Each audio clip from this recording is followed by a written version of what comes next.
Nothing is there by accident in politics. I was just agreeing with Lou mostly. Yeah, no, and I often talk about like in sociology, which I was forced to take in my little bit of college that I went Yeah. to, like I do like I did like learning about the functionalist perspective, and I talk about that occasionally in here. Like, I don't know, functionalism is this idea that in society nothing can exist without having a function. Like it is there because it serves a function. Right.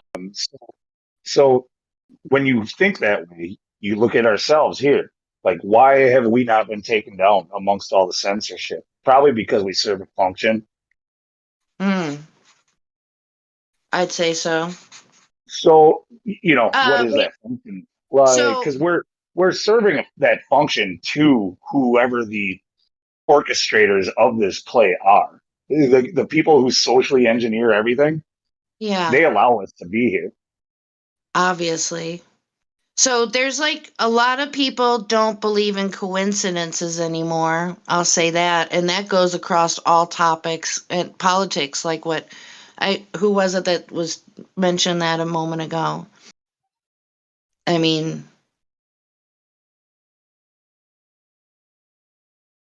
so yeah, It that's was why. I. Oh, yeah, no coincidences. I was talking with a customer just the other day. I think a lot of people are saying that to themselves. Would you say that's accurate, Lou? That people are starting to believe that there's no coincidences? No, I think maybe we're just understanding that more and more clearly because the people around me I see are dumber and dumber every fucking day. Oh Every one shit. of these, Okay. every one of these lies that they buy makes them stupider for buying it. And if you bought this one, you're gonna buy the next, and it just gets worse and worse. Um, no, I don't think. I think right now people are in a fucking coma. Yes, some people are waking up, but unless they're going to get loud about it and freaking sound the alarm, it does nothing. They're still, just going along with the masses. I I agree with you totally.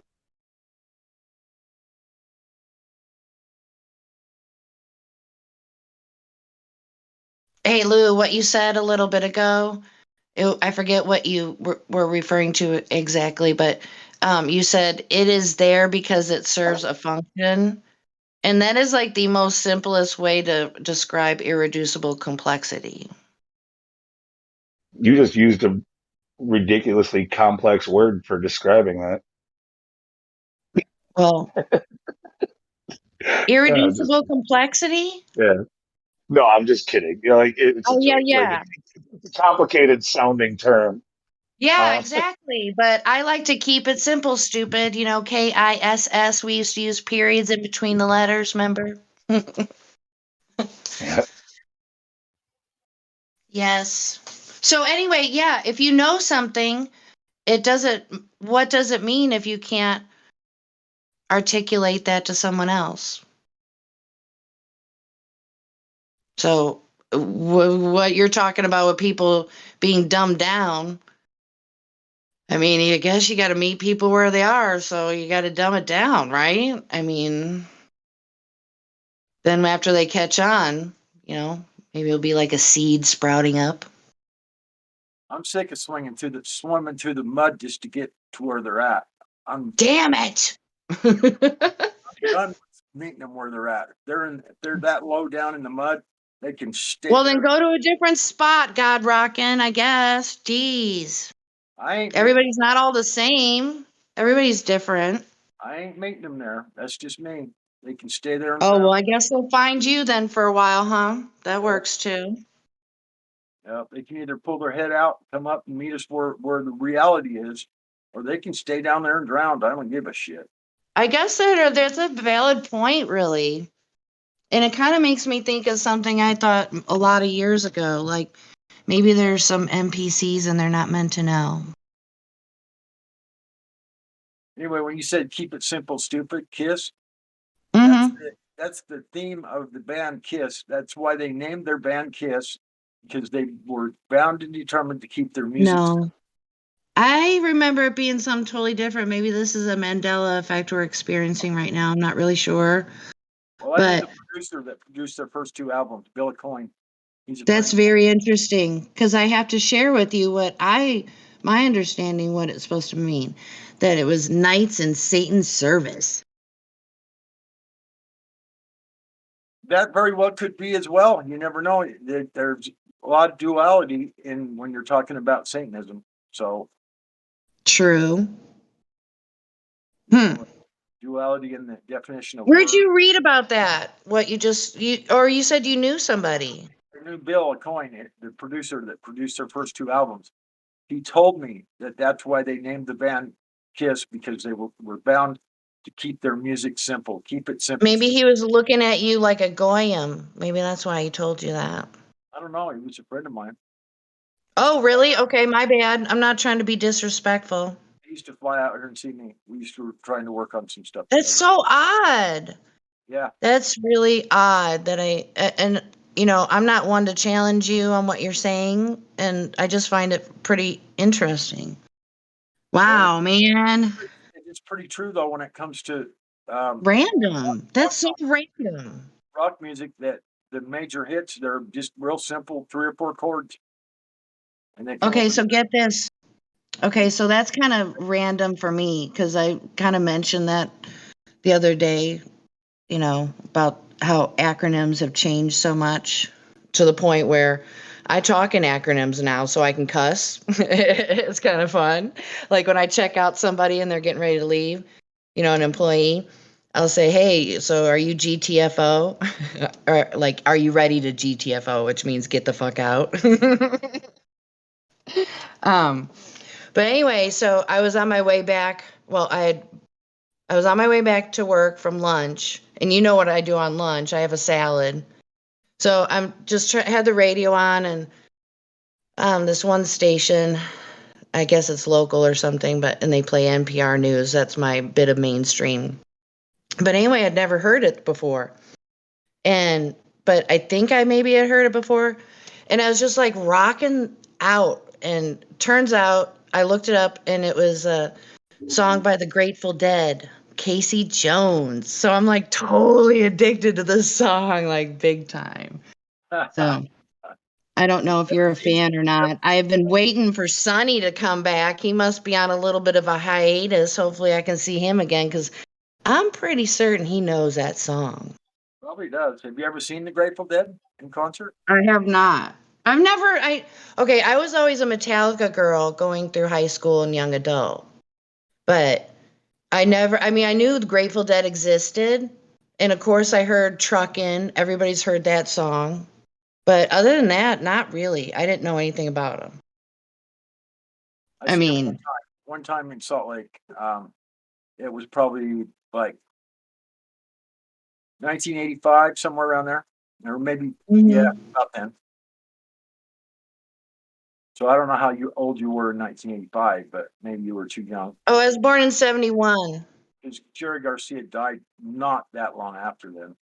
I can't remember when he died, but he was the main dude for the Great. My generation. Yeah. Jenny. So, I'm 71. awesome. But yeah, I just can't get over how awesome the song is. And just like I think he plays a banjo in this song.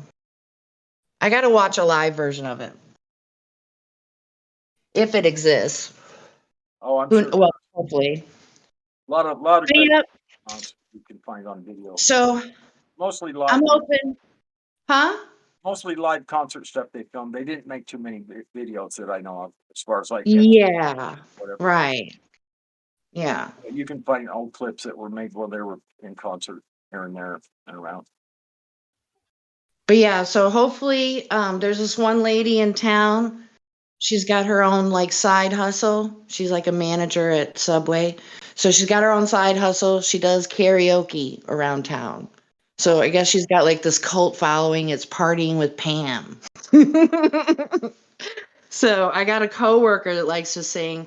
So I'm hoping we can drag a couple girls together and like do it right. The real ladies' night. So that would be, yes. That'd be fun. Yeah, no doubt. Maybe I could flat smack somebody. But yeah, it's kind of hard for me. Well, I'm kind of used to holding back because of work. You know, somebody brings something up, sure, but I haven't met a flat earther yet.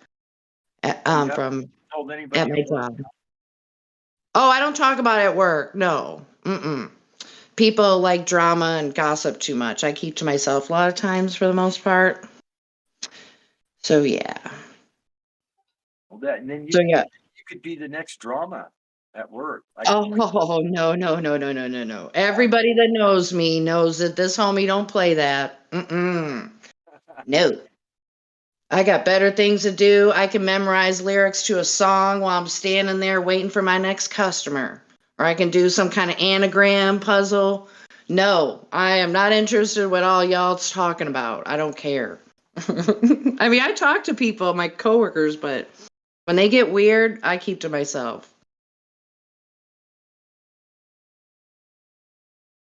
So yeah. Anyway, but yeah, so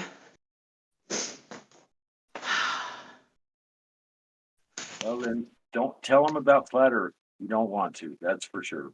well, I'm hoping now that I like said it out loud, like maybe it'll reverberate out there and maybe like some conversation by happenstance will come about. Never know. I've met random flat earthers before, just not at work.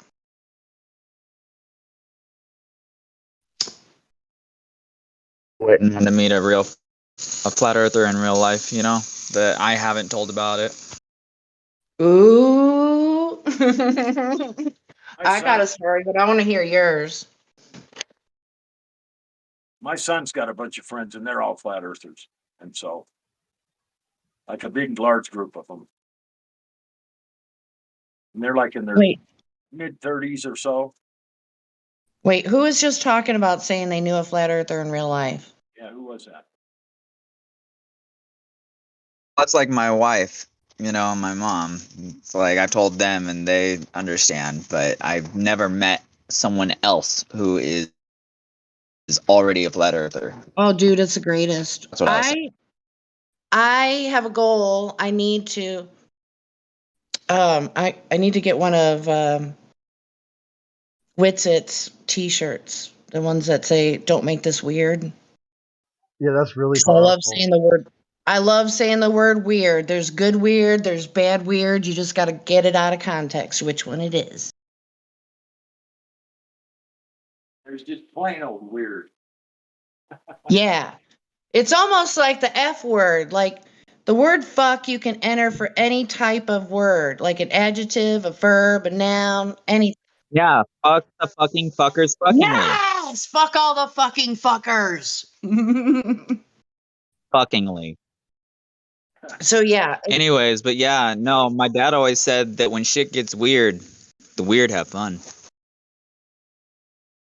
possibly sure, but yeah, I need to get a t-shirt. Your dad is a fucking weirdo for saying shit like that. Oh shit! It's one of those things that throws people off. Like, Yeah. you know, I had a friend one time. No, it's one of those things that make people like take two steps back and just be like, all right, like he's cool for now. Well, I mean, he's a balloon guy. You know, I'm a balloon balloon guy. guy. Like, we're supposed to be weird. Oh, you guys are all fucked up. A balloon guy? Well, When we you are look at fucked up. memes We that just blow things out of proportion. Okay, that's a stretch. was My Little Pony. This is fucking me up. Wow. What's I happening? would never make a My Little Pony. That is horrible. I missed something. No, I'm just I'm being not weird. sure. Okay. He comes from It's okay, man. he comes from a I've long heard it line all. of dude, and I know how to do it too. But whatever.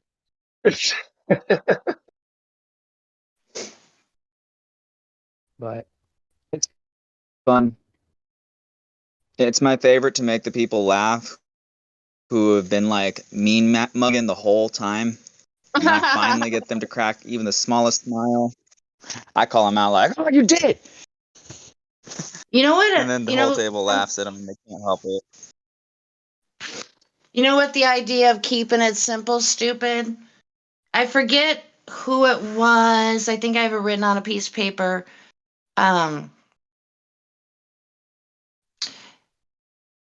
is it possible on a ball to go on an airplane and you're literally traveling on the side of the sphere around the globe? How can you have a level glass of water or any liquid? Technically, wouldn't you have to have like a sippy cup or some shit?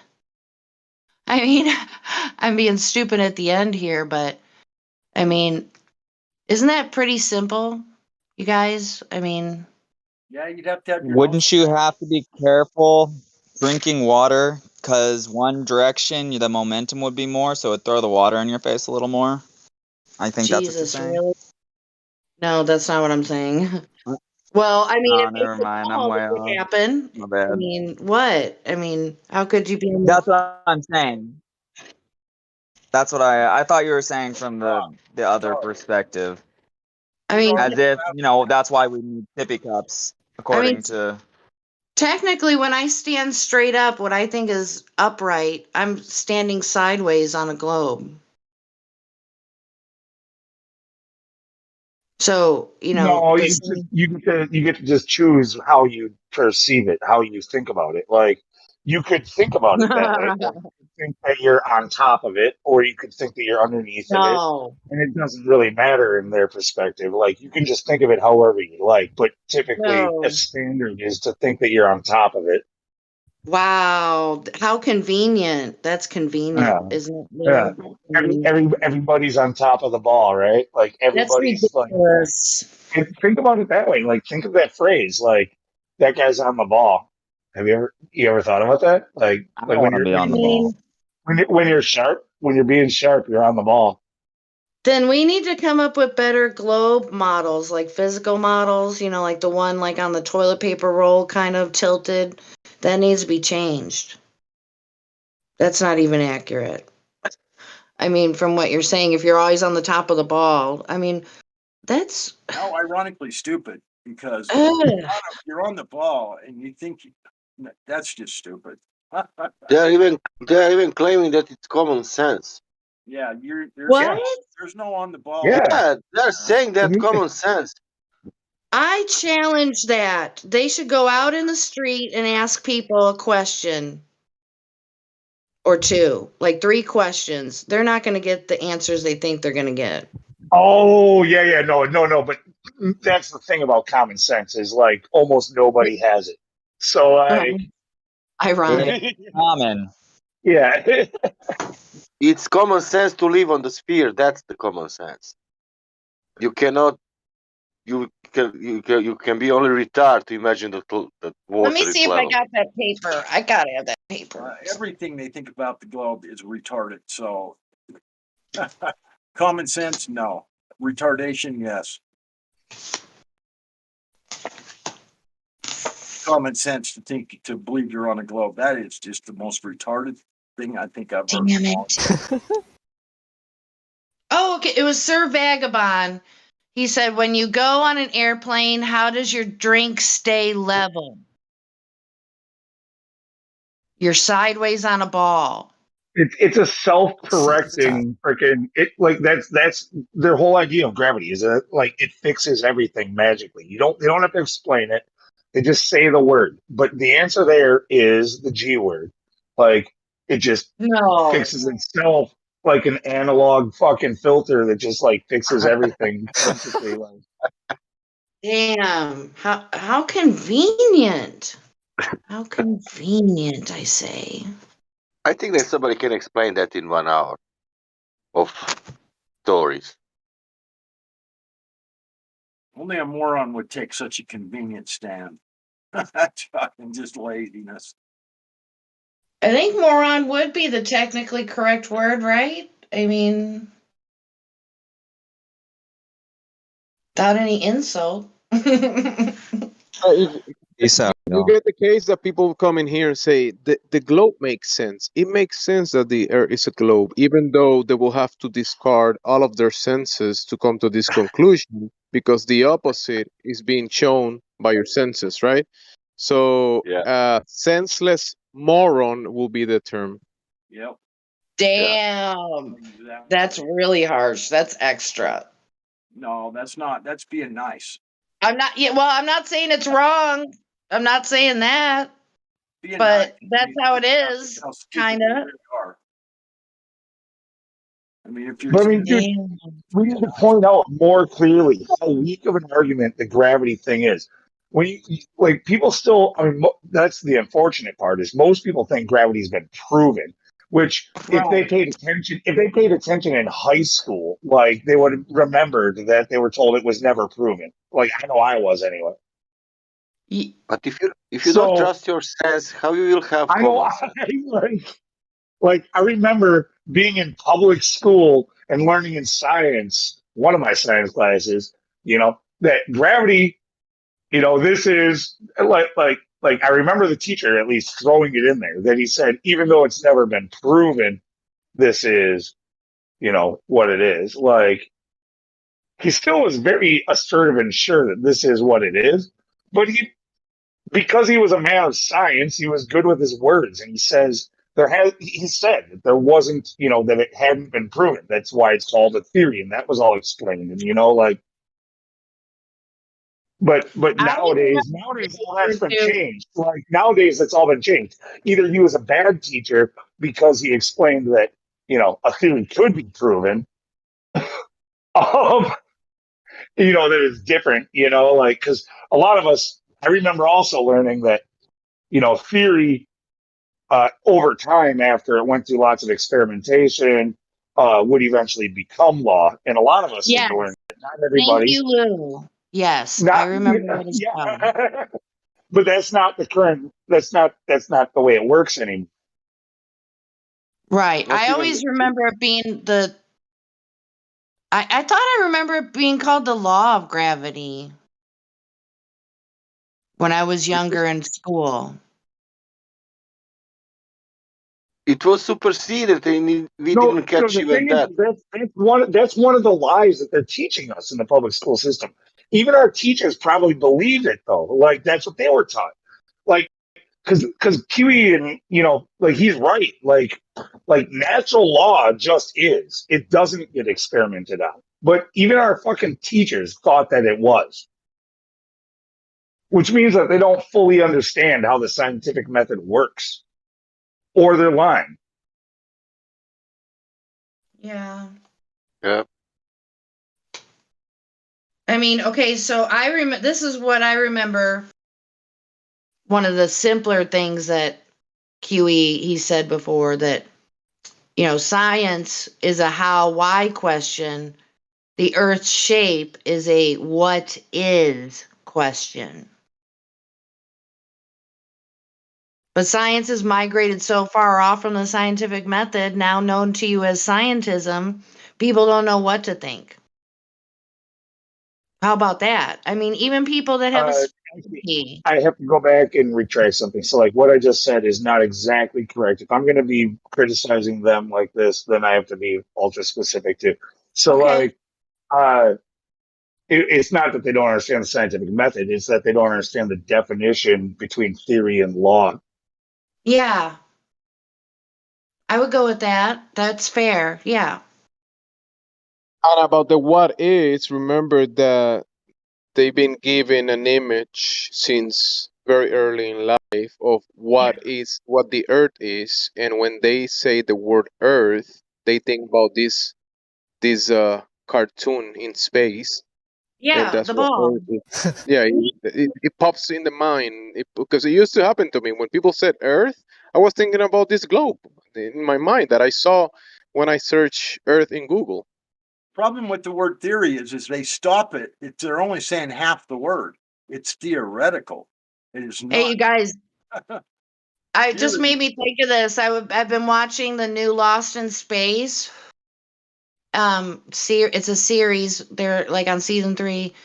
For some weird reason, you don't see it. They're supposed to be on another planet, and for some weird reason, you don't see the sphere from far away, and then coming in. It just kind of looks like what you'd see, what NASA gives us photos of, you know, where it had like a slight curve, I think. I don't even think that. But it's just so odd because I just can't Danger, help it because I have a personal belief that there are lands unknown to what we call Earth. And so, you know, where there's truth in movies, lies on the news kind of thing, it just makes my mind wander, you know, what if they're just describing other portions on the earth? danger, Will Robinson, danger. Dude, it's so good. I mean, I don't know what you guys would think of it, but so, you know, there's that, you know, so, you know, with the idea of, you know, aliens are from outer space or from outer lands, that's my standpoint too. But I don't want to derail what you guys can go back to what you're talking about. I already kind of did, sorry. Yeah, you already run us off the track so far. There's no way back. Yeah, where were we 2 minutes ago? Where were we? There's no way back, Jimmy.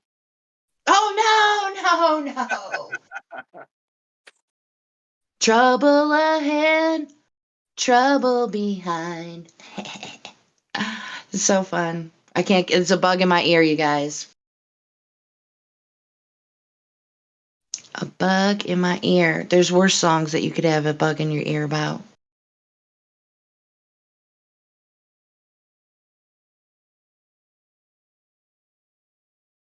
Pre-curious is typing.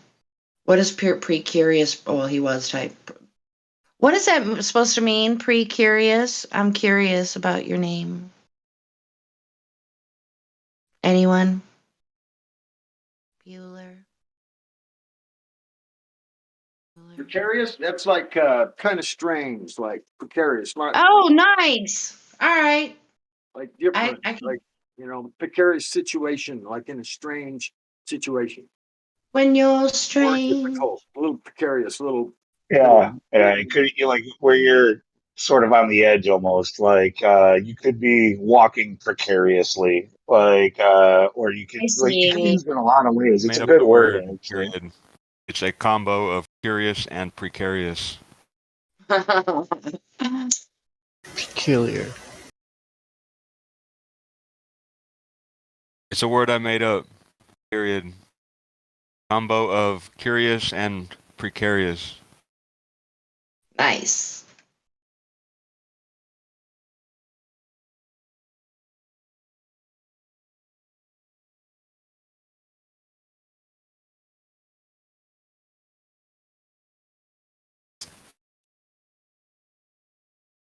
Man, I definitely got to listen to that song that Creation Parrot did on SoundCloud. We'll play that again in a few minutes. I know the precarious thing is probably over, but with what I do for a living, like siding houses and stuff, often we are left with precarious situations where you're like, how are we going to get a safe setup? You know, like how are we going to be comfortable? Sometimes it's a little bit precarious. Yeah. Anyway.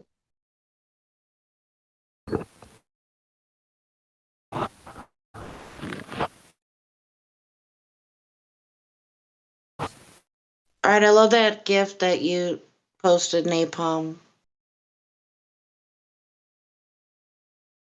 Brevity, comma, and the law thereof, colon.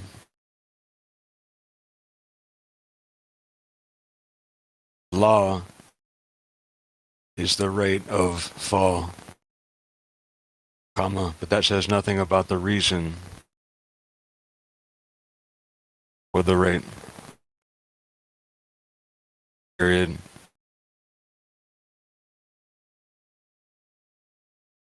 Well, it's just so odd that the formula seems to be structured so similarly.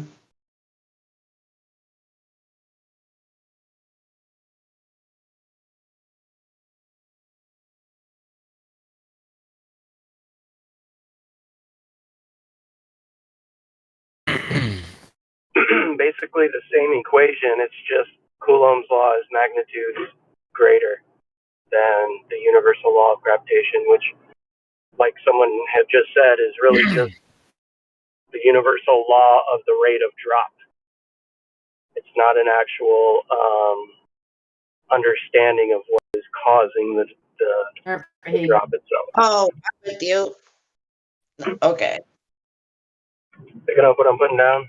Sorry, I'm driving. That might be hard to hear. No, that was great. Thanks. All right, Lou, help me with this bug in my ear. Oh, speaking of the bug in your ear, you were singing a Dead song, right? Yeah, man. So I was actually looking at records the other night, and there's a 4-record set of the Grateful Dead playing live at the Fox Theater in St. Louis in 1971. Woo! That was the year I was born. That sounds glorious. I'm happily jealous. I'm happily I did jealous. not pick. I didn't pick it up yet. It's a little pricey, being that it's a 4-record album. Oh, I thought you said you owned it. You found it, though. That's what you're saying. No, I was just looking at records online the other night, and I saw that, and I was like, oh shit. And the artwork's great on it too, and I'm like, fuck, I need to buy this, but it's like $150. That's not too horrendous, really. I mean, No, not really when you think about it. yeah. I mean, I guess you would have to buy, I would say you'd want to buy something special to store them in. And when you look at them, I don't know, man, have gloves on or something. Right? Like a comic book or, like what people do with comic books. Yeah, I do. I have a decent amount of records. I probably have like somewhere between. Oh, well, you already know what you're doing then. You already know what you're doing. Yeah. Yeah, for you to bring it up, that means you really want to do it. That's what I would say. Yeah. Yeah, I think I might pull the trigger on it, but maybe after the holidays. You never know. No, do it, dude. Just eat rice and ramen noodles. You can do it. You'll survive. Seriously. No, I've got the money. Money's not an issue. It's just pulling the trigger on it, Yeah. Oh, man. I'll let you if I pick it up, though. Dude, that'd be great. But I gotta dip out. I gotta go play soccer real quick. I'll see you. All right, have a good time, man. I will. Thanks.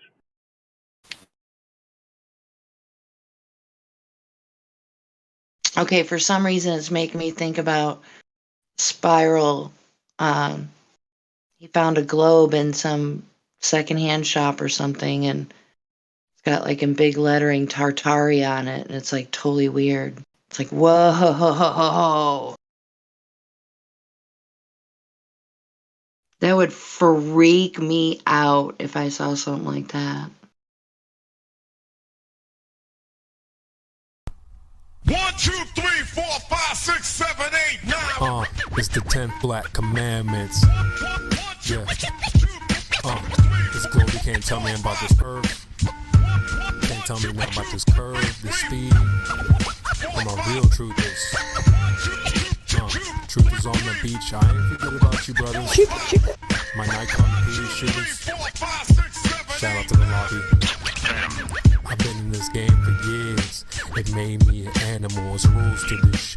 I wrote me a manual, a step-by-step booklet for you to get your game on track. Don't let your way get snatched. Rule number uno, speak on what you know. You shouldn't make claims unless you know for sure. Otherwise you're telling lies. And if that man catch on, then your ass is gone. Number 2, never let them think the earth move. Don't you know them pendulum tricks are not science? Yeah, take it from your highness. They need to be set up from high up and kicked or fired up. 3, never trust nobody. The science guys will set that ass up properly gassed up. Fallacy to tore it up. Shit for the fast buck. They be lying in the comments, just confuse that ass up. Number 4, know you heard this before. Never get high on the CGI. Number 5, never speculate on the unknown. I don't care if they fight with an ounce, tell them bounce. Number 6, that goddamn citation get it. You think a globe be backing up the claim and forget it. Number 7, this rule is so underrated. Keep flat earth society and servers separated. Shadows and sticks don't hit, it's bullshit. 2021, man, that shit's archaic. Number 8, DC checking 1 or 2. Stop typing and get a mic or something to speak through. Number 9, should have been number 1 to me. If you ain't trolling back, get your ass in BC. If the team must get you slipping, they ain't trying to listen. They be pitching your ass out, straight out the cog. This number 10, a strong word called a measurement, strictly for honest men. If not, just watch them spin. If you ain't got the globe proof, say hell no. Flat earthers want that proof, rain, sleet, hail, snow. All these rules, you'll smash globes until they break up. If not, 20 for trolls who won't wake up. Truth hit your mental, watch your mind shake up. You was sleeping, now you about to wake up. Snacks in the back on your way up. Bathrooms on the left, urinal caked up. DJ on the way, about to play something. Chairs good, stogies lit, feet up, 24/7. Discord.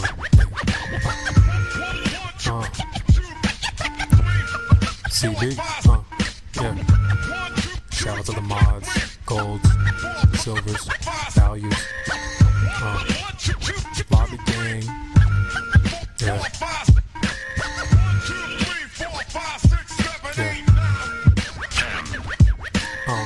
It's your boy CB. Yeah, B. In the lobby. Catch me in the live stream.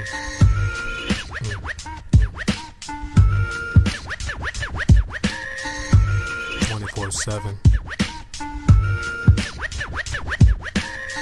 Shout out to India, CJ, Baba Yaga. Yeah. Nemus. Effie in the house. Tell them bounce. Okay, would this be an accurate description of that to say that that was funky fresh? Or does that sound too popcorn? I don't want to insult Creation Bear. I don't even think Funky Fresh was cool back when like old school was. I think you had to be a freaking square to say that shit. Okay. I won't repeat it. I don't want to like put that out there. No. Rewind, delete. Okay. I'll take your yes. But in a popcorn sense, I guess that's what they would say. But I thought that's an amazing song. And I hope the bot is not doing the sound quality justice that like what he has on SoundCloud. I have on the app. It would Yeah, sound good with some bass behind it. typically the bots in Discord are not great. Okay, sound good. quality. 'Cause I want to listen to that really super loud. So cool.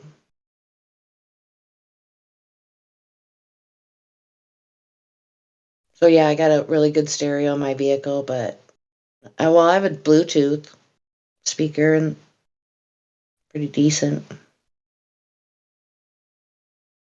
But yeah, that's definitely a song you need to listen to loud.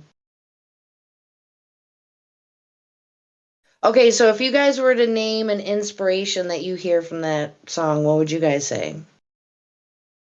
Well, actually, I'm not even sure who wrote the original, but it's the 10 Rat Commandments. It is an old school song that he covered. Like, um, so yeah, no, I got to give him props. He did a great job on it. I love how personalized it is to the server and everything. It's a freaking old school like hit, is what that is. And I like literally forgot about that song until I heard that, and I was like, oh shit! Wow. You know what I Okay. mean? So. But Yeah, Lou, do you have a link to the original then? you just type in the 10 Rat Commandments. Like, it'll be there. The 10 Commandments? 10 Rat Commandments. Like, that's what it comes from. But yeah, you have the link for Creation Bear's version of it, but you can repost it. Like, look, I don't do anything in text on my phone. If I'm going to do anything to post, I got to go to the other room and I'm going to do it on the computer. I'm just stubborn. Oh, I you're hate good. using this one on my phone. You're good. But you said hen wrap? I didn't hear you good. What? I don't know. The I didn't hear 10. you No, I good. didn't say 10. 10. 1, 2, 3, 4, 5, 6, 7, 8, 9, 10. Okay, 10 Rat Commandments. I'm not counting hens. It's not about hens. There's nothing about hens. Dude, I'm not clocked in. I'm in retard mode. Forgive me. Jeez, how many joints did you smoke? Oh man, I don't know. Anyway, I'm just gonna You hang stick out with with his Mike, version because smoking 10 tons a month? I'm just fucking with you, Jen. just chilling like a villain. I'm about ready to go practice my song.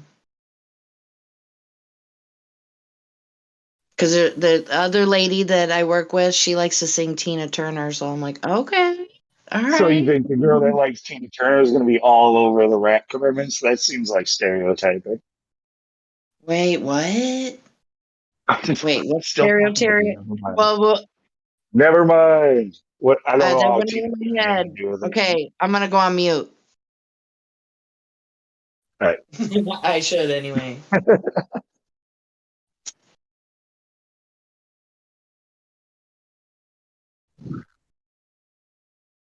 All right, so we got any globies in here? You guys go get them.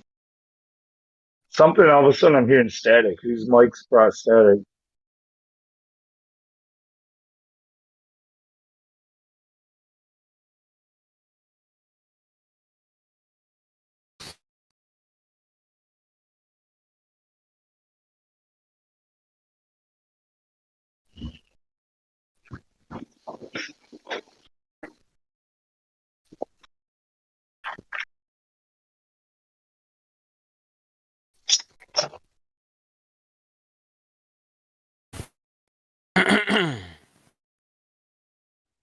No.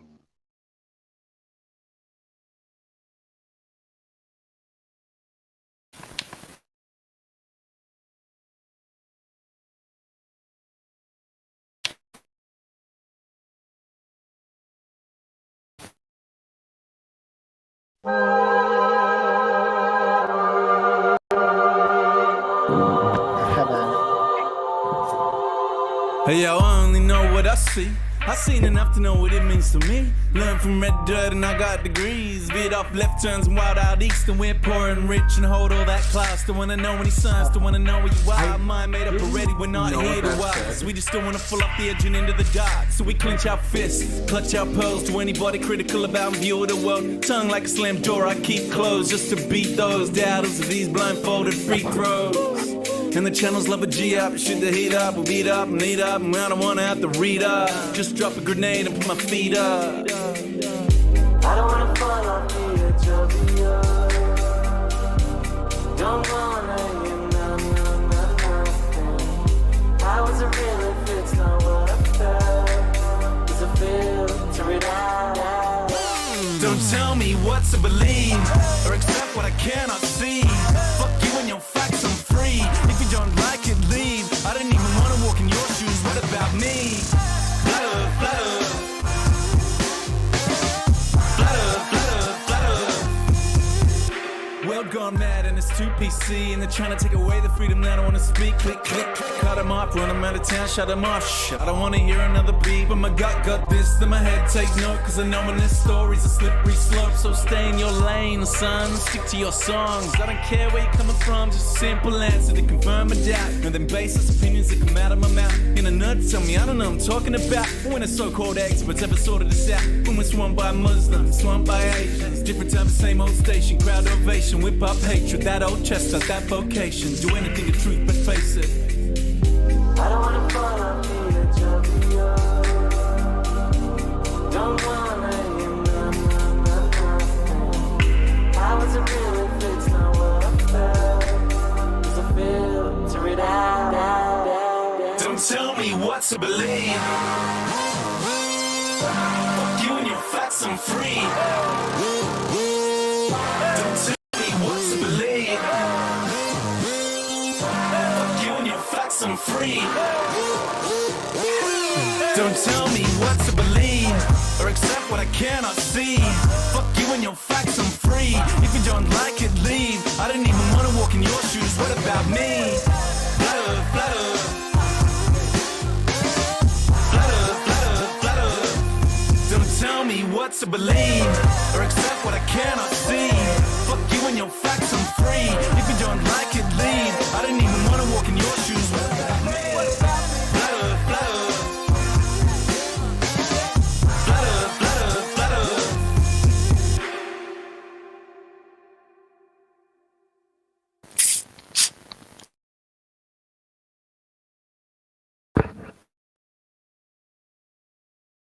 Was it America that was trying to talk? Right, pretty much right when the song started. Somebody was trying to talk. But I just saw America, something yes, before. America.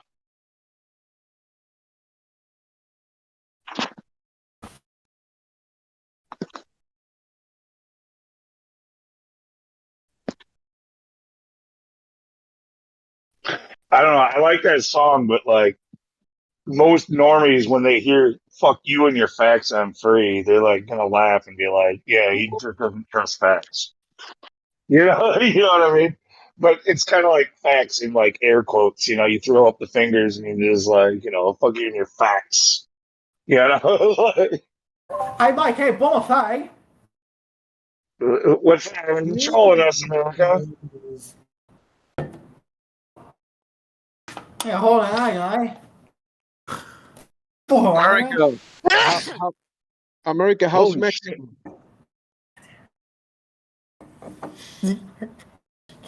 This dude's like, he can't hold his fucking laughter either. Dude, get it out real quick.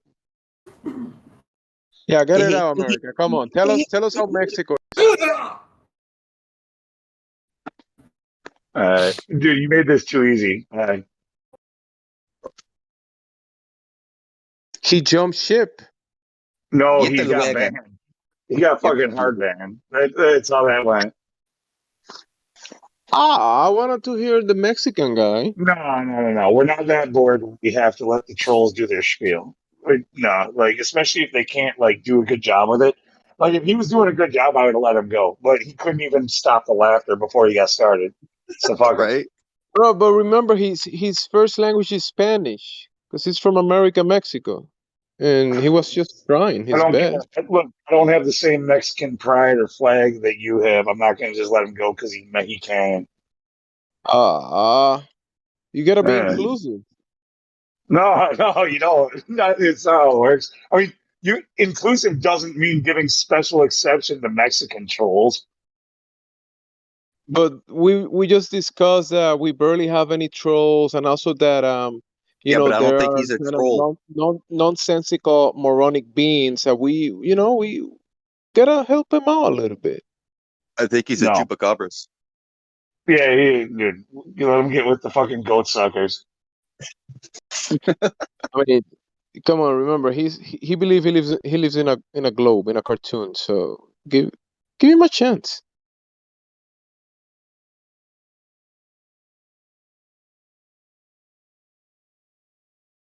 So like when you see the sick dog struggling on the corner, you don't go and kick him.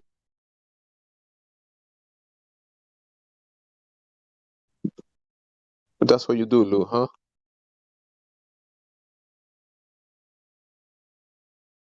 Just explained it. It's an option. Yeah. That's what I do. Look. I told you. If he was a good troll, I would have look. I am bored enough where if he was doing a good job, if he was being funny, even if he was trolling, I would have been like, keep going. And then I would have I would finger on the trigger waiting for the really bad shit, but like I would let it happen. Nah, So this I guy don't know. was I think that was one of the best he was trolls an we have in a while. So do you guys remember that space shuttle Challenger that blew up and supposedly all the people died on board, but yet they're still alive today? One guy didn't even change his name. He was Mick Smith, right? And then like he changed his name to Michael J. Smith, and he became a professor. Don't Wait, we know a he's Michael in J. this Smith? server. He's a Yeah, moderator in this server. Yeah. This is all like old news. Yeah, dude. yeah. Watch it in 9 minutes. He's a professor at the University of Wisconsin Madison, which Yeah, is like yeah. 60 miles away from me. So yeah, very familiar. He also shares the exact same name with Battle Mod, by the way. Yeah, Nobody that's what told I'm me that saying. Battlemo went to the moon. Yeah.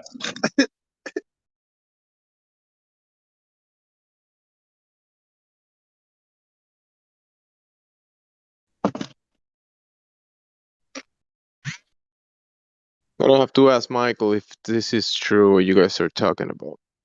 Yeah, I posted a video. You watch it at 9 minutes in. As soon as I saw that, I was like, "Wait, what the fuck?" Yeah, Michael J. Smith. Wait, what? Battle mod to the moon. No, the funny thing is, I'm pretty sure the J isn't just like a coincidental J. Like it's both James, I think. Yeah. So yeah. It's like literally the specific exact name.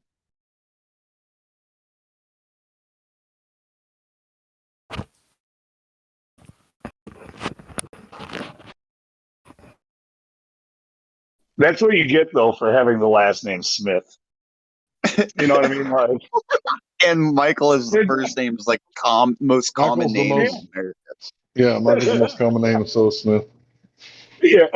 So you don't really own your name. It's not your name. It's just the name people use to identify you. Non-government people. No, like for real. My last name is Johnson, and my first name, dude. I might as well say them together, Larry? but I'm not going to. Is No, it it's Larry like Johnson? literally the same name we're talking about. Okay, go ahead, look me up, Michael Johnson. Have fun, try to figure out which one I am. Man, John must have been pretty fruitful. He's got a lot of sons.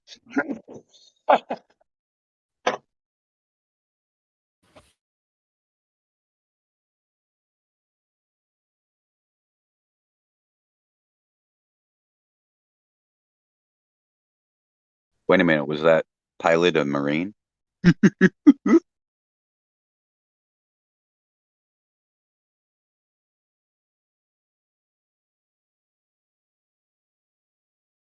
Has anybody ever like brought that up to Battle Mod?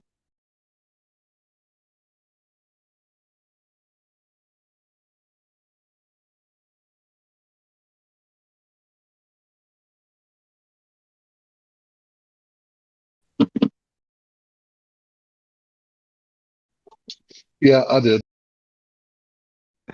Anyway, so with my generic ass real name, like you can guys see why. Well, I don't know why I just talked like Yoda. You guys can see um, why I prefer you to like. Some people do know my real name and they'll try to use it, and it's not that I have offense with that. I just gave you guys it. You know, Well, it's that everybody uses my real. it's that my name sucks, and I have an online handle for a reason.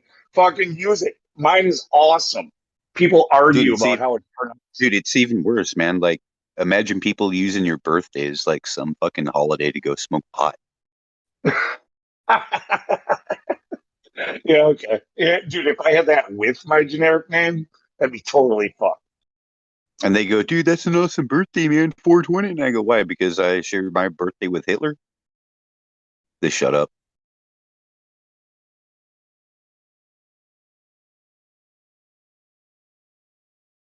Yeah, I don't have that problem. Oh, more information to try to figure out who Lunatic really is. I don't care. All of a sudden I know is you're in Tool. Yeah, the Alex Gray pictures gives that away every time. Well, not just that, but you know, I've heard you talking before. Yeah, but only other Tool fans know that. But when they see like the profile picture, like as far as that goes, if I don't talk about it, you know, only the Tool fans pick it out.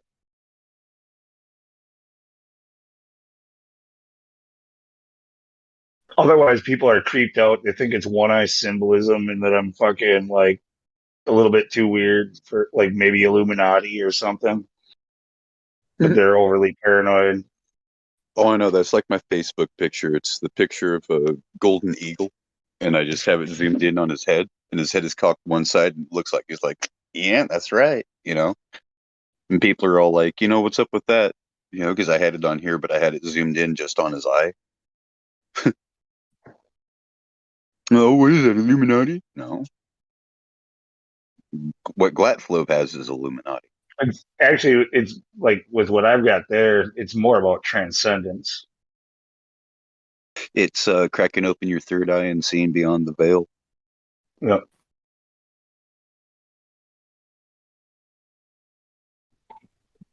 What I don't get is, you know, just because like the Illuminati like hijacked it or whatever, I mean, does that really mean that, that you shouldn't hold it in?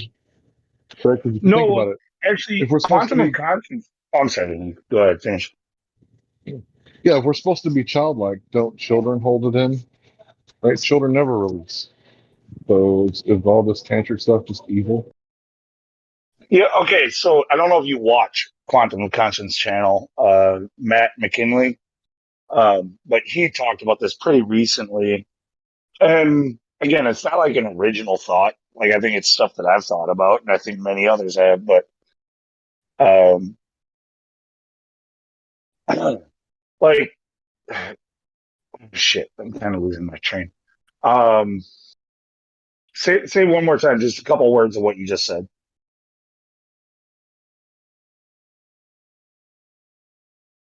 You're not gonna do that for me. All right. I smoked a little bit, man. Help me out.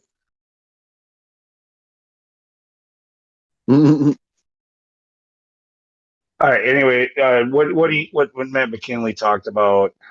Somebody help me. Like, what was he saying? Just because I know I'll get it in just a flash. I think not even him knew what he was talking about.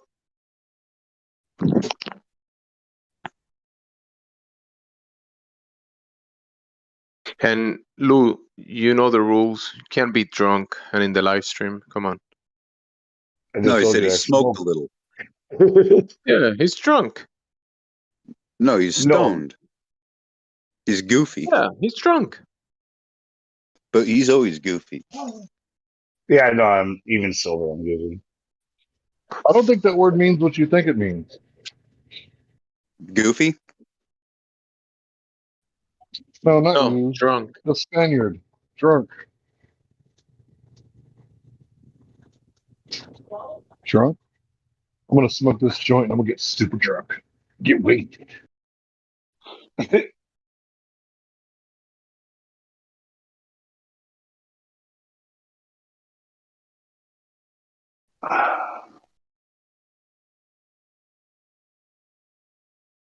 Come on, There's a we lot of all know stuff. you There's a lot of cannot. stuff. I could just start talking about what conscience talks about, but I want to be specific to like how it related to what Hank said, because that's how I almost interrupted him. But no, like already forgot what Hank said. Yeah, I told you you're drunk. Yeah, I was saying that, everyone always says that it's like open up the Kundalini serpents if you, retain your essence, your manly essence, right? And it's like, why is this something evil, right?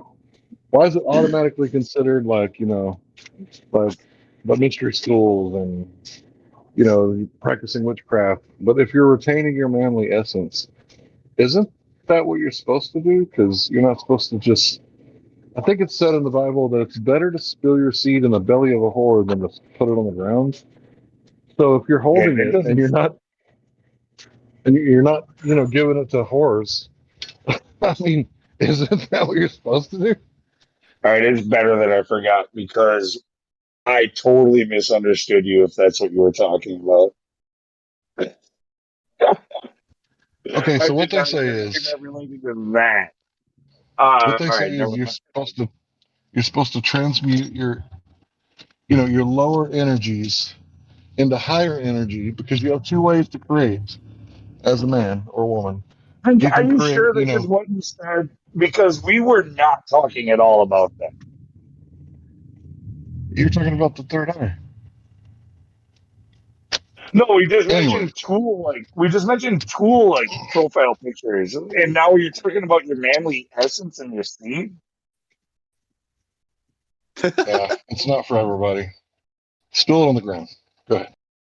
Oh, Jesus Christ! You did not help me at all. I looked like a fool, and now I'm like glad I didn't even say what I wanted to say.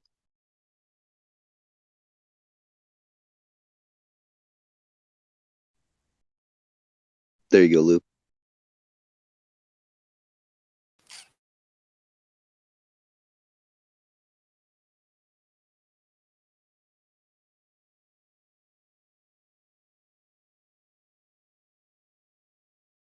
Yeah, that's lateralis art, right? No, this is mythirdeye.info. He's got a Oh, bunch of different. this isn't. Well, I mean, okay. There's a It's lot of. fairly similar style, but it's like a style all his own. Mhm. Here, this is his gallery. Is this more Alex Gray, all of it that you're looking at, or No, I don't believe it's Alex Gray. It's somebody else.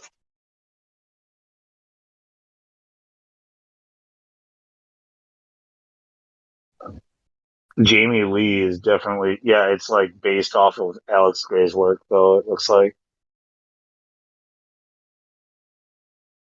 Little star tetrahedron.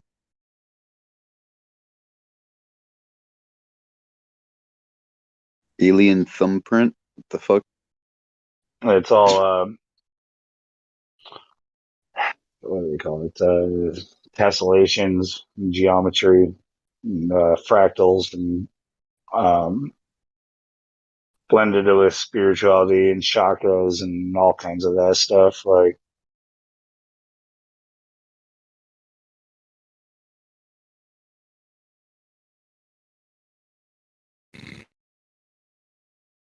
The Oracle of Ophiuchus. Holy shit. It's Shiva. Or actually Kali. With the owls in the background. like nobody ever mentioned Ophiuchus or Ophiuchus or however the fuck you want to say it, but like up until NASA added it as a fucking like astrological sign. Otherwise, nobody ever heard of it. And now all of a sudden we talk about it. NASA added it to astrology.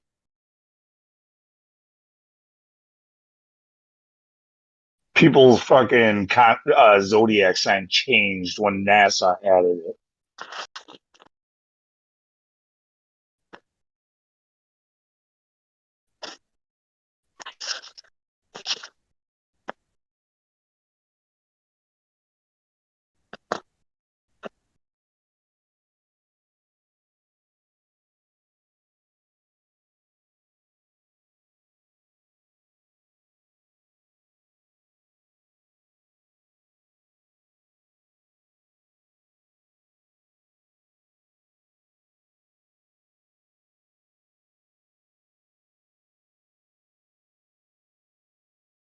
There you go, buddy.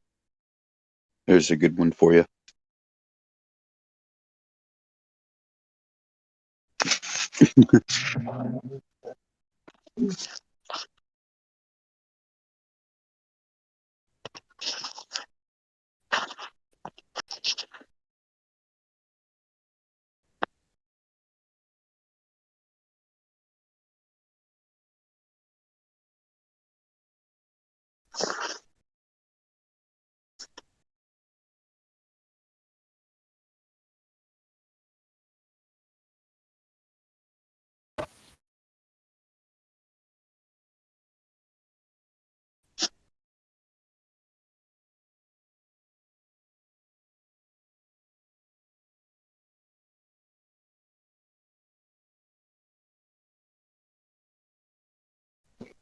Yeah, I know these types of this type of art and all the stuff that it's about means a lot to some people, and but honestly, like when I just pick the pictures, profiles, I just think it's cool looking art, and I'm a fan of Tool, and that was like the idea. It has nothing to do with any more than that, honestly.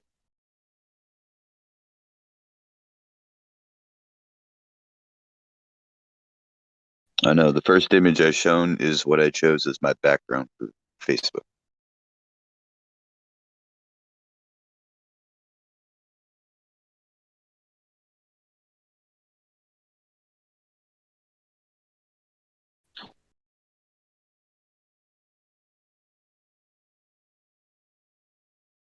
I'm a little bit weirded out though, like knowing everything I know now. Like Tool is, if anybody wants to say that Maynard or Tool or whatever, if they're Illuminati and everything, like, dude, if they're not, they sure as hell like to pretend they are. You know what I mean? Yeah. They're more like OTO. But look at like his Pussifer album. I mentioned this the other night. Actually, I don't know if that was you I was talking to about it, but like there was a Pussifer album that a single I think called "Don't Shoot the Messenger." Like that kind of like sums it all up. Like he's still just an artist, a musician, like out there doing his thing. And maybe he is revealing some stuff, and maybe he does know some shit. But like he's still just doing his art. That's his main thing. And he said, "Don't shoot the messenger." I'm just telling you about this shit. It's there in your face, like the stuff that he's talking about.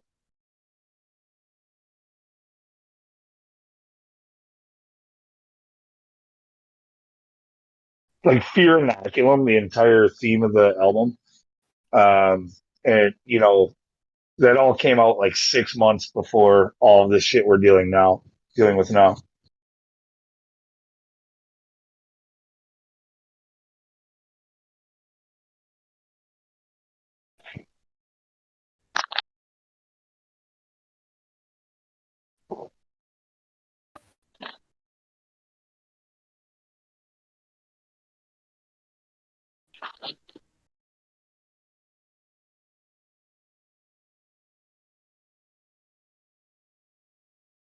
What's Waddle's laughing at?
Ballers are despairing in disease. They are sharing the same outlook on the topic of FB.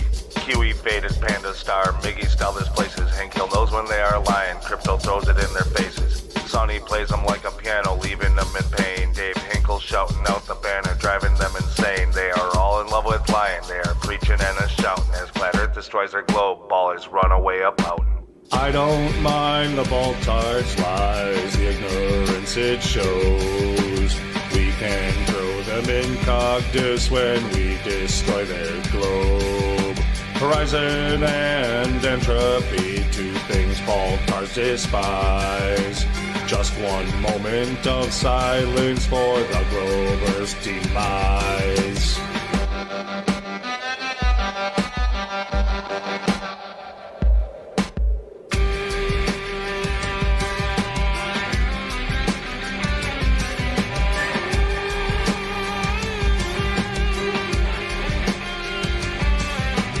Some will lie to soup, they'll neither fundy mutton asses. Some will lie to suit the guy that's preaching to the masses. Some will fall in love with truth, speaking loud and shouting. As Flat Earth destroys the globe, ballers run away a pouting.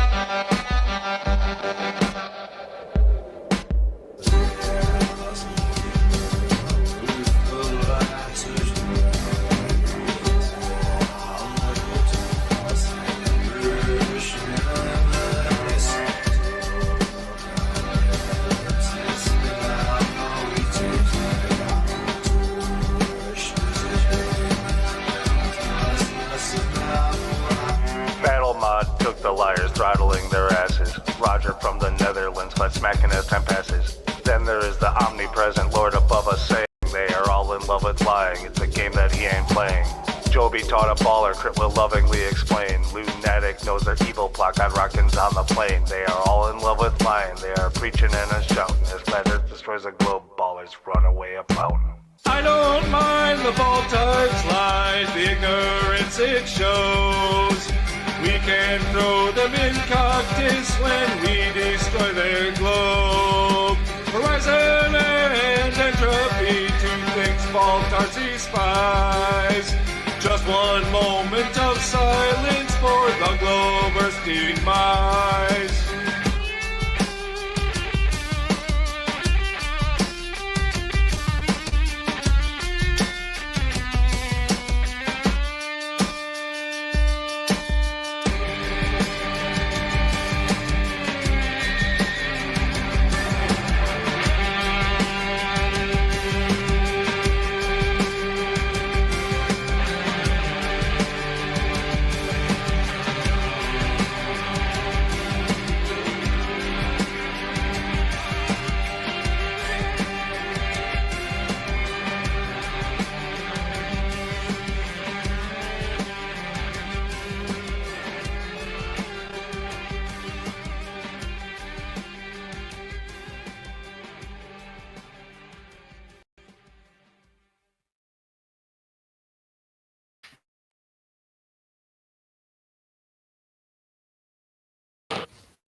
have you ever looked away from Earth into the black void?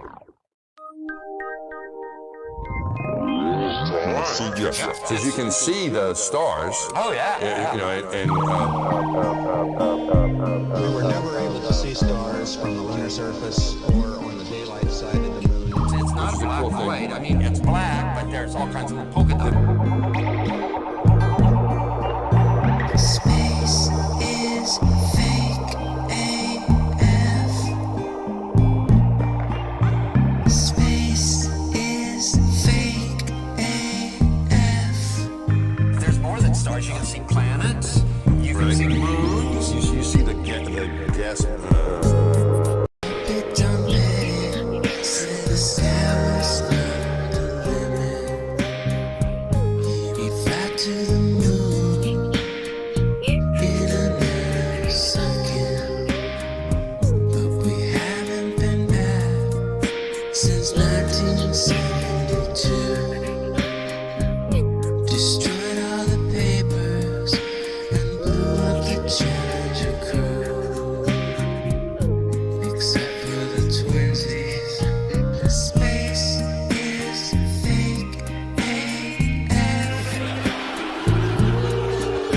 Space is fake AF. Look out into deep space away from the sun. It's the darkest black you can imagine. Hey, space boy, you broke my rocket man heart. Where are the stars? Is it bright or is it dark? The vacuum of space, oh, the tomfoolery. What happens if you get a leak on that? You have a leak.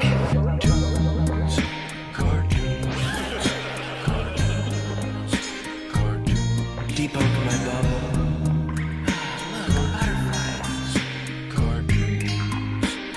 It's hard to comprehend. Space is fake AF. Two little bitty O-rings. Space is fake AF. It's not what you think, Holmes. Space is fake AF. It's all just our doing this. Space is fake AF. Research Eddie Bravo. You just have a leak. And what you would do is lose air.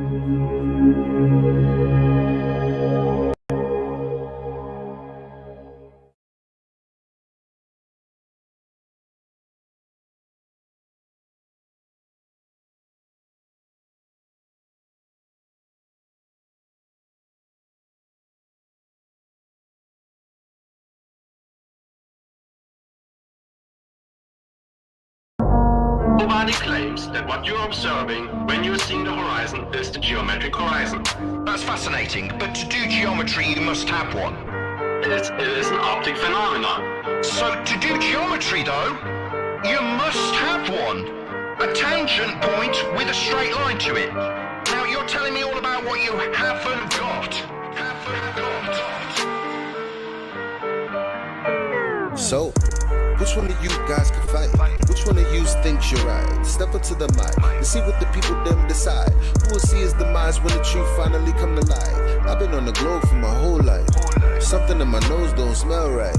Meditating, feel a slight breeze in the wind, but I know I ain't moving, this is no ride. How you gonna tell me that the air that I'm breathing, that the PSI I'm feeling, it contain, motherfucker? How you have gas pressure next to a place 10 to the negative 17 to a space, motherfucker? What did Nixon say? One small step for man is one giant leap for mankind. And at the same time, the Canatuna landed on the moon while the Vietnamese died at the same time. I ain't got time for the life MLM. Helios, flame out, breaking down the dam. Crushing all false gods in the program. Believe when he say that I am that I am. I am that I am.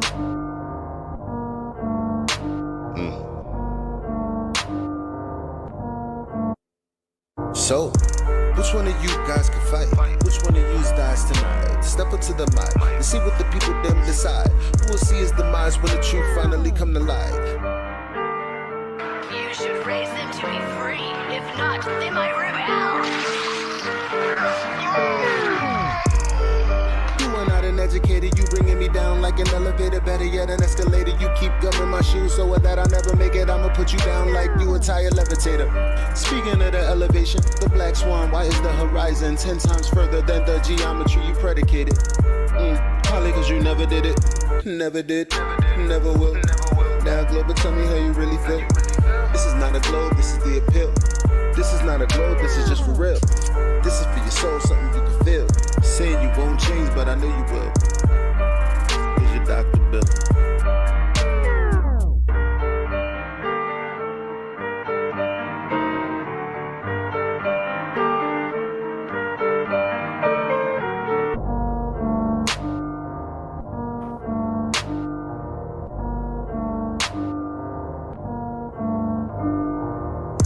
Which one of you guys can fight?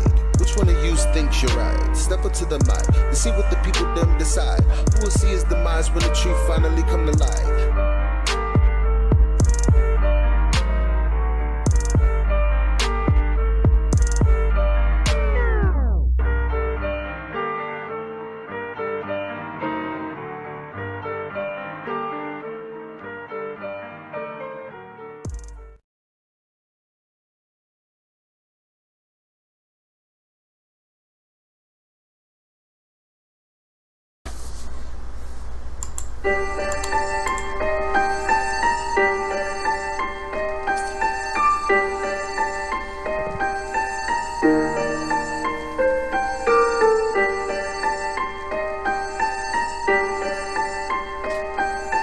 Why would they lie? Why would they lie? Why would they lie? Why would they lie? Just to a normal guy living just to die, digesting what he buys, ideas he can't decide. His thoughts aren't his inside, they put their from up high. Spiritual wickedness, deceptive and perilous. Parasites meticulous, watch your trust with ignorance, feeding off your solemn bliss. Snakes a hiss, NASA's piss, drunken like a maiden's hiss. Venom, Satan, plague and twist, digress, regret, withholding evidence, drowning in competence. Ever sent, million billions represent, lacking things we need to test. Never verify, they press. Photographs with leak a mess. I just molded as a stress, incentives and belligerence. I'm spent, resorting just to less and less, delving deeper with interest. Yeah.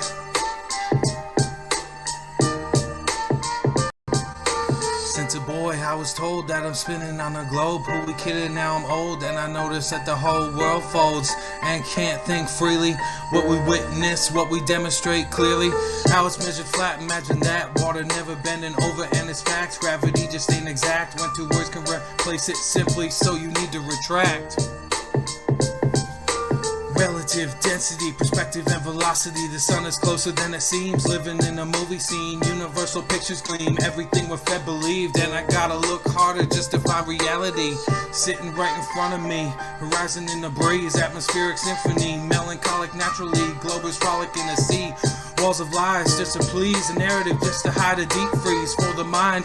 Destitution that we're stuck behind, resolutions that we need to find. Break the barrier just to free the blind. Saturated in a realm of time, unwind and try to be kind. It's easy to get mean when you're pointing out NASA's crimes, or the cables and the bubbles that we tend to find. Not to mention about the harness stars' absence and Don Pettit's inability to speak a proper sentence. Study, look at me, we got sources you can read. You can test it, you can see with the method scientifically. It's all you need, but the knowledge you will grieve, cause the way the truth hits you hard eventually. Typically, open heart, open doctrines messing with your paradigm. Emotions getting all entwined, sitting back with truth to grind. And you're losing part your mind, getting renewed about the cave, cause mentally it's too soon. Stay true, follow through, we all here to help with you, yeah. Big and slow.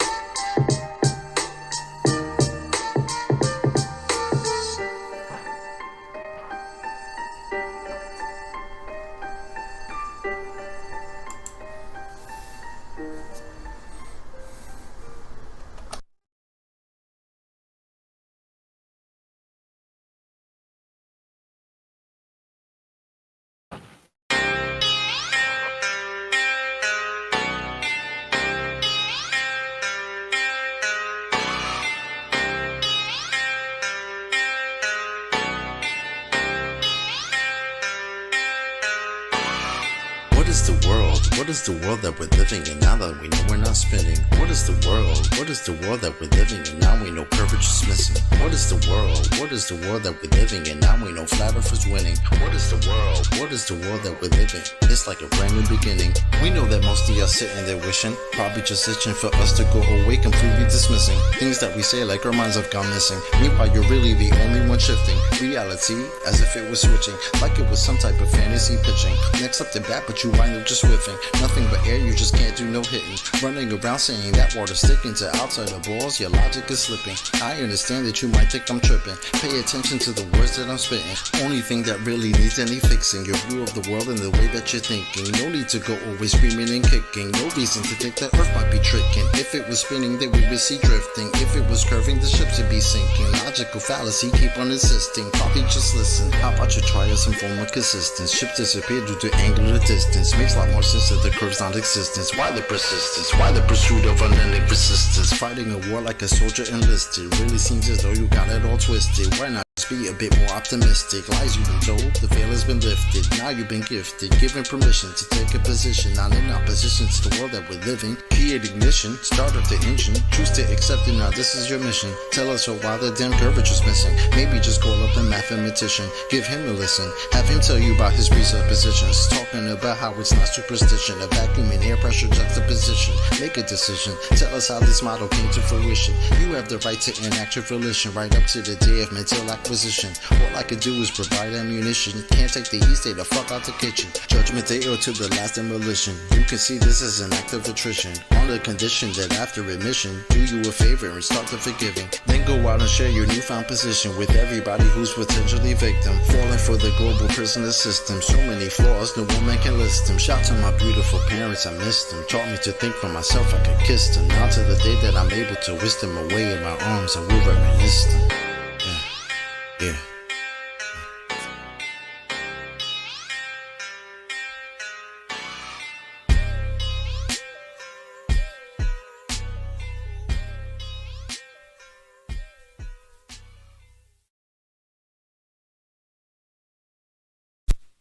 Dude, I hate to play favorites, but like as far as like some of the guys who like to rap in the server that have done songs like Chocolate Saiyan, man, he's just my favorite. It's not that he's the best. There's different styles and stuff, but like his style fits like I don't know. It's good, man. He does a great job. He's been doing a great job for quite a while now.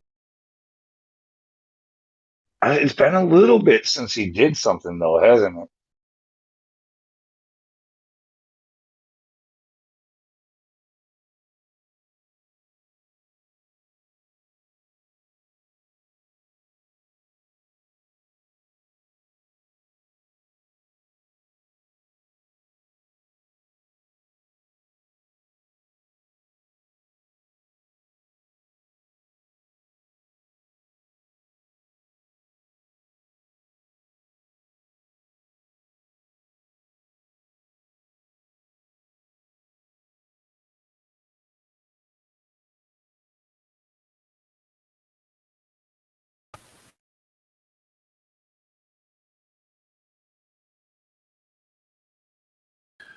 Good morning, Nathan.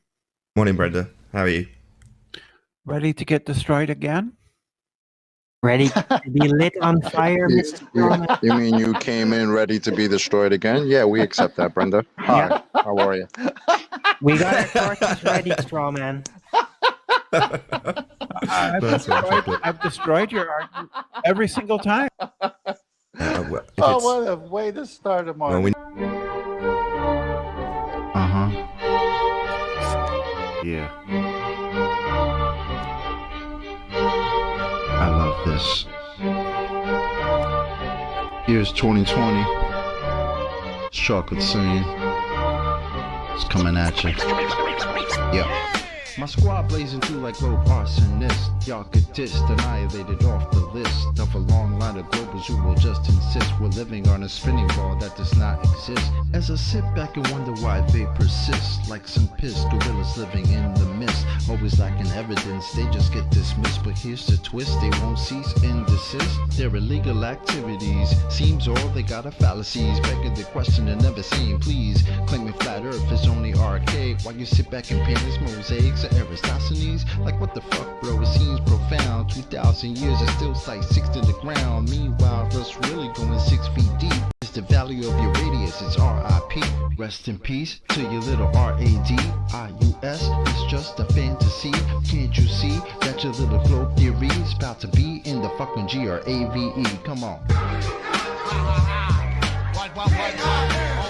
Keep it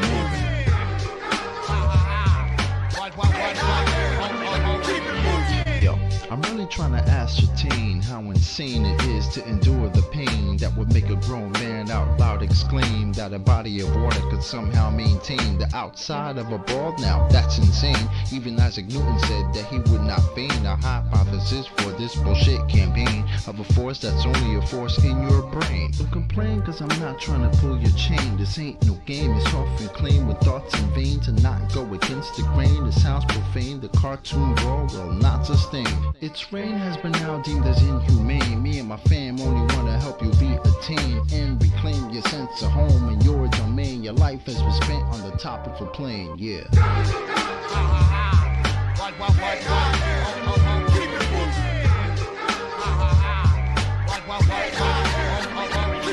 In the year 2020, it seems the case. Heliocentrism has just lost the race. Globetrotters scrambling just to keep the pace while still telling folk tales about outer space. Kinda funny you think NASA really got your back. Astronauts in a vacuum, yo, that's all an act. In fact, they only do it to control your mind. And to not see through it, yo, you must be blind. In due time, it will all soon be revealed. Little water ball is losing its mass appeal. On the real, doesn't matter how bad you feel. Fact of the matter is that your face been sealed.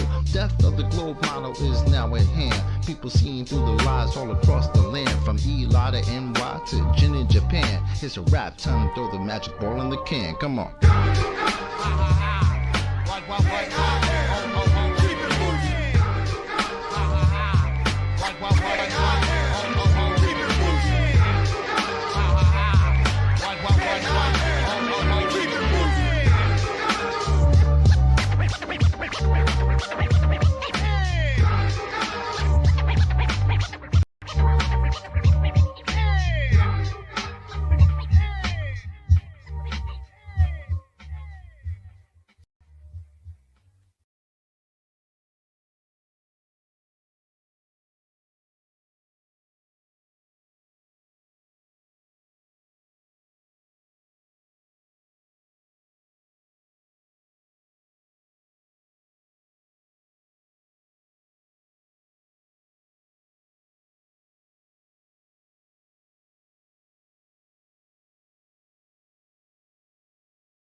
Great. Is the songs over?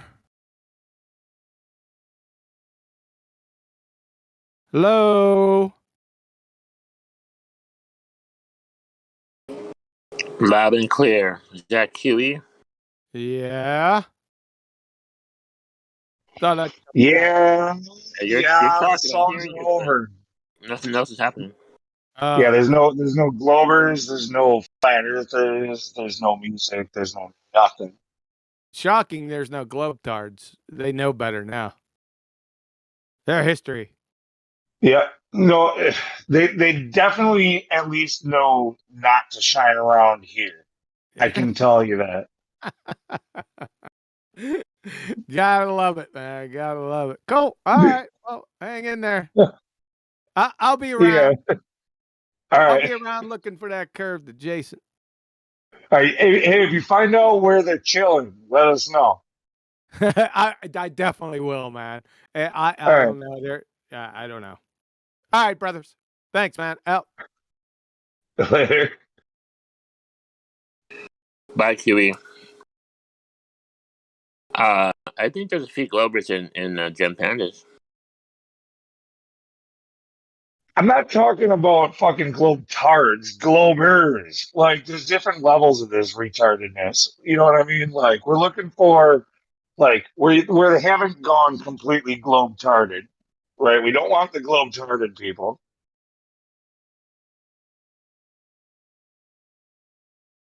So where are those mediocre, like, halfway retarded, halfway still cognizant? Like, where are they? So you have to get them while they're still normies before they have had the arguments, because if they start watching YouTube videos and they start listening to Simon Dan, and they just get really retarded.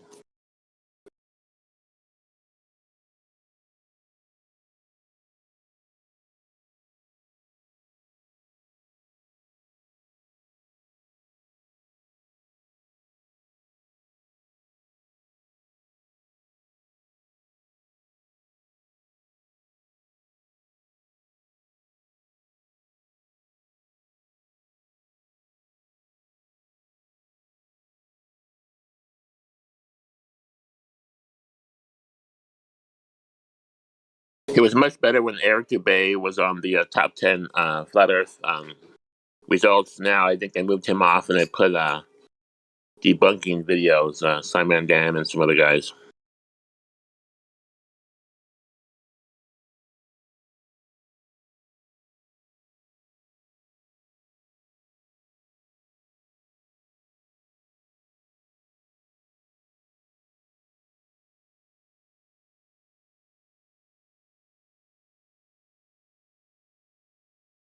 So I don't know what's going on with it, but I really wanted to listen to the MacGyver version of the Cheech and Chong, of most fucking Americans. And I tried like half a dozen times, and every time I try, it loads a playlist of 42 songs and gives me a no go. Like I just can't get that song to play.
Sure seems quiet in here.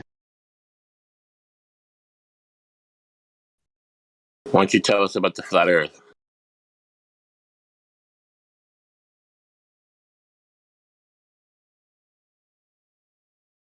It's flat.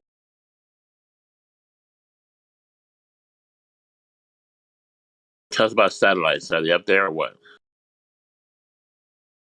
No, I believe they're called satelloons, but I don't believe in satellites. But I could be wrong.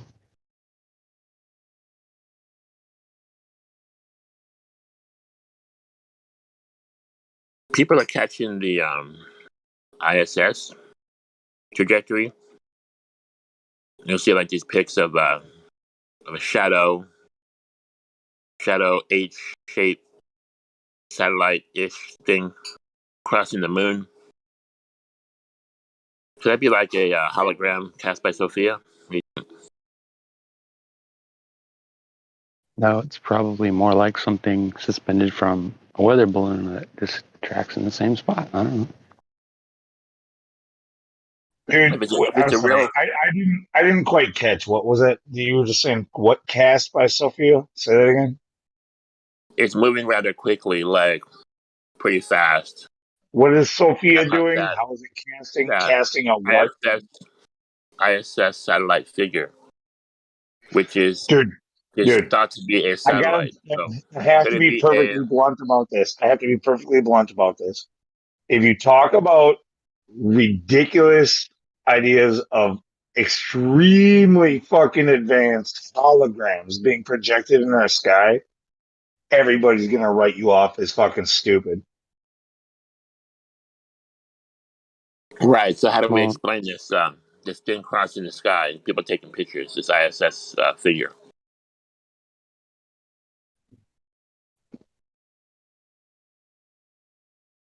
Let me see if I get a picture. Hang on. I would say it's probably always been there. Or either that or it's just smaller and closer. We put it up and but like if you really want to get into like see, this is why I don't buy it. Is this is almost like Alex Jones and freaking History Channel shit, like Ancient Aliens. You know, like there's hieroglyphs that show something that looks almost exactly like the ISS. It may have always been there. It's possible.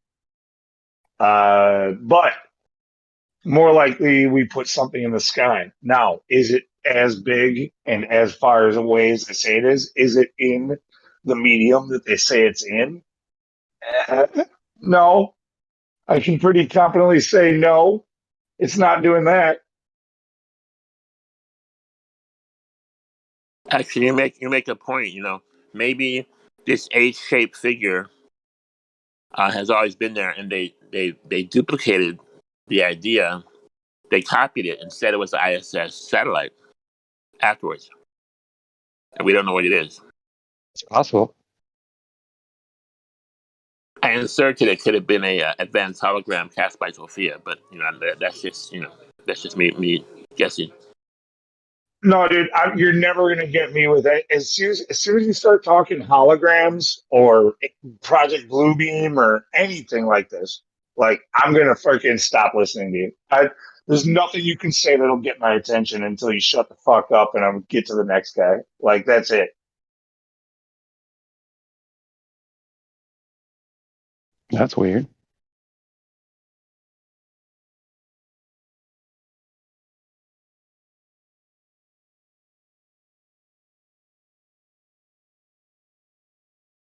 How long until I get out of detention? I just got this role for no reason. I have no idea why. If you don't know the answer to that question already, then I probably can't help you. Hold on, let me check my DMs. Punished for swearing. Ah. Okay, how long does it take for me to get out? I don't know. It depends on what you said. I just said the F word. I don't know. Usually, I don't know, 30 minutes maybe. Just means you can't write anything on the thing. You can still speak. Oh, okay. Well, obviously, because I'm talking to you, right? Yeah. That's only because I was in the live stream channel before I got detentions.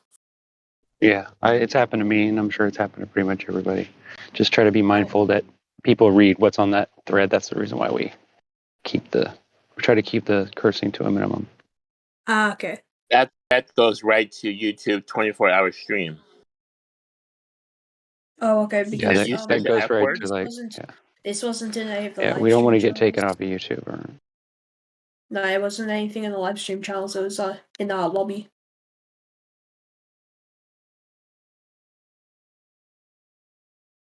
There's mixed company there too. All right. I'll just wait then. Yeah, just wait and just be mindful. Just try not to throw the F-bombs. Oh, there we go. I'm back. You know what I mean? There we go. I'm back. Just be more mindful, otherwise they'll do it for longer next time. Just so you know.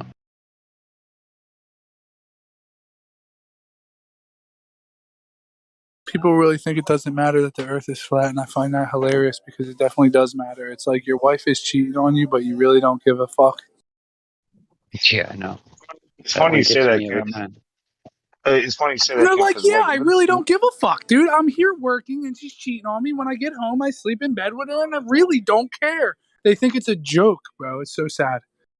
It's funny because just some people can see it and others can't. Like this guy that I work with, I was talking about him earlier too. Like I've been working on him for a while, so it's no doubt that he's gonna have some doubts in the current model. But like he's always doubted the moon landing and shit like that. So he was an easy guy. But just today, I was talking with him and mentioned that. Well, like I didn't do it again. I mentioned that the everything is so like what the significance of flat Earth would actually do. And right when he like finished my sentence, basically, like he's not a flat earther. He refuses to call himself a flat earther. And this was the first time I had the conversation with him. I said to him, I was like the thing is, and I doubt it will ever happen, but if everybody did come to the realization that the Earth was indeed flat, most people come in and they're like, I don't really care, dude, blah, blah. And we've all heard all of this story before. I'm not saying anything new, but, most people are like, I still got to pay my bills and I don't see what the significance is of it. But he right away, like before he even got into it, like he was like, no, it would change everything. Like, I'm like, yeah, see, dude, you are a flat earther. You just can't say it out loud. Like, yeah, it would change everything.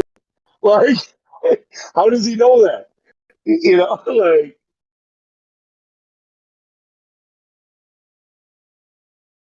Like like everybody who paid a ton of money for their degree, everybody who is a so-called expert, uh, all of our faith in their expertise is out the window, and therefore so is all of their livelihood, all of their significance,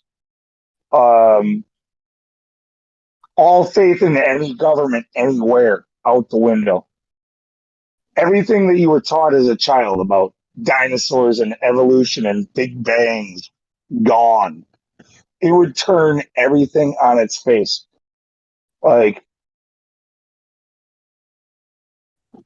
Careful what you say, Lou, because a lot of people in here believe in dinosaurs. Were yeah, no, I know. Look, I'm not going to take every childhood dream that you have right now, but eventually you'll be like, yeah, that's probably one of them too. I believe in those like big birds, like big turkey. But Yeah, no. You're allowed to hold on to certain childhood fucking fantasies. Like, I'm not gonna do that to you. Like, go ahead, it's fine. I don't think they've ever found that Bronchiosaurus, spine bone. The ones that were like 800 tons or 80 tons, right? That were like three street blocks long. Those ones are kind of out there. Yeah. Triceratops with the horns and out of the head. I mean, those couldn't. This is about to get offensive. I'm only here to offend people that are also flat earthers. So, flat earthers who believe in giant trees and titans for mountains, or mountains are titans, and trees, that mountains are trees and all that. Like, this is part of the same spiel that comes with dinosaurs, too, by the way. It's bullshit.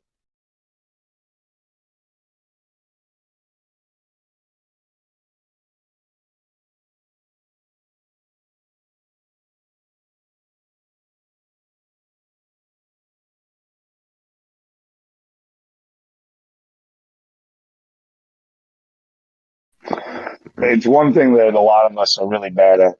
We tend to be, like we're searching for the science, and then you turn around and say something like mountains were trees or mountains were people, And when you do that, you make us all look like assholes.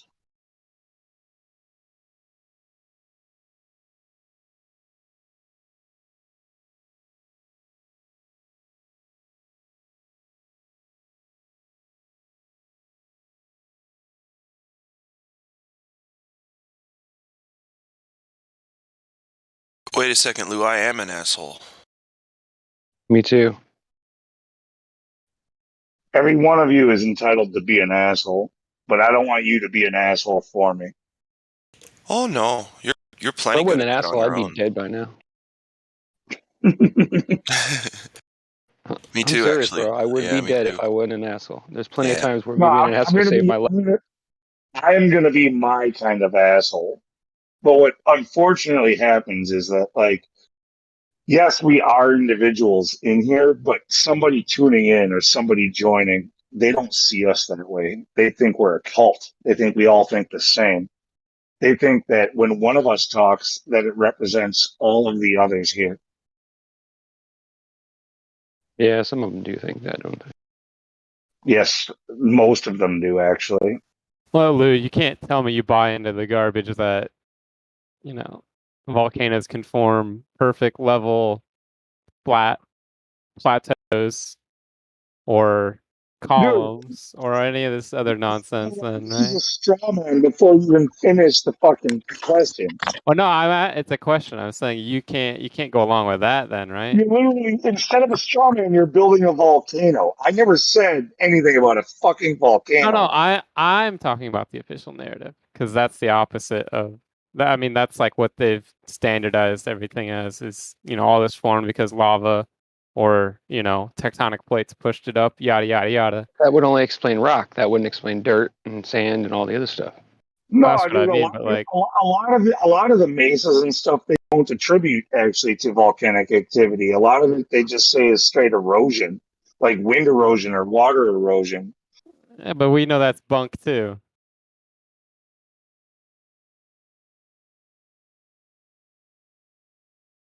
I think it's speculative, but no way I'm buying the narrative they've given. Not a chance. Look at its body. It's mostly scrotum. It's mostly wrinkly scrotum, this animal. Dude, don't take my Bronchiosaurus away. This is like from childhood now. This is nostalgia now. Don't take my Triceratops away. Sorry, dude. Yeah, it's pure scrotum. 2/3 scrotum at least. Does that mean the T-Rex has to go too?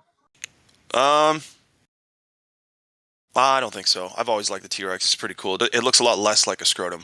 So, yeah. Follow or I don't think it would be able to stand up with no long arms. I mean, the Triceratops is definitely a contender. Yeah, wouldn't the T-Rex have to lean against the trees all the time to help its back out? I don't know. You'd think so. You know what I mean? Like, because it has to constantly be flexing its back to stand up straight. And then it can't use its arms to do fuck all. So, well, anyway. Cool. T-Rex, Bronchiosaurus. It's fun stuff, guys. Grew up thinking fun stuff. How does he get bone fragments out of his teeth? That's what I want to know. How does he get bone fragments? The T-Rex? He's badass, dude. Yeah, man. It's like how a shark uses gets his him hind out. legs to dig those big. It's like how a shark gets him out. Face. He just smiles real big and swims for a couple He rubs hours. his face on another kill. You're right. Come here, you son of a bitch! I need to get this tooth out. He makes the bone almost out of my tooth. Yeah, he makes the almost dead next kill pick the previous kill out of his teeth before he eats that. No, because how did grab this bone?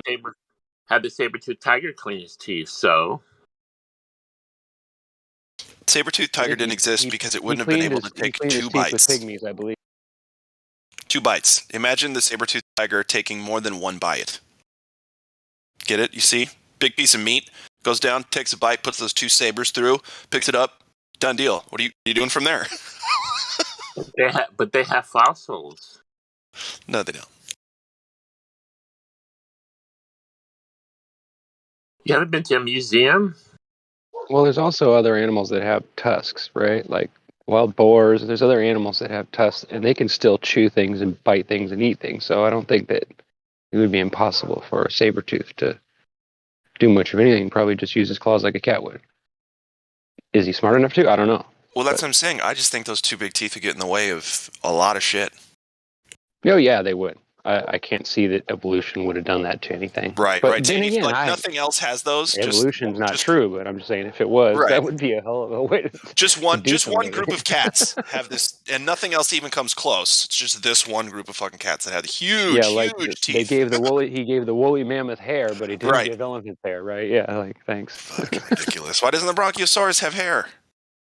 You know? How's he stay warm?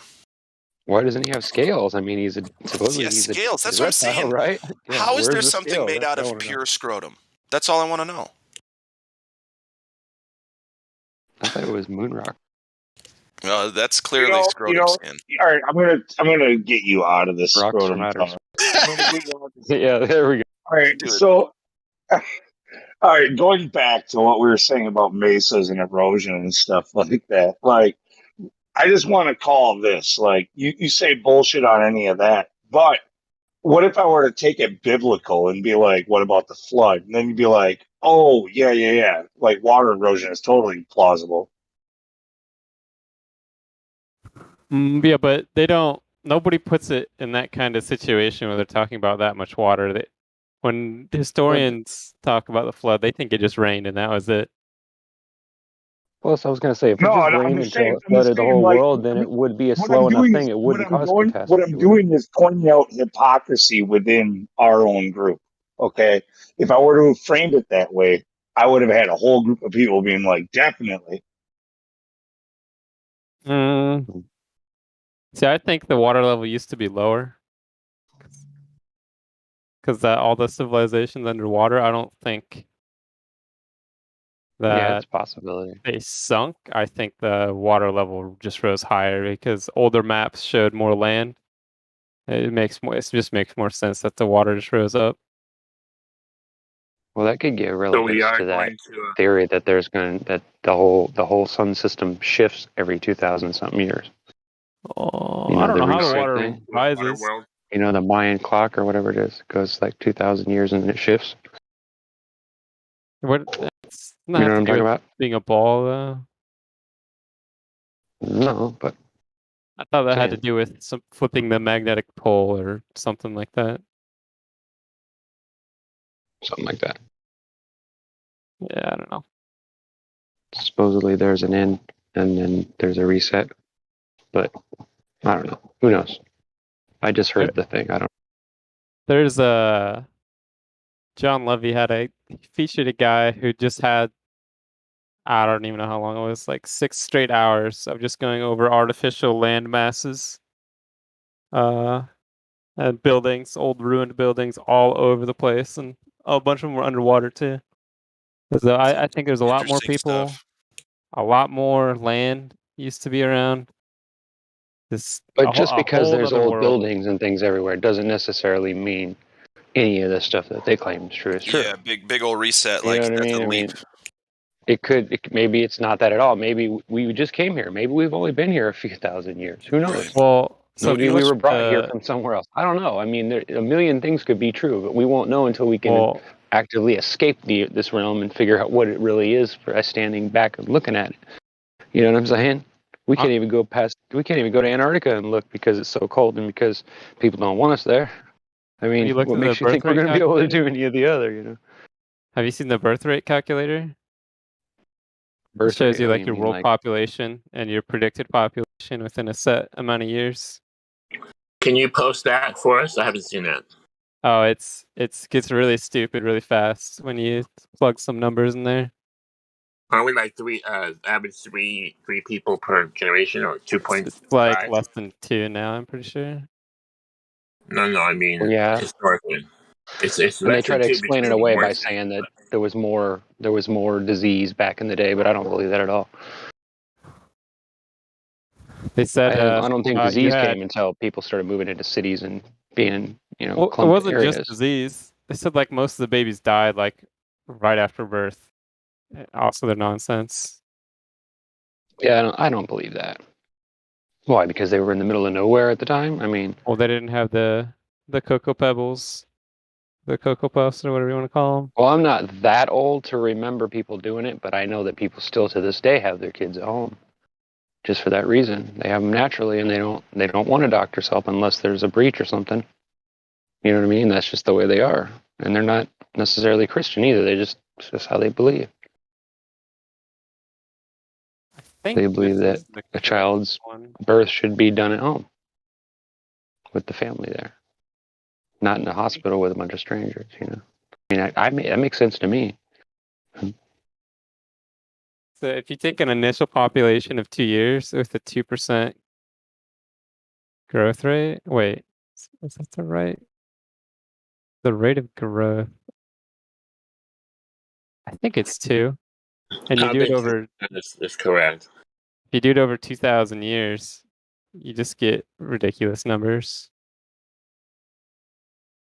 like insane numbers. Can they account for like the Black Plague? No, this just shows you like If it even existed. if you did the rate of growth being 2%, which is like kind of what it is now, this number is so long. I think there's 1, 2, 3, 4, 5, 6, 7 commas. I'm not even gonna try reading that. I don't even know what quintupler or whatever it's called past a trillion. Well, how long does it take a population normally to double? How long does it take? Nothing. I mean, it depends on the rate. 30 years maybe. Then yeah, in about 3,000 years, yeah. And how many people, right? Well, but we don't know. Well, that would kind of lean towards there being a reset, right? Maybe we're supposed to keep the population low. Maybe there is some kind of like special like entity that comes down and starts murdering people if we don't keep the population low ourselves. I don't know. I mean, anything is really possible. I mean, I know it sounds nuts, but anything is really possible. At this point, even if that's true, I'm not going to give our controllers that are so evil and lie to us every day the benefit of the doubt that they're doing it for our own good. Okay? No, I'm not Fuck either. them. Don't get me wrong. They're doing it for their own good, not ours. Right. Well, yeah, I think we all should choose. I don't know, but that's. There's so much land. I don't see how anyone could say that the population can get to a certain number and then say, "Oh, we got to turn it off," like that. Yeah, but convincing a people that are so hooked on technology and cities and all the little the stuff that you can do there and being appeased and entertained, you know how long it'll take for those people to get over that? A couple of generations, wouldn't it? To get that spoiledness out of your system. And that's if we train our kids properly, right? Okay, so I have a question. My grandmother had 12 kids. So what percent rate is that?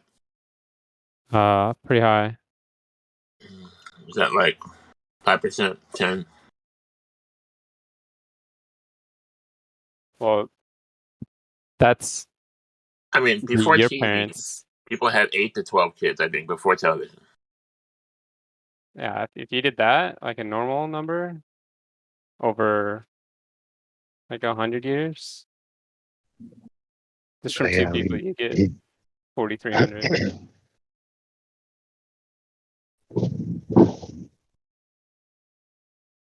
Can you put it in generations instead of years? Well, you put it in years, and then you just do what 80. Because it depends on the generation, right? Because some generations are 20, some are like 4. Nowadays, generations are 40. Because people are going to college. You have to put in an initial population. How many people you want to start with in a city?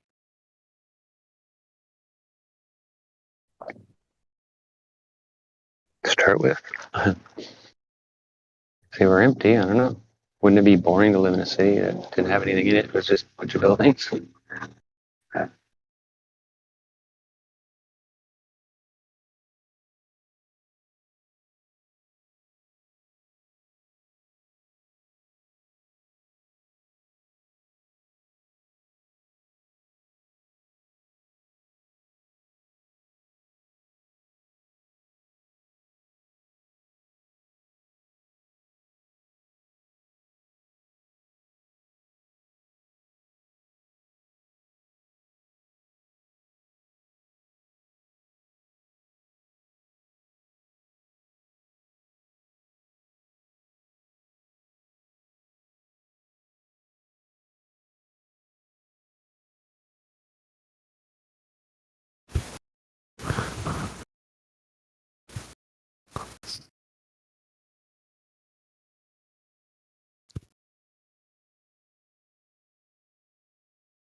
I guess everybody's bored of talking.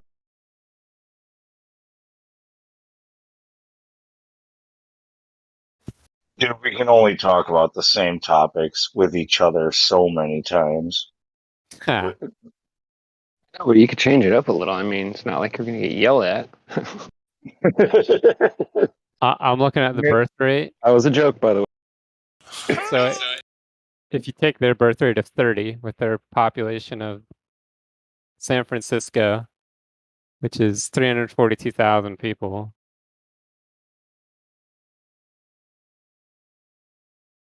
You get? Oh, you're calculating like what our population should be and what they say it's at, and how long we supposedly have been here. Is that what you're doing? Yeah.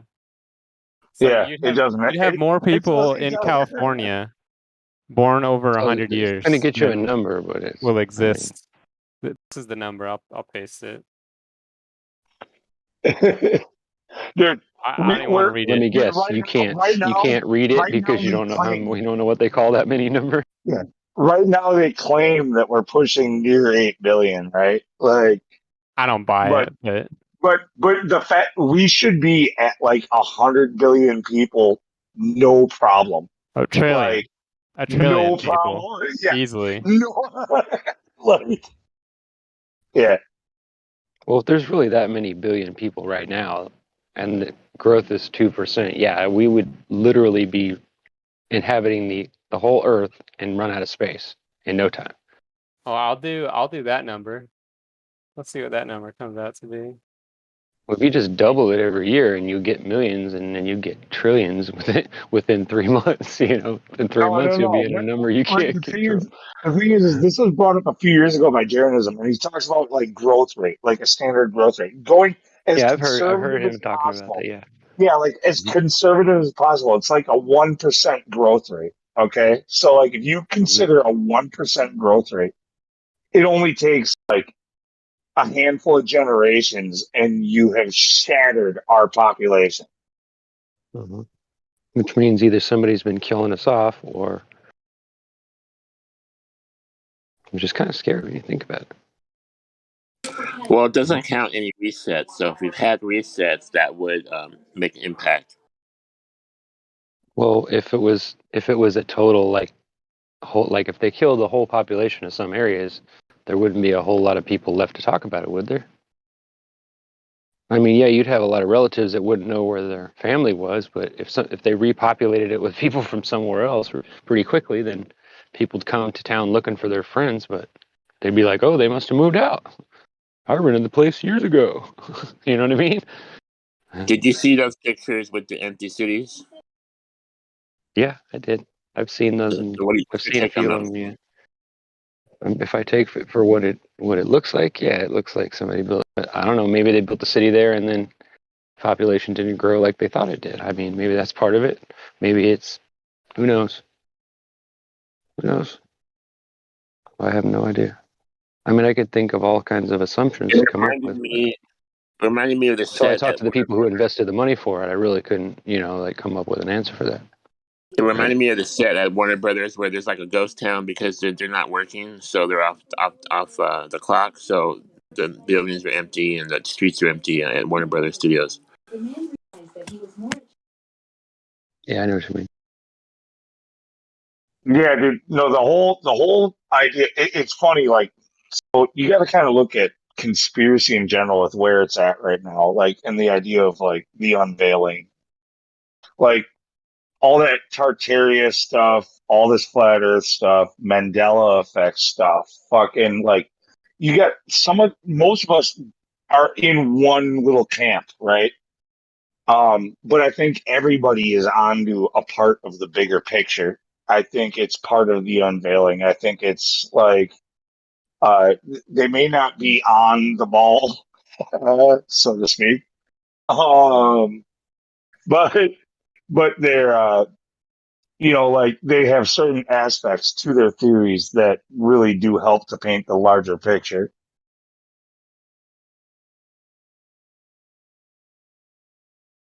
Yeah, I can agree with that to some extent. Yeah.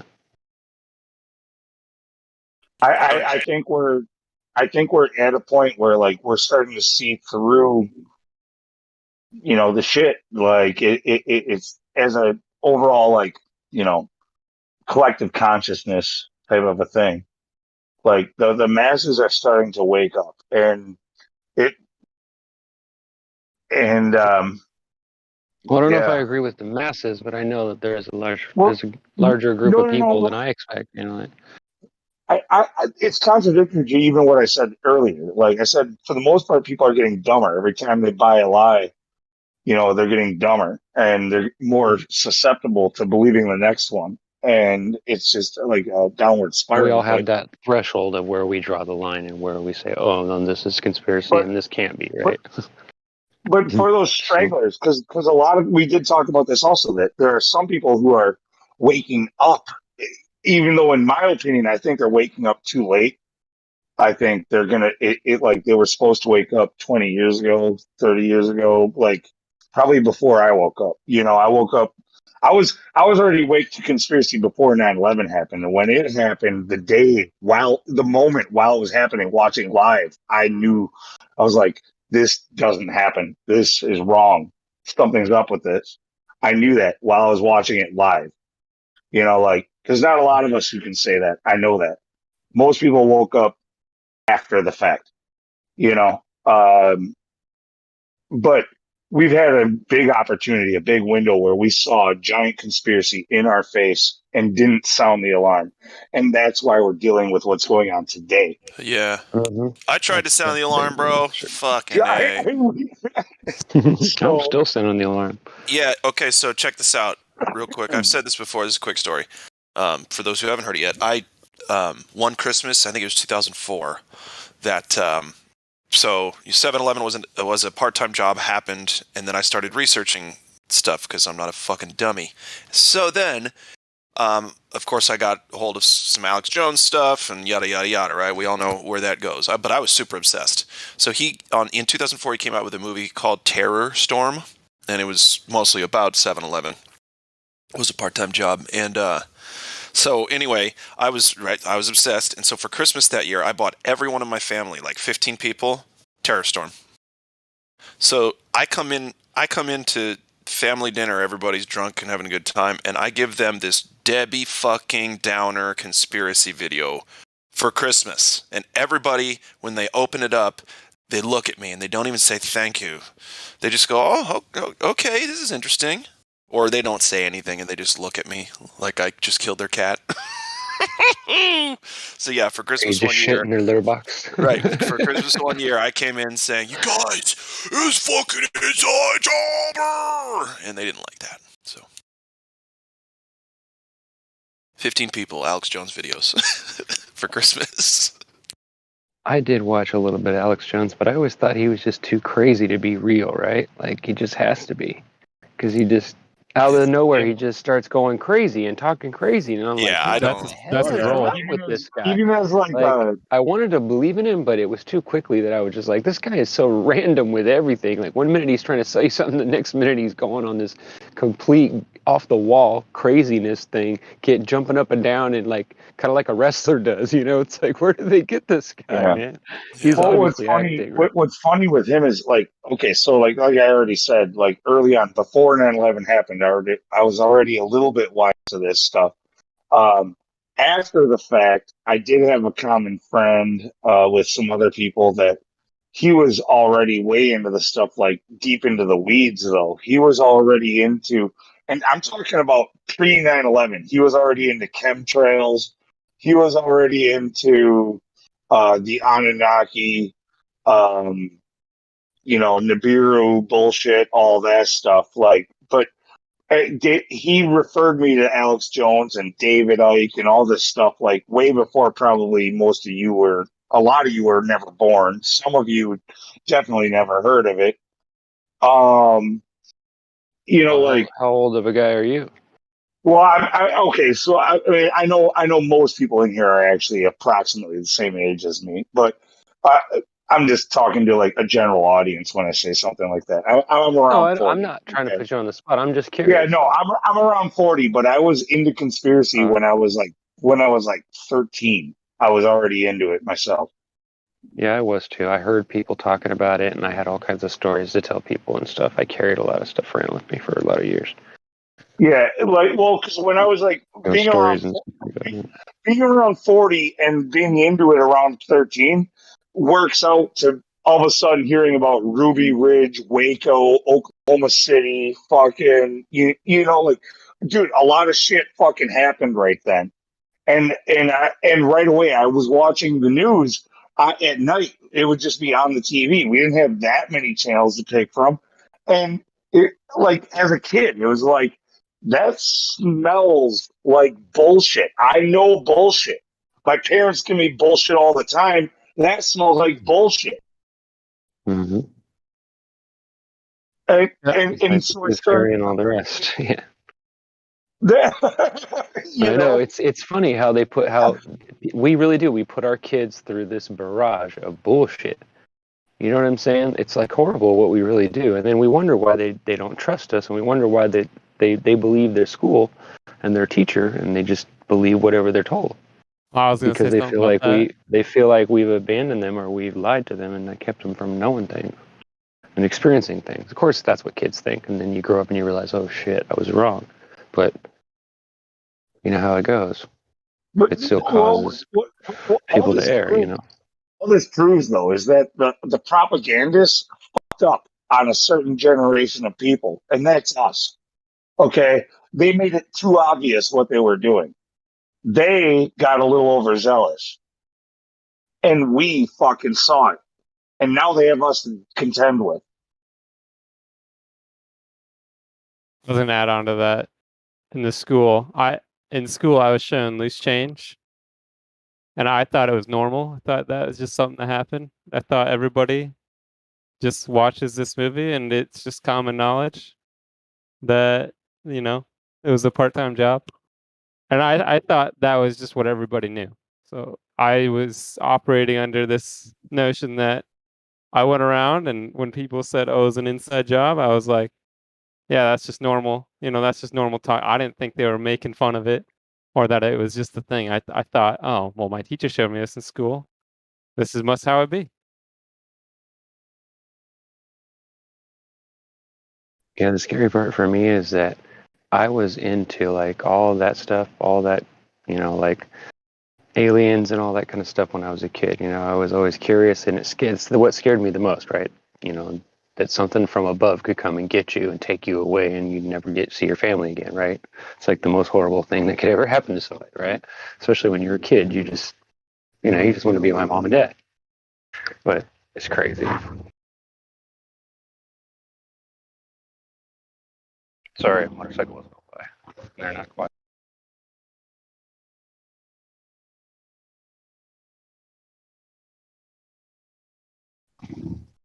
But anyway, what I was saying is, which I forgot now, but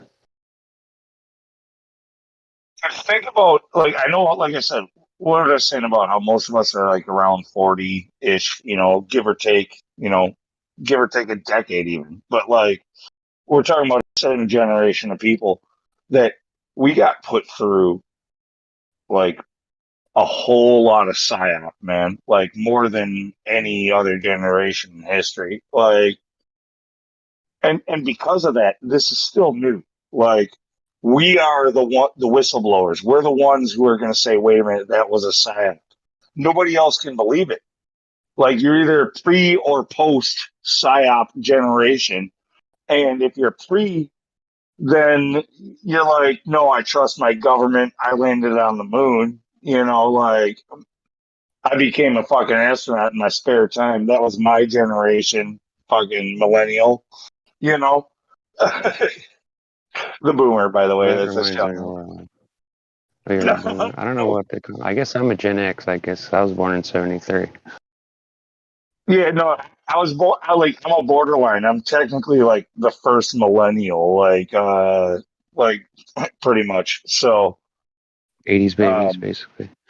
yeah, I'm end of Gen Born in the X, 80s. beginning of what they call millennial. But what's unfortunate is like, if I was to try to like say, if somebody says what generation are you, it's like what timeline are you asking in? Because I've been labeled like 5 different names for my generation. I get used to it. I don't bother. Like, Well, it's just how people categorize you in their minds. I mean, they're trying to relate to what they know. So that's part of communication, right? If you can't give them an exact description of what you are, then they're just going to slot you in somewhere. So you always have to like yeah. stand out. Otherwise, people will they'll put you in a slot, right?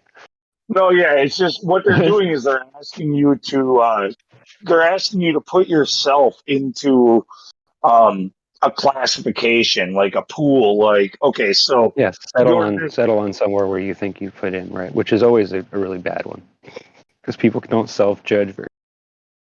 and it's all a part of divide and conquer, because like your generation is the problem.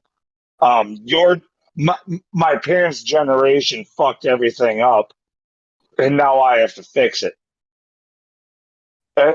No, your parents also wanted the best they could get for their children, just like you do.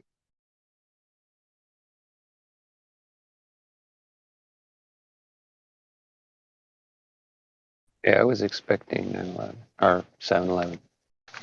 I was expecting it.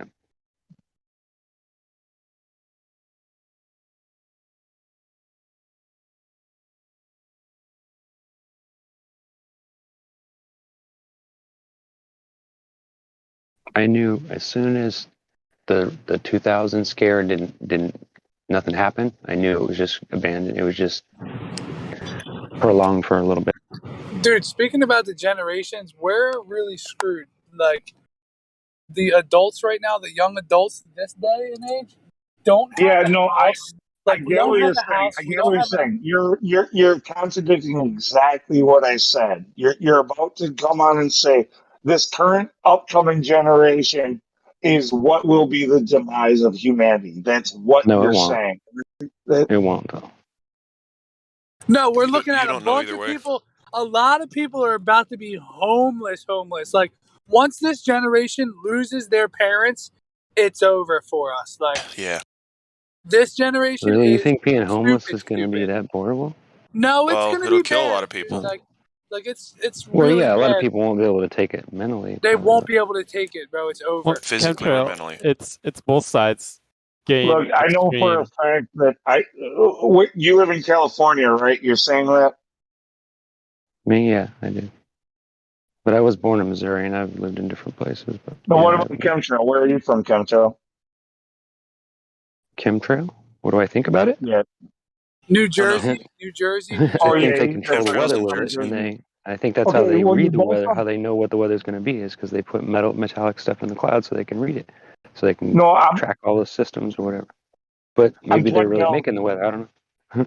I'm pointing I'm sorry. out that chemtrails. Maybe you're not hearing each other.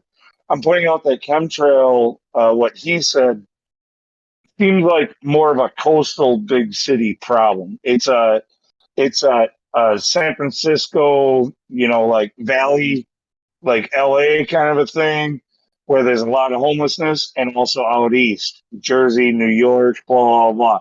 So you're seeing a lot of homelessness, and that's why you're judging all that.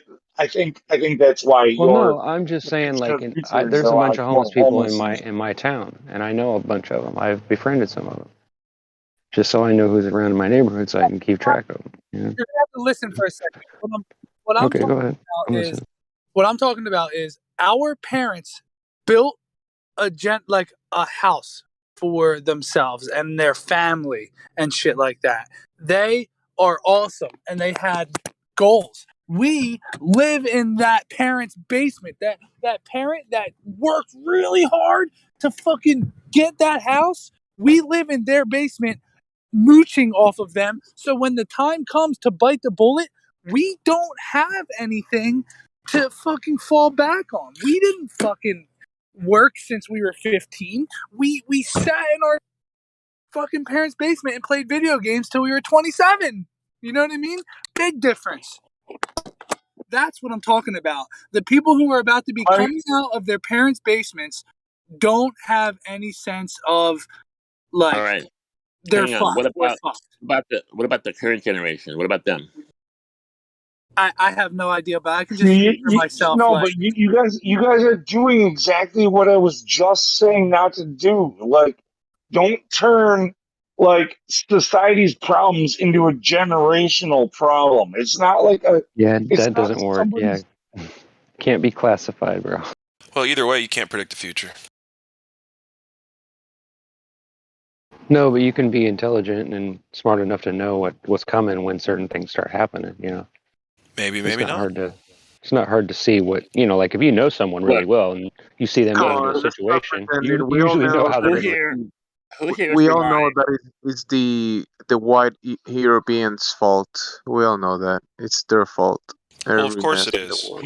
Guilty. Anything Look, white is evil. Pure white paper is evil. Write something on it.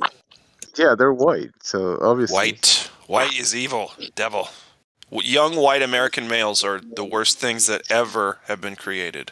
Has nothing to do with those Caucasus Mountains over there, the Ashkenaz. Nothing to do with them.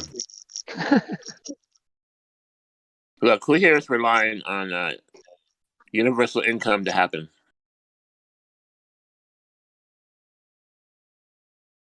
Not me.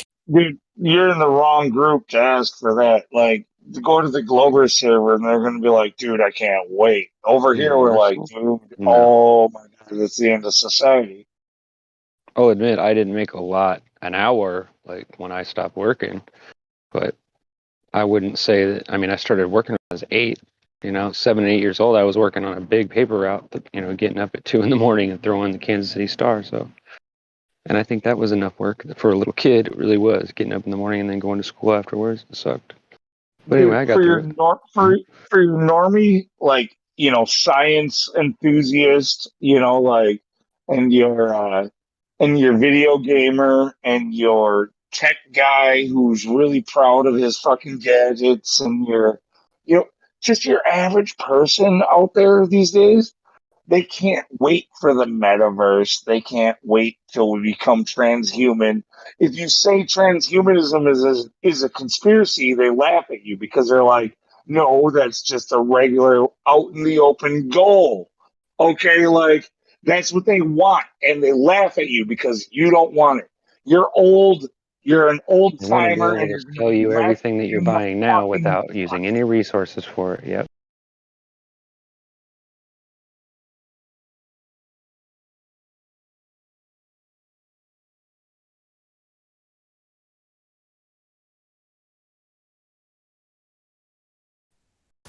Sorry, I didn't mean to cut you. I was gonna No, mention when you were talking about all it's this all right. technology stuff. Add on to that, they promote this idea that you're gonna own nothing and be happy. Well, how do you get to the point where somebody owns nothing? Like they would have to give it to somebody, or maybe they Oh, would have to Yeah, so who's do a going to own it buyback. all? Right? Yeah, who's going to You own it know, all then? Yeah, right.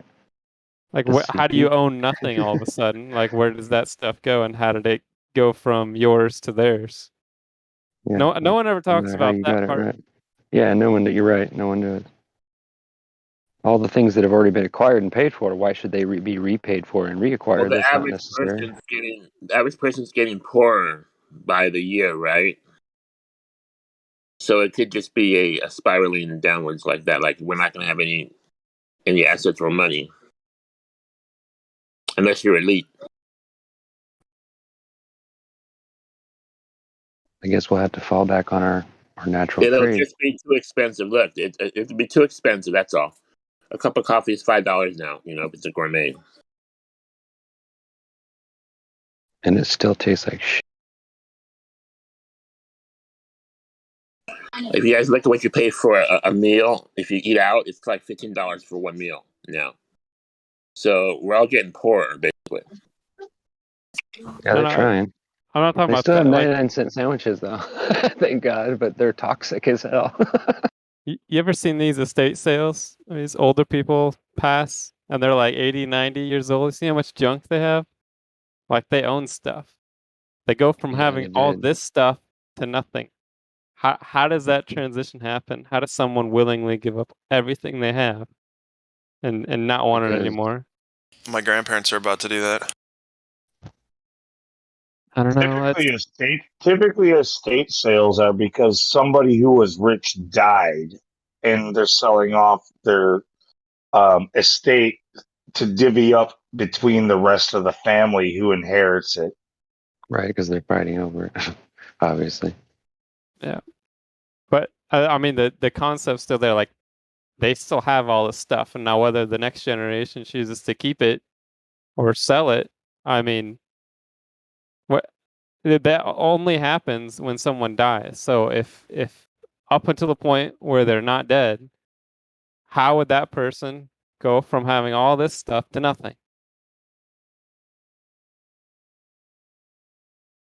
And I can't think about how they would do that. I just explained to you. I think you are framing it in a way that isn't quite the reality of the situation. What they're saying is everything. No, I'm saying that's their plan. I understand that person died and now they own nothing, but yes, that's the fact of nature. Like you're dead. No, you now Lulu, that's not what I'm saying.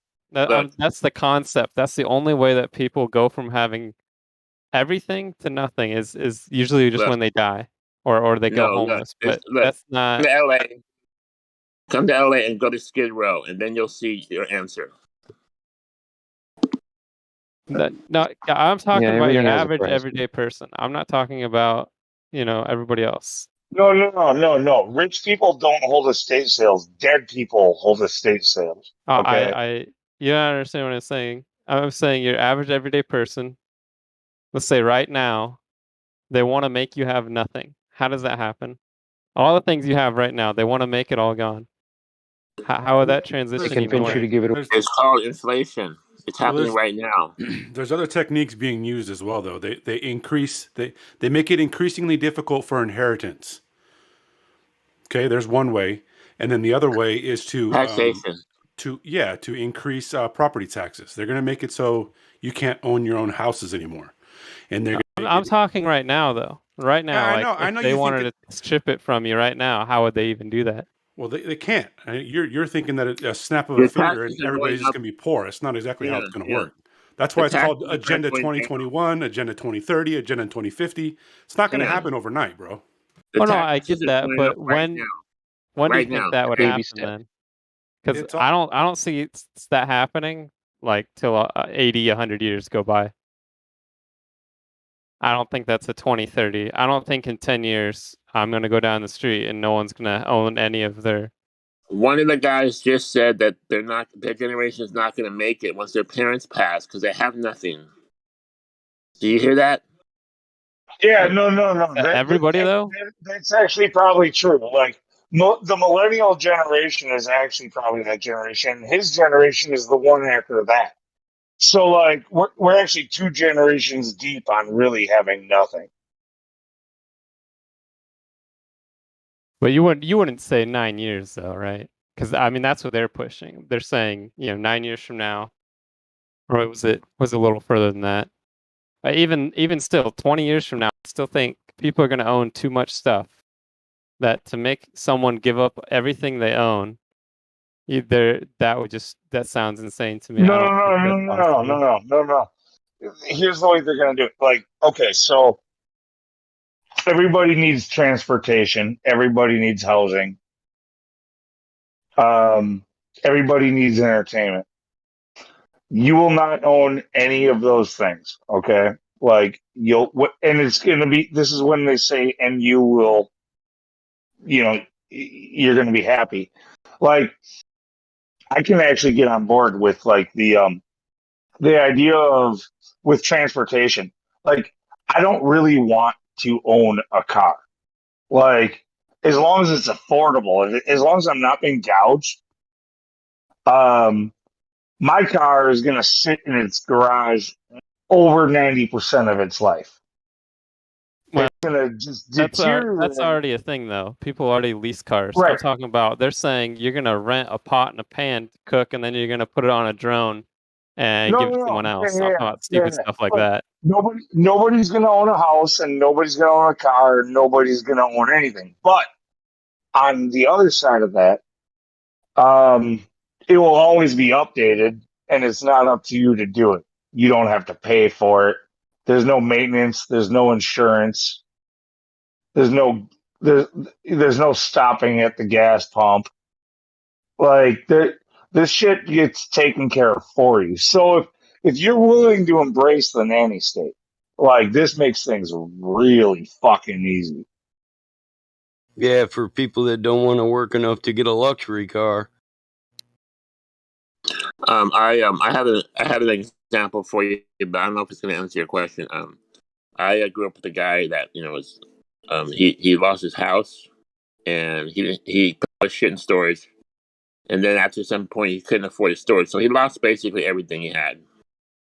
So he had basically nothing. This was like a while back. I've heard of things like that. That's your question. You can't afford the big storage. No house to put it in. That's basically you're on the street then.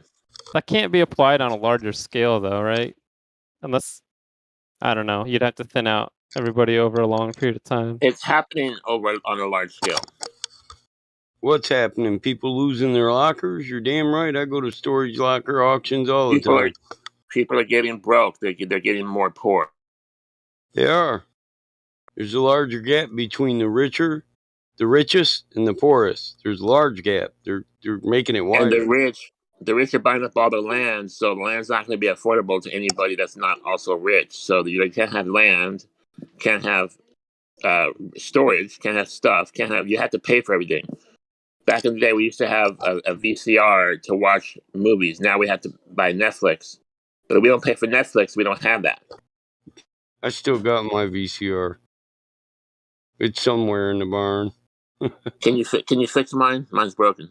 Yeah, I can that's what fix VCRs. is all about. Look, yeah, so you have a VCR, great. Is anything put on VCR anymore? No. So in a few more years, anything I want to record on it, yes. Dude, as far as right now goes, with VCR, you're stuck watching like 1990 movies. Whatever I record. All right, yeah. Look, yes, you can do that, but that is a technology that will be left behind, and that's what I was saying earlier. Like, the people that we're dealing with don't give a fuck about 5 or 10 or 20 or 50 years. In life. Like, they're going to give you the new tech, and society advances based off of the technology that is available. Based off who accepts the technology, accepted technology. Well, even if it's not accepted, that's what will people don't use it. if people don't use it, it goes to the wayside, bro. No. Yes, that's mostly Yeah. true, but that's mostly true. But let's say it's like a super advanced technology that only the government wants to use, or only the military wants to use, right? Like, we will fund that by having an inferior technology that's more cost effective, so that they can have their less cost effective, more secluded, like proprietary technology. We already exist in that state, Lou. Yeah, I know we do. That's why it was so able to be So it's absolutely a specific. possibility for it to evolve to a greater level. Do I fear it? No. You know what the most deadly form of combat is? The first form we ever came up with. Not the most advanced, but guerrilla. Guerrilla warfare. That's the most efficient.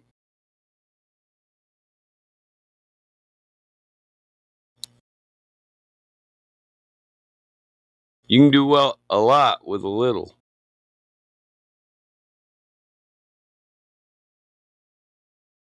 Depending on how resourceful you are.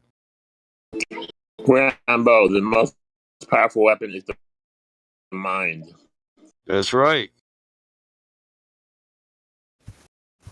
I thought the most powerful weapon was a man with nothing to lose. No, I'm not that powerful. Well, if he's a dumb fucker with nothing to lose, what's he gonna do? I'll put it to you this way. Someone comes to my door uninvited, I all of a sudden have nothing to lose. Does that make sense? I try to know when they enter the property before they get to the door.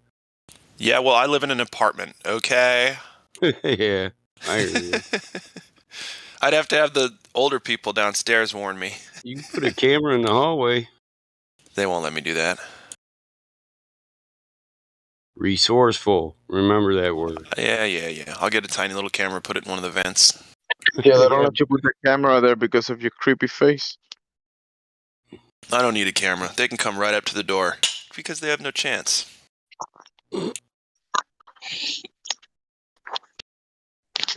Once they get through the door, which is going to take a while, I'll be naked.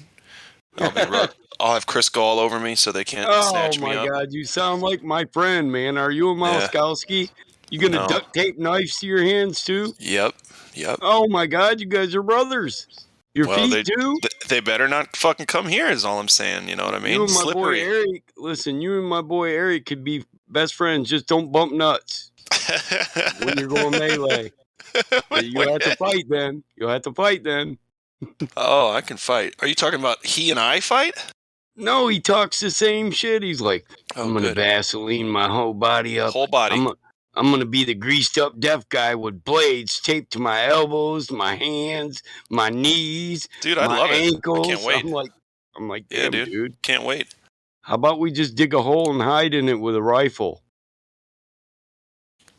Not good enough? No, because they got bulletproof vests, but they don't have anything protecting their jugular. Is kind of what I'm saying. Oh man, they ain't got no armor plating on their ankles either. It's true. You can't carry around armor plating enough to cover your whole body. This shit's too heavy. I know. Absolutely. Well, jugular's tiny. You get a little slit going in there, and you're fucked. When you wear a plate vest, you try to guard vital organs, and that's it. Right. Well, then they need to protect their thighs too, because I know where that big artery is, the femoral. So yeah, they need to protect their neck. Well, protect your neck, right? Like Wu-Tang says. Yeah, that's right. Protect your neck, punk. Because if you don't, you're gonna choke. Not punk. You gotta say it right, son, because that's New York. Like at least at the time. Yeah. Protect your neck, son.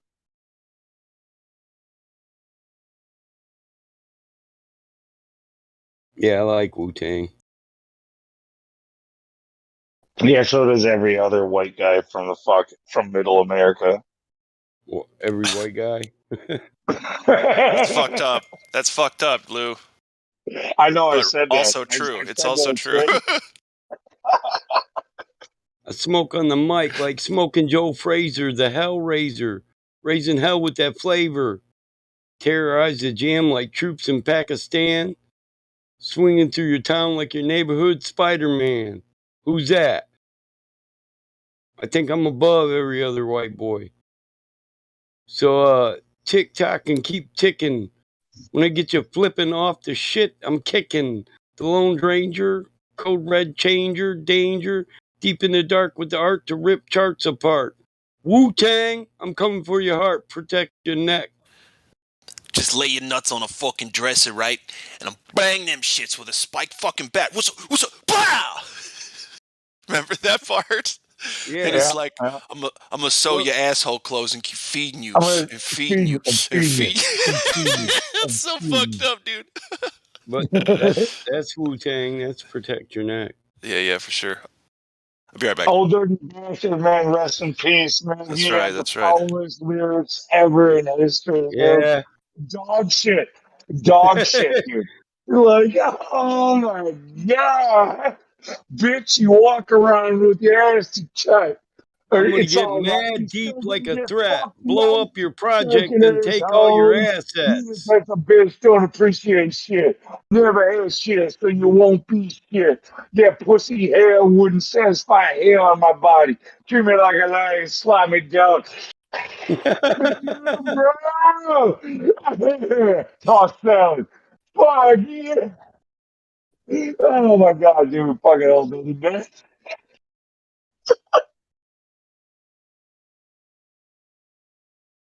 First things first, man, you're fucking with the worst. I'll be sticking pins in your head like a fucking nurse.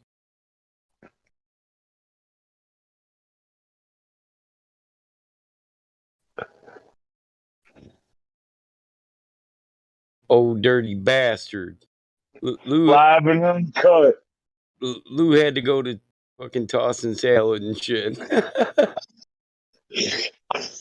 You're doing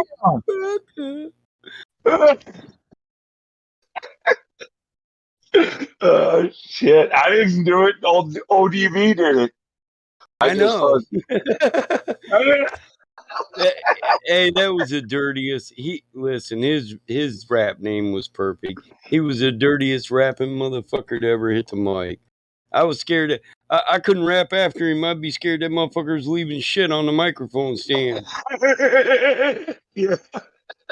Talking about tossing salad so much, like, dog, you don't touch the mic. Get him an extra spit guard.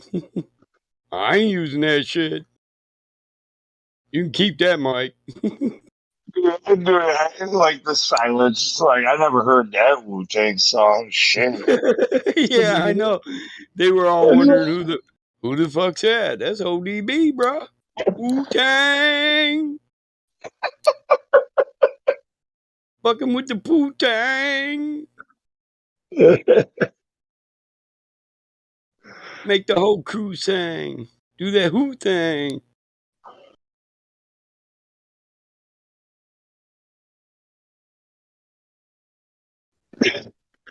Fucking shut this shit up. Well, old dirty bastard. Fuck. I thought it was known. My bad. Spoiler alert.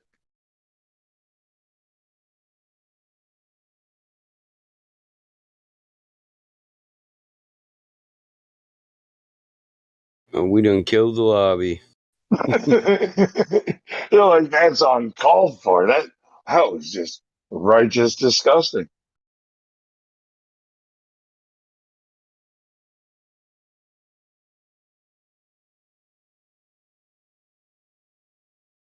M-E-T-H-O-D, man. M-E-T-H-O-D, man. M-E-T-H-O-D, man. Yeah.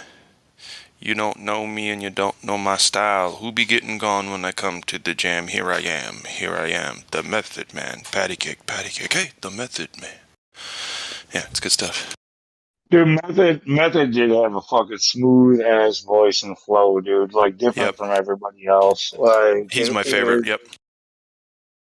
It's a Method Man, for short, Mr. Meth. Moving on your left and setting it off, getting it off, setting it off like a gat. On a break full, cock me back. Small change, they putting shame in the game. I'm taking aim and blowing that nigga out the frame. I like Method Man. Dude, it's like a shame. Like, for some reason, people started making like a meme before memes were memes, like about Method Man or Redman. Like, but dude, Redman was the shit too, and the two of them combining was an awesome fucking combination. And they like make fun of it, and I don't get it. Who makes fun of it? I never knew, Lou. Wu-Tang! Killer bees on a swarm rather. What was I gonna say? Who makes fun of it, Lou? Dude, it's just maybe you haven't paid attention. Like, I don't know, people like that. If you say Method Man, they'll be like, "Oh yeah, Red Man," ha ha ha, you know, like, or vice versa, you know, like. What? Because they were the two most popular, other than ODB. They'll like write DJ it Yellow. off. They'll like write it off as just some like cheesy shit from the '90s. You know what I mean? And I get it. Was like, it was some of the better stuff, actually. It was like a bridge the gap between gangster rap and hip hop, and that's what I thought was cool. Because it was super hardcore, but it wasn't like, I'm going to take my gun and shoot you and fuck your bitches, and you know. Yeah, no, they were enjoying like music, making music. Mm-hmm. You know, like that was like, dude, when they got together, like, dude, I can't think of the name of the one song, but there's one that Red and Meth did together that, like, dude, if I played it, like, all of a sudden you'd be like, oh, yeah, they're all fucking single from the '90s. Oh, fuck it. Yeah. You'd be shaking, you know, like. Reunited? No, well, that was a good song too, man. Yeah, that was off of Forever, right? Or the first, or was that like Cream? Yeah. Yeah, them two did a couple good ones together, actually. So we got, let's see, Estrella chatting in the live stream voice text. And that's bringing a ruckus. Then we have Saudade,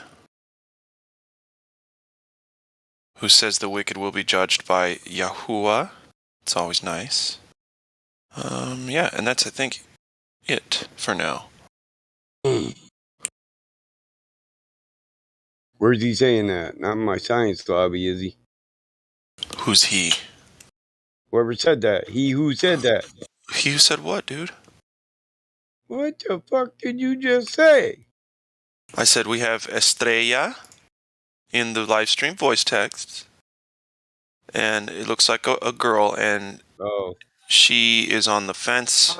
I'm pretty sure I've talked to Estrella before. I think she was I think so, too. on the fence. I think that's deserving. I think she was at least open-minded towards what we were saying, if memory serves. Yeah, yeah, that's why I mentioned her, because I do recognize the name. And then Saudade, been here all day. Not talking. Never mind then. I don't know what you heard, bro. I heard what you said. This you walk just around can't remember what you said. I can't. Oh, that. Yeah. I said the wicked will be judged by Yahuwah, because that's what Saudade says about me. Sorry. Or under his name.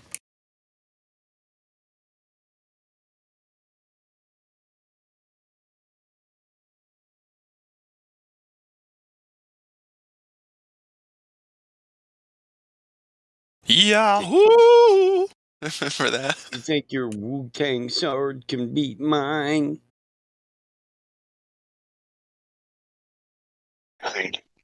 You can defeat my Wu-Tang sword style. Won't you try my Wu-Tang style?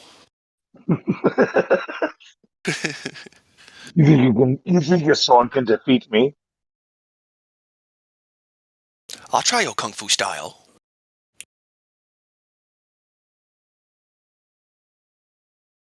You fight me? I got you all in check. Sorry, There you that's go. not Got you all in Wu-Tang. check. Yeah. Ooh-ha. I am a big Busta Rhymes fan. I got to tell you, Yeah. actually, like a big Busta Rhymes fan. Me And too. he didn't get he got a lot of credit, and still, dude, looking back, he didn't get enough credit. Not at Like all. that Not at dude. all. Yeah, he was fucking it for a long time. He was the best, fastest, most creative rapper, in my opinion, and for a long, long time. Yeah, I agree completely. Yep, that's kind of what I'm saying. Like even When I first even heard with him on Tribe Called Quest, even I was with like, all the whoa. even with the credit that he got, like they never gave him enough. He was like underrated. Yeah, I agree. I Who mean, is it? he Busta Rhymes. Oh yeah, he's good. Bus a bus. Bring the motherfucking ruckus. Dude, Dangerous, that song, I cannot help but fucking, dude, all of a sudden, like, the job site, like, wherever I'm working is a fucking house party when fucking Dangerous starts. Yeah, for sure. Where- Yeah. And then remember Janet Jackson, Busta Rhymes, that song? Hang on. Such a good one. My daughter don't even like to be in the barn when I bounce Wu-Tang because she can't talk. I take over the sound waves with that shit. I turn that high phonics up as high as it goes. What's it gonna be? It's a cool video too. You should have seen my Amish neighbor when he came over and I was bouncing Wu-Tang. I had to turn it down to talk to him. He said, well, thank you. I thought, yeah, he's not even going to say shit about that devil shit. But if you're into Buster Rhymes, like, I don't know how to search it up, but, like, I watched an interview um, where it was just like a hip hop radio station that had him in the studio, and they were like quizzing him. They were like, because his lyrics are like he does it so fast. He's like he does so many. He's a very fast rapper. Yeah. And so he's got a lot of lyrics and a lot of songs. And even, these guys in this hip hop station are like, how do you remember all these lyrics? Is it possible? And he's like, yeah, I know them all. They're like, all right, we're gonna quiz you. And they're like, do this song. And he just fucking lays it out like on the spot. Perfect. Like every fucking time, just they're trying to give him the fastest lyrics that he's got in his arsenal, and he's got them all. Like, I don't know, dude. I don't know how you do that shit. Like that's a lot of shit to memorize and to hit it on the beat on the spot. Like you have to be talented in your job.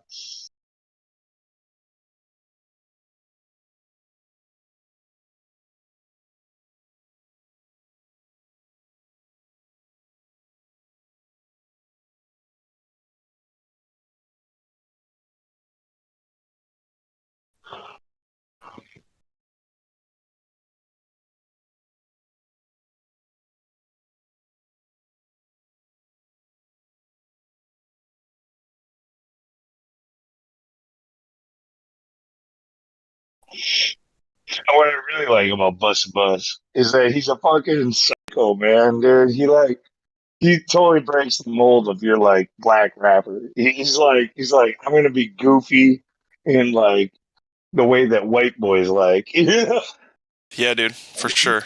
Yeah. Flip mode. Yeah. Yeah, he's goofy as shit. I love it.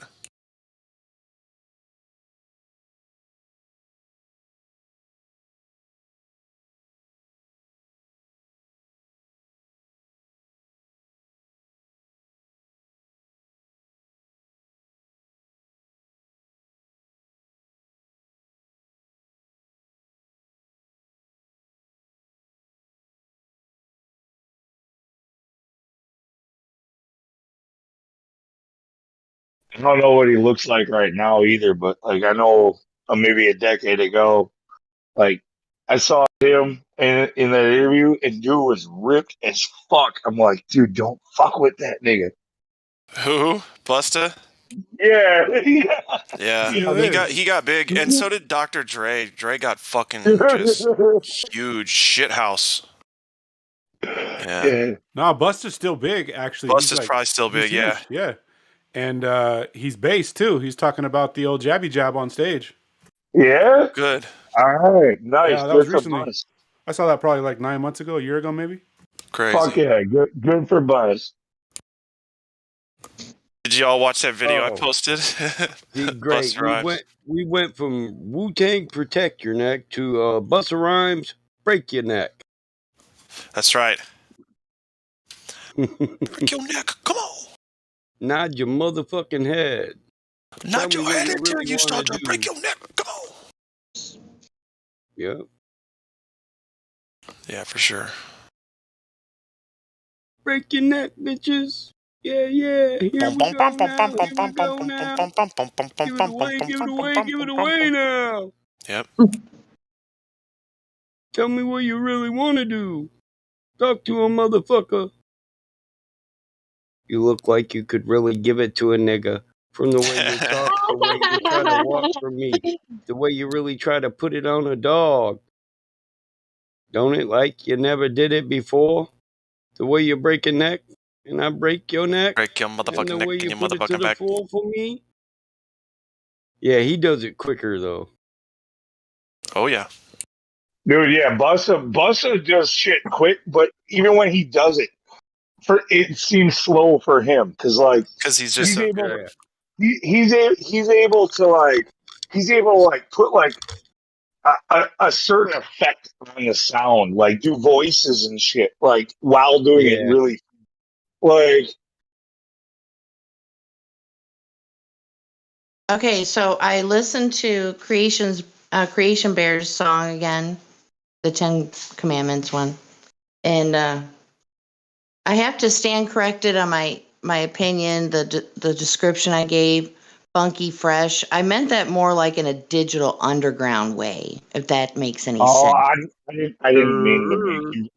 I didn't mean to make you reflect on that so much. It needed it. It needed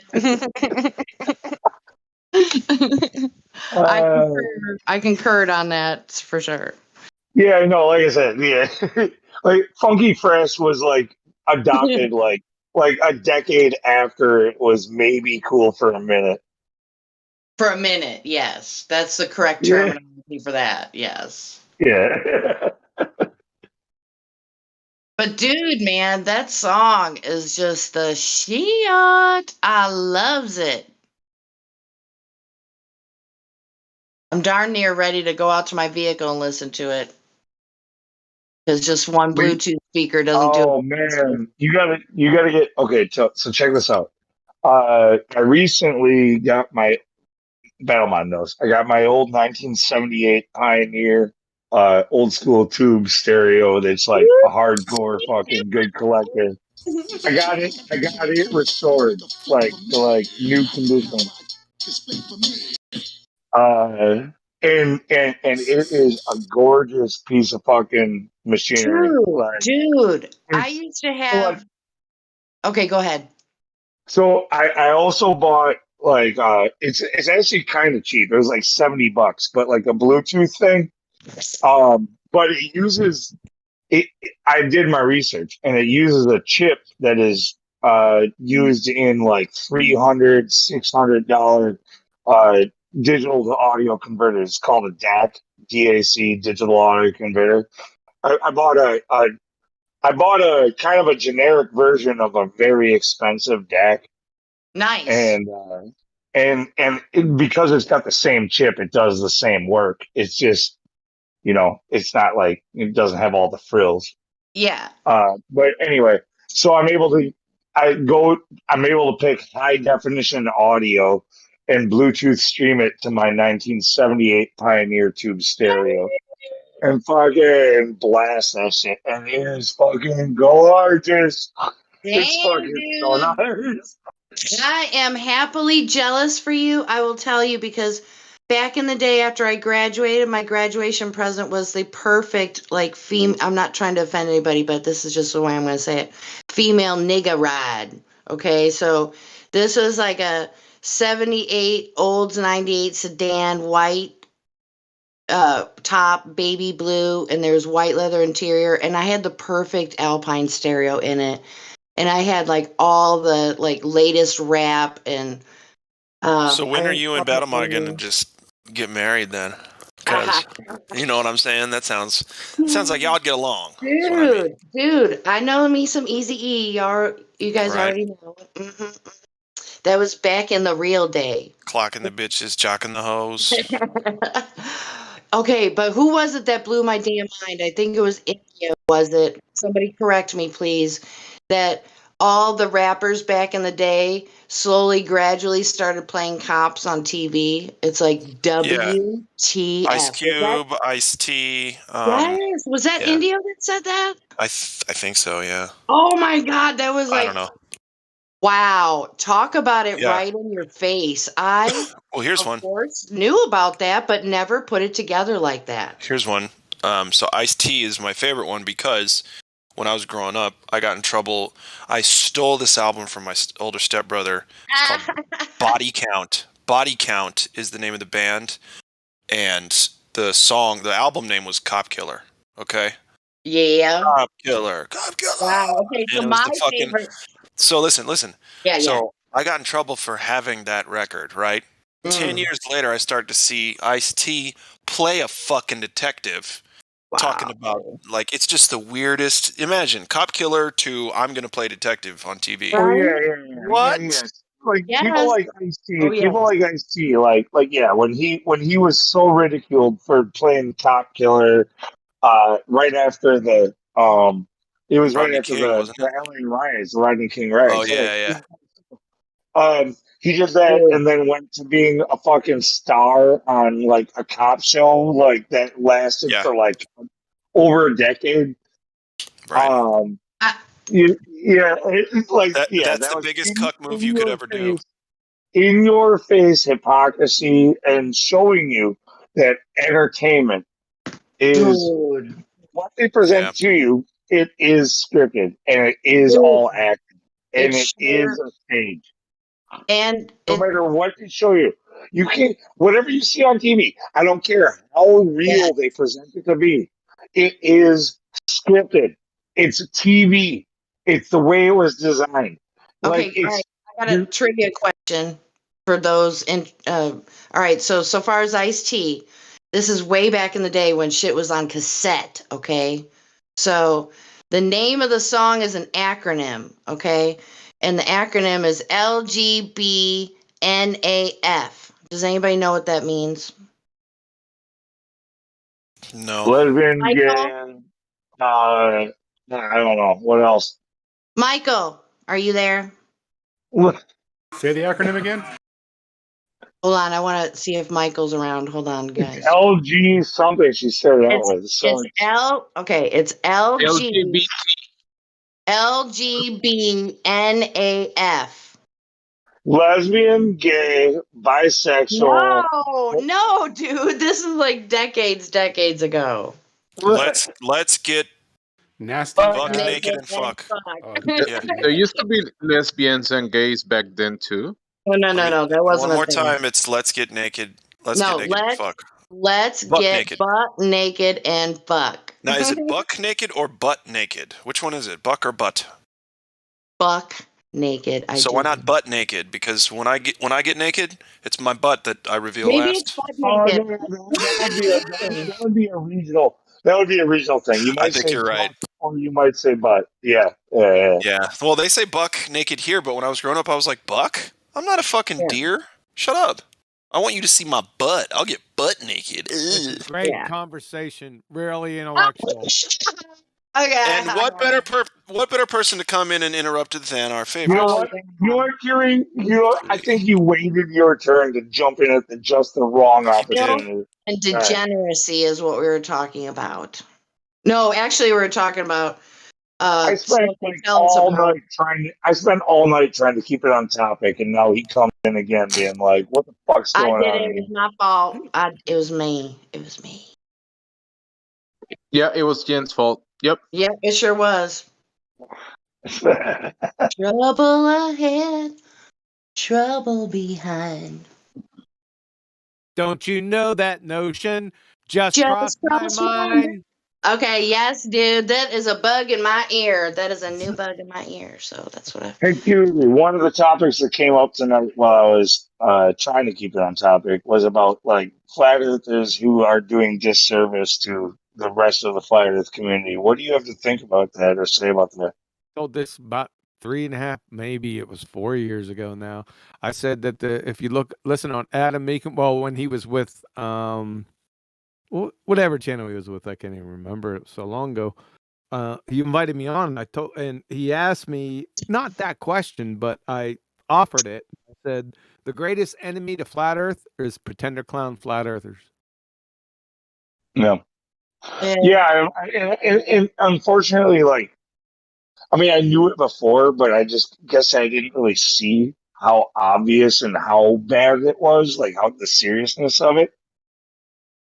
And recently, I've just been really angry about that. Like when I hear people saying things like, I don't know, man. It's like you're supposed to be on my team, but you're really hurting me more than you're helping me. You know, like that doesn't fucking work. Yep. Yeah, but it's all over now. We can put that in the past. Did they show a curved adjacent just yet? No. I saw some funny drawings though, but no. They have some funny drawings. Oh, really? Oh, wow. Yeah. They do. They got funny, pretty drawings with crayons and such. Crayons. They drew them before they ate them? Yeah. It was in the process they couldn't help themselves take some bites, but they got through. They got through the picture. They took some bites and Hold on. I think I might be able to find one. Don't hold me to it, but I think I found one.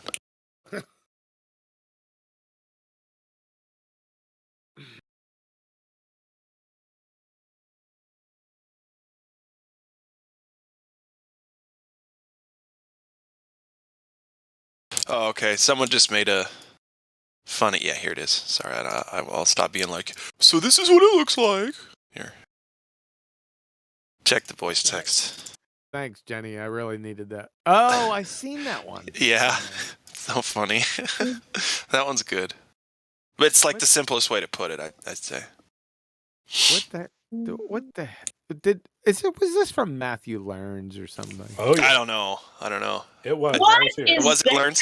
Oh, Quantum, I don't know if you heard the conversation, but I'm pretty sure it was like, did you hear the Matthew Lane's conversation like 2 nights ago, maybe 3 nights ago about this, where he was talking about how, no, there is no such thing as a curved adjacent, and all this, but he thinks that the section could still work for the globe if you took the tangent first, so that you could get a straight line, right? Like, so you take the tangent when you're looking over the horizon, you're assuming the sphere, and he's open with this. He's like, yeah, you're going to assume the sphere, you look over it, and you call that a tangent, and now you have a 90-degree angle.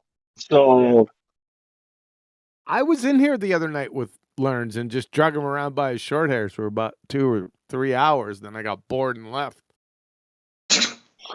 But he was put on the spot. He says, wait, are you trying to argue that this is how they've always done it and this is how it works? Or are you trying to invent a new way to use the section? Basically, they didn't say in those words, but that's what it is. And he was like, yeah, it's my way of trying to make it work. Basically, he admitted to it. So, okay. Based off of how people use it, do you have any knowledge of that? The answer is no, he has none. And neither do I, neither do probably you or anybody else in here, honestly. No, he was finished. It was episode 24/7, 2117. If you listen to that, he's fucking toast. It was quick. The rest of the 2 hours was just flailing nonsensically. Well, it's just funny how his argument is, well, no, it doesn't work the way they've been using it, and it doesn't work with our model. But we could make it work because math can make anything happen. No, it can't. You can't get an elevation angle with a curved adjacent, so is mathematics. Well, no. Like if they need to find a certain result, they can make it appear to look that way by fudging the math, right? Nope. Like you just work the math a certain way. Nope. Can't do it. No, trigonometry, you can't. Elevation angle, they're finished. Can't do that either. It's over. It's over, man. I'm telling you. It's really hilarious that an incoherent third grader can destroy the entire heliocentric Baltard spinning space monkey religion in between iterations of Candy Crush with just a fucking triangle. It's all over. There's nothing they could do. They can try to change the definition of the triangle. They'd have to change the definition of a triangle and then redefine No, I was listening to that whole conversation. You were totally right, and along with Indio and the other guys that were involved, you guys nailed it. Like there would be a slight percentage of error, and if you did that, when you extended over a distance, would become great, and you would have this divergence problem, and blah blah blah. And he agreed to that also. But I'm just pointing out like how he's trying to finagle the math. He's trying to say, no, you guys have a great point, but we can still make it work for us if we try hard enough. You guys see that picture that I posted?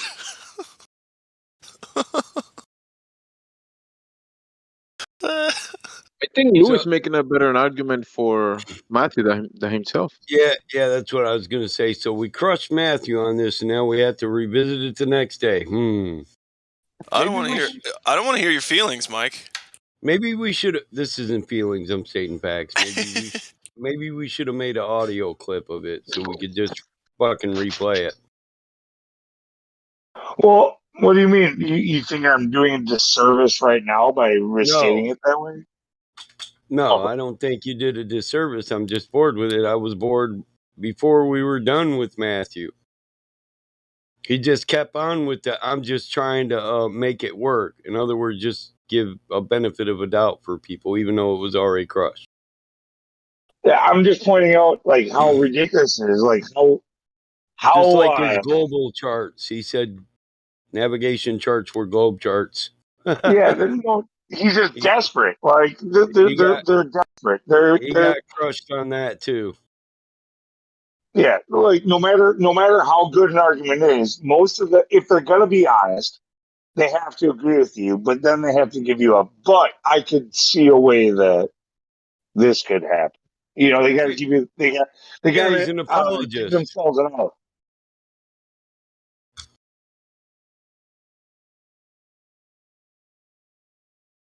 Yeah, apologist is a good way to put it. Yeah. My sister's on to making bonbons and Buckeyes. Hell yeah.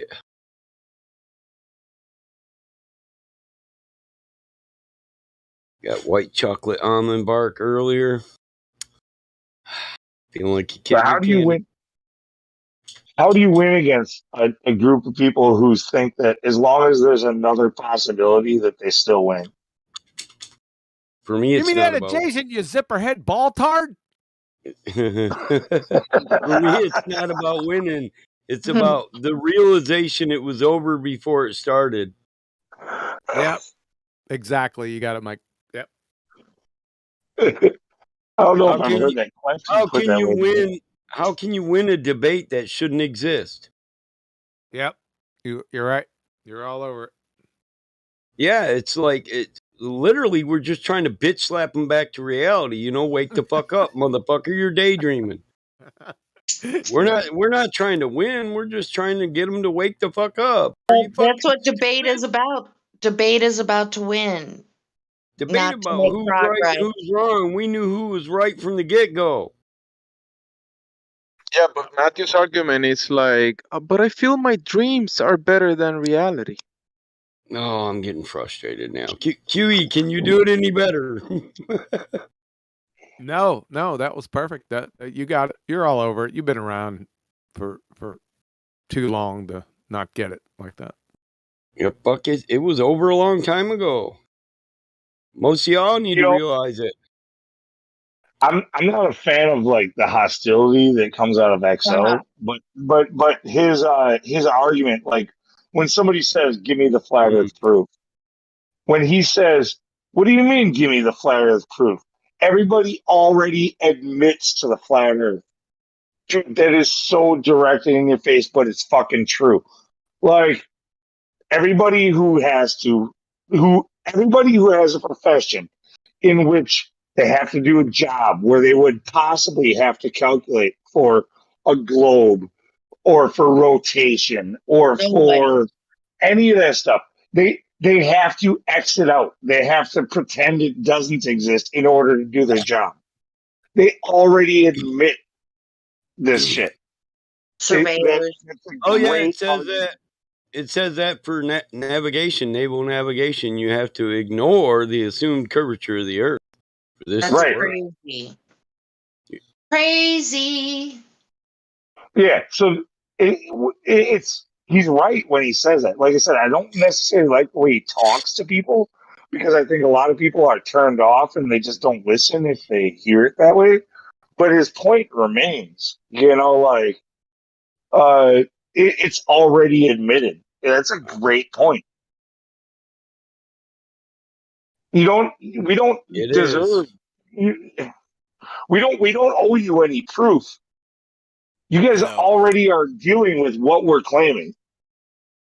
You can't just come here and step on people all day, every day, and then expect them to provide anything you ask for. Yeah, that's not how it works. Sorry, it's not. Good point.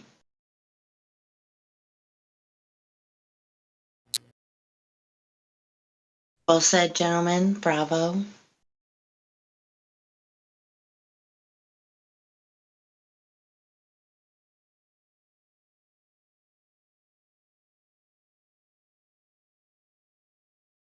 So yeah, no curved adjacent. No oxymorons being presented in real life to help demonstrate a globe. Reality doesn't need the mental gymnastics of maybe this, if that. Well, assuming. This kind of brings the point that the education system has failed because Globers don't know what a triangle is, So. True. Basic shapes, just clueless on them.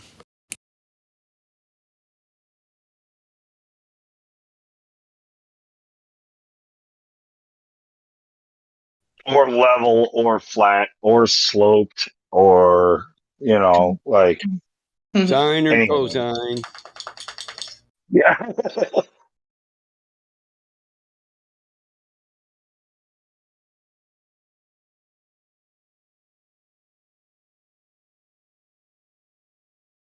Okay, hey, if somebody wants to play Glober, Glober, when do you go on an airplane? How does your drink stay level? You're going sideways on a ball. Just like they show the globe to us. So the United States is sideways on the ball. Because water was made to stay level. Okay, so like the point is made. Don't think it's a great example because you're taking a very small sample area over a very great distance. Also true. Okay. Yeah, but it should be that way at every point anywhere on the ball. That's right. You got pools, bathtubs, lakes, oceans. That's not a very small sample. It's every point initiative. Every location. Just makes it worse. Any point you can imagine. Well, it's bad to begin with that we're standing sideways on the ball and everything for it to do that. I mean, but it's twice as bad like on an airplane. Don't you think so? Yeah, turbulence.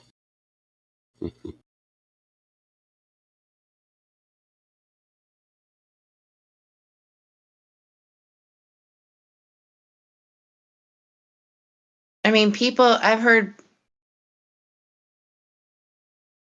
infamous Globers use what are the main, it's all relative. Isn't that what they say?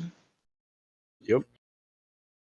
Okay, so the average person has no idea about what that really means and the implications of it. Wouldn't you say that that's the case? Yeah, I think the average person doesn't understand that. Yeah. So, I mean, unless you can bring more people into the topic, it's just the same thing every time.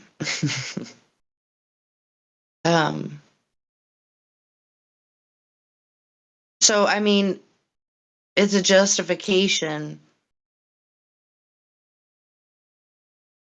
right? I mean, would that fall under the category of like confirmation bias? I mean, what's the simplest way that you can describe it?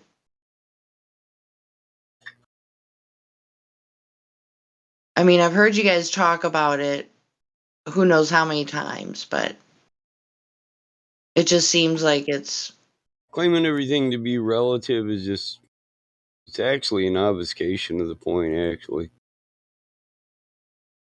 You don't want to explain nothing, so you try to minusculize and just throw it all in one group. Yep, it's all relative. yeah, that does sound pretty ridiculous when you put it like that. I mean, my short answer would be moronic. Man, maybe we should get some T-shirts or something because that's the second time tonight I've heard that You term guys, being used. you guys check it out. Globers are talking about the how light takes thousands of years from a star to get to your eyes. That's what they say. Yes, I've heard Yeah, that. it is. I want to know. The only thing I want to know, real quick. Sorry, Battlemon. Really quick, all I want to know is who lived for 1,000 or more years to be able to make that statement. Thanks. Read the last line. Did somebody see a light not existing and then one day existing and Under that determine its source? Under the Like, Mercator and the protection. distance away to that source. Under the nav chart that I posted, the marine chart, the Mercator projection Cartesian coordinates chart, if you read that category, it talks all about, navigating it. But if you read the bottom, the last verse, the last damn sentence, it explains it all. And curvature of the Earth's surface could be safely ignored. Damn. While you navigate through a Cartesian coordinate system that's two-dimensional planar geometry. So understand that curvature is not needed for navigation. That's crazy. That's crazy. Yeah. No, look. There's so many documents, and everybody within this community should have already seen Flat Smacker's playlist, his video about it, where it, like the 32 proofs, or 32, it's 30 something evidences of or documents that the government released. Yeah. Like that where they're saying that you have to assume a flat, motionless plane in order to operate this stuff. Sorry to interrupt you, Ben Lod, but like this is all like years that we've had this stuff. Like that's the type of information that people don't see often enough, and it's I think it's the one that catches a lot of people. Honestly, I've had good work with it. Well, that's the difference between a Glover and a flat earther. A flat earther reads everything he can on the subject, and the Glover won't read one post. Or it's just plain old truth in plain sight. They think we follow latitude and longitude lines, but we follow rum lines on dead reckoning. plotted by planar geometry. In any type of navigation, it doesn't have to be just marine.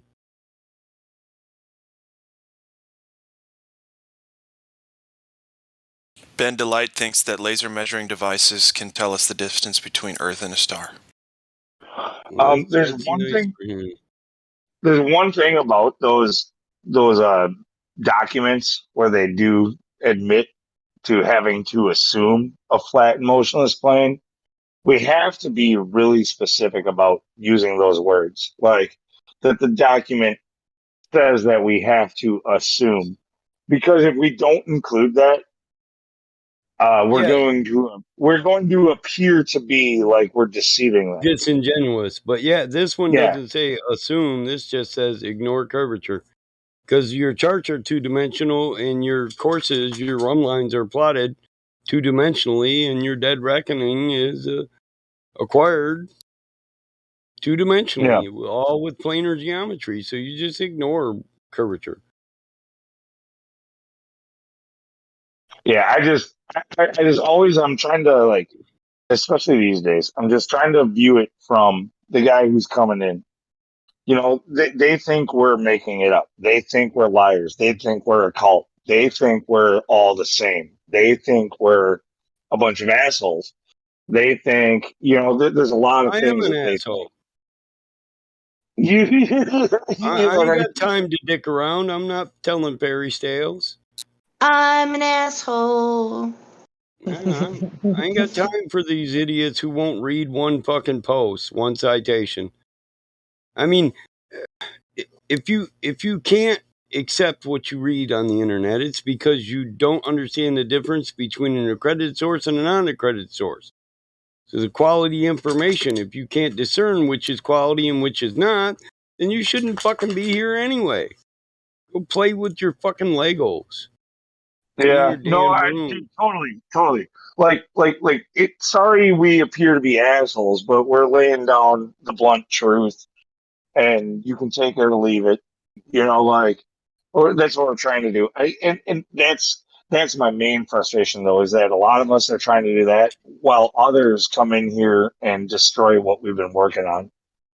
Yeah, with non sequiturs. If I had a rocket launcher.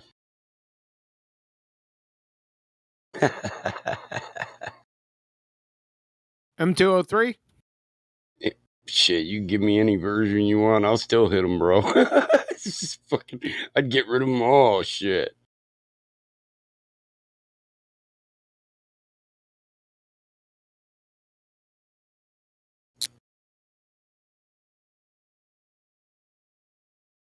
I don't know though. M203, that sounds like some toy shit. Or that's a grenade. Oh wait, yeah, wait, I was thinking the airsoft or some shit. Hey, Michael, you missed my trivia question. I think you were AFK. What's that? Okay, so we were talking about. What? Go ahead. No, the M203 is the one I can attach any fucking rifle I own. Yeah, I'm with you now. Hell yeah. What was your trivia question? Go.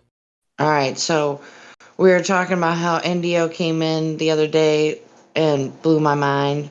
So he said, like, isn't it kind of coincidence how all the OG rappers, quite a few of them, started playing cops on TV? And I'm like, oh my God. Okay, so we're talking about Ice-T being one of them. And, you know, he was supposed to be like the baddest OG, you know, like a leader or something unsaid, right? Okay, so Gangster anyway. rap. He was. Yes. Okay. He was the first. So, yeah. So I was like a big fan. Well, not like an avid fan or anything, but I knew a few of his songs and I liked them. So one of his songs was just an acronym. Okay. So the acronym, you got to tell me what it means. All right. So it was LGBNAF. What does that mean? LN. No. What? No. LGBNAF. AF. I have no idea. Let's get butt naked and fuck. Dude, Jenny is horny tonight. Dude, Okay, you so gotta look like, it you up. know, I can't wait, believe. Huh? dude. Hold on a minute, Lou. Let me savor this. Okay, you're fucking it up. I just want to take that in, enjoy the aroma. Ooh, okay. Okay, you know what my aroma is right now? I'm making turkey pot pie, bitch. That's what I'm making. That's not the aroma I'm talking about or Battleman's talking. Do you think I'm Sex playing? and I'm not pot playing. pies. I don't think Holy you're playing. shit. I Are ain't you- playing, dude. I ain't playing. It's like gonna be from scratch, absolutely. And I'm gonna can it. It's gonna be ready to go. So, Pop pie. let me just say sex, butt naked, and pot pies and Let's sex. get butt naked and Are you fuck. fishing? Are you fishing? I want to remind you guys that Quantum is in here, and you should, like I don't, act. I don't know. Act I don't know normal. how, Belmont, I don't know how much more direct she has to be. Okay, I mean, like, damn! I If don't you know how much. just leave the pot pie on the table, and I'll jump on it, and all you got to do I is pull know. the rope, and reel me in. Fuck, I'm hungry anyway. Dude, Homemade I think pot I pie can at think of a that. fishing song. I think I gotta think of there's a fishing song out there. I think by Randy Travis or something. Uh-huh. Uh-huh. Yep. No, I'm not though. I just know you know like the old school rap, so All I know is whoever that date was on Friday, he didn't satisfy the craving. That's what I know. That's what. That's confirmed. Yes, confirmed. Yeah. You can never put the fire out. So yep, I'm gonna do my first batch of pressure canning, Michael. Yeah. Yes. So that's my hobby. That's what I do. I don't want to buy processed food with shit ingredients. I don't know what they are. You know, like natural flavors. That's my favorite.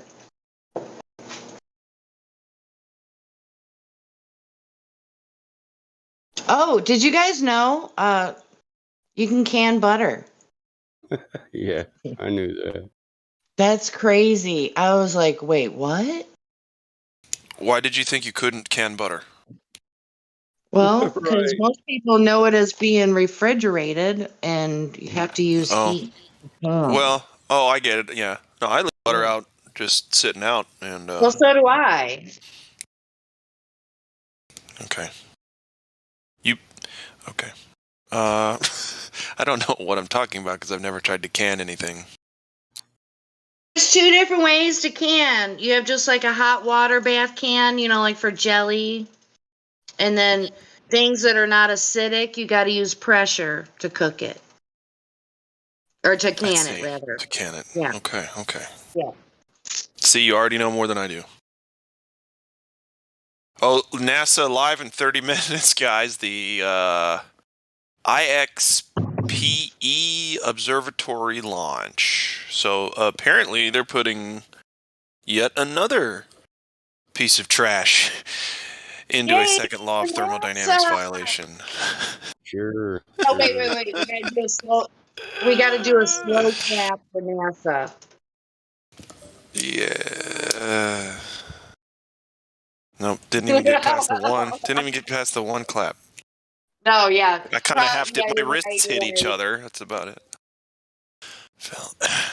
Wow. Just So start protesting and against NASA polluting outer space. Dang, you're right. A fucking carbon footprint. We're gonna have to tax them bitches. Okay, all That's right. right. This is $60 million a day tax. Wait, we'll be Okay. paying that tax. Hold on. Oh shit, you're right. God, they got us on all angles, you know. This is something I use to gauge like the state of humanity, right? So everybody knows the ordering crisis we have for whatever, mostly groceries. People don't have their particular type of soda or tea. People apparently don't know how to make tea, so they have to have it already in a bottle. And so I happen to work with this one lady, and her husband likes the Arizona tea. So she ordered, I'm not joking, like 4 cases of those little bottles.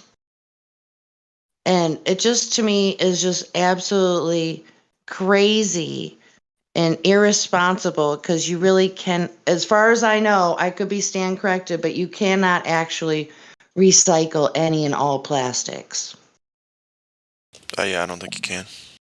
You can grind plastic up and rerun it through an extruder or an injection motor. Well, Yeah, that's good to know. That's good to know, because it just seems, I just can't fathom that people can't figure out how to make you tea. guys don't have a resource center in your town where you can take glass Yeah, we or have a recycle plastic? center, but as far as I know, there's no pickup, so it's up to each Well, and they individual. banned me from going there once I started putting too many limbs in there.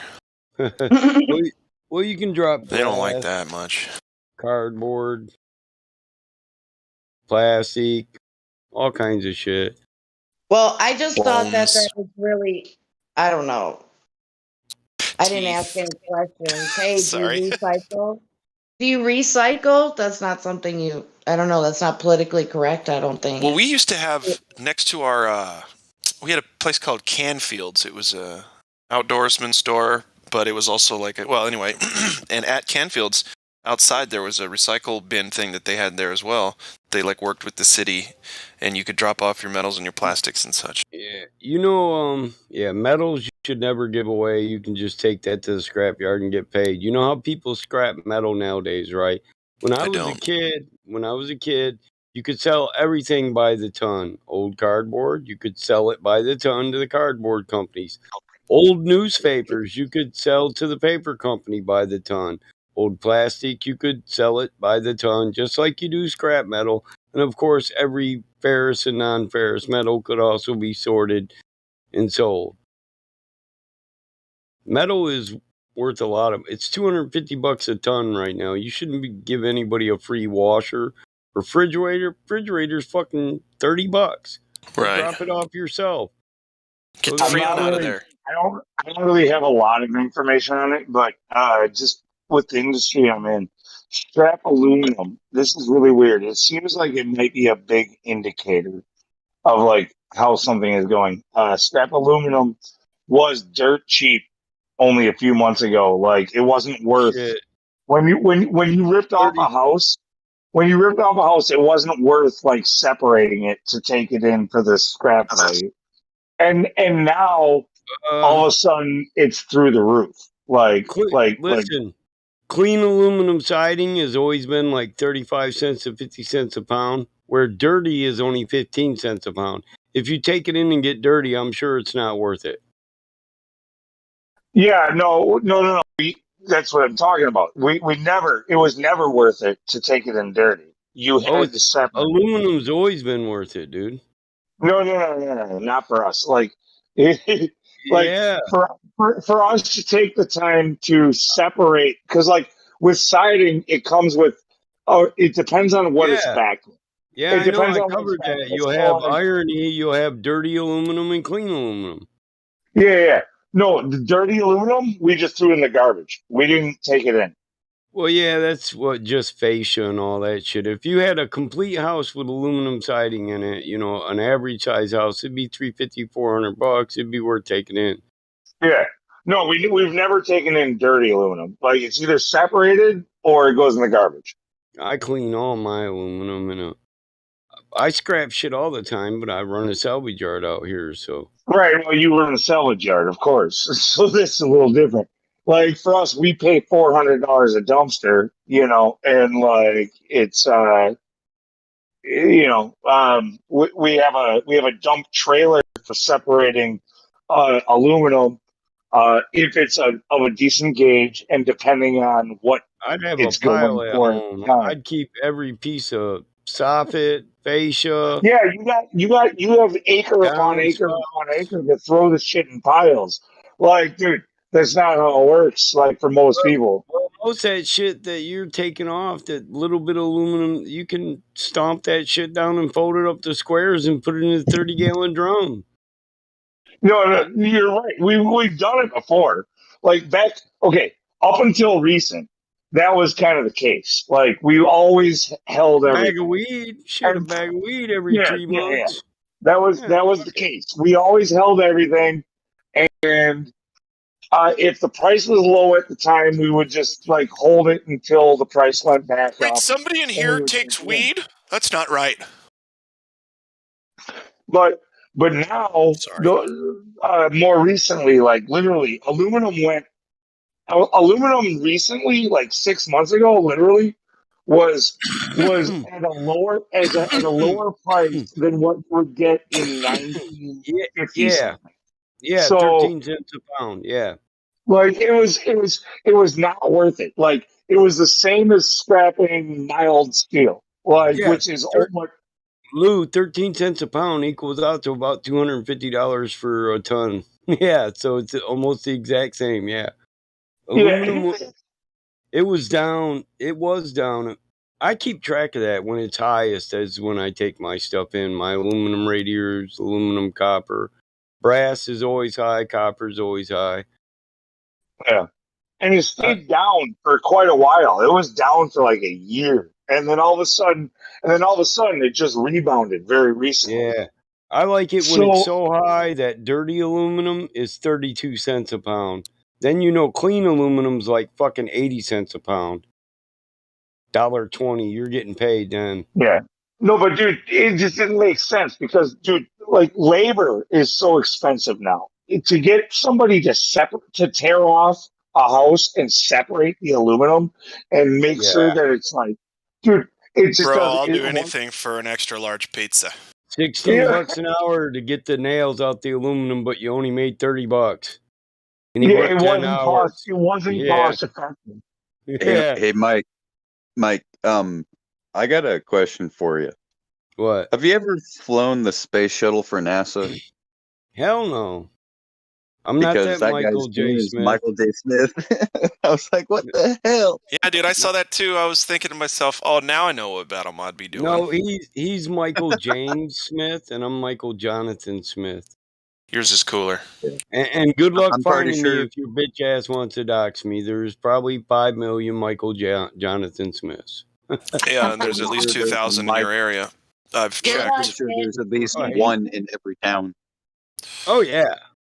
Shit, I had 2 in my homeroom almost every year.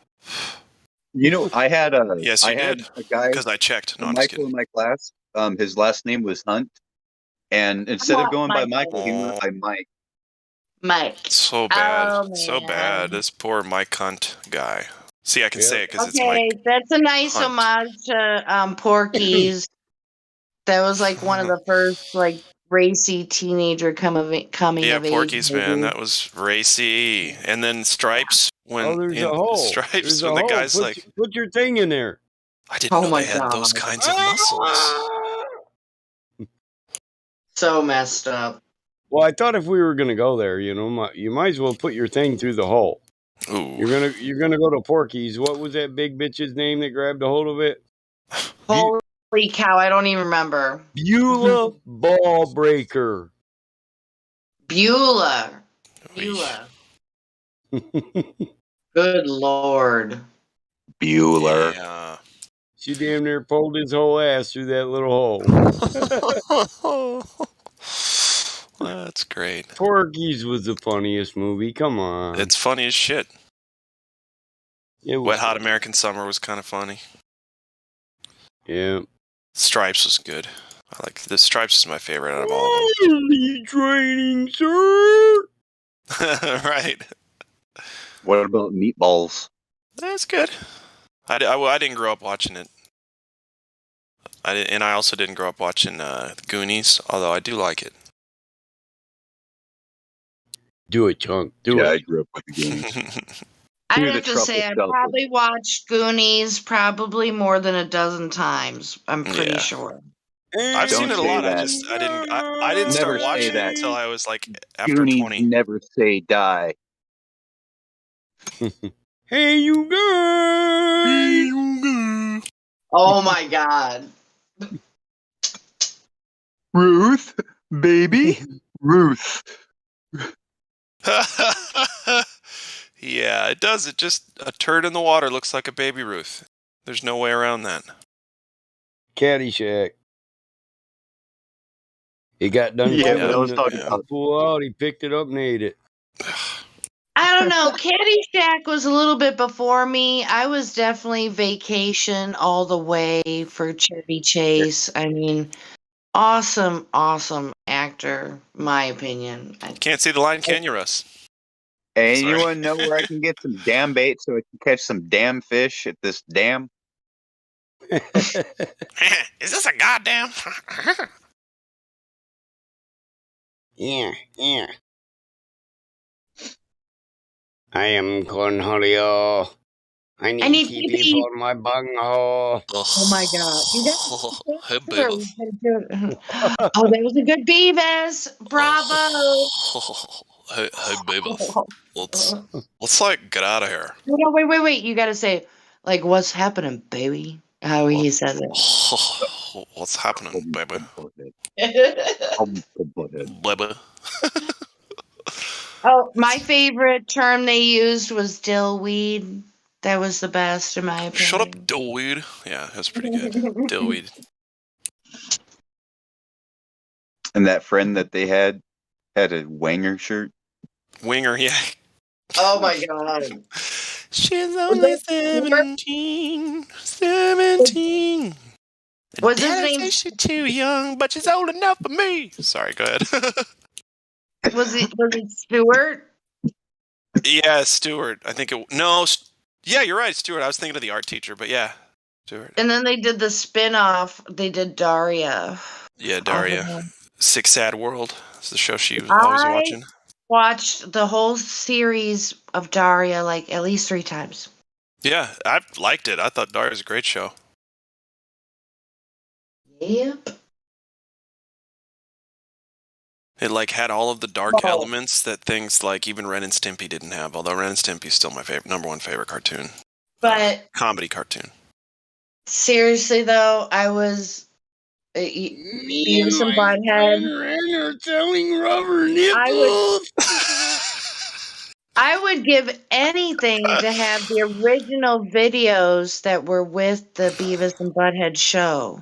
When you get the DVD collection, you don't the get music original videos. video. You don't get that. Oh man, that's all of it. Like their commentary with it. No, that was the best. He's like, why do they call it taking a dump? I mean, it's not like I'm taking it anywhere. Why don't they call it leaving a dump? The only chance that you would have is if somebody put that shit on VHS. That would be your only hope. Yeah, I don't think we did. No, because we didn't care. We were like, this is going to be on forever. The show's it's so good. It's going to be on forever. I'm pretty sure you could record stuff on TV back then. You could record stuff to a VHS or a Beta. We had a Betamax for a second. But yeah, so that would be like, that would be the best watch. I would, if somebody did a whole collection of that, I would totally binge watch that. I might have to ask off work, you know. Yeah, but you'd have to get up and put new VHSs in. Do you remember how awful that was? You're like all cozy and you got your snacks and everything all around you, but you have to get up and change the fucking tape. Yeah. You know what? You don't even have to get up to turn off your lights anymore. You Not can just anymore. say it out loud. Yeah. No, that's not true. I killed Alexa. Alexa's dead. I'm good with 1980. Did you hear me? I murdered Alexa. Somebody clip that out. Somebody blackmail me. doesn't sound very smart. I don't know. To do that, I think it's fine. Yeah. Okay. I think Siri and Alexa can go fuck themselves.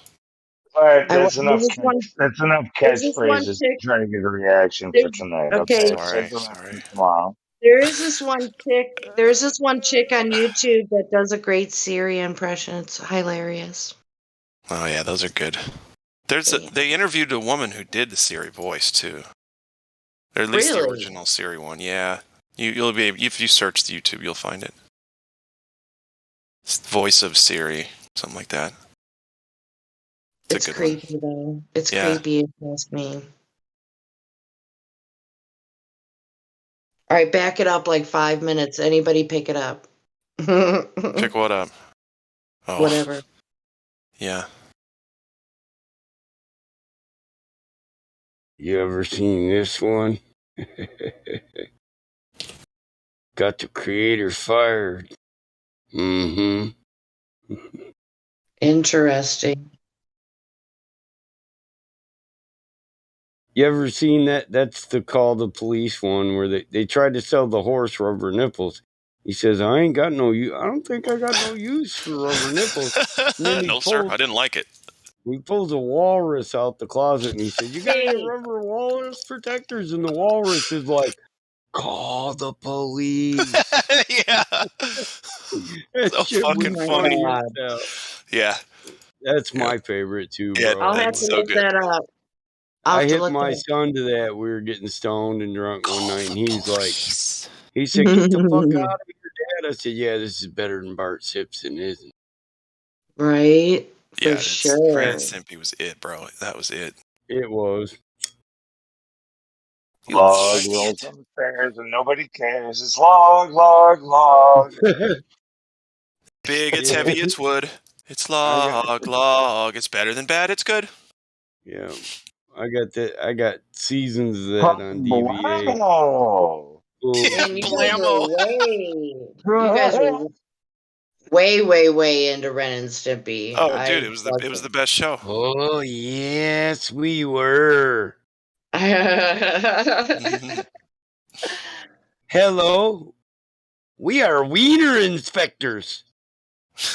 You got to be on some acid to come up with, that design for a cat and a chihuahua. We're here to inspect your wieners. Wow. Yep. They were trying to steal sausage, so they could eat it. So what did he earlier? What did he say earlier about all the psyops that they put us through and how they now have to reckon with this? Actually, when you mentioned Ren and Stimpy, I now have to take that back. I have to retract that statement because they clearly knew what they were dealing with when they gave us Ren and Stimpy. Yeah, look, hey, there was programming in there. Look, I'm going to show you. Get this. Look, I'm going to show you one. Here, a Jew and a cop. Dude, you guys, this is up on YouTube Kids, Ren and Stimpy. And they're inspecting wieners now. Oh my God. Jewish bare teeth circumcision. And the police. You did not report for your circumcision? They were rubbing it in our faces, and they loved it because they could get away with a lot more back then. I think they get away with it. Guinea dipping. Copping a Jew. Look at that. Oh. So much stuff. Wiener inspectors, too. It's just like... And back then, I don't even think that I thought of it in, like, a funny sexual way. I was just laughing at the fact that it's so ridiculous. Hey, Stimpy and his part gets reunited. Well, think of it wasn't just Ren and Stimpy. Okay, so you had where did Ren and Stimpy? Was that from MTV originally? Where did that come from? Cartoon Network? Ren and Stimpy was Cartoon Network. Yeah. It was Nickelodeon first. Nickelodeon. No, it was MTV first. Was it? Yes. Liquid television? Liquid television, yeah. Got it. Yep. And then liquid television, that's actually where I was headed with this, too. So it's convenient that is the original. So, yeah. Look at the stuff they, injected into society there. That was not natural. Nobody fucking... That didn't just come on its own. We were like, oh my God, look at this crazy shit. It was the golden age of pop culture. We were like...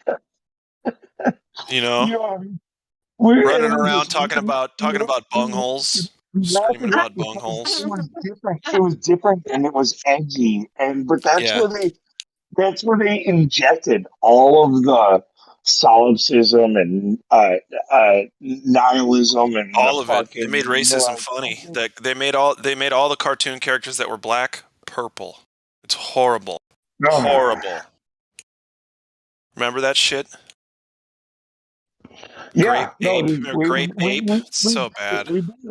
at the time it was fucking. Oh We my were god. just like, And people oh, didn't You even know what I know it. just realized? The adults There didn't even were know what the fuck they were seeing. were there Sorry, go any ahead. black people on the Flintstones? What? Nope. Maybe there was one. No, I don't think there was. No, there Flintstones is wasn't. racist Freemasons, man. They tell you Oh about the my Freemasons, god, Grand Poobah, and Becky. all that. Think Well, about it. even shows like Family Guy still do it. Like the African American weather. What's it gonna be like there? Oh, it's gonna rain. Like, god damn it, guys. Here's I have Ollie to with the do weather. that. It's sunny. It's gonna rain. Like, oh no.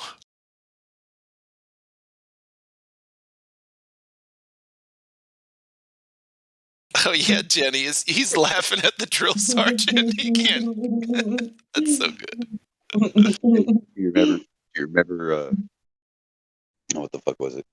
Never mind. You know, and Beavis and Butthead always had perfect hair. Oh.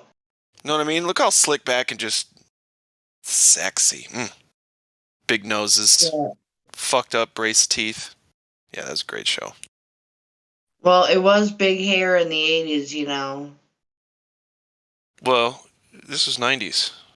Well, at the end of 80s, there was still Yeah, big hair. there was still really obnoxious hair. Yes. I'm glad I wasn't a young person trying to date back then. Because I would have been so mad at all the fucking hairspray. So yeah, and I think this episode is from where he's saying about sex education. And he's Yeah, saying, he is.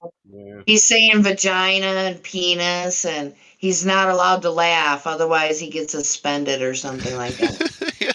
Yeah. So he's not allowed to laugh. No laughing, I think, in the name of the episode. Oh man, the best. So fucking funny, dude. You hear what I said? I said penis vagina, boy. Who is that? That last picture. You don't The know who that is? Flintstones. That's Big Pimpin'. That's Schleprock. Oh, right then. Wow. Schleprock.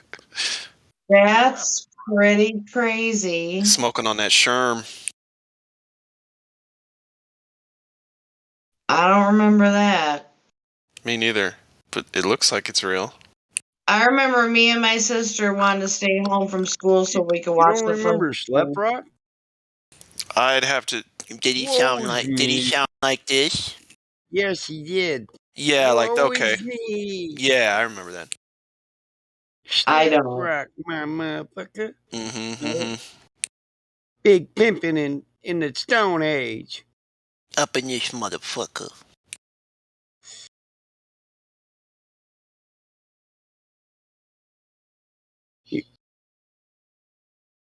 It must have been later episodes then. That's the only thing I can figure out. Doesn't look like it though, particularly. Here, this will I'd have to remind look you. it up.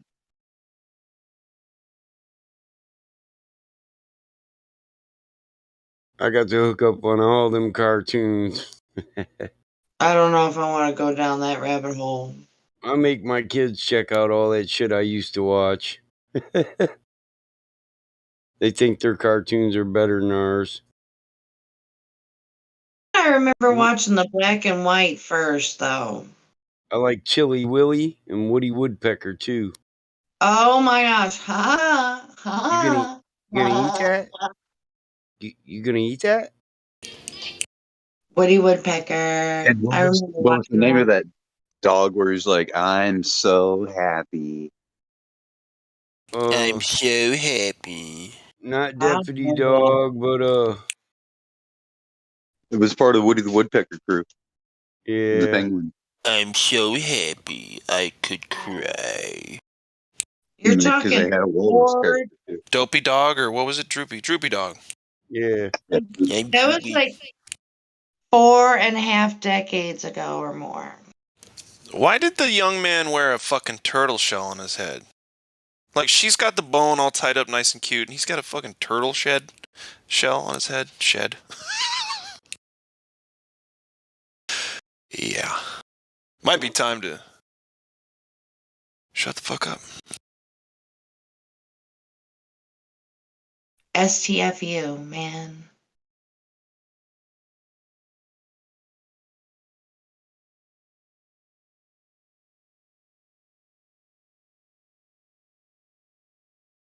Hey, Michael.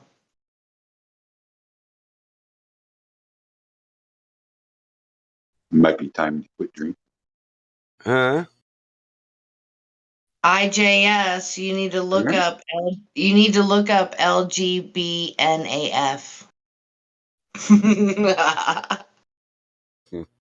I'm gonna look it up. Let me see if YouTube has it, because it's actually kind of a fun song. I'm happy. Do you know what? I'm happy.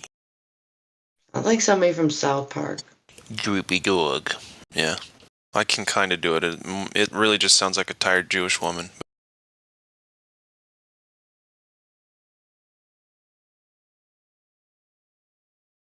Okay, I found it very easily.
Hey, Rocky, watch me pull a rabbit out of my hat.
One, two, three, 4, 5, 6, 7, 8, 9.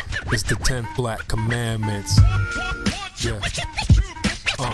This Glory can't tell me about this curve. Can't tell me nothing about this curve, this speed. I'm a real truthist. Truth is on the beach. I ain't forget about you, brothers. My Nikon PE shooters. Shout out to the lobby. I've been in this game for years, It made me an animal, it's rules to this shit. I wrote me a manual, a step-by-step booklet for you to get your game on track. Don't let your way get snatched. Rule number uno, speak on what you know. You shouldn't make claims unless you know for sure. Otherwise you're telling lies. And if that man catch on, then your ass is gone. Number 2, never let them think the earth move. Don't you know them pendulum tricks are not science? Yeah, take it from your highness. They need to be set up from high up and kicked or fired up. 3, never trust nobody. The science guys will set that ass up properly gassed up. Fallacy to tore it up. Shit for the fast buck. They be lying in the comments, just confuse that ass up. Number 4, know you heard this before. Never get high on the CGI. Number 5, never speculate on the unknown. I don't care if they fight with an ounce, tell them bounce. Number 6, that goddamn citation, get it. You think a globe be backing up the claim and forget it. Number 7, this rule is so underrated. Keep flat earth society and servers separated. Shadows and sticks don't hit this bullshit. 2021, man, that shit's archaic. Number 8, DC checking 1 or 2. Stop typing and get a mic or something to speak through. Number 9, should have been number 1 to me. If you ain't trolling back, get your ass in VC. If the team must get you slipping, they ain't trying to listen. They be pitching your ass out, straight out to cog this. Number 10, a strong word called a measurement. Strictly for honest men. If not, just watch them spin. If you ain't got the globe proof, say hell no. Flat earthers want that proof, rain, sleet, hail, snow. All these rules, you'll smash globes until they break up. If not, 24 trolls who won't wake up. Truth hits your mental, watch your mind shake up. You were sleeping, now you about to wake up. Snacks in the back on your way up. Bathrooms on the left, urinal caked up. DJ on the way, about to play some. Chairs good, stogies lit, feet up. 24/7. Discord. I like how he had to throw urinal cakes in there, man. You know, urinal cake. He's like, how many urinal cakes in this last while? Bobby gang. Yeah.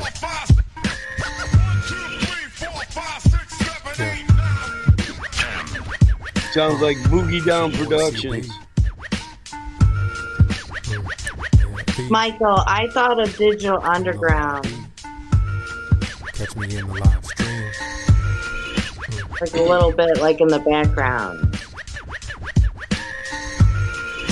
Not the wiki part.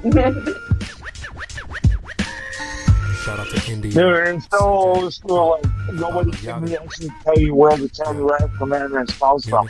I never looked it up, but it's going to take me 3 seconds to tell you where it comes from. But I haven't done that research yet. I'm pretty sure that's a BDPB. Boogie Down Productions. Boogie Down Productions is a production company. So who was the one who performed it originally, though? KRS-One, Chris Rock. KRS-One, that's KRS-One. Oh, that is some fucking real old school motherfucking niggas like that. Not white or black, I'm brown. From the Boogie Down Productions. Stop the violence. Stop the violence. Dude, KRS-One was some old school. I could be wrong, but it sounds like it. It's got a feel got a feel for it. It's an old school beat. It's the 10 Rap Commandments is the name of the original song. That's not like I said, it's not his original. It's the 10 Rap Commandments. Like most people who know rap should know that song. Honestly, I'm embarrassed because I don't know who it is, but I at least know the song. And I never claimed to be like a big rap enthusiast. So like I'm kind of like weirded out that like nobody here is telling me who that is. That's Biggie Smalls, dude. The 10 Crack Commandments. What is it? 10 Crack Commandments. Yeah, 1, 2, 3, 4, 5, 6, 7, 8. Okay, 9. whatever. I said rap, crack, whatever. What nigga can't tell me nothing about this coke? Can't tell me nothing about this crack, this weed. My hustling niggas. No, you're right. All right, that sounds right. But thank you, because you're the first person to actually give an answer. I've been in this game for years. It made me an animal. It rules this shit. I wrote me a manual, a step-by-step booklet for you to get. Yeah.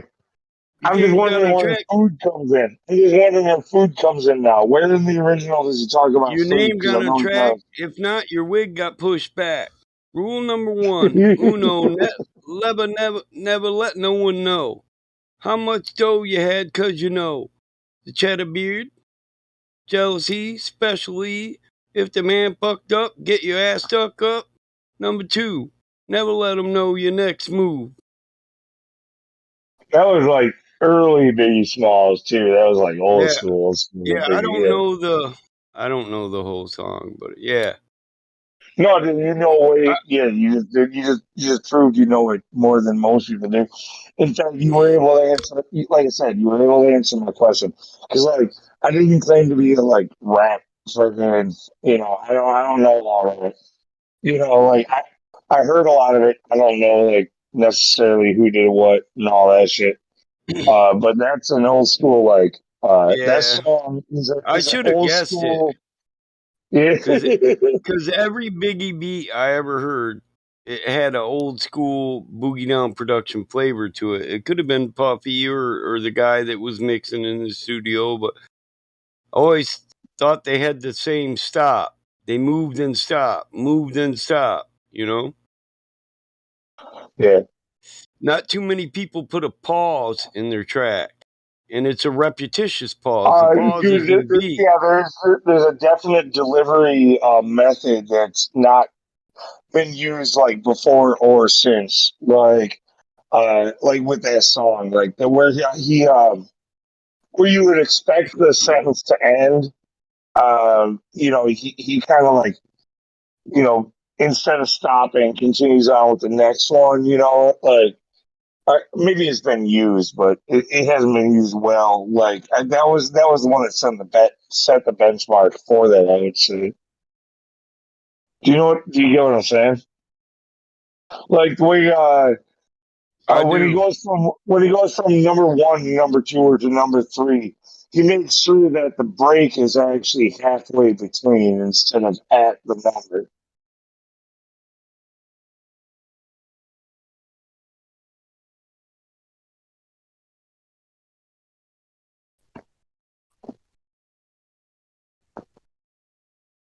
He changed wig pushback to wig get snatched.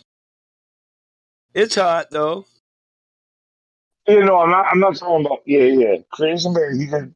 What I'm saying is, he covered the original. I'm just talking about the original, like the way that it was done. It's a type of rapping style that you don't really Yeah, hear. yeah. Biggie's got a special delivery, man. A lot of people didn't flow like he could flow. He could stop it and then restart it. Biggie was hot. I do like to make fun of him though because way too many of his songs, for a fact, I talk about eating food. Like a T-bone steak and eggs and freaking He's like, Hey, like you forgot the Welch's grape. yeah. There was one. Don't be leaving out that Welch's grape, man. That's Yeah, that that's the one shit, that yo. that's the one that I just he, say. You're right. he does. You're He get high and he's always thinking about some jelly and toast, some steak and right. eggs. Yeah, yeah. Yeah. I'm with him though, man. No wonder I always got the munchies when I was listening to Biggie. Damn, now that you Yeah. mention it. You know what I'm talking about? Eating some fucking like craving food. Real food. Yeah, because I don't be dreaming about McDonald's. I don't wake up craving no fucking McDonald's, but I can get a craving for some chili, a steak, lamb chops, No, it's funny because like, all right. ribs. So one day, we do some silly shit at work, right? Like we're like, I'll be like, we'll just be hammering nails, tearing off or some stupid mundane shit. And I'll look at the guy next to me. I'll be like, I'll just throw a question out there. And like one day, I was like, all right, so it gets pretty deep at this point of the game. I'm like, all right, so now we're gonna pretend like we are Biggie Smalls. and we're gonna write our own song. How are you gonna do that? You know, and so in the flavor of Biggie Smalls, we're analyzing like, what are you gonna need? Like, all right, well, you definitely gotta talk about food somewhere in that song. Somebody's getting shot. You gotta, yeah. We gotta be slinging some dope. Right. Some girls having a baby. We definitely getting laid. You get the game. You're getting it. You totally get the game. I'm gonna smash rules. Smash fools. Cause you know that mad rules. When Big Papa comes smooth in his smashing. Yeah. Yeah. Well, I actually did this one in the server one time. Another one of those games that we played at work was I was like, out of the blue in the middle. It was a cold winter day. I think it was like 3 degrees outside or some shit. We're all bundled up, like working on something on the wall. And I'm like, I look at me, I'm like, hey, so you're on a bear hunt. All right. You get to pick anybody you want, fantasy or real. Who you have 5 people in this bear hunt. You make one of them. Who are you bringing and why? And then we just made a game, and we made a game of that. And I'm gonna bring this all day long. I'm gonna bring the slowest motherfucker I know. So if shit goes awry, he's always behind me. Well, we made a total game on it.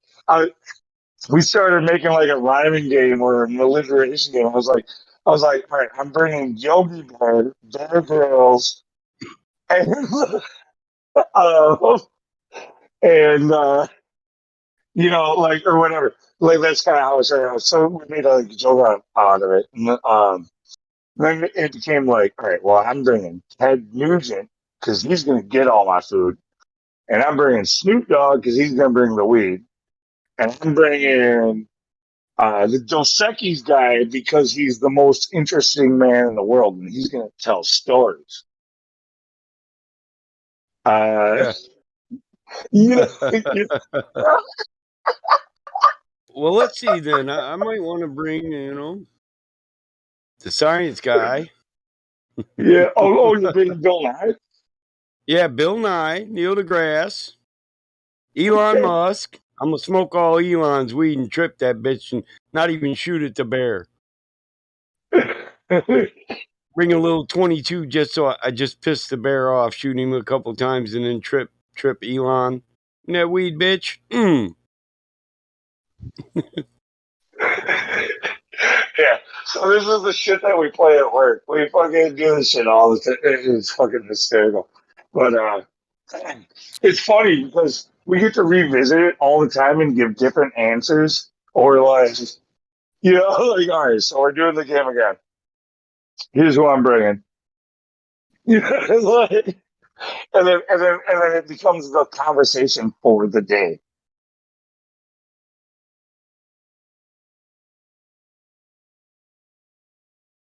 The most disturbing one was okay. So I've heard this a couple times, especially during last election period. I asked this question to a lot of people, and it was surprising how many people said they were going to bring Hillary Clinton, because they were going to just shoot her and leave her in the woods. Okay, like this was like a common answer that people had. Don't let her behind you. You fuck around and be a suicide. Better keep an eye on that bitch. Yeah, it was just a common answer. They were going to bring Hillary Clinton to their bear hunt. Like they were naming all kinds of Democratic fucking politicians and people who they were going to bring on their bear hunt. This is unprovoked. This was like I was looking for like Ted Nugent and fucking Bear Grylls and Survivor Man and shit, you know. And they're like, all right, I'm bringing Hillary. I'm bringing Kerry. I'm bringing Obama. I'm bringing.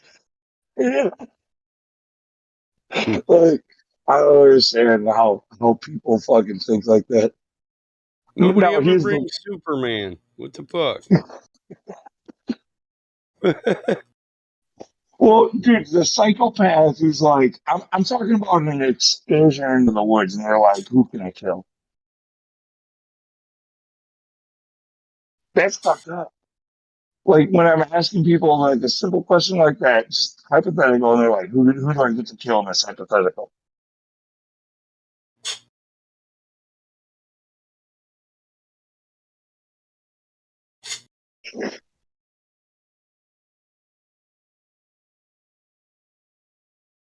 So the most fucked up of that is okay. So my stepmom's dad started a business of his own in the 80s. It was a brewery, and it's done well. My dad married a young bride for his second marriage, a woman who was 12 years younger than him, whose dad started a brewery.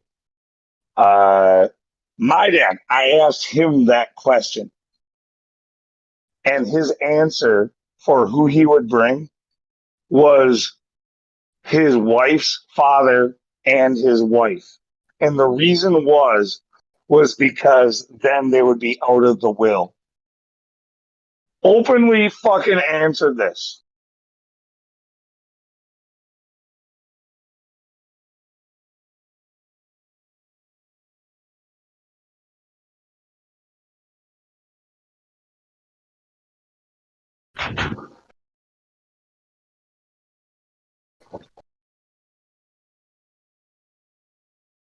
People are fucking psychopaths. Society is gone. That's how most normal people think. And if they think you're abnormal, it's because you don't think like them.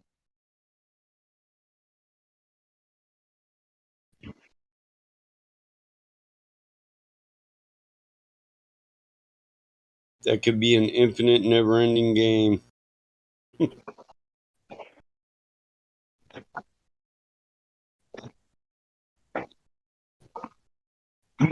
Always remember everybody who comes in here, no matter how much they fucking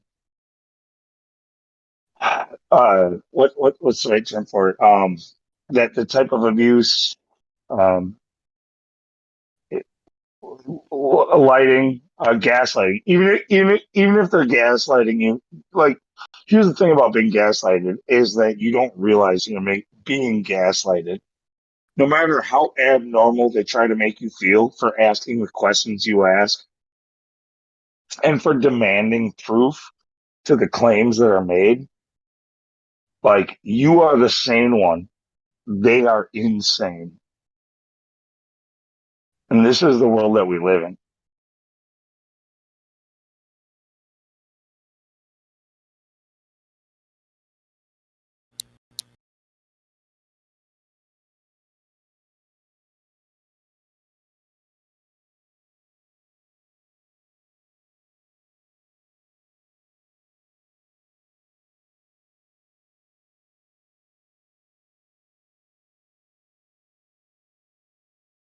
Chain in the membrane. Chain in the brain. He's in chain, got no brain. Yeah. Oh, and that's another thing. All of the ridiculousness that we do, like we laugh this stuff off so commonly and we make jokes out of it. And that probably looks even more insane to most people. But how else are we supposed to deal with the burden of like seeing what's going on around us and having no control over it, trying our hearts out and everybody laughing about it? True. True.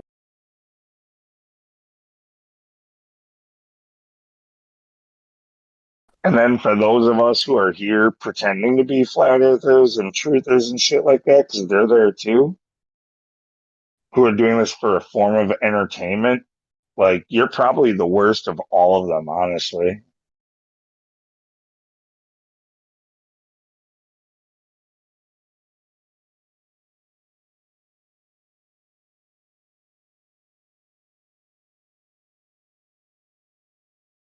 Can't argue that.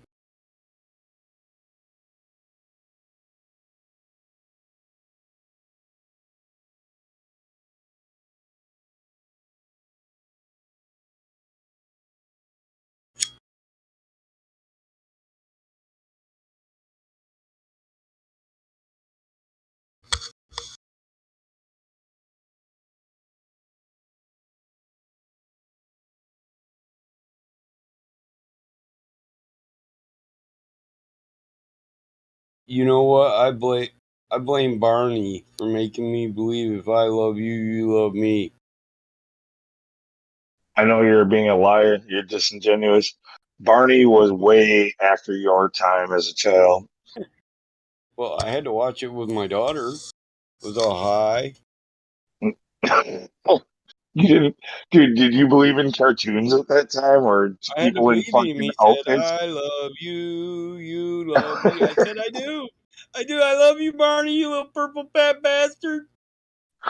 Oh shit! I actually caught a good joke today with the coworker too, where I was like, "No, I don't believe in cartoons anymore," and he thought it was hysterical that I said "anymore." I had to explain. I was like, Well, there was this time. We all thought we'd be Superman someday. I'm gonna be fucking Batman. Right? Yeah. I always told the neighbor he was fucked. I was Charlie Brown and he was gonna be a pig pen.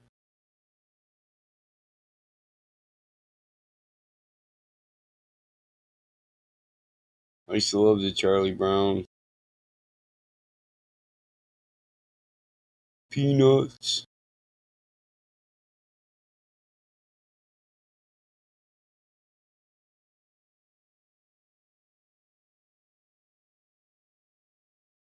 It all started with bicycle helmets. Now everybody gets a trophy.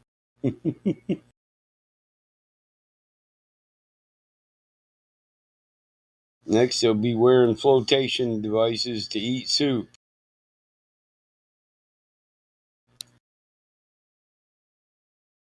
And getting a bozo badge when they finish it all. No, seriously, they've like literally announced the plan for the near future. It's not going to be very long. Where the idea is literally as fucking ridiculous as it sounds, very similar to the Matrix, like where you're not going to be able to, you're going to get so absorbed into their augmented reality, and they have the patents out and the technology and the research, the all going out to try to deceive every one of your senses, so that fake reality is indistinguishable from regular reality, and it's going to be so addictive, and that everybody's using it, so it's going to be pointless to ever unplug. You're about to be literally living in the fucking matrix within the next 2 decades. Okay. Like it's going to get to the point of the matrix in about 2 decades. It's going to be close to that in probably 5 to 7 years. Yeah, we always live in a matrix of one form or another. Matrix of choice, action, cause and effect. I don't think Lou is saying that, but I can taste the Matrix right now. Yeah, he's talking about a matrix of control. I'm wanting him to be specific about that. Yeah. You're right, because if you're especially a fan of the Matrix, you could take that a lot of different ways. But yeah, it's more about the control grid. It's more about the AI taking over where we become their slaves. That's the part I'm focusing on.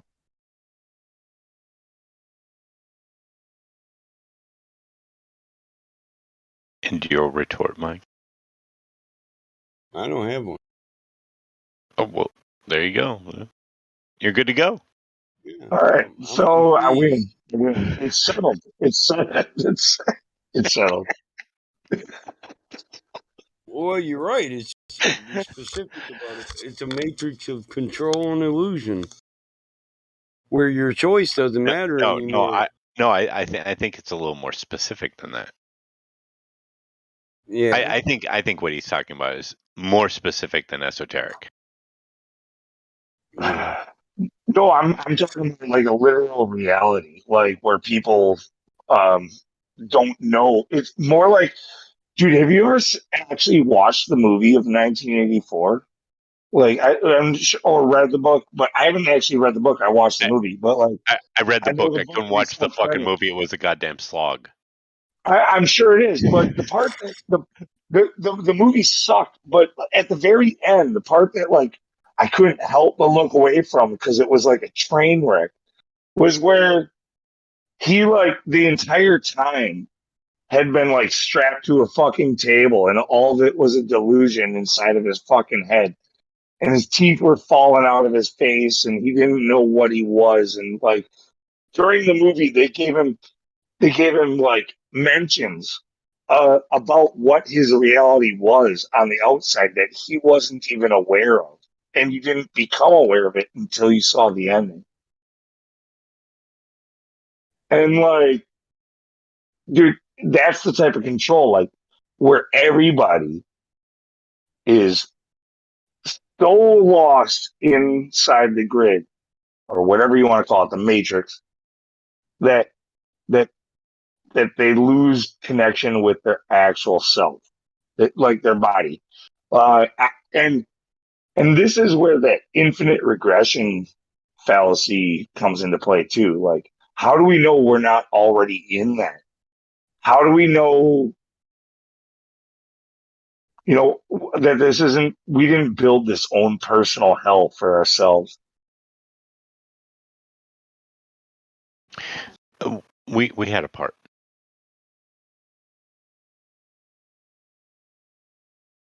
You can't shuffle off that responsibility of the part that you played in the hell you now live.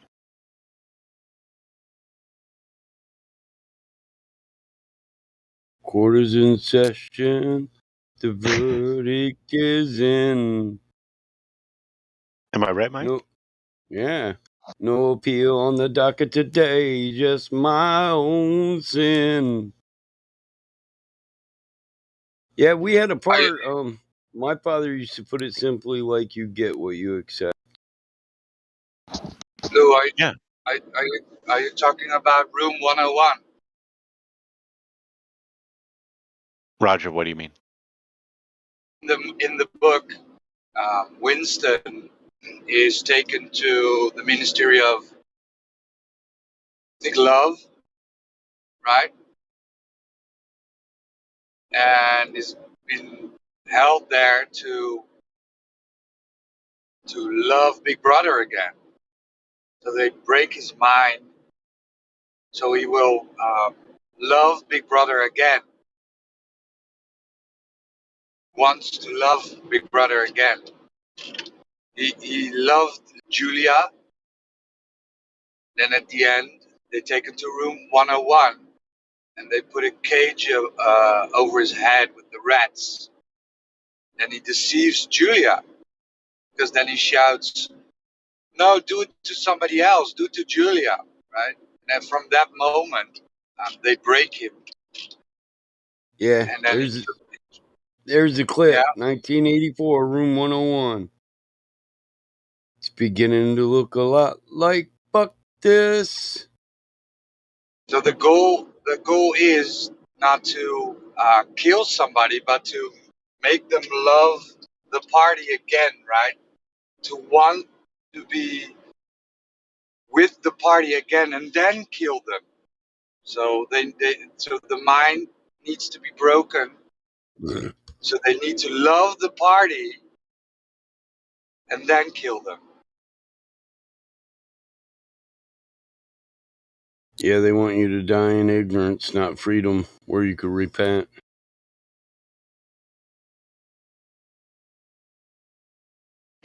It's amazing how quickly most people will break to the simplest of suggestions. They all talk when they're on the meat hook. Not all. Most. You'd be surprised. Not all. I don't know. I don't want to say it out of fear of sounding crazy, like the people that I tend to fucking ridicule in the server myself. But like, there are times.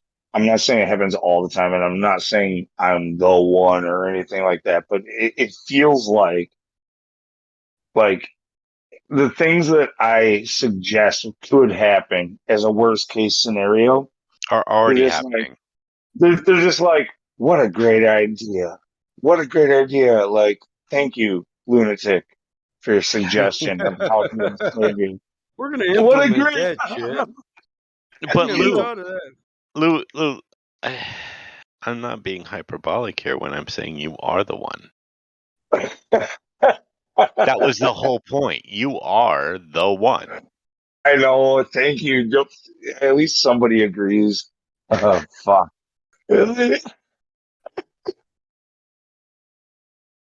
If you can't be You didn't get it. your one, if you can't at least see yourself to salvation, then there's nobody else. Nope. There is nothing. No, I feel like all the bad things are things like, because they were, and I know, look, I didn't predict most of them. There are certain things that I did that I didn't hear elsewhere. But like most of the stuff that I think I know is going to happen comes from outside information, right? Like it's programmed. Yeah, it's um yeah, exactly. I don't know how reliable it is, like how much of it is programming and how much of it isn't. And so being a person who would consider himself to be woke, previous to like it being hijacked, of course. Right. Like even still, I don't, as a person who would be woke, I don't know what's really mine. Any prognostication is just a matter of time, isn't it?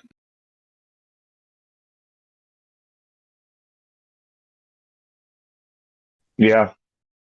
And I don't mean that to be rude or say that what you're saying is not real, but no, I'm saying I don't think I'm the one who's really doing it, but there are times where it's like, it's like, why, can the collective consciousness, like it all of a sudden becomes really new agey, like spirituality, right, like because what if they've been steering you in that direction the whole time to take you away from reality, the truth. That's why any prognostication you have being programmed is just an eventuality. It's funny because like 6 months ago you could say the sky was falling in this direction, they call you a conspiracy theorist. Now they're like, oh, the sky is falling in this way, and you're the one that said it first, but you're the crazy person.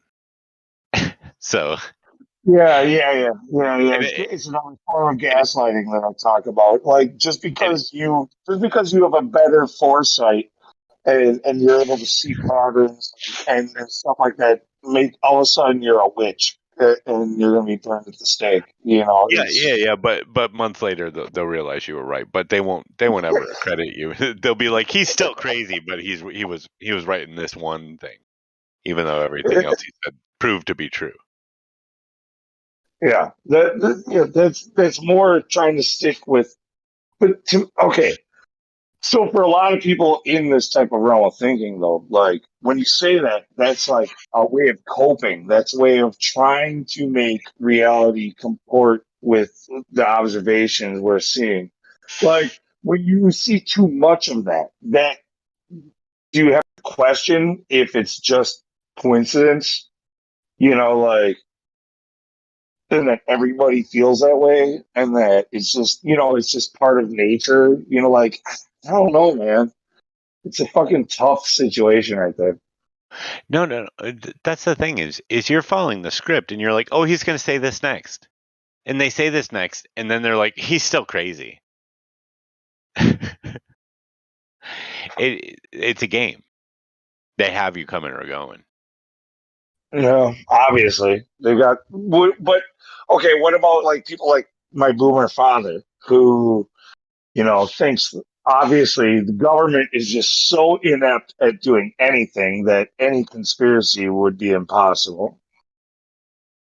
Well, I mean that's a fallacy in and of its own. I mean, I can sit there and make you think I'm stupid to con you. It's a con game. That's a confidence game. You have confidence in my ineptitude, therefore I can undermine you with my wit. You've given me everything I need to make you think I'm stupid and to do what you think I can't do. Yeah, that's a perfect fucking ruse from anybody who's ever done a confidence game. No, Dude, down to a child. Down to a child. I don't know. I don't know how that got there. Oh, he's too stupid to know how that got there. He couldn't have done it himself. A child could pull wool over your father's eyes. How many children did your boomer father have? 3. He had one job. At least he did that right.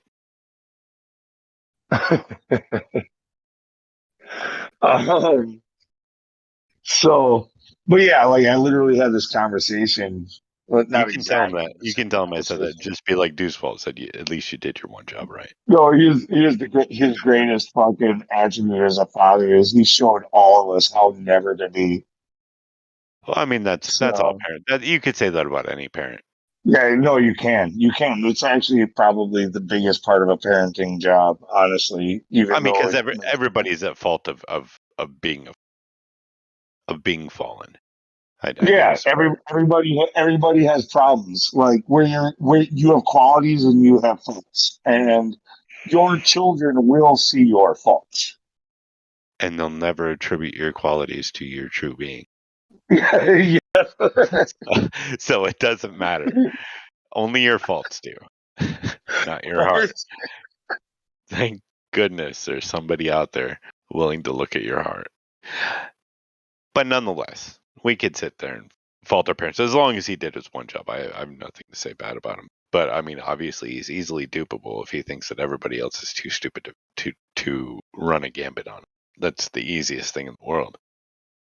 I'm not going to try to convince you I'm smart. I'm going to try to convince you I'm an idiot. I'm going to try to convince you that I am inept, and then take advantage of you every way possible in that scenario. Yeah, if you're a total psychopath, that's a great fucking plan. That's actually the plan. Everybody thinks, they're trying to think 10 levels above their own head when they're not looking what's beneath their feet. Yeah, I mean, it's a psychological analogy for flat Earth. That's what this type of society, like our economic structure of capitalism, demands this psychopathic type of mentality in order to be successful in society and stuff like that. You have to that's not necessarily true, Lou. You're attributing something good or bad to something that is a polar agnostic. The only scenario for you here is for a kingdom, a king, and for his benevolence, or what you have now.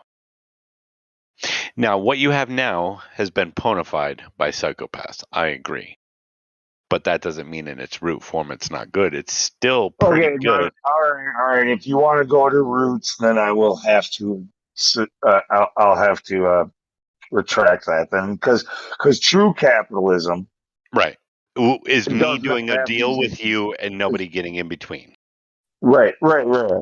Yes, but the capitalism that we deal with today is completely corrupt by a bunch of psychopaths. Yeah, that has been ponified by psychopaths. So we can't really attribute that to a polar agnostic such as capitalism. And if you want to go that way, you're only... Well, no. But I could argue. I'd like you to. I'd like you to try. The capitalism, even though it's not designed that way, it somehow encourages this type of behavior so that the end result could only be what we have now. I disagree. It has to be messed with in order for you to get where you are. The fact is that capitalism in its truest form is an exchange of goods for services. Right? And if we look at things that work within, just normal nature, if we look at things that work together in nature symbiotically, you're seeing the root of capitalism. It is natural for me to say, hey, I have this, you have that. Let's do a deal if you're willing. It is not okay for me to say, I have this, you have that. You're going to do a deal whether or not you want to. It is not okay for me to say, you have that, and I'm going to take it. Now, those are three different rule sets. You're talking about like too big to fail and too big to nail type corporations that we have today. You're talking about three different rule sets, one being capitalism, one being fascism, and the other being communism. And I just pointed them all out and how they would work. And they all do work in nature, but the most beneficial will always be the symbiotic relationship, right? In which both parties are in agreement and are willing to do what the exchange is. See, my argument would be that, like this capitalism thing, what you are claiming is like what somehow you are calling capitalism is not capitalism. As soon as you put any caveats on that capitalism, Let me finish what I'm saying. The capitalism you are talking about, however, is still never been done in human history. That's not true. The type of capitalism you are talking about is a theory, kind of like perfect communism. Lou, that's bullshit. Capitalism happens all the time under the nose of the government who wants to get their greedy fucking hands in. People make exchanges willingly unto themselves all the time in a free society. To think that they don't is ridiculous and naive, or willingly stupid so you can make a dumbass argument.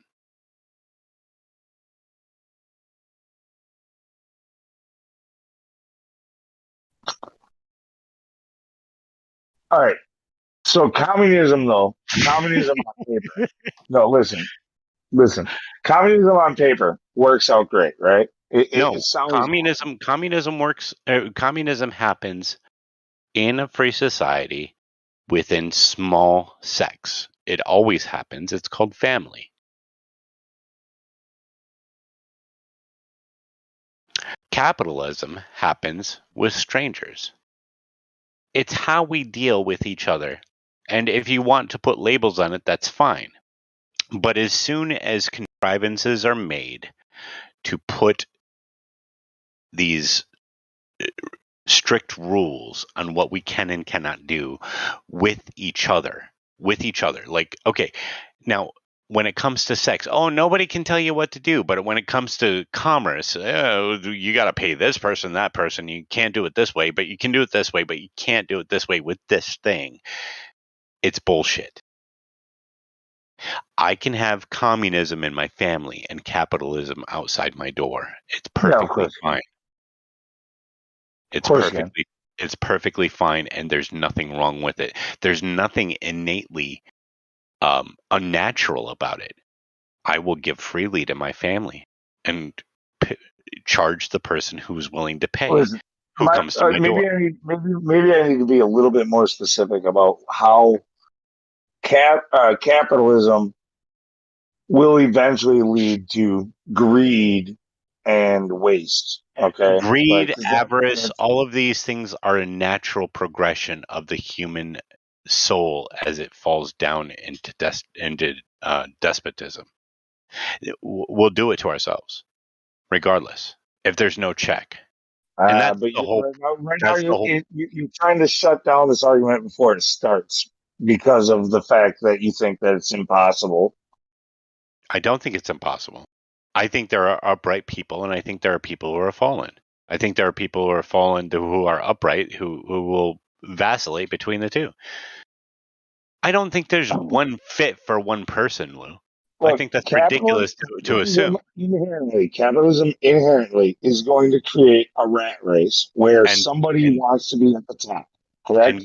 And all systems of humanity will. It doesn't matter what you call it or how you structure it. They all will. It doesn't matter what you call it.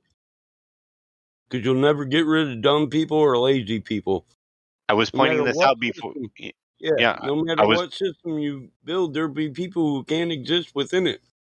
No, there will be people who can't exist within it, but the natural hierarchy of humanity will come through regardless. Systems organize themselves within a certain parameter. We are a system. Whether you like it or not, we are, as a whole, a system. And we will organize ourselves according to that. Right. Well, I think a lot of this has to do with why was it Jefferson who said that an armed revolution might be necessary every 75 years, something along those lines.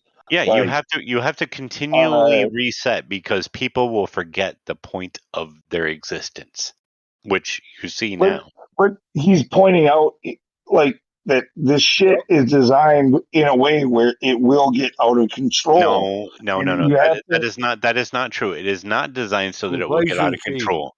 The It's fact is that complacency. human nature is designed to make you uncomfortable on a continual basis for struggles so that you may grow.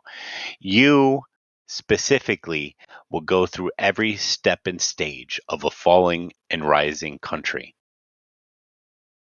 Period. Because it breeds selfishness. Shut up, Lou. Shut up. You are the selfish one. No. Societies The thing is, rise and fall. the thing is All that we societies. all are selfish. We all imbue all of the nasty, horrible things that you see in society are within you. And I'm sorry I told you to shut up. That's my avarice. But the fact is that it doesn't matter. You can attribute everything bad to the outside. And when you go to the bathroom, you will see the person who is at fault in your life. Yeah, no.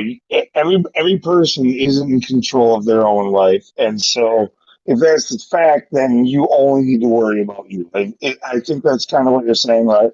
No, that's not what I'm saying. I'm saying we're all interconnected, and you can't just worry about yourself. But when we sit there and we look at the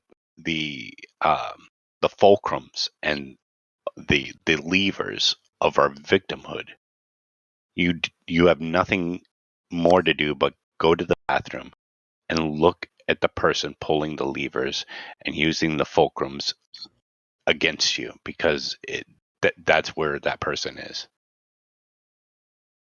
I'm failing to get that point. He's the person who will shit on the pot. He's the person who will clean his teeth. He was the person who will clean himself afterwards. It's better to offer no excuse than a bad one. And then go and look in the fucking mirror, because that's the person pulling all of the strings. Driving the bus. You the bus driver. Where's the bus at? Oh, you left it in the mud? Dilapidated and run down, needing of a rebuild? You motherfucker. Mike gets it, but he's always going around his butt to get to his asshole. Well, I'm trying to eat, man. I'm sorry. You hit the nail on the head, dude. It doesn't matter what kind of society. People label all their problems. They'll blame somebody else for them. The funny thing is we all, everybody. My point is maybe, I don't know if I've been allowed to even really make it clear about why I really dislike what we have now. Okay, You've had your whole life. It's not how it was designed, because how it was designed doesn't fucking matter, because we're not living in that. It's not how it's being enacted. It's not how they're enforcing it. Okay. Well, I'm worried about what's going on now. Okay. Yeah, I am too. I am too. I agree with you. What's happening now is both the darkest, sickest shit and the most eye-opening shit that has ever happened in my lifetime. I agree with you. It is scary. So we need to just realize that just because it's written in law one way and it's being enforced in another, like, we can't sit here and be a victim and be like, no, this is the way it's written and this is perfect. Like, laws no, are words on paper. It's not perfect because what it has done, the way it was written, allowed this to happen. So there are No, you're wrong, Lou. no, And that's you're where you wrong. go wrong. That's where you go wrong. Evil prevails when good men fail to act. You get what you accept. Everything will devolve into what you see now, no matter the system, no matter the intention, and no matter the goodness in the hearts of the people who made it. It does not matter, Lou. Everything is cyclical. It will go on like this until it doesn't. The fact There'll be is, a generation born that has no idea why we live this way. the fact is that we will always, until we don't, continue this way. And you will see it in your own life. You will see the birth of a nation and the death of a society within your own lifetime. In your own life, you can sit there and plot it, because everything you live is a microsystem upon the macro system that is humanity. Everything that happens to you happens to everyone within due time. You can sit there and hem and haw, cry. You know what? I think for a long time you could have been confident in saying that, but I think what we're going into right now, what we are facing, what we're on the brink of, I think this is a 1 in 3 to 4, 500 year fucking thing. How would you know? I think when we were talking about resets and populations and shit like that, Mm-hmm. like this is something that our grandparents have never seen that we're about to go into. No, I agree with you. I do agree with you on that.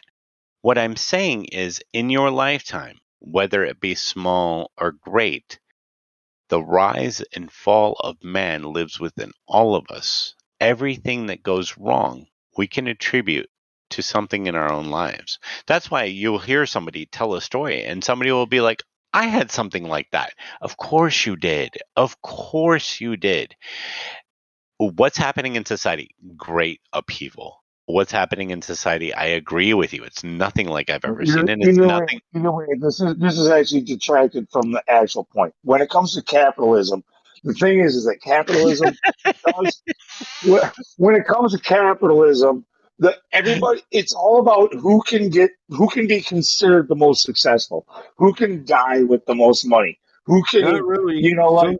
Some people are hang on. happy Let him with just finish. having Let enough him to finish. live, Let him dude. finish, or else we're going to look. continue on this forever. Go on. I do want to wrap this up. You're right. It has to do with greed. It has to do with taking the biggest piece of the pie. Okay, I feel like so. That's what capitalism wants everybody to do, and that creates waste. Actually, no. Hang Capitalism on. wants everybody to go let out him there and be finish. Let him productive so finish. we all get the same piece of the pie. But then there's those people that We've- aren't willing to put, I'm sorry, bro, I worked hard all day long, all year did long, I. my entire life. My knees are you still get dirty. what you earn, motherfucker. Hang on. Let It's him not finish. capitalism, it's the people that exist within it. Michael, let him finish. Go on, Lou. I'm still listening. Yeah, I just think there's a reason they call us consumers is because we're here to constantly consume the products that they create. Right? We have producers and consumers. Okay, wrap it up. Why are you going to ask me to fucking continue and then tell me to wrap it up in like fucking 5 words? Because you said consumers. For fuck's sakes, because somebody labels you something, you then read into that you are? Dude, what do you think you do when you buy a product? No, fuck off, Lou. I make shit. You make shit. We're not consumers. We're builders. Yeah, I buy a product, but I also offer you want a it. You service. You want to reduce me to the point at which I'm at need, and where I need a service or a product. What about all the products and services and things I produce? The smiles I see on people's faces when I'm done. I'm a producer. I'm not a consumer. I don't care what people call me. Lou, that's the thing. Driveway your kids I'm in construction. I make houses look beautiful. I get a lot of happy customers, but I know I have a lot of waste when I'm done. I know.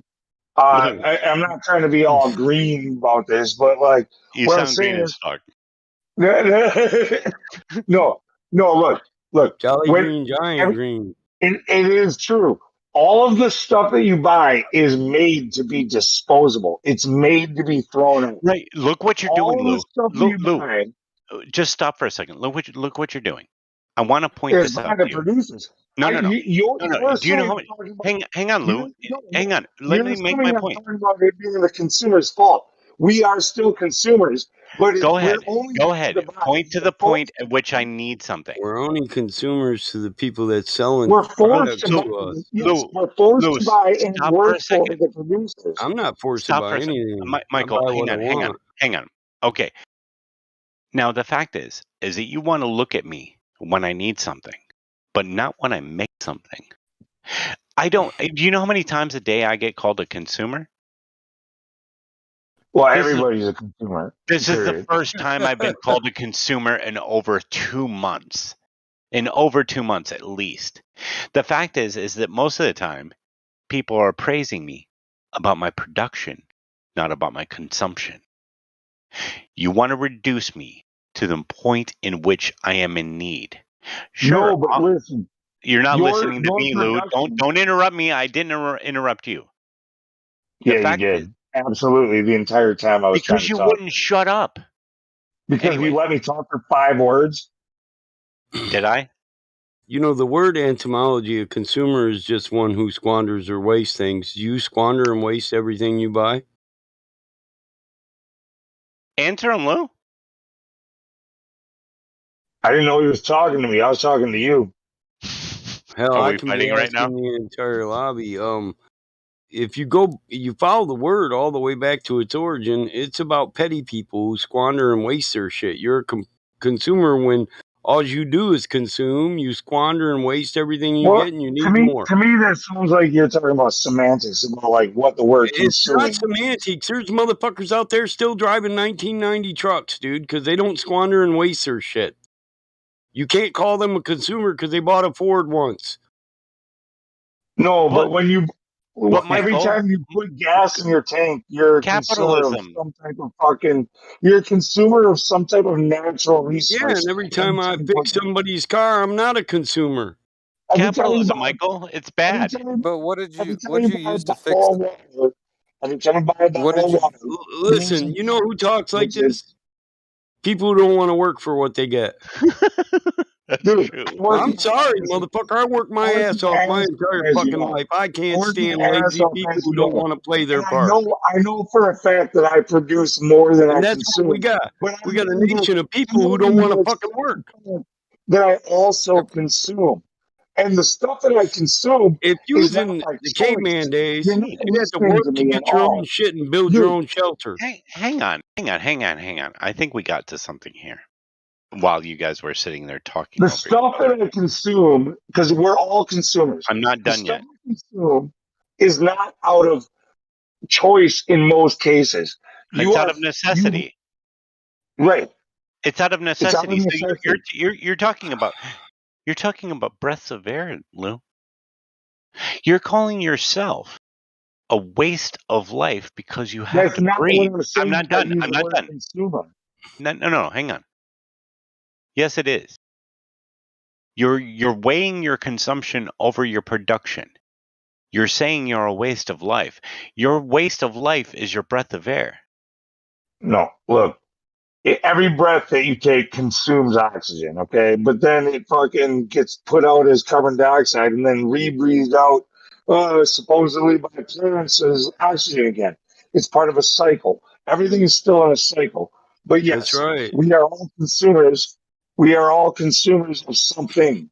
That's how we live. Bullshit. I'm a consumer The net of of the my garden life. products I grow and the meat Bullshit. I hunt. The net of my production outweighs my consumption. Period. Thank you. Bullshit. I'm not a consumer. I'm a producer. I reject you calling. Shut up. Shut up. Both of you. We are Hang both on. producers No. we are both consumers. I reject you calling me a consumer for the fact that my production outweighs my consumption every single day. I make sure it does. Fine. Well, capitalism would call you a manufacturer in that case. If we're only weighing out net value, then I agree with you. But that's not what I'm talking about. Oh, then you're talking about my breath of Well, air. You want me to consumption isn't hang about on, net hang on, Michael. You value, want me to stop nor is breathing human so life. that No, you can no longer you can no longer You tabulate told me to shut up my way too many times, so using you're gonna of shut your up for me right now. resources. This is war. This is why war starts. Is Dude, because you I'm think not the one. I'm you not the think one who took that this my into consumption your breath of air. outweighs the Well, pace of here's my the thing. production, and you are jelly as fuck. Look how jelly you I am are. Why not are we the looking at one human who life from turned this a into your purely breath of business air. You're aspect? the one who did that. Listen, why are you looking at humans from a purely business aspect? Dude, when it comes to how the world works, yeah, it's based off of Well, corporate I'm not a greed. consumer. That's how businesses who sell products see me. The reason there's corporate greed is because of people needing to take their biggest slice of the pie. No, The dude, reason you should have stopped it at people. You should have stopped it at people, Lou. Not because of this or that, but because of people. Period. Yeah, I don't have to go to Myers to get a meal. I can pull my meal from my fields, What and is my the point? rivers, and my woods. My point is, I don't have to buy from a big business, so I can't be labeled a consumer. It doesn't Only matter the business can system. get oil. It doesn't No. matter the system, Lou. It When- is always greed because it is a human being. Okay, so Right. you're willing. No, you guys are so fucking open-minded that you're willing to just accept not the way things My open-minded. brains always fell out. are. I'm so not open-minded accepting that my anything. brains fell out. You Listen, forgot to finish it. listen. You're so focused on capitalism. No, That's you're all so you see. open-minded that you can't let me But finish a sentence because you even don't as like a the idea business of owner, people. I understand this. My company is made up of people.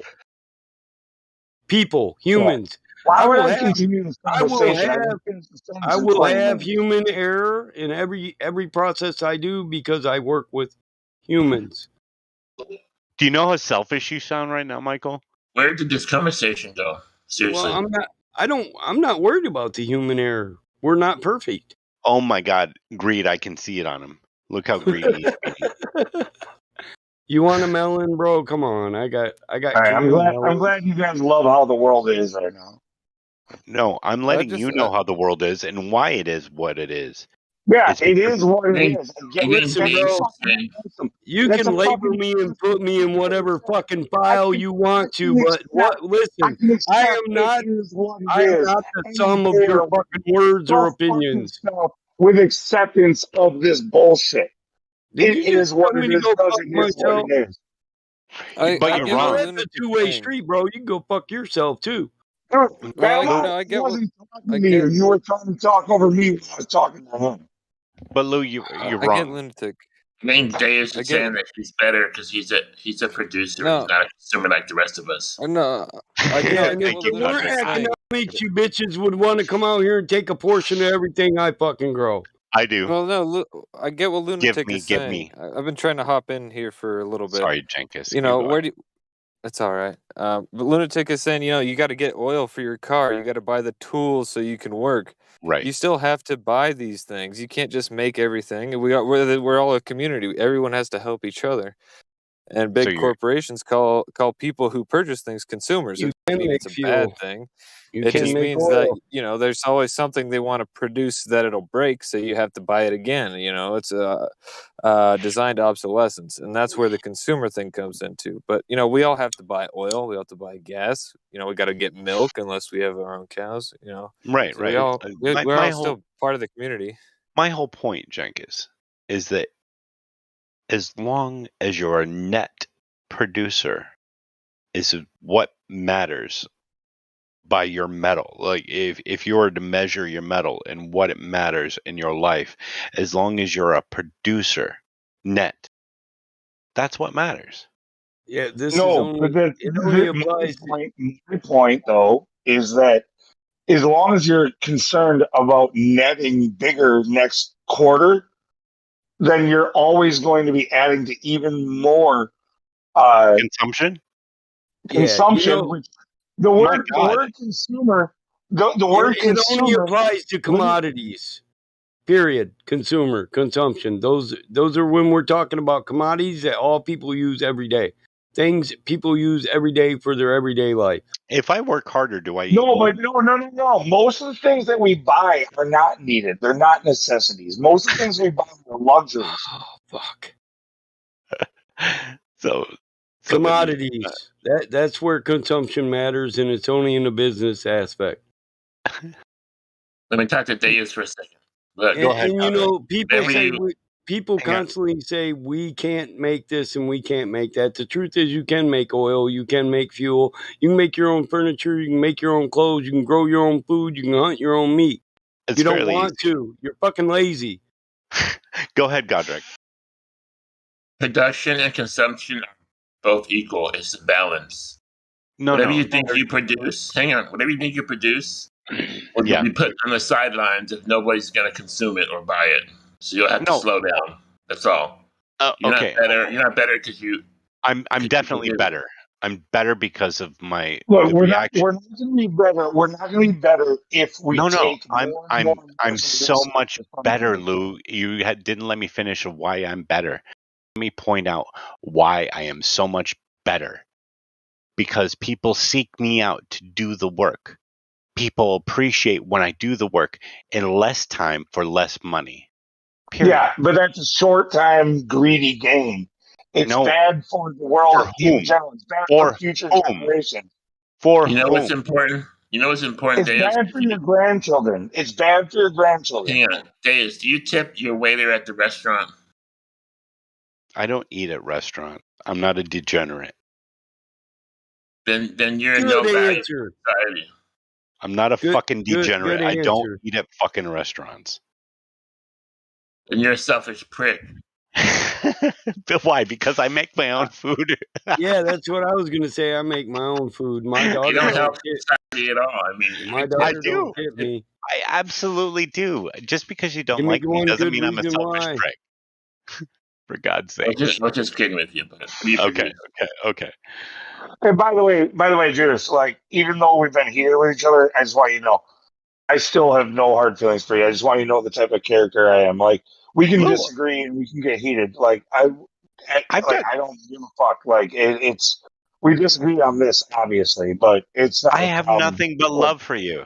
Nothing but love. Consumerism only matters to businessmen. On the Deus, tell farm, us what you produce. when you maintain your own lice, you project. This is how many peppers I eat in a year. This is how much jelly I make, and you make just enough to get it to the year, or maybe a little more. And you don't worry about what you consume because all your waste products, they go back into the soil through compost. So it's a never-ending cycle. Listen, I feel a little bad. Anybody wants to say anything about, how much better I am, I'll agree with them. Well, most No, people. I'm curious. Listen, I'm curious what do you produce? What do you do? Yeah, what do you do that produces so much more than what you consume? I work. Yeah, that's a really Yeah, good I question. know, but what work? What kind of work do I you do? run 3 businesses, build cars, farm. Yeah, no. So you produce a lot, and you have a lot of personal satisfaction, but you're consuming a lot for all of the materials you're buying and for all of the fucking. So where does And it equal what out? does Like, that matter, Lou?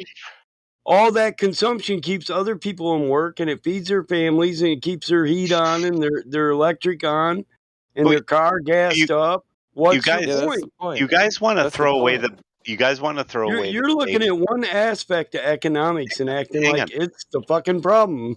It's not. No, the it's problem. both. It's hang both. on, really quick, Can't even manage your money. Really quick. I fight with you guys about this all the time. You always want to throw away the baby with the bathwater. Yeah. The fact is this the society you live in starts You're off like, with your family. I'm not done. I'm not done. Yeah, I know, I get it, but you're the one who's doing that more than the one that you're pointing the finger at. No, that's not true. The society you want to throw away starts off with your family. Then it goes out to the wider society with your neighbors, your community, and then your city, and then your state. I understand things are going sour. I get it. If anybody gets it, I get it. I watch it every day. This is no new thing. We've seen this coming for decades. Okay, I'm not done yet. Okay, ignore me. The fact is, no, you're right about that, Lou. You do have a good point. It's just no, you do. You do. Too My point is that the baby is better than the bathwater. I get that you have to separate the wheat from the chaff, but nonetheless, you have to save what is good. You can't just throw everything away. You have to understand that your connection with people goes further than your understanding of your connection with those people. Yeah, so when we look to history, listen, nations rise and fall. They reach a peak and they fall. They all fall for the same fucking reason, but people survive. So there'll always be people, and these systems are always full of people. People are the problem, not the system. Listen, there's days when people wake up like our children. They want to know why they have to work. They don't understand one work keeps another person working, keeps another person working. Why do we got to follow rules? They don't understand. They don't know why our system works the way it is. And that's the problem, not the system. It doesn't matter what system we make. We know this historically, looking at all societies that rise and fall. You can have the best society in the world, and it's going to rise. It's going to come to a peak. People are going to get lazy and forget why they do all the shit they do. And then, bam, there's going to be a fall, a decline. And it's okay.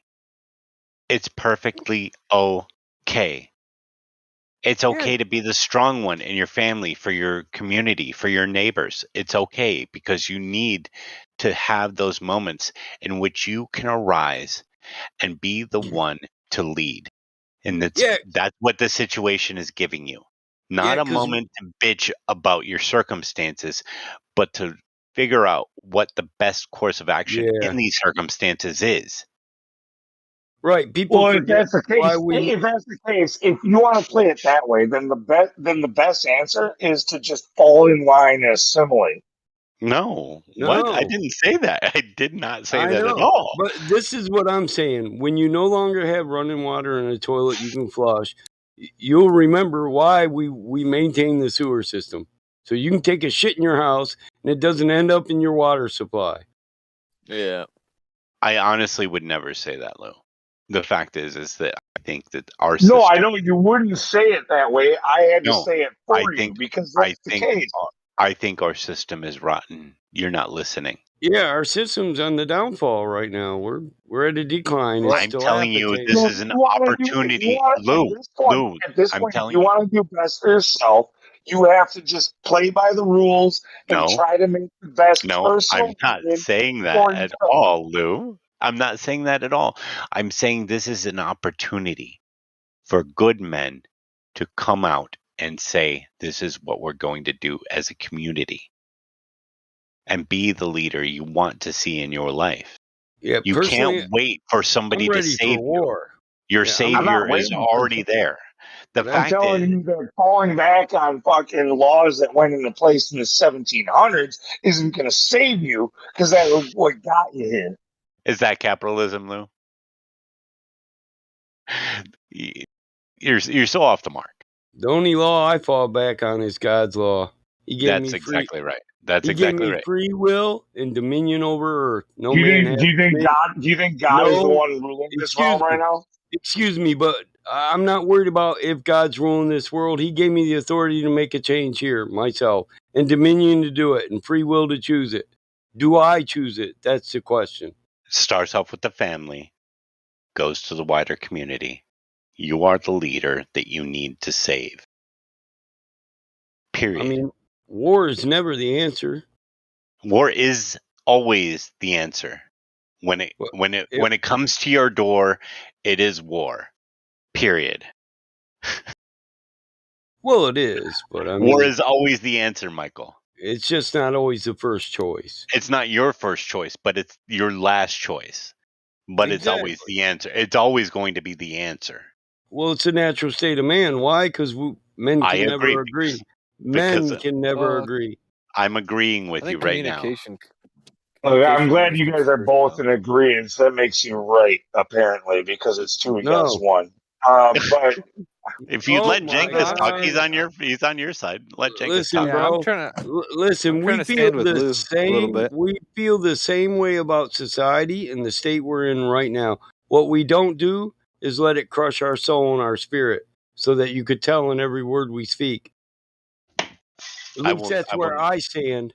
I will not be a victim to my circumstances ever, regardless of them. I'm not saying that either. You're putting words in my mouth. Listen, no. What I'm doing right now is I'm knocking the dirt out of my boots so that I can go to bed. That's what I'm doing. That makes sense. Yeah, I agree with both sides. I gotta say, I just try to clarify between the 2 points.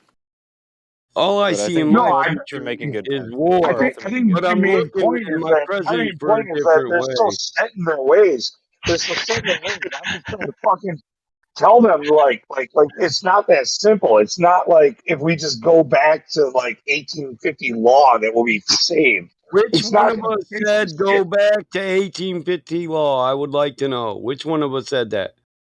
Dude, While you're telling me, while you're telling me how set in my ways I am, you barely know me, dude. So I never once said. I'm talking to you for a long time. I never once said go back to the law of 1880. For a I guy I never once. shook hands with, I know you pretty well, actually. I never once said go back to the Constitution. I never once said go back to law 1880. Yes, I have called communism fucking stupid. If we can't exist properly in the system we're in, then another system's not going to help us. I don't mind going back to the 1800s because I do want to round up all the Indians, including Michael. Oh, motherfucker. I will scalp you, motherfucker. Where's my tomahawk?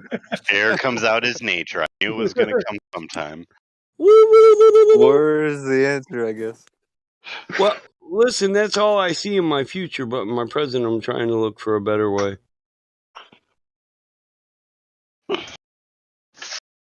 Yeah, no, communication always comes first. I hate the fucking society we live in. Don't think different. It's I'm sorry, I almost swore. It is a degenerate, backwards, totally disgusting world we live in. I'm not defending it, Lou, at the slightest. Yeah, and I'm not the guy at the top. Look, I'm glad you said that, but like, it seemed like you're defending because the you're way not that hearing it's my been, words. in a You're not way, hearing my words. You're not even letting me finish that one sentence, and that's the way this has been for the last hour. Just stop talking and listen. Oh, only let you talk. Got it. That's right. I agree with that. Yeah. Finally, we come to agreement. Finally, we come to it. Right. The fact is that you're never going to overcome what is coming if you don't have a plan. And if that plan doesn't include free commerce, if that plan doesn't include getting out of the way of people doing things, then you're going to fail. It may be an eventuality thing. It may be, your children's children fail, but it will fail. Maybe I'm the only one who realizes it, but every time you cut me off like that, it's because I was about to make a point you didn't want people to hear. Of course you're the only one who realizes it. Or feels that way. Of course you're the only one. You're the only one who has those words stuck in your head that you were about to say. Go ahead and make your good point. I'll allow Here, it. go ahead and label me by a capitalist system again. After 20 times when I was about to say something, you said, shut up, Lou. Let me talk. Allow it. Well, listen, getting labeled by terminologies of economic systems does get a little old. Instead of being a man who I am, how I was born. I'll allow it. Because you Michael, hate I'm allowing Lou to speak, please. Well, because I'm not going to go back to an hour ago and then 45 minutes ago and then fucking 35 minutes ago and then 25 minutes ago. I'm not going to go and do that. But that's what's happened is every 10 minutes when I get a chance where I think I'm going to make a point, you give me 3 or 5 words and you say, shut up. So, like, then you get to say what you want, which is unrelated to what we were talking about.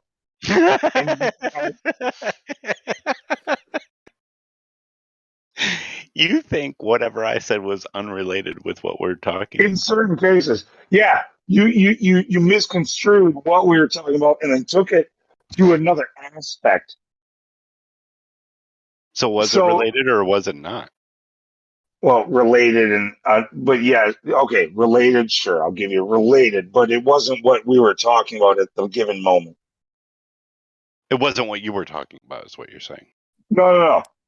We were having a conversation, or were we just does a conversation change at all? Does it switch Dude, to does different it avenues? only go with what your point is? My conversations, yes. Then you're not having a conversation, you're monologuing. Was I? Yeah. Then how are you able to answer? Yes or no answers is not the definition of that. Did you say yes You or no allow- right there? Right then, did you say yes or no? Yeah, fuck yourself, actually. You know, before when I said I had nothing but respect for you up until now, if you're going to act like that with me, fuck yourself. Go fuck yourself. Okay.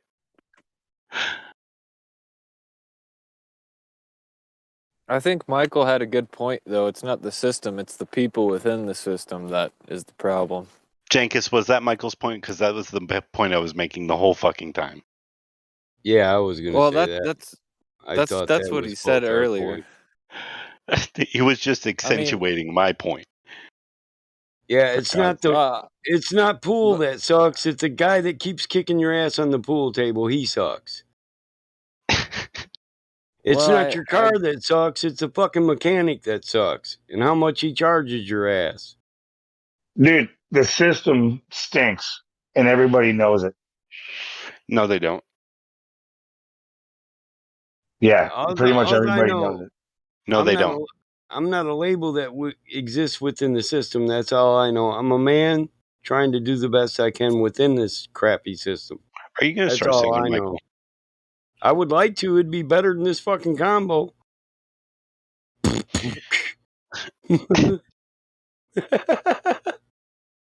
But I created my own prison. Who do I got to blame? I'm still here. Lou, I'm still waiting for that point. No, dude, you want me to go back to a point from an hour ago? No. Every time I actually start to make one, you say shut up and make a different one. I only said hold on. Make a different one. No, you didn't. Go ahead, Michael. Is it Black Friday yet? Well, I figured since we were dogging capitalism, I'd bring up one of the worst points. What is Black Friday? When you go to the Walmart to watch... It's the day when capitalists fucking make this country serve. It's the day fat poor people battle over shit they couldn't afford all year long. Why is it called Black Friday? Hell, I don't know. Because somebody in the system's racist, probably. Right. So it's not because people decided to go shopping every day after Thanksgiving, which was on a Friday, because Thanksgiving always falls on Thanksgiving. People would go Christmas shopping, and it would get the retailers back in the black. And then so they called it Black Friday. And that's why I'm not done. Consumer. I'm You're not saying done. it's a consumer. No, shut the fuck up. Shut the fuck up. No. I'm talking right now. No, you're not. Not really. Yeah, I am. So I was still making a point. No, you were making a point. You were done. Yeah, I was. No, I wasn't. Yeah, you were. Oh, okay. You admitted just now. You admitted you were. Yeah, no, I just heard you. No. You didn't. You didn't. You're hearing things again, Lou. No, you're totally hearing things. Yeah, I was. You said I was. Yet again hearing things. Oh, okay. So so anyway, called it Black Friday because they would go into the black. That's why they changed the fiscal year into October, so it would be the beginning of them coming into the black. They would start off the year. Consumers, they don't took your nation. Them consumers, they don't stole our nation. But what happened first was that people would go Christmas shopping after Thanksgiving, not the other way around. They didn't start calling it Black Friday. They realized that they were going into the black the Friday after Thanksgiving. So they started sales. They started vying for all these shoppers. That's what happened. Not because they're racist, not because they're racist, not because of capitalism, but because of the way the market. They don't took my Kokomo puffs. The way the market dictated. The way the market dictated itself, not because of any marketing jank. So it's a consumer based problem. It has nothing to do with the production side or the marketing or the fucking pushing by the media or anything like that. Well, one met the other. One did meet the other. It was a demand and supply. It wasn't injected. It wasn't injected into society like any of the other trends that we see nowadays. Bro, you keep saying consumer like you're the head of sales at a department store. Oh, I'm just saying Black Friday as a moment happened the other way around, other than what most people would think. As holidays holidays, other holidays are pushed off onto us. Black Friday is the one that the people created. People didn't create Black Friday. It was so two fat moms got in a fight over G.I. Joe with a kung fu grip because one of their kids was getting it. The only fucking one. Black Friday started because of like consumer side. No, I'm sorry. I swear you should have a business, man. You got an MA? On the production side, they started throwing sales out there. They threw sales out there, and they mass produce products, and they push shit that people didn't need, and they said you have to buy this. Not at first. People would rush out to stores because the day after Thanksgiving, people started rushing out to stores to get the best of what was, because people would notice the weekend after Thanksgiving, all of the products they wanted to buy for their families for Christmas would be gone. So they would rush to the stores the day after Thanksgiving on Friday so that they could get the stuff, not the sales. It went the other way around. To be very black-pilled about it, look, I'm gonna meet you in the middle on this. Okay. Honestly, when it comes to consumer versus producer-based economics, right? Yeah. It's kind of like it's the way that you look at it. Like all neither economics, one is, all economics are consumer-based. No. That's because you're a consumer-based economist. If you're going to look at it that way, like, even command economies are consumer-based. All economics are consumer-based. Period. Whether you have a supply side, whether you have a supply side or a demand side, all economics are consumer-based. Period. No, not all. Yes, all. Whether it's a command economy or a free market. The consumers don't demand certain products. Yes, they do. They are created and then injected, and then they are told why they need to have these products. I'm surprised you see it that way. You see it that way. There are situations in which that happens. Most situations nowadays do happen because of that. But when a product meets or comes on market, there is a large demand for it before it becomes available.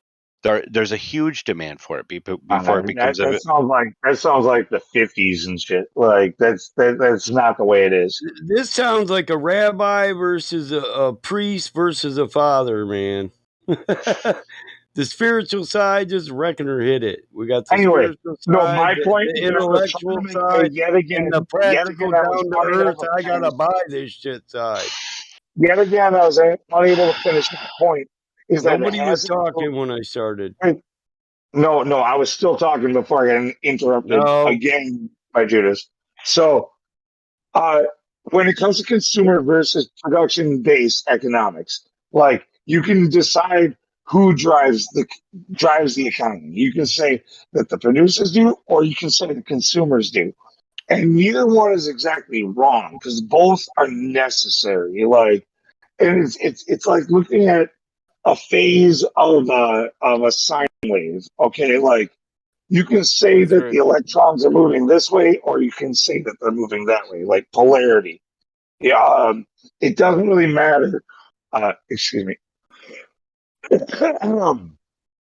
So, like, it's just about your perspective, how you look at it. And so, in this way, his points will be valid and so will mine. But he's trying to make mine invalid, and that's what's unfair about this conversation. I'm not No, trying to no, make yours no, invalid. no. Hold on. Let me cover this. No, they're just different perspectives from a different standpoint, Lou. Neither one of us ever said you were wrong. The system sucks, and it's driven by economics. Consumerism is all in the way you perceive it. But as a consumer, you have the ultimate choice. Do you not? You don't have to buy some shit they push on you. Just because they push it on you, do you have to buy it? I don't waste No, my. you don't. No. I Not don't go buy necessarily. frivolous shit just to. But based Oh, on I'm gonna but buy this nowadays, especially twiddly with wink so I. technology, nowadays, especially with technology, look at like things like Facebook and what they're doing with Meta and stuff like that. Like, That yeah, you can choose to not do it, right? But No, all of it you can choose to not do, Lou. yeah, The unless fact you're is that feeble-minded. of course.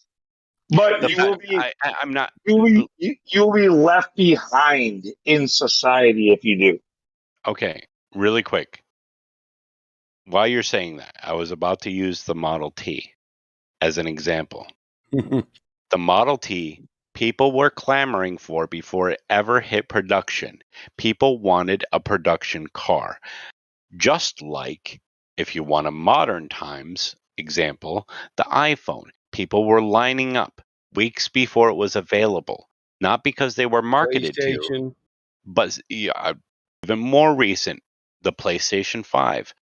It is still unavailable to the normal consumer, and they will pay an exorbitant amount, not because they think they need it, but because they want it. And the reason why they're able to buy it because they want it is expendable income. Expendable income is produced when your production outweighs your consumption. I've got a good example. You are not a consumer. You are a producer who consumes. All right, check this out. So look at trucks, like pickup trucks. Pickup trucks are meant to be a utility vehicle. They're meant to be for doing work, for carrying stuff, for being beat up, for going over rugged land, for I got a plowing Model fucking T. right. No, dude, pickups are supposed to be for that, right? But look at the price of buying a new pickup these days. You can't get one that is meant to be beat up. They're all luxury vehicles. You can't open a tailgate without hitting a pressure sensor so that it fucking automatically opens for you. You can't, like, uh, this is, and that drives up the price of products, and not by need, not by necessity, not because of consumer demand, only because they can charge more for it. Why?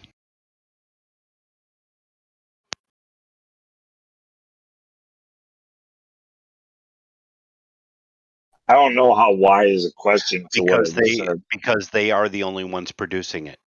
Well, you can still buy a vehicle without all them options, right? It's all in the package you choose. It is charged more for. It is charged more for because they are the ones producing it, not the other one. Dude, I just bought a truck. Yes, you Dude, can. the brand new ones come with that stuff standard.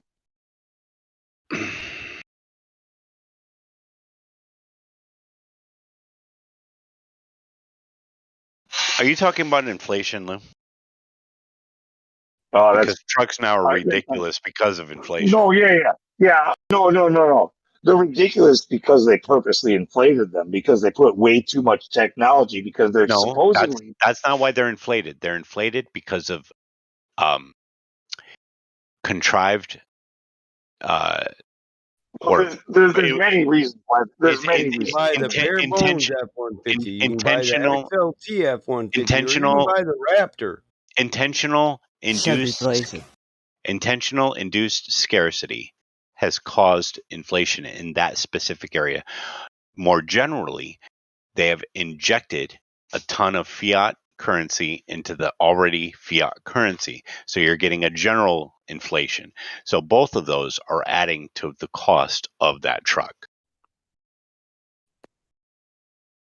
What I'm saying is, because of If you're talking about a bell and whistle that only one produces, the reason No, why it's no, more no, no, no. expensive, the No, reason why no. it's more This is the expensive stuff. is because This is they are stuff the that ones they're doing producing it. standard. This is stuff that they're doing standard, which means you would have to order a special vehicle to not have it. Like 4 doors on a truck. No, You like have power, to you like no you power boost. right. You have to order a special truck to get 2 doors. Yes, like that type of thing. I agree with that. I agree with that, and that does add to the cost of the truck. You're paying more for 2 doors than you will for 4 doors because you had to special order it. Yeah, and they're doing that. They're adding all kinds of crazy, gimmicky options and They've stuff been like doing that that since because the 80s, bro. That's why I use old ass fleet trucks for my fucking company. They're easier to maintain. They got less computers and sensors. And they're covered in plastic on the inside. No, they. Yeah, no, I was just mostly really irritated recently where like so I bought or not I bought, but my new work vehicle is an E450 Oh yeah. service vehicle. So You bump into like some shit with that, you're gonna have to send it to the dealer and pay a dude, couple no, grand to get no, the whole it, computer it, reset. it's all no, it's awesome because it's still old school for the most part. Like there's a couple of new gadgets in it, but nothing like crazy. I guarantee it's got a bump I had to sensor. drive. I had to drive my boss's vehicle last week. All right. And I was so fucking pissed off. It's a fucking pickup truck. It's meant to be a work vehicle. And I get out with the truck running and I go to try to open the fucking tailgate. And it won't open unless I shut the vehicle off. Wow. Like, I'm like, how is this helpful to anybody who works? It's a safety feature, Lou. How is it so? Well, it keeps your load from falling out while the fucking truck is running. Christ. Plus, dude, they don't want you getting out of your truck without your keys because you're going to get jacked. How is it? No, all this shit. It was sold to somebody for an extra $2,000 as a fucking feature, and it's a fucking hindrance at every angle. Listen, Lou, I got 70s and 80s Ford trucks all day long, but you know what? They're restored, and I'm going to want more for it than you probably paid for your E40. That's why I'm marrying his sister. His fat-ass sister. Actually, she's not fat, but that's the joke. They don't have shit. You open the door opens. You can leave that motherfucker running. If you don't put it in park, hey, fuck, it ain't saying shit to you, but you're getting ran over. I drove an Acura recently that every time I threw it into reverse, the mirror tilted towards the ground so I couldn't see anything behind me. What? Hey, my wife's car does that shit, and what the fuck is that? I have to put the depend. You know how you adjust your mirrors left, right? Are you fucking You gotta put it in the middle, otherwise the button doesn't realize. I'm like, I don't want to know that there's funny something under my car, man. Thanks, I'm good. Yeah. Dude, like I'm just getting really angry at this shit because that's what's driving the price of vehicles up. Hey, Lou, Dude, Lou, really quick, I just want to I cut you off. went through Tell you- this 10 Hang on, years ago. Shit. Michael, shut up. Lou, I'm sorry that we had our little run-in and you ran afoul of I guess my bad side. And I'll allow you to I'll allow you to apologize to me. Hey, listen, motherfucker, you should have started with the truck thing because I was with you in 1984 when they started putting all them fucking sensors on shit and making a mechanic's job. I'm trying to get an Now that apology I'm here, talking Mike. about trucks, now that I'm talking about trucks, I got apologies from both of you. That's fucking incredible. Oh, no, I didn't apologize. I said you should have started with the fucking truck.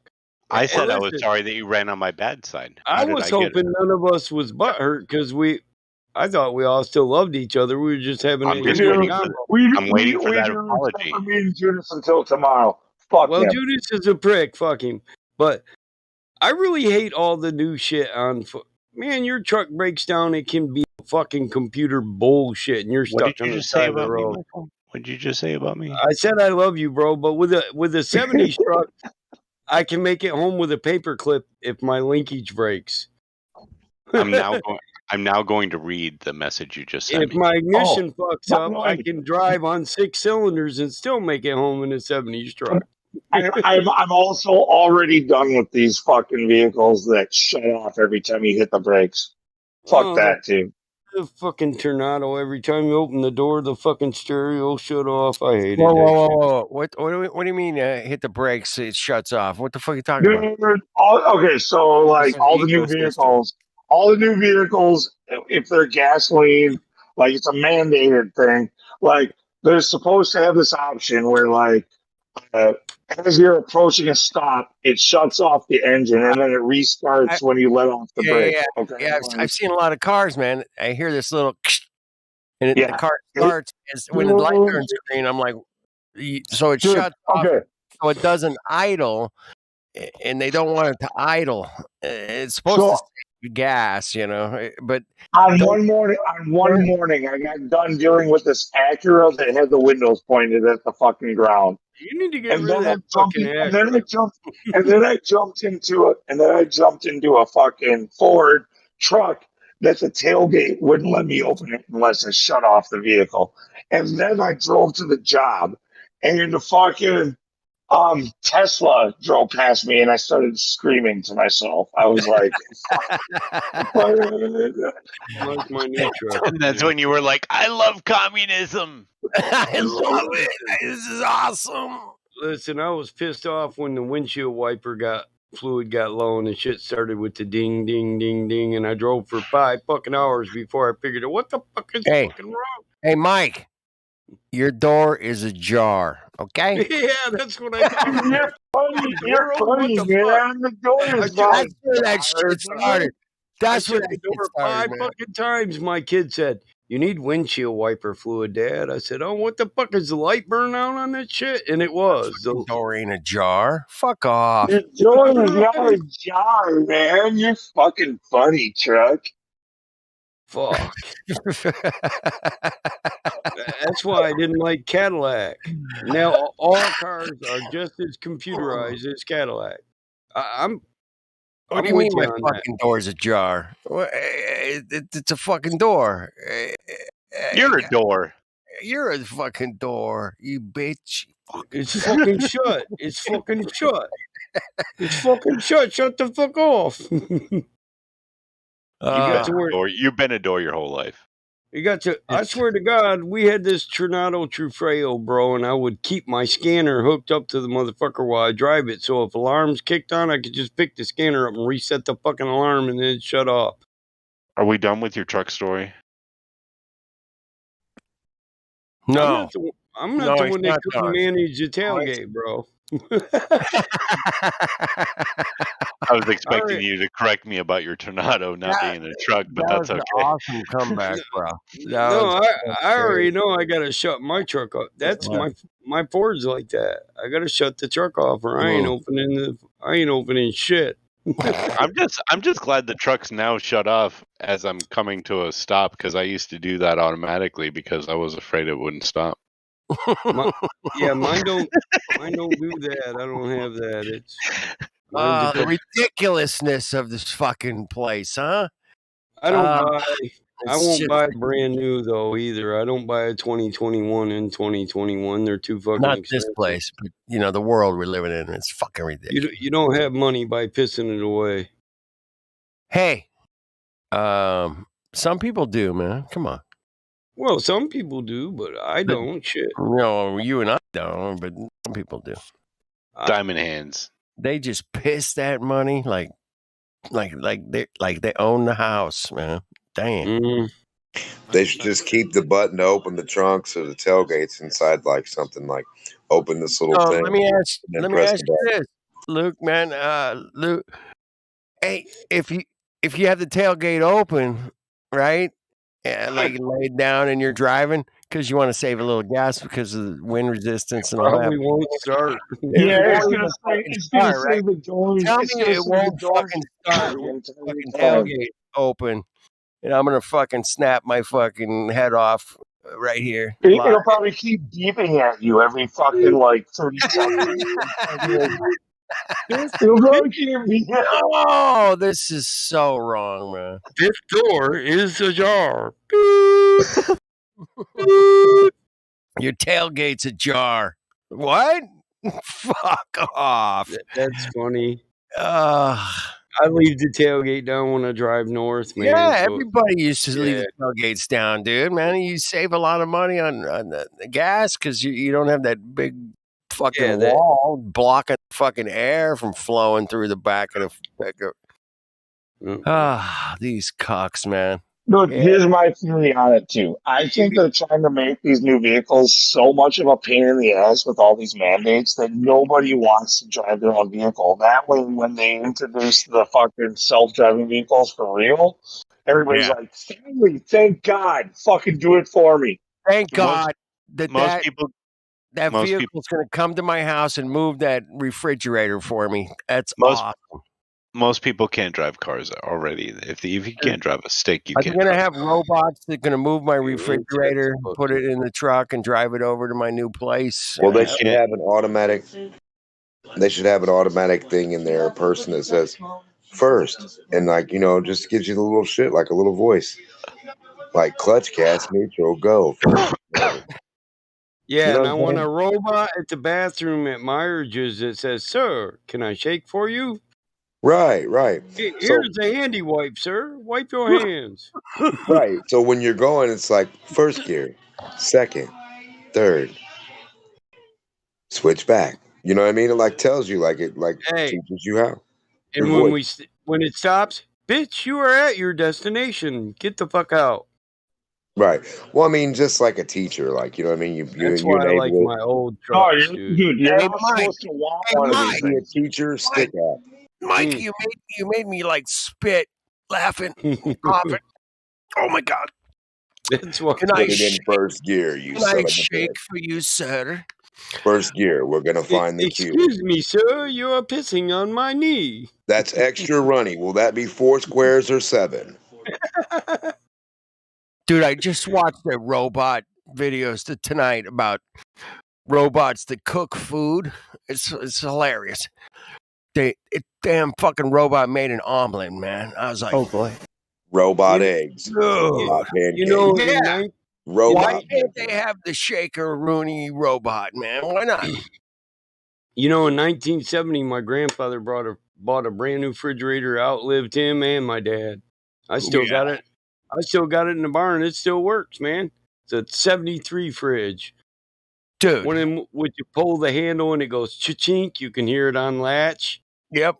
Little red thing. I put pop in it. I painted it. fridge lasted over 30 years. Put pop in it. You put beer in it. Come on, Mike. It's 1973, man. It's fucked. That's 50 years. The motherfucker still works, and when it breaks, I'll just get it recharged with Freon or put a new compressor in it.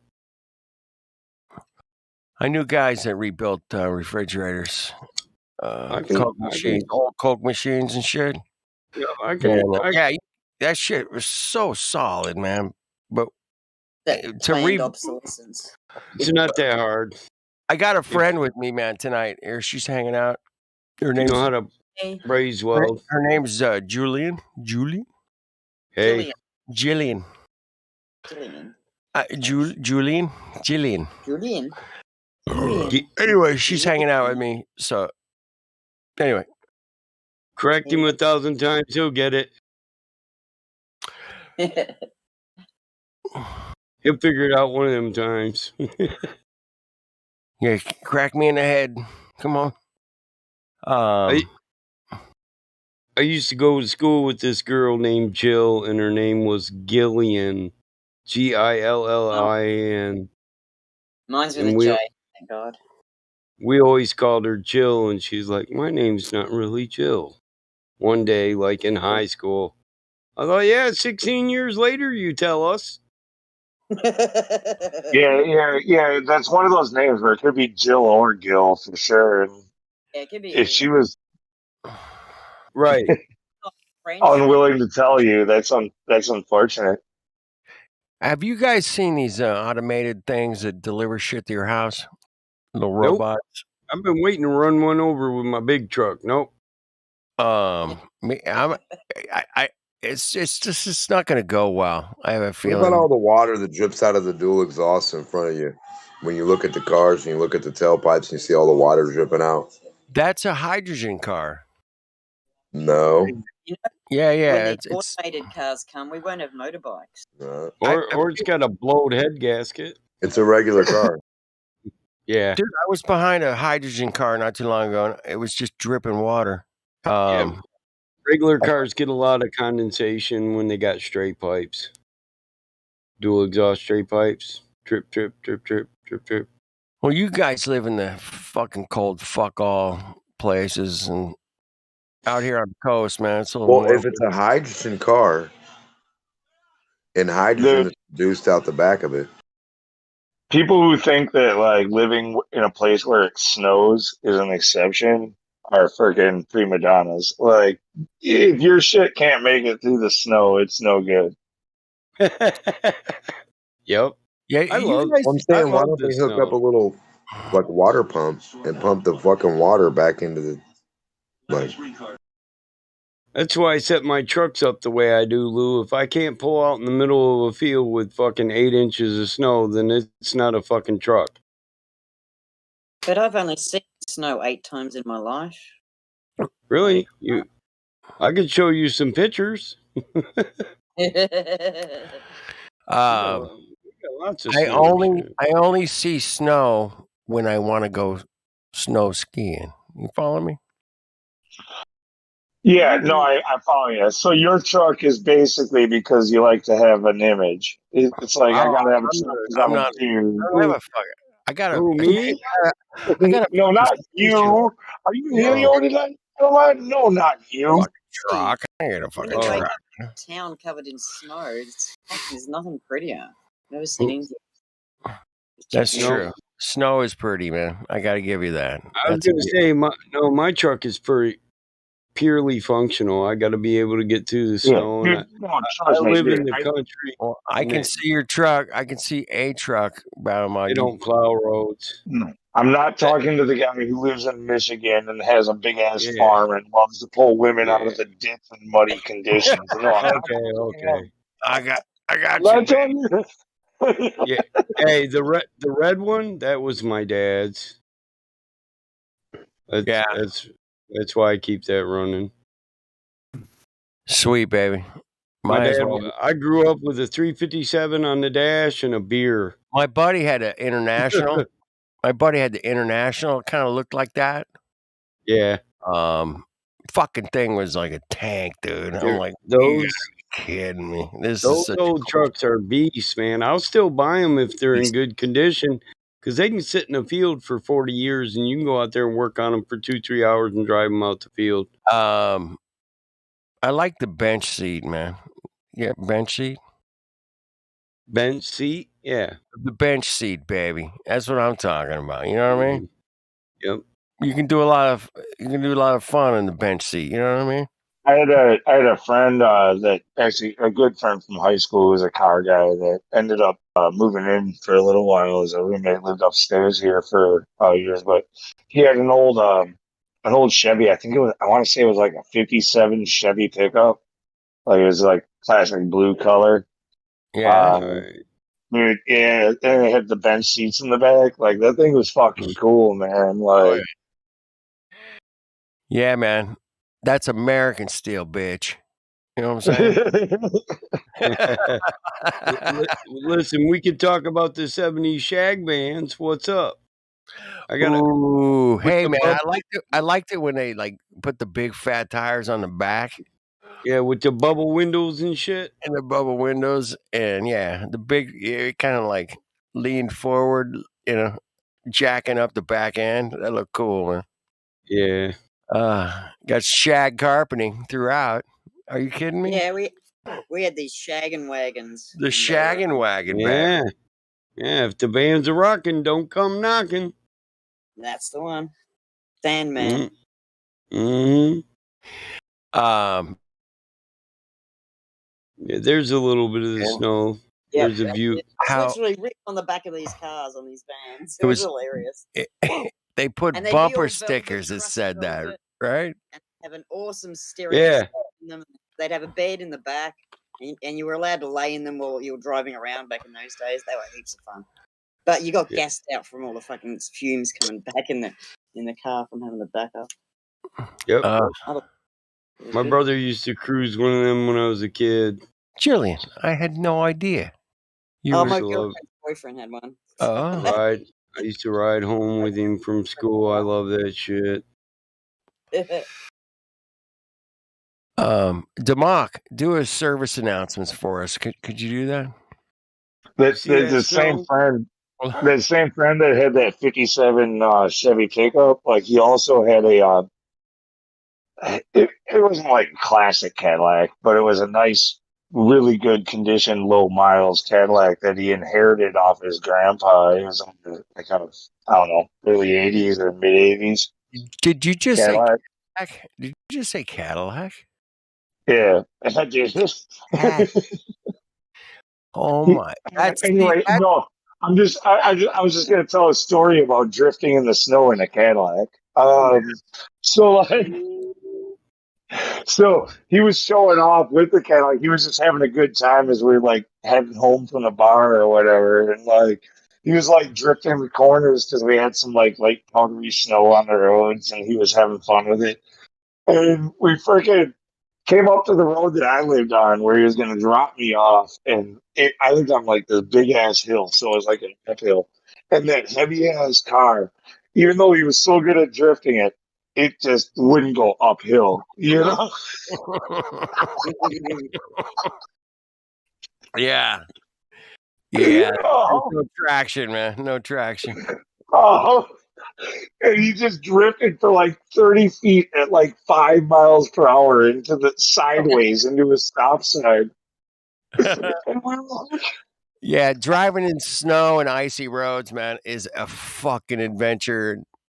Our friend Jillian here, she didn't know anything about that kind of fucking cuckoo shit. Oh no, I've been to England and we came down a mountain at the snow, and I thought my husband was going to drive off the side of the mountain. Yeah. We did a 360 and it was like,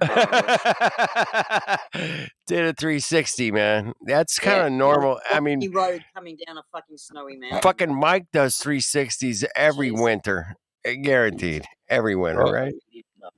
I do. I got play I toys. know you do, man. And you probably do like 720s, 920s. I got a 79 Impala station wagon out here. It's my smash up derby car, man. We like to go out. When me and my brother get drunk in the winter, we drift that around. We see how far we can put it off the road. I've had to walk 4 miles home. I had to walk 4 miles home, and he'd say, "Get the truck. We got to go get it back." And I'll be like, "I get a drunk driving on the truck. We'll take the tractor." So we're in this big ass combine, 3 a.m, out in the middle of a cornfield. Cops like, "What the fuck? Just leave this shit here." And look, our county sheriffs are cool. I've gotten a ride home. They're human. They're human, man. Yeah, normally I'd get a drunk driving off in a field from a city cop, but the county sheriff's like, "Well, you're not on the road. I can't give you a drunk driving, but I'd prefer you leave that shit there. Give me the keys. Give me the keys. I'll put them in your mailbox when I get off in the morning. You come back and get this shit in the morning. You won't forget where it is, will you? Here, I'll write you a note." He's fucking cool. Oh, dude, man. Cops used to be human, man. I got pulled over so many times and just had a chit chat with them and this and that, and it was like, hey, they go, all right, get the fuck out of here, But nowadays, man, they're not like that. Our county sheriff's all right, but he grew up in our area and he took a job in a different area because they don't like you to work in your area. But then he after 10 years transferred back Who here. the fuck's got? Is that your snow pictures? Yeah. Is that what's going on? Like today, yesterday, what?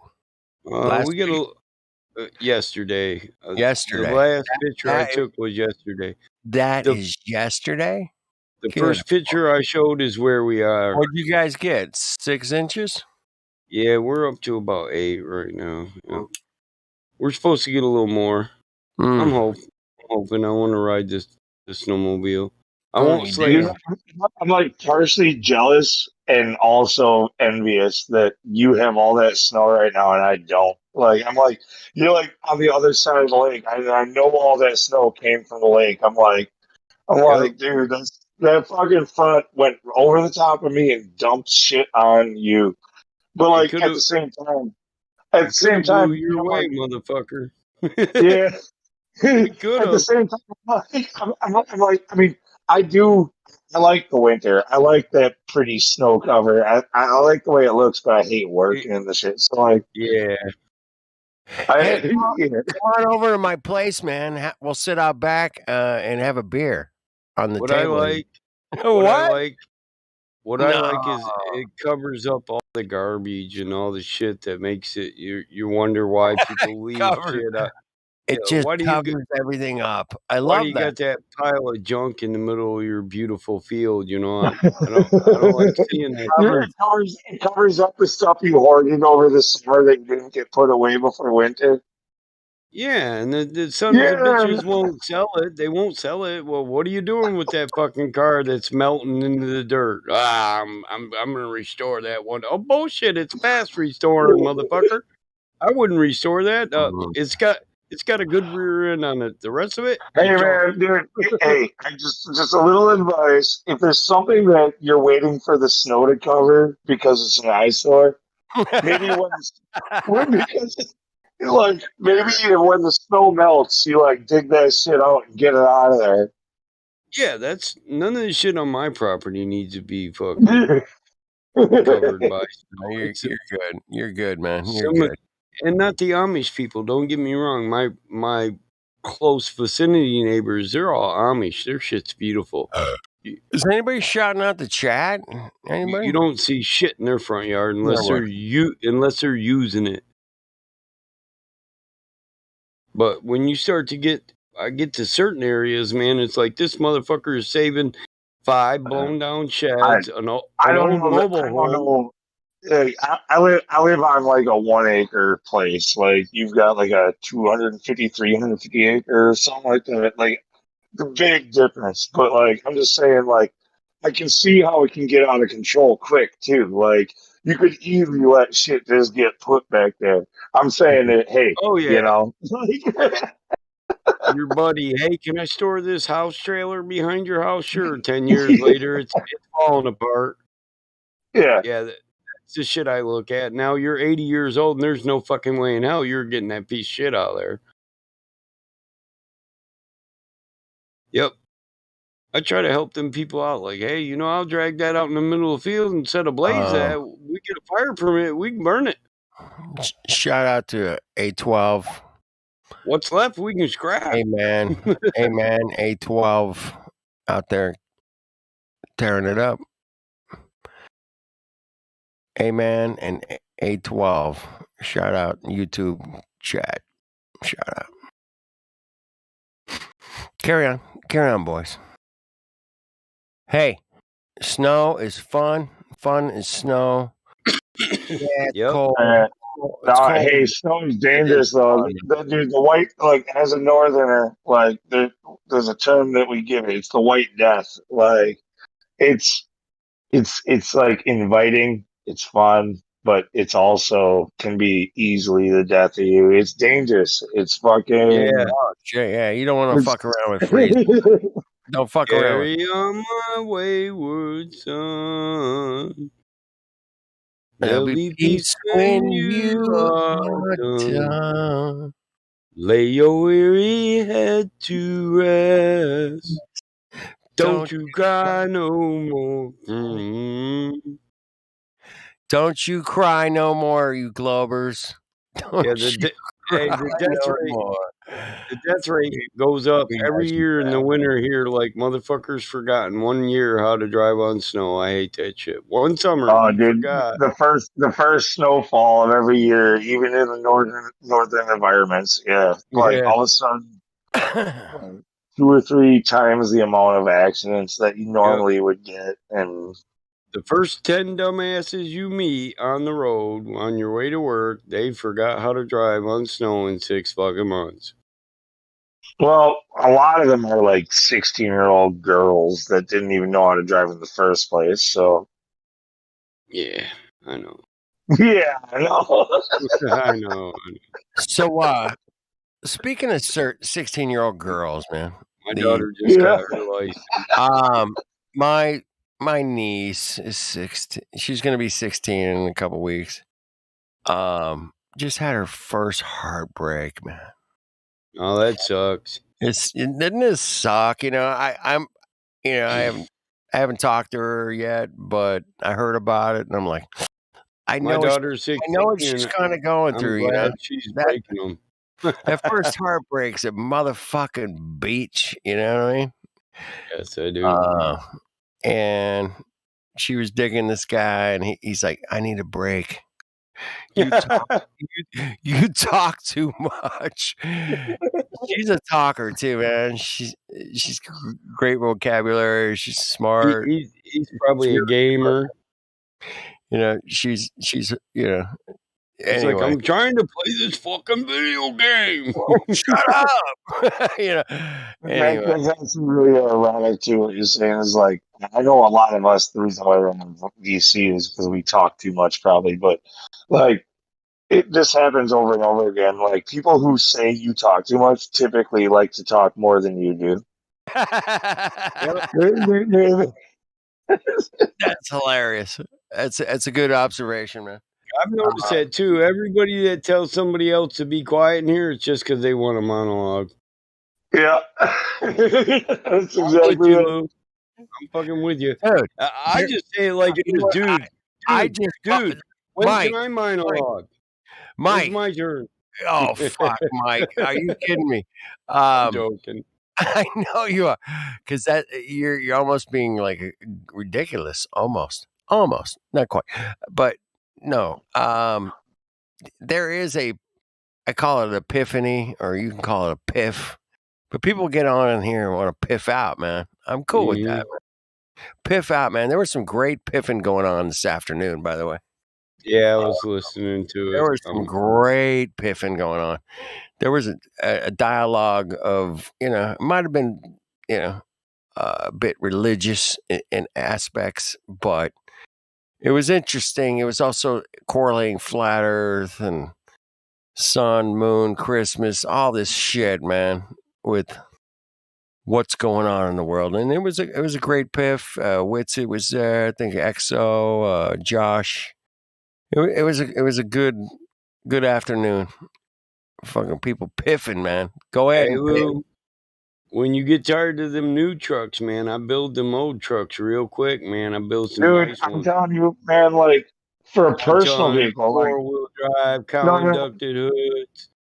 well, like I'm saying, like my E450, like, I'm actually really happy that it literally is like it's for the most part an old school vehicle, even though it's a 2021. I have a backup camera on my mirror, which is good because I can't see shit behind me. Otherwise, it's pretty much an old school vehicle. Yeah, I hate all that new shit too. I do like my seat Like, warmer, but I hate all them ding ding dings. yeah. I hate that. We could have paid, it was like 2,500 or 2,300, I want to say, more in order to get the thing where it would like detect lane departure and fucking all that bullshit. Like, yeah. So we could have paid. Drifting. You are drifting out of the lane. Shut up, You bitch. like, Like, I'm No, reaching for my wallet, bitch. I know I'm drifting. Why would I pay $2,500 more so that you could fucking piss me off like every Right. day? till the truck can tell you to get back in your fucking lane. Bitch, I know So I'm there- drifting. I'm reaching for my wallet to get my papers. Do you guys know what a Chiro is? A Chiro? A Chiro. Anybody? Mm-mm. Car? Churro? It's a churro. The Chiro. Churro. A Chiro. I got one sitting right here in front of me, man. I was thinking about eating it. With lamb meat in it, Yeah, right? eat your churro, man. Don't let it get cold. I might eat the Chiro, man. I don't know. I just I was curious if you guys knew anything about Chiros, man. I don't know shit about them, but I know it's a Mexican thing, and it's done with the rolled R. It's like a You guys- gyro. It's probably it's like a cinnamon stick. If It's a cinnamon cinnamon. stick. Yeah. Yeah, that's it. You guys Yeah, got churro. it. Yeah. Churro. Yeah. All right. Cheers, you Lamb. We call them bros. Chico Cheers up. sticks. Isn't it lamb meat? I think it's just like it's a dessert. It's a cinnamon fried and whatever. It's kind of else, like some it's kind like of a breading. big Taco Bell cinnamon donut. twist. It's like a donut. Like Huh? kind of like a It's like donut. a giant Taco Bell cinnamon twist. Yeah. Exactly. Sounds nutritious. No, I'm not gonna eat it, man. But I got one sitting here on my desk here, man. I was like, That truck right there is a 86 1 ton, 355, 400 horse. How much you want for it? It's going to be fat when it's done. Hey, Mike, is that the primer or is that the paint? No, that's a base coat. It's a base coat? Yeah. Technically, primer goes second. Base coat is a form of primer. Right. But I'll sand it really fucking thin before I put on finish primer. And then there's a bunch of sanding after that too. So, but base coat helps you to see if there's still dips or impurities in the shape of the body that you didn't notice. Hey, Mike, not to just detract from what you're actually saying, but what you said earlier about like buying a vehicle from you, like for real, like I think I do need a new personal vehicle soon, and I don't think I want anything from the last decade at least. I but I want it to run like new. But I want it to be. I don't want all this bullshit that's in it. You know what I mean? Like I want something that's like I don't know how you'd be able to help me out there. It depends on what I'm really looking for and everything there. But it does. I got 79 trucks, 305, 2 barrels that a motor reload and a transmission. I don't want to get killed at the gas pump either. Like I don't want you. It's like I kind of want the best of both worlds. Like that's why I'm saying a 305 2 barrel, man. The motherfuckers are great on gas, dude.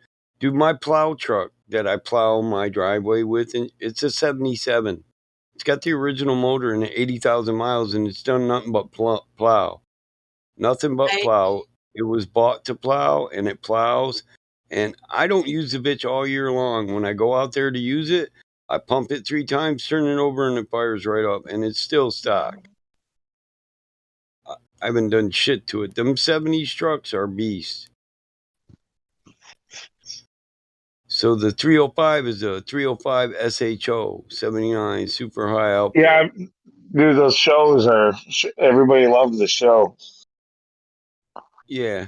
Well, this is the original one, not like a Ford show, but it's a SHO and a 2 barrel at that. So, but I've got a 79 305 2 barrel that's a parts truck, and that bitch got like 275,000 miles on it. It's never been rebuilt. I've never put a new transmission in it. I do change the seals and the gaskets and the fluids a lot, but I just don't beat on it. I drive it like an old lady. But I use that if I go to pick up a motor, haul a motor. Yeah, I guess what I'm just saying is, like if I'm going to buy another vehicle, for a personal vehicle, I don't drive that much on my personal vehicle. Like mostly, my driving is for work on my work vehicle, and So I don't do a lot. So therefore, gas mileage honestly isn't like a huge issue. But like as a personal vehicle, you do want it for if you decide to go on like a long drive or something like Yeah, that. You know? dude. When I Uh, when I when I do when I drive that new Ford truck, I show pictures of it. It's usually in town around. If I go up north hunting, I break out one of the old 4-wheel drives. I take my dad's '78 Ford up north. I got a blue '78 1-ton, and that's what I haul trailers with. It's still original motor, original trans. If something breaks, I rebuild it. I don't drive long distances in them my new vehicles. What's your favorite type of motor that lasts the longest? Like The 305 2-barrel by Chevy. I've do seen you think the motherfucker. 5.7 is good? Yeah, the 355.7. Yeah, I've seen Yeah. both of them with 500,000 miles on them. And anything better than that, if you want better than that, it's going to be a diesel. Oh yeah. What? I mean, obviously it's not a truck, but like when it comes to like ridiculous feats of like distance on an engine, like fucking Jettas, dude. Like Yeah, Jetta. a Dude. straight Volkswagen Jetta truck. a straight six, Chevy or Ford. The straight six is a bad motherfucker. Dude, look, I had a friend who had a fucking like 1980 Jetta that had like original like 750,000 miles and didn't have an oil change for at least 20,000 miles. And like, and it was running like a champ. Dude, I used to have a V6 3.8.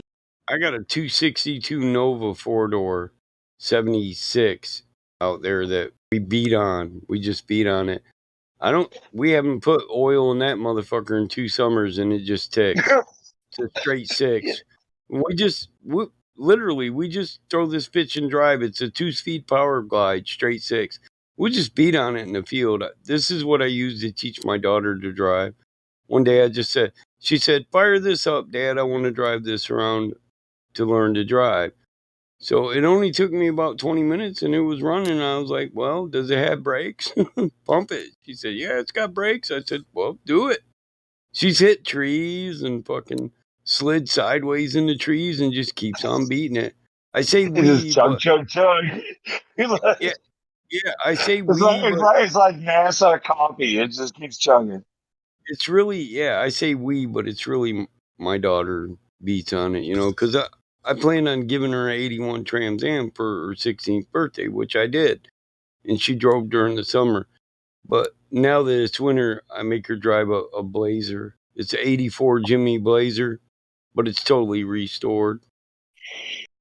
Just because I want her in a 4-wheel drive.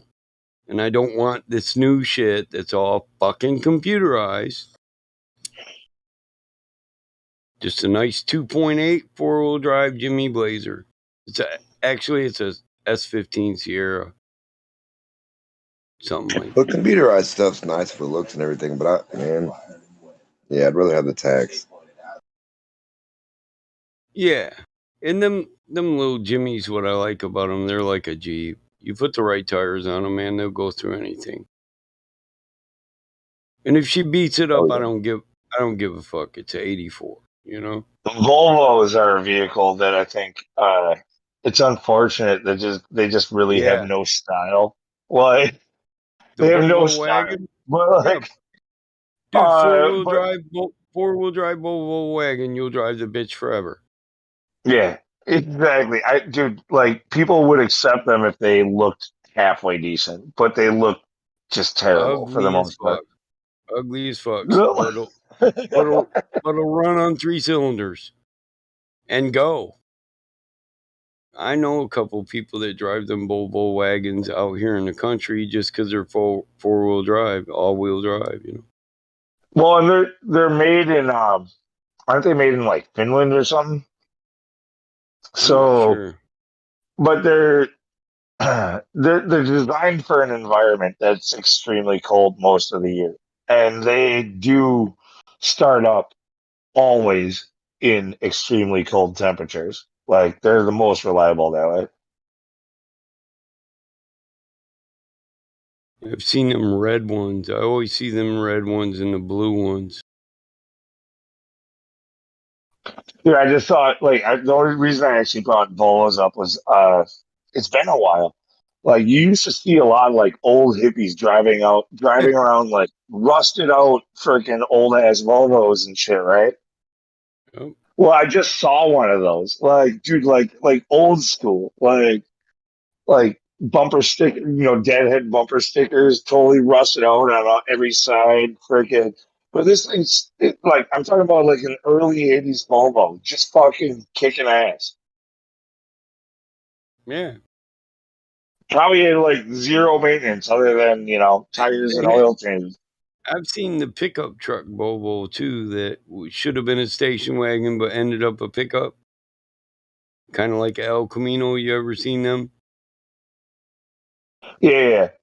I know what you're talking about. Yeah, they're ugly as fuck, but the people that got them, they don't want them to die. They get them fixed. Yep. They know that they bought it knowing it would last forever, and they're gonna stick by that. Yep. Fuck, the lady down the street, she's got a Volkswagen, dude, a Beetle. And she gets that motherfucker redone. She'll bring it down with a list every 3 Yeah, that's the years. thing about those German cars and whatever things like that is like, yeah, it might cost you a lot to get them worked on when they do, but it's not typical that they need to be worked on. Yeah. I'd like to date that girl too, but she date this fucking idiot. I'd still work on her car though. Fuck it. They came out with the new Beetle and they were driving all these cute little Beetles around town. She's like, I need a paint job. She loves her Beetle. Right. Yeah. You got an old ass fucking German vehicle. You're like, yeah, what, dude? That thing's old. I'm sure it needs work. Yeah, I need a paint job. Like, that's a good problem to have. She only drives it in the summer, dude. She keeps it top notch, Lou. This mother, if something squeaks or bangs, she brings it right down. She loves her. Every winter they get it ready to park for the winter. She loved it. I think it's like a fucking 63. Is it a 63 or a 64 Volkswagen Beetle? Okay. That's like pretty much like one of the original, or not original, but like, it's a good one. Yeah, it's old school. Yeah, this girl loves it. I don't know why she drives it. It's got no air conditioning, and this lady's got fucking 60 horses. She got air conditioning money, but she'd rather drive her fucking Volkswagen Beetle.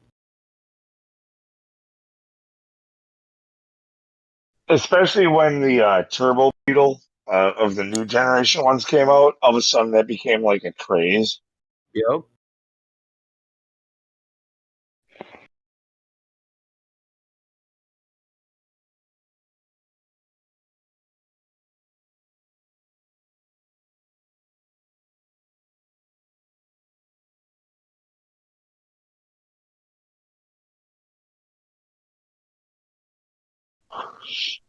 Although any vehicle that has a fucking spoiler that goes up and down, I have to give them negative points for trying to be gimmicky. Yeah, the adjustable spoiler. Yeah. Yeah. Dude, it's laughable when Porsche does it. When a Beetle does it, oh my god, that's fucking ridiculous. I don't like them on any of them little rice burners. And yes, I said rice burner. I wouldn't normally put rice behind a German vehicle like a Porsche or anything, but Yeah, not the Beetle. Yeah, that motherfucker probably runs on vodka. no, it's just that, yeah, like a spoiler itself doesn't do anything for downforce until you're reaching like probably like 100 miles an hour. Yeah, not too many people know that. They think it's holding me into the corner and when I'm only doing the corner at 30. No, idiot, that's your fucking tires. So when you have a spoiler on a Beetle, that's supposed to be adjustable depending on the speed you're going. It's pretty ridiculous because you're never going to be doing that at above 100 miles an hour, which is where it might take effect.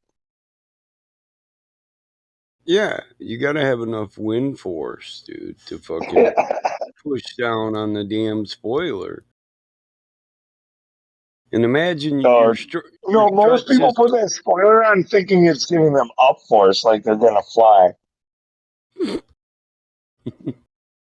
I see them on neons, Dodge neons and shit. I say, yeah, that's cute.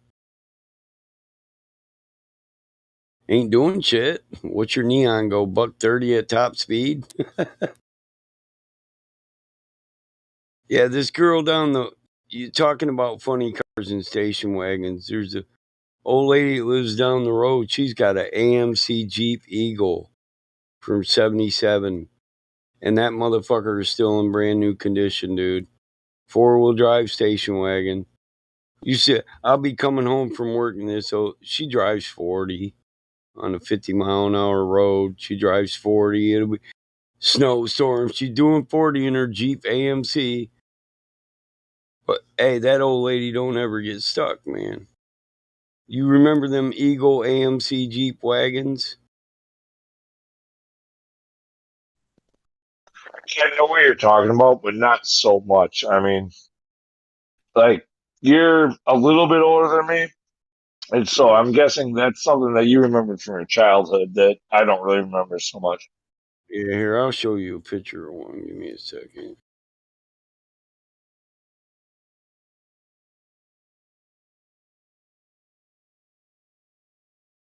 I remember them, yeah, from my childhood. My dad used to work on them all the time. Everybody loves their Jeeps.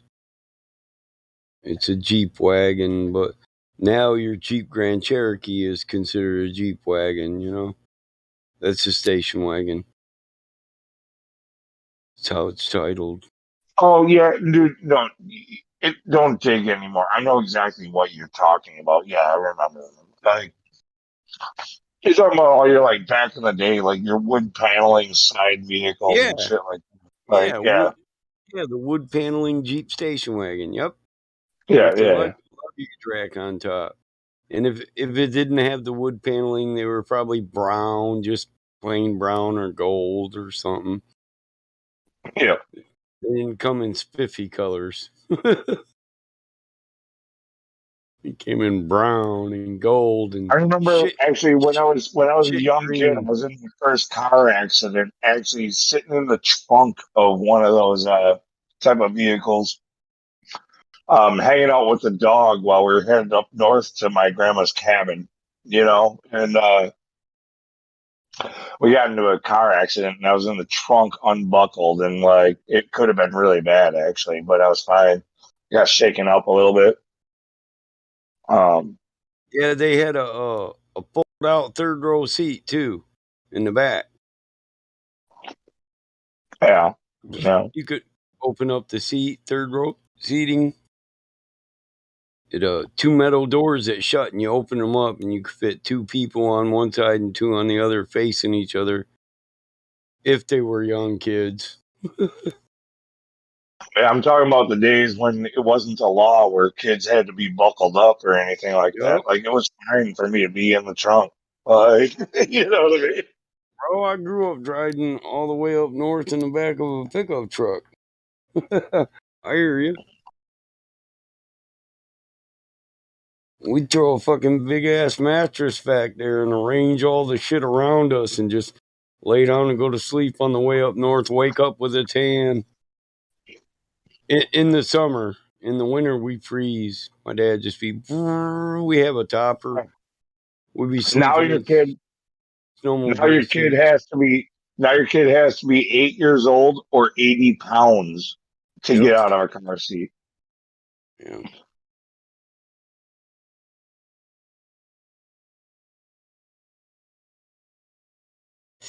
Yeah, them are good old cars though. Those wagons. That's her wagon right there. I got a picture of it. But they got a straight 6 in them, man. The car don't weigh much for the motor. They're considered bullet motors. You know, we call them bullet motors. They're hard to kill. Those straight sixes are hard to kill. I had a straight six in my old Mercedes that I had as a late teenager. I had a Daimler Mercedes. What was it? A 350E. Yeah, I've seen them. The straight six. It's a 350E. Yeah. Yeah, dude, and I had the European front clip on it too, which is like a big fucking desire.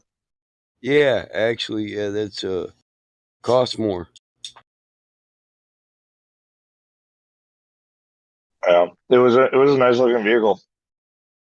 But yeah, those straight sixes, I actually rebuilt that engine, man. Like I didn't know shit about it, but the guy that my mom was dating at the time, actually, he was an engineer and he worked at he worked in this he was like what do they call it? At the end of an assembly line or something like that, when you're the guy who like specializes in making sure that Quality everything's at control the spec. auditor. Yeah, he was like a quality control guy at a CNC shop, and he also worked for like a boat racing company or a boat racing team where they like built their own engines for boat racing. And so he was like totally skilled in this stuff, and he helped me like rebuild the engine of my blown engine on my straight six and my Mercedes. Oh yeah, if he's building boat motors, dude, he could build a fucking race motor for your car. Yeah, they won awards. They won awards where like he actually like designed like a special prop that like nobody else had for a few number of years, and like they were beating the shit out of everybody, and eventually like other companies or other Yeah, teams because caught on. Like, well, you do a little more to marine motors than you do to a road motor because of the way the torque is distributed. You have to produce more torque. So those guys are pretty good at what they do. When they build a hot rod, then they don't have a problem doing it. Because just marine it was cool. Like, requires a tighter tolerance. yeah, he took. He went. He took my head, and he had it like shaved. He had the head like shaved and shaved 10,000 checked off whatever. it. Yeah, he raises had your like compression ratio and it levels out the maintenance service. yeah. And then when he brought it back, he was like, "And by the way, this is going to create more compression, which means you're going to have a little bit more horsepower, and you're going to have blah blah blah blah." And, well, when you shave it, you're setting it closer to the piston, and it's got less airspace, so it creates more pressure. Essentially, your combustion motor is an air compressor. You know, it compresses air, otherwise you don't get an explosion. So if you just hook the motor up to your motor, like I took small engines in high school and shit like that. I get all that, but like, yeah. Bore out the valves, and you can suck more in, build more compression, and push more out, and you can go faster. It equals more horsepower. 3 things: air, fire, fuel. If you can increase them, you can go more. 4th thing, compression. Bigger pistons, tighter heads. That's where they tell you this motor was built so specifically you can barely fit a rolling paper in between the piston and the head. That's because as stock, the top of the cylinder wall is freaking, 50 thousandths from the piston. It'll never hit the head. But race car guys and performance guys will shave them down to where they're so close. If anything wears out, the piston is going to start smacking the top of the head. He warned that to me also because apparently my head was like pretty bad, so it had to be shaved a lot, and that was kind of the thing. He was like, "Yeah, it was probably warped." That means yeah, it was. Yeah. The motherfucker added 60, 75 horse when he shaved that bitch down so much he almost doubled the compression. Okay, yeah. That's pretty much what he was saying. That means your 6-cylinder Mercedes, which normally wouldn't squeal the tires, probably now roasted the tires.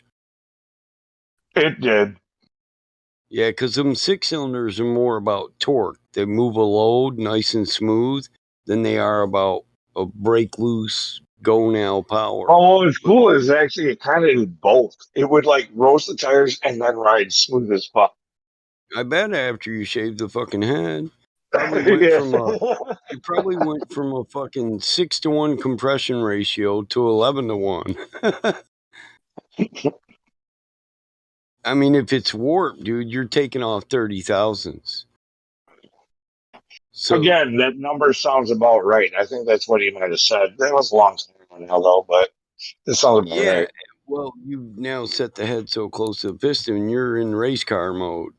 Plain and simple. The only thing you need is a bigger carburetor to more gas and bigger valves to let more air out, and you'd go from what are they normally 180 horsepower stock, a 6-cylinder somewhere around there, but it's not hard to take a straight 6 and get the same horsepower out of it that you would out of a V8. It's not hard at all. The main thing was about that car because I was young. I was like probably 18, 19 years old.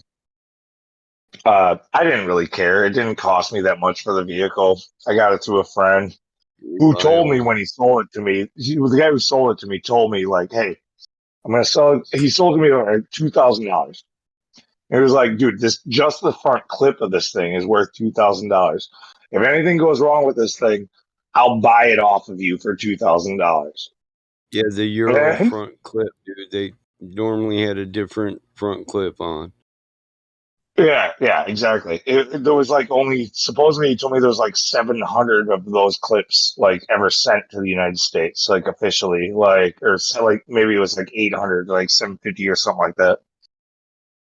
But it was probably more than that. But either way, it was still a very highly desired Yeah, clip. where the American front clip kind of looks like Dodge It would- 500, where the Euro one looks like it's a really got Rolls no or style a to Bentley. it. Yeah, It looks like a Rolls or a Bentley.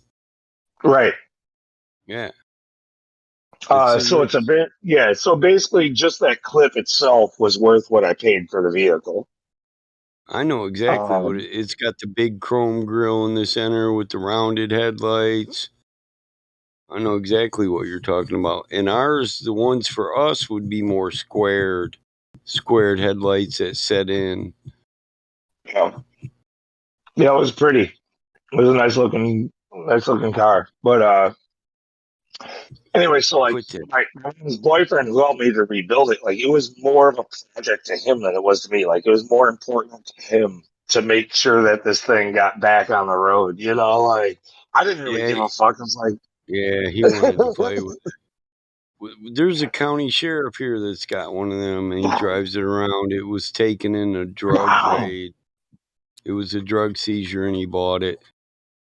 And he drives it like he's the man, you know. I mean, it's a good looking car though. Got it all high metallic silver, tinted windows. It looks good. But our cops do that. When we do drug raids, they seize all their vehicles and then they sell them at auction. They'll have an auction twice a year. well, essentially that's not exactly that, but essentially something like that happened with that vehicle in the long run. I ended up having carburetor problems and didn't really know anybody who would work on it. And I was, like I said, I was like a young adult. I wasn't willing to go and pay a bunch of money for somebody who could work on an old Mercedes, like, right. And so it just kind of like sat there, and I had to put it up for sale. And I put it up for sale on like the corner of this farmer's lot. And then it sat there for too long where all of a sudden I couldn't even move it anymore, basically. And the cops showed up, saw it, put a fucking thing on there for like towing and, impounding or whatever, an abandoned vehicle. Orange sticker. But then, so I got the sticker, and then within a day, I got a call from somebody interested in the vehicle who happened to be a cop. And who who then went and inspected it. He knew what he wanted. He wanted that front clip. And he went and inspected it and went, well, it's not running and blah, blah, blah, blah, blah. And apparently this thing has to go like today or you're going to lose it anyway. So how about $100?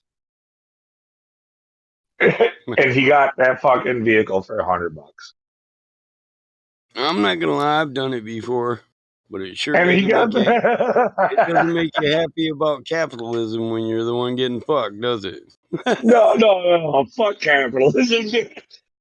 I don't like them laws either. See, a man is supposed to be secure in his person, place, and belongings. They're not supposed to be able to just come on your property and take your shit. Or somebody else's property if they said you can put it there. I don't believe in them bullshit laws. That's bullshit. If you want to park this 63 Pontiac Le Mans next to your fucking garage and say my kid can do what they want with it when I die, then that's supposed to be your right. You worked for and paid for the property. It's called theft, right? Dude, that's essentially what he did is some type of I mean, if I really wanted to go after, if I could prove that the cop put the sticker on there so that he could then lowball me on a fucking price for a fucking valuable vehicle, like that's coercion or not coercion. That's it's a conversion extortion. Is that extortion? No, it's conversion It's conversion of his position to a tool of extortion. Or even embezzlement. Because he embezzled you through harassment. Yeah, but don't get me wrong, that shit happens every day. He had a smile on his face while he was doing it because he knew that I knew what he was doing, and he was so proud of himself. Yeah, but see, they don't do that to us. We don't have ordinance. Where I live, there's no ordinance like that. If I have a car in my front yard, it's mine. If you come up on my property and tag it, guess what? You're a trespasser. I can shoot you on sight. Well, I'm supposed to give you politely ask you to leave twice. If you don't, then I can remove you by force. But it's still trespassing out here. But we don't have ordinances that say you can tag an eyesore. I don't care if your eyes are sore or not. It wasn't an eyesore, dude. That same lot fucking sold probably like 500 cars that year. Like he lived on the corner of a fucking road that had like 100,000 travelers per day. You know, like he sold many vehicles. Let people often park vehicles there to sell. I parked mine there for. You know, like making money off your spot. It only helps you out if you let other people help put cars there, because then you'll get people who often drive by. That's the first place they'll go look for a car. I see cars out here all the time. He can't be a shyster. He wouldn't be selling cars all the time, right? Yeah, well, this guy said that he was selling them. He just allowed people to park them there to sell them. Right. Yeah, because he knew he had the traffic. It was a good intersection for a lot of viewers. And my brother's got a spot like that. He lets his buddies sell cars there all the time. His first house, he lived, it's in the city, but right on the outskirts of town, so they can't tag your cars. There's no ordinance for it. No, but it's bullshit. Like I said, there was plenty of vehicles there that they could have done the same shit too, but they didn't. It was this one in particular.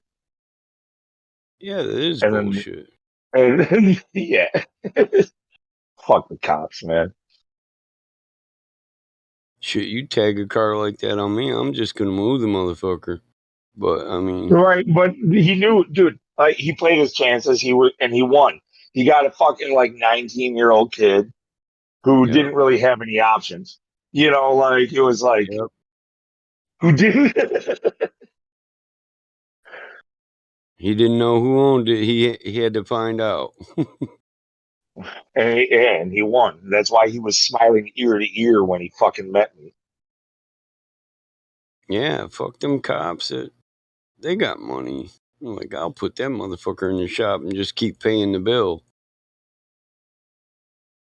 A lot of shops you can drop them off, and if it's 6G and you got a G, they'll start, and then you just keep paying the bill until you can come pick it up, till it's paid off.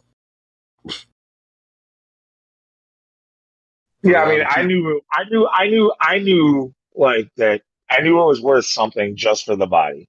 I knew that because it had carburetor issues and it was a import, that it would be expensive to fix. Therefore, it was on the side of the road for like $750 or some shit like that. Yeah, he offered me 100, smiling and saying I could offer you 50, basically.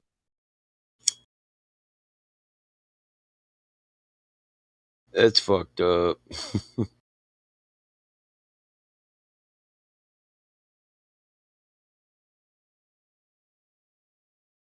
I'd do it, but I try not to rape people. No, this guy was happy to rape me. This guy was so proud of himself for raping somebody, raping a 19-year-old kid. That was like his his probably he's probably telling the same story today about how Yeah, I great can't it was do that he that. raped that kid. I bought a kid's Mustang that was a builder kit, man. Shit and milk crates, motor parts here, motor parts there. But when he collected, when I went there, I told him one price, and it was a really clean fucking Mustang. But when I got there, and I realized that this motherfucker's got 2 damn motors, and 2 transmissions, and there's enough here to build 2 fucking cars. All the parts were there. I was like, dude, you didn't say you had 2 motors and 2 trances. He said, well, I just got to get it all out of here. So I was going to give him $800. I ended up giving him 18. I was like, here, I'm just going to give you 18. He's like, really? I was like, come on, dude. We both know the minute his car was mint condition 8850 Mustang. The minute I put back together, I have to rebuild the motor to put it back together. So a rebuild kit's only about $600 with upgraded parts. And then my time. As soon as I'm done and I put it back in, $10,000 car. Come on. I can't rape you like that. Kid was happy as fuck. Just his mom was making him, he collected Mustang shit. He knew what I knew. And his mom just made him get all his shit out of the garage. He was happy as fuck. He's like, man, I'm glad I got you, man. Buddy offered me $5 for all the shit, and then wanted me to haul it to his house. I was like, yeah. And I had a spare motor. Fuck. I thought, now I can buy another cheap Mustang and throw it together. But Mustangs, man, clean Mustang GT50. It's 10 G's, dude. It was like 5 years ago. What's funny about that Mercedes too is I got bent over by the cop. I figured my friend who sold it to me, I figured he was pretty much bluffing when he sold it to me. When he said, yeah, anytime, if anything happens, I'll buy it off you for the same price just for that clip. I didn't think he really meant it. I didn't really know enough about it at the time. So like a few years, probably like 4 or 5 years later, after I got raped by the cop, I got back into contact with the dude, and he was like, "Hey, whatever happened to that Mercedes?" You told him the story? And I told the story, and he was so mad, dude. He was so fucking angry. You motherfucker, I told you. Yeah, you didn't know shit, dude. That fucking clip to any motherfucker that knows about the luxury cars and knows about the Euro style clip versus the American style front clip or headlight assembly or nose cone, they automatically know there's value in it. Yeah. Yeah, because they make them 2 different ways. How mad he was because he literally told me, and I literally acknowledged it, and I understood it, but I just guess I didn't get the grasp. how much he meant it or what. You know what I mean? Like you thought he was bullshitting you to get his 2 G's. Yeah, I did.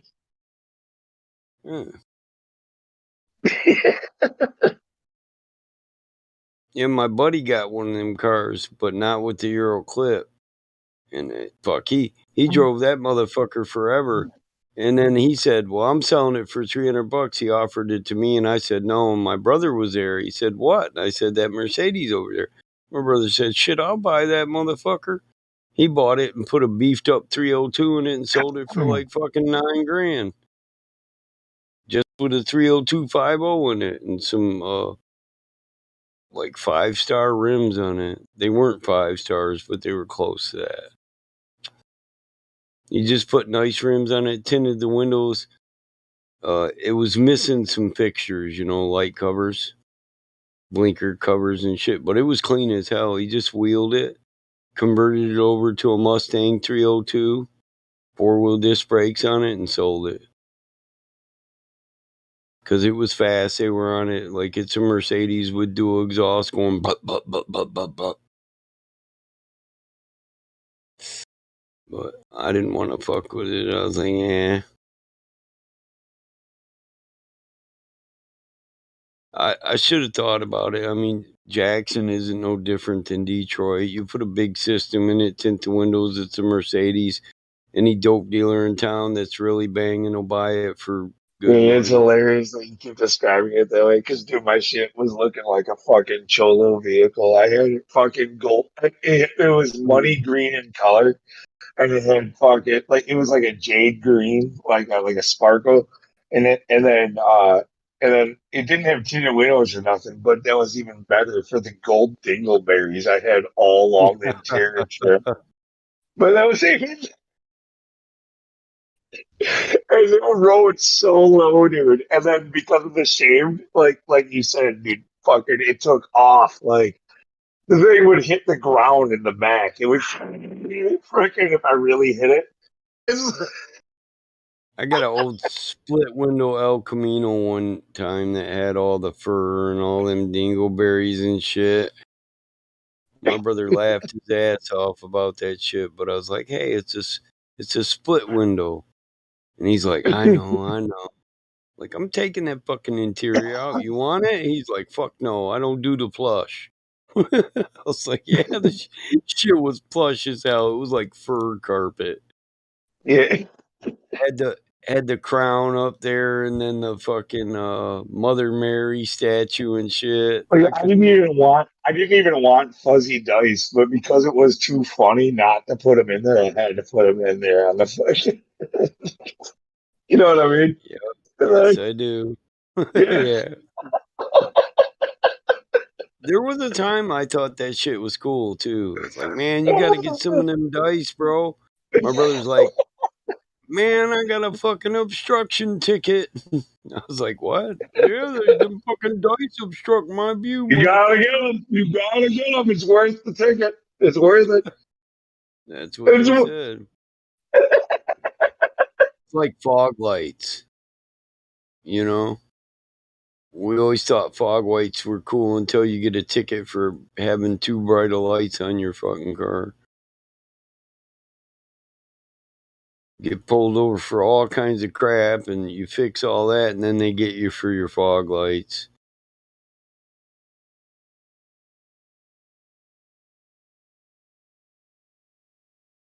The cops were dicks in our town though, because we were trying to drive race cars on the street though. Oh yeah, no. I think every city has that problem. Like, I think, or actually anywhere. It's not going to be just a city, but we had like Highway 100, which is like the big cruising strip for like the teenagers and young adults. That's where it's like I don't know.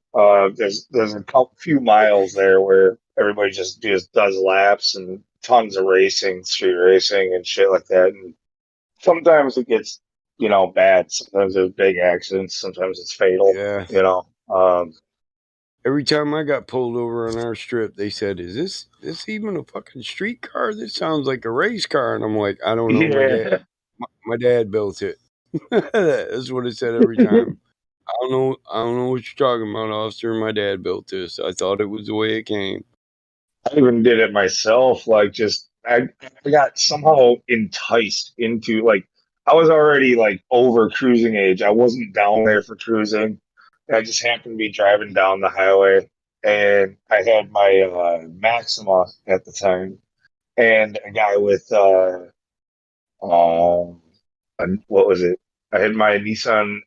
No, I had my Nissan Maxima. He had his Honda Accord that we basically had the same exact engine. I had a 3.5, and he had like I think a 3.5 or a three whatever, and we're similar mid-sized vehicles basically. And, he pulled up and obviously wanted to fucking race. He was trying to give it, he kept on pumping the gas and then freaking riding with me and shit. I'm like, fuck it, let's do this.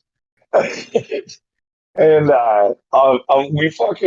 we hit a red light, and and he kept on it going. So we finally went, and I just decided to go with him. I had a stick shift. My Maxima was a 6-speed. So, um, yeah, obviously he recognized the vehicle. He knew it would be a good race, and it was. Like, we were pretty much nose and nose for miles, and we blew through 3 red lights at like 120 miles an hour. Fucking side by side. Oh, that was pretty fucking intense. But eventually, basically, like it was, I would have called it a tie, but except for the fact that he gave up before I did.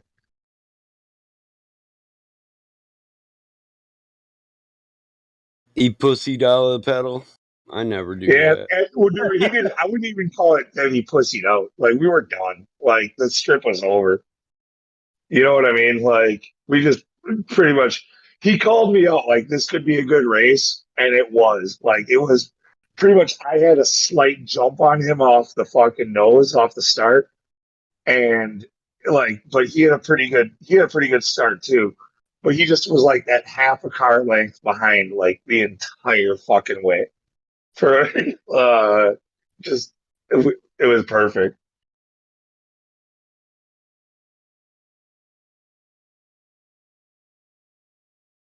I hate when them girls show them pictures. They just had their baby, and they show the pictures on Facebook with the kid dropped out on their boobs, and their boobs all out.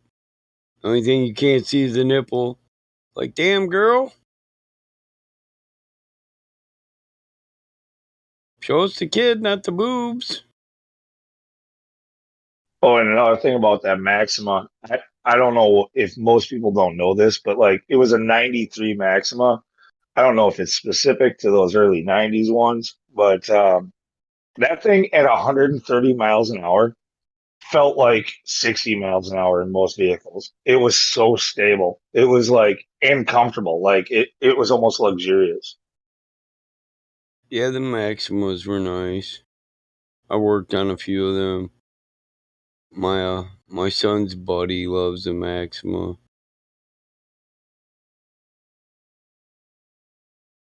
These kids, they smoke pot, but they don't do nothing else. They smoke pot and drink, so they both work.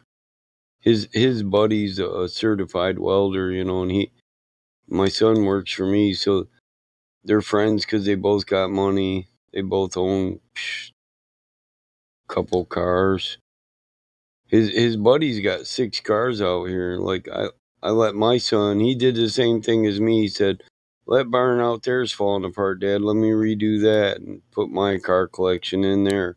So now my son's got 6 cars in there, and his buddy's got like 9. But I don't bitch. His buddy, Yeah, I mean dude. His oh, buddy sorry. his buddy's always telling me thank you.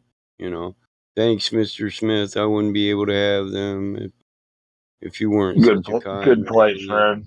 Yeah. Yeah, and he's like, "Is there anything you want me to do for you? I can mend the fence. I'll help you work on this car." I'm like, "No, boy. just trying to give you an opportunity you wouldn't, ordinarily have. So don't. I mean, he helped redo the barn. You know what I mean? I own the barn, so what am I bitching about? Fucking barn's $40,000. $50,000. You know what a big barn kit is, Lou. Fuck, They Yeah, roofed well, it. actually, my experience with barns is the one here on the property, which is like 130 years old. So, no, I don't know about building barns, but I have a barn where I get to see every fucking hatchet mark or whatever they use to freaking plane those things, and Yeah, you like, I'm talking about a barn like that. Good 100 years yeah, old. Yup. yeah. Yup. These boys made it look nice. They even sided it. So I'm not bitching.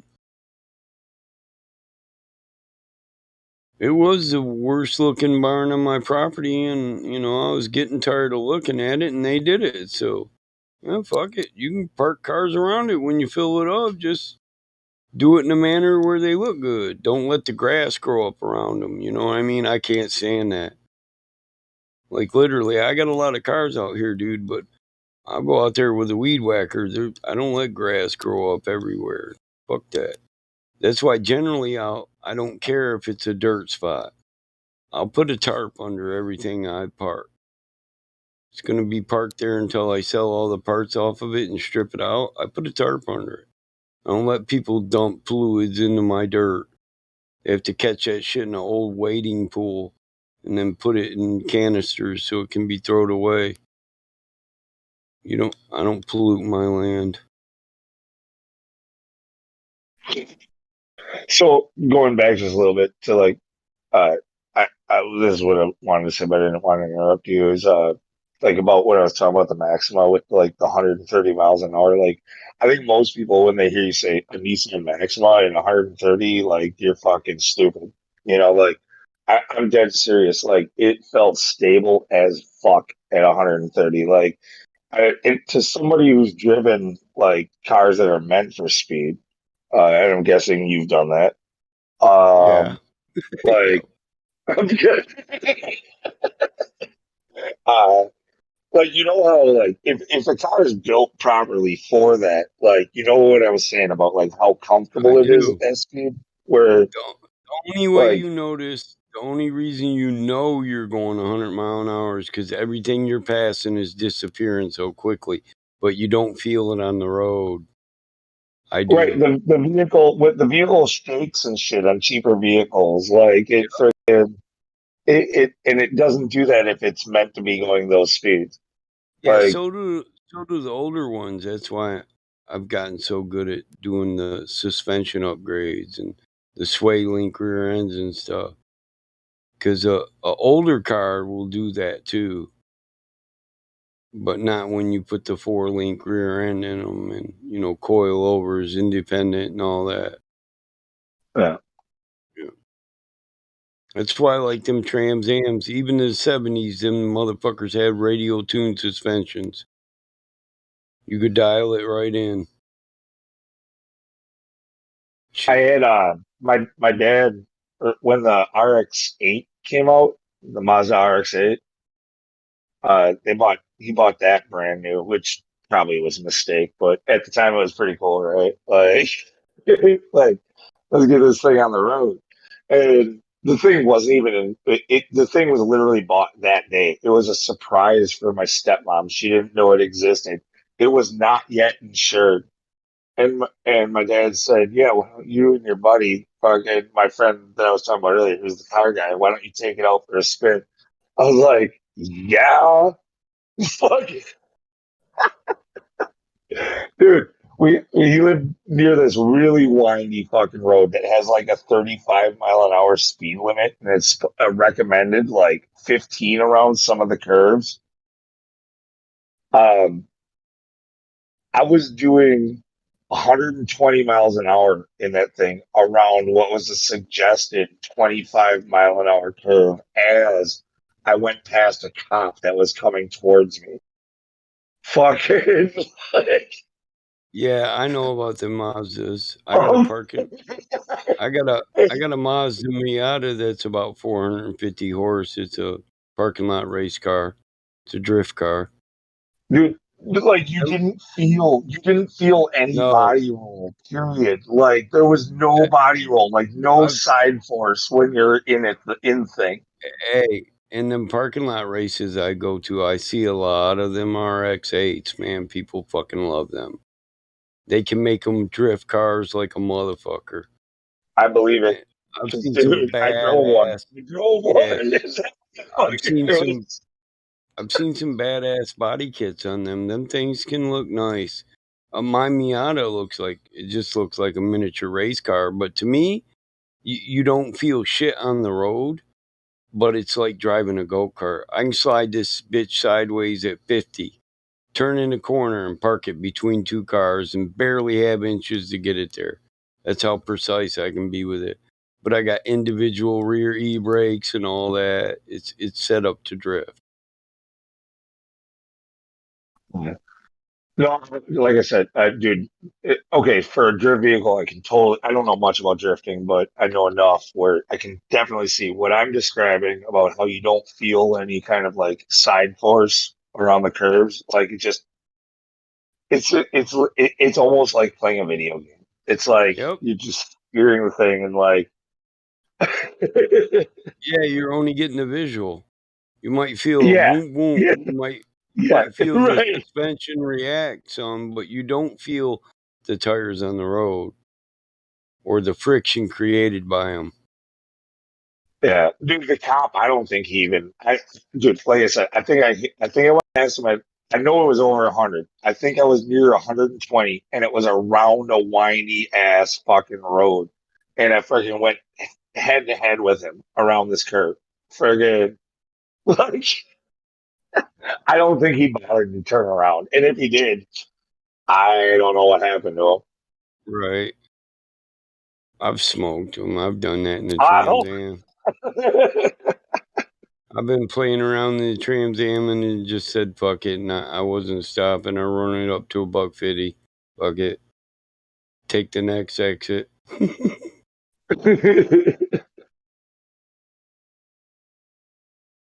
My daughter loves that shit though, man. We'll be drifting and she'll be like, "Do it harder, go faster." She encourages me. We're not a good team.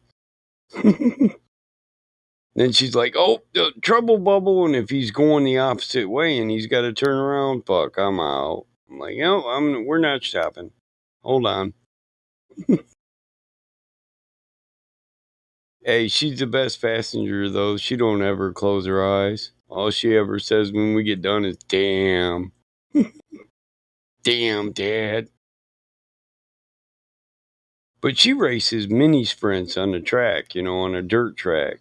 So she's not scared of drifting, moving sideways, aggressive driving. She's not scared of that. I'm not either, I've been racing cars since I drove amateur night on the dirt track with the super modified before I had a driver's license. You didn't have to have a driver's license at Butler Speedway. I used to race my dad's sprint cars and shit at 15.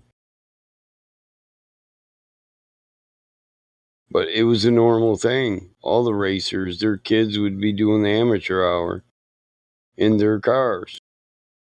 And the people watching knew it. They were like, "Yeah, let's see what little Mikey can do against little Leroy." I love dirt track, except you eat a lot of dirt. And the fans do too, dude. If you're sitting in the fucking stands on an 8th mile, it's only an 8th mile dirt track, you're getting covered with dirt. That's all there is to it. Better eat your snacks before you go in the stands. Unless you like dirt on it.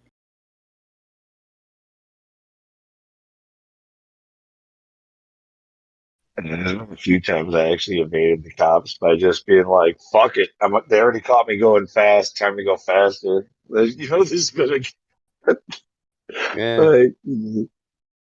like, we got a speed limit in our town. If they break off the chase if it exceeds a certain limit. So once you're above 90. Well, I'm not talking about a chase. I've never been chased. Like, I'm just talking about times where, like, I know the cop saw me and he's about to bust a shitty to come after me. You know, like it's like, well, I definitely have a head start.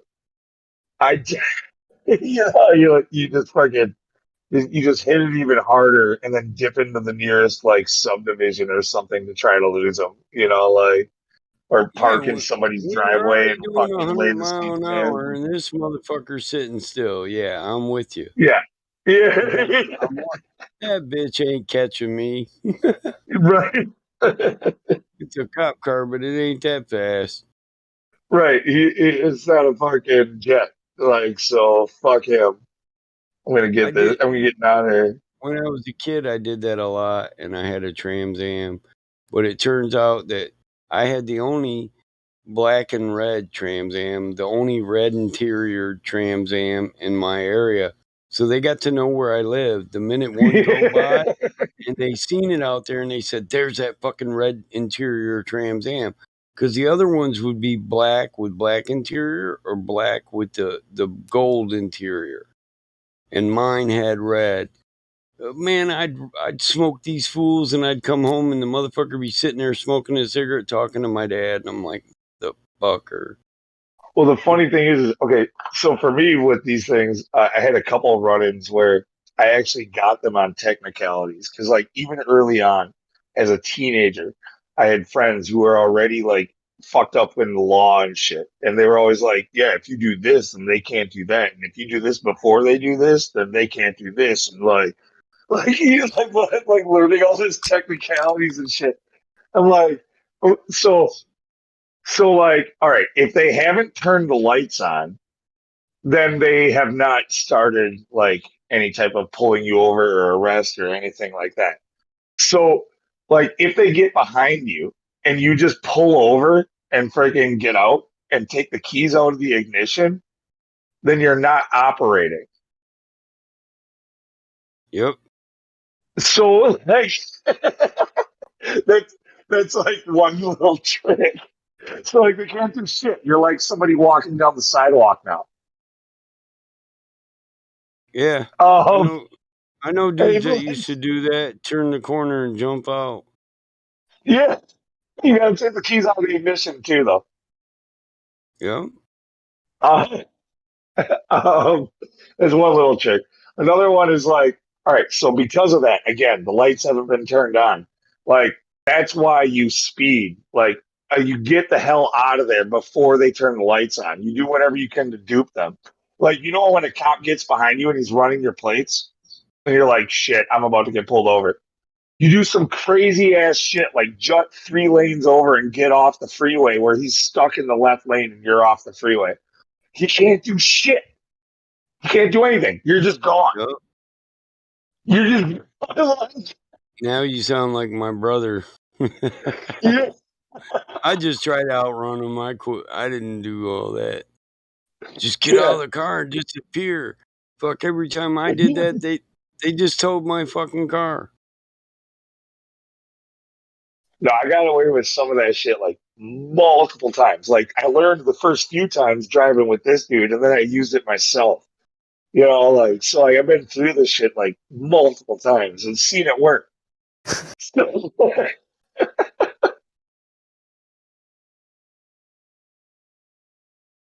Oh, my boy broke his fucking neck. He just had surgery.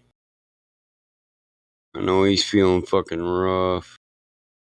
My season just ended, and he's talking about, man, I had 6 fucking cars I was painting, Mike. I need some help. I'll probably go over there and finish his jobs for him, just so otherwise his family isn't gonna have a good Christmas. I mean, dude works out of his garage. Like he said, he's got cars to sell, but to maintain his income,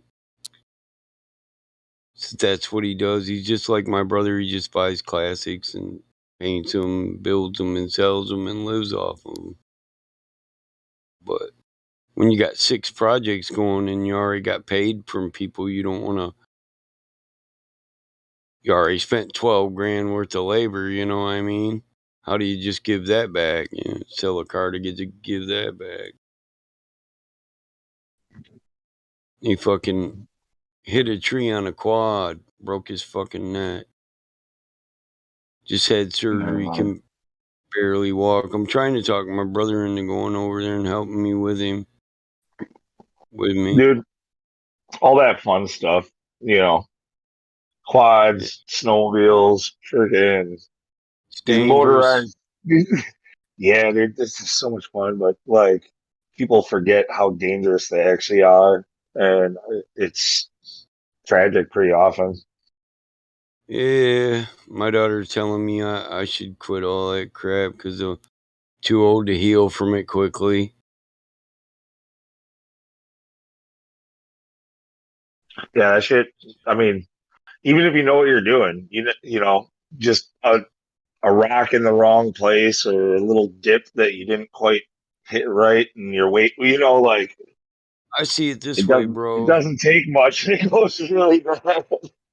What you just said, it's all the odds. It's the statistics and they're against you. Eventually, it only takes one out of a million.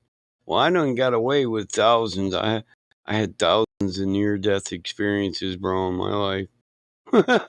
So I listen to my daughter. Not that I had to give up riding sleds, but like she said, there's no reason to be doing 140 across the Great Lakes, Dad, under the bridge. You hit a pillar, you're dead. And I love to do that. I do. I can't lie. It's fucking rough. That actually doesn't sound all that bad. I'm guessing you have a lot of distance between pillars. Yeah, yeah. I'm guessing, yeah, like I think you can probably do that. Like that's Yeah. probably a great place to go 140 Yeah, miles an hour. yeah, you're just like sowing them at 100. You get up to 100 mile an hour, but it's a slow, gradual drift to the left, and then you start to slow, gradual drift to the right. But the time you lose any amount of traction, you might hit a pillar. Yeah, if you're well, you could, but you'd have to be. I mean, you have to be way off. Yeah. Yeah, you have to be way off. Yes. But I can just stop doing the pillar slalom thing and just fucking just do it on flat out. I just like racing from the, it's a 5-mile bridge. You see how fast you can run your snowmobile from one side to the other. It's 5 miles. It's 5 miles. You know what I mean? How quick No, can like I said, if you're gonna go 140, that sounds like the best place to do it. Probably, like so. Yeah, your daughter's right. Like you probably don't need to be doing that, but like at least you're doing it in a place where it's should be pretty wide open and controllable. Yeah, you got 5 miles of snow and ice, and that's in the straightforward. You got miles of ice left and right, Just we do it near the bridge. But we don't have to. No, the real fear with snowmobiling is because like I'm a my dad actually when I was a kid got in a really bad snowmobile wreck. He broke his neck and his back. He continued to he not to the point of paralyzation, but he was in braces and shit for a long time. And Somebody else hitting you? What's that? Somebody else hitting you? Well, what happened with him was, northern Wisconsin bullshit. They bar hop from place to place to place, and nothing but wooded, narrow trails everywhere. And they go, and the more drunk they get, the faster they want to go and beat each other. So trees fuck you. Yeah. Yeah. So he got stupid and he fucking hit a tree at like 75 miles an hour. Yeah. But he luckily kind of glanced off of the tree and the snowmobile exploded on contact with the tree. And he landed probably 35, 45 feet ahead of the explosion. And he had like a broken and burned like foot and leg, and fucked up back and broken neck, like a whatever. But I don't know. Like I said, I don't. I was young. I don't know the severity of the breaks, but I know. Yeah, like I said, he was in a neck brace and a freaking back brace and all kinds of shit for a while. Sorry to hear that about your boy, Michael. Yeah, man, it's a bummer, dude. Fuck. Here he is 4 days after fucking his operation, and he's walking with a walker. But he's walking, so. I mean, his neck surgery is done. He's already fighting to get back on his feet, but like I said, I want his Christmas to be straight, so. My season's over, man. I'm probably go smoke weed and take a couple of my fucking employees over there with me and just smoke weed and let them get their Christmas bonus working on cars with me. Fuck it. I can paint just as good as him, if not better. But at this point in time, it's not a competition. I'm not gonna go, hey, look, I got that way better than you would have ever got it. But if his neck wasn't broke, I would be. Yeah, look, bitch, you can't lay like that. That's a fucking mirror, motherfucker. Look at yourself in that shit. Because we do compete, but he's a good fucking body man, though. Don't get me wrong. This guy does a lot of custom work. He's good at what he does. Me, it's a hobby. His, it's living. You know? So we put a different standard into it.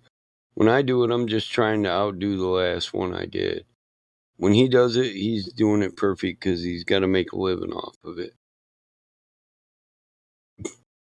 But don't get me wrong, we compete. I'll be bringing in fudge and bonbons and fucking Buckeyes. I won't be talking shit. One of the cars is his kids, so I'll make his son help me. Because his son's supposed to be learning the trade anyway, so I'll have it easy on that. Like, oh no, boy, sand that spot again. It's not good enough. You just said a trigger word for me right now. The job I'm on, this is my last like official job of the season that I'm on right now. It's a small one, but they, aside from the house, they have a little shed that they wanted us to do. Well, the son is the one who's living in there, and he's going to school right now to learn this stuff, to learn carpentry, and he built this shed. Jesus fucking Christ. And they want you to fix it. It's the fucking worst fucking thing I've ever seen in my life. I'm trying to be polite. He's out there like, Man. oh, that's it's a shed. I'm not being overly critical. Oh, dude, it's a Dude, listen to this. I was looking through my buddy's fucking surgery pictures and fucking I went too fast. I was looking at him too fast, and Facebook temporarily blocked me for looking at his pictures too fast. What the fuck is that? What the fuck? I don't know. I don't use Facebook. I haven't for like a decade, but that's what you get for using Facebook. Dude, I don't know. I'm just saying, like, okay, this dude's going to school to learn like carpentry, and this thing that he built, it's like, okay, you know how like a 6-year-old would build a house on Minecraft where it's just a box? That's how this guy built his shed. It's literally just a box. Like, he roofed it. He literally. What's he got, a floor for a roof? So you got one of them lean-to roofs? No, dude, it's a box. It's got a 312 pitch on it, okay, and no knees whatsoever. Literally roofed, ice and water shielded down, with not even a 1x6 or a 1x8 on there. Like, literally nothing. Just the OSB and the fucking not like,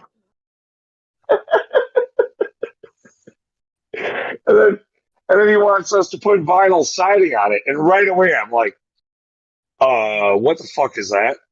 What the fuck am I gonna? What am I gonna nail it to? What the fuck? Like, right? He's like, dude, no, it's not even necessarily about what I'm going to nail to. Yeah, I can nail to it. But if you want me to do this, by the time I'm done, like, first off, I don't have anywhere to start or stop. Like, because there's no fascia boards and no overhang at all for the roof, period.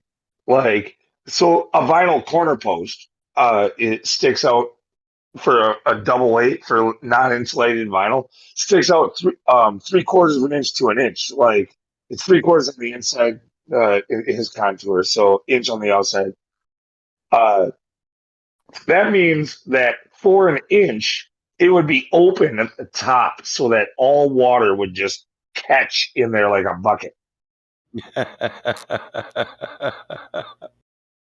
For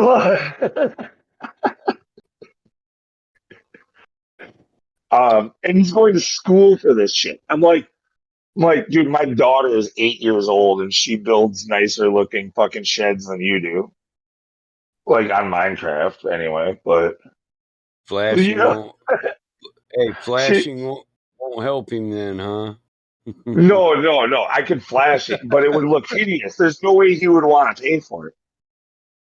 You know what I mean? You'd be like, oh my God, what the fuck did they do? All of a sudden, it's our fault. You know what I mean? That's the way it works. When you're the guy who puts a siding, the finishing touch on something, you're gift wrapping it. Your job is to make this look nice, no matter what they're presenting it. Yep.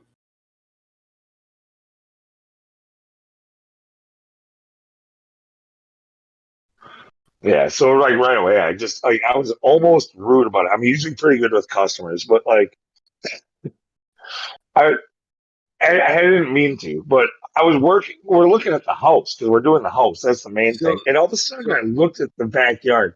I looked at the backyard, knowing we're supposed to do the shed, and I just from like 100 fucking feet away, 150 feet away, I all of a sudden out loud just went, "What the fuck?" So there's there's no overhang on the roof at all? None. What the fuck? Did he just screw boards in between the OSB board and board over them? What the Sounds like great. I wouldn't build a doghouse like that. Your roof's gotta have overhang, dude. Yeah, a little bit, at least a little. Yeah. You know, even if it's just a shed, fuck your, like you just kind of have to. It's not just a shed. I'm putting shit I love in that shed, bro. What the fuck's this kid's problem? Right? Yeah. Sounds like his problem is he's going to school for it and not learning on the job. Dude, that's what I'm getting to right now. Like, that's fucking funny. At first, I didn't get what you're saying, but now I get what you're saying. Like, literally, his fucking roof is built right to the edge of the siding. Whatever exactly flush with it. Exactly flush with it. After it's shingled, it's flush. The shingling is flush with it. So it leaks anyway. Yeah.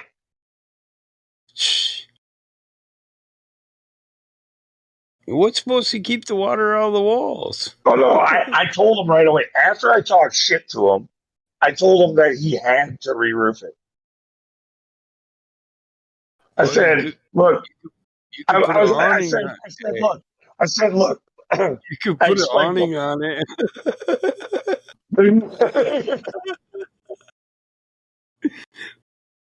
That's fucked up. Like, look. Okay. I was trying to be nice, but I was like, look, I have never seen any shit like this before in my life. So that's what I said, trying to be nice. So that's what it said straight to his face. He said, I built this. And I said, I ain't never seen no shit like this before in my life.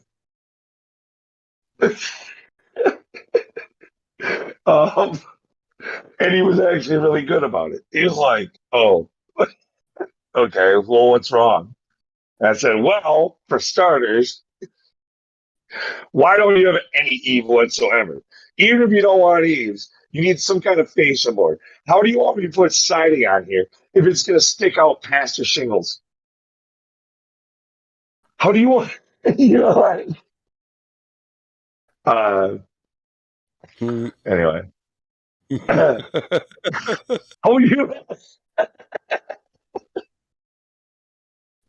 so he's, like I said, luckily him and his father, it's more his father. Like, he's the one who did it. He's the one who's living in there, but his father owns the place. And his father is like, his father was he worked for AT&T. Like, so here's the fucked up part. Okay. First day on the job, pulled up, and he was waiting for us in his vehicle. He's not even living there.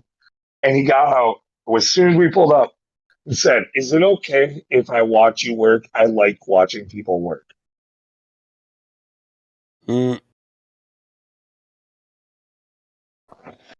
Like, I don't really mind if somebody sees me working. I know I'm doing the right thing. But when your like pleasure, you're waking up in the morning to because you have some people to watch, like I laughed at him, also, but made light of it. I said, "Sure, fine, it's your time." But it's stupid. So these are the people I'm fucking dealing with. Last job of the fucking year. So, last job of the year. Tell me more about this. And like, what do you do for the rest of the year? You just chill? No. Well, for the most part, this is how it works when you work in an outdoor construction thing in the north. Like, we're now getting into the snowy season, so there's a lot of stuff that just simply can't get done, or if it can be, it's not cost effective because equipment just doesn't work right, or you have to go through a lot more bullshit trying to dig out stuff like that. Like, it's just it's not worth it. So typically, typically during the winter, I go on unemployment for like about 2 months, and but that's not much. It's like you max out at like $370 a week, so it's barely enough to pay your bills, if that. But you have to pack up during the summer, like a squirrel, so that you can make it through the winter. That's what we do.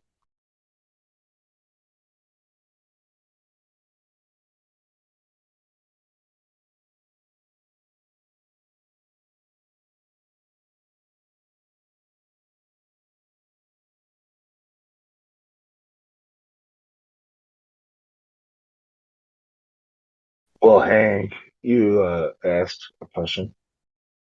Yeah, I was just curious. Thanks for answering. So you Does just that make sense? yeah. So I'm thinking like you don't have to work all year round. I mean, No, I work, dude. It's still mostly year round, and when I do work, like the on season is on.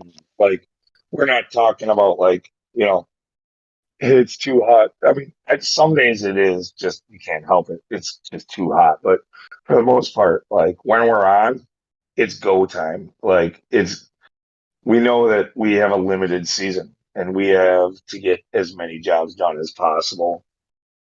And pretty much like if I want to take a vacation, even though I have 2 weeks of paid vacation, it's not really acceptable to take it during like anything but the 2 months where I'm supposed to be off anyway. So like that's for like it's mostly used for like if you're actually sick or if you actually have inclement weather where like you just can't work. That's where it's meant to be used. Like you're really like for a guy like me anyway. Not much happens if I'm not there. So like if I take off during the season, then it costs a lot for the company.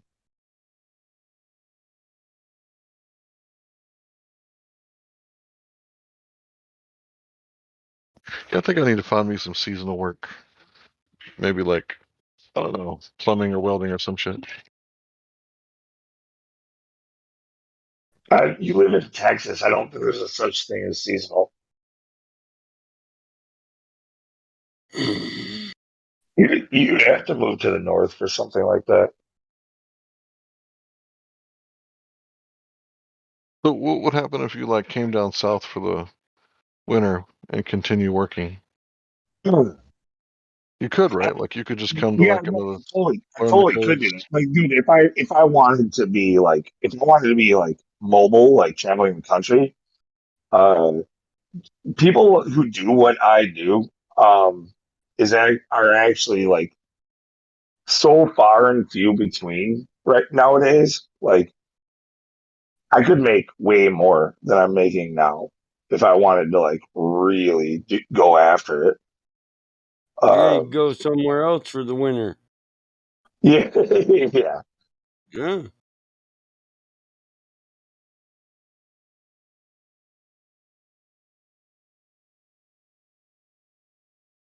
Like the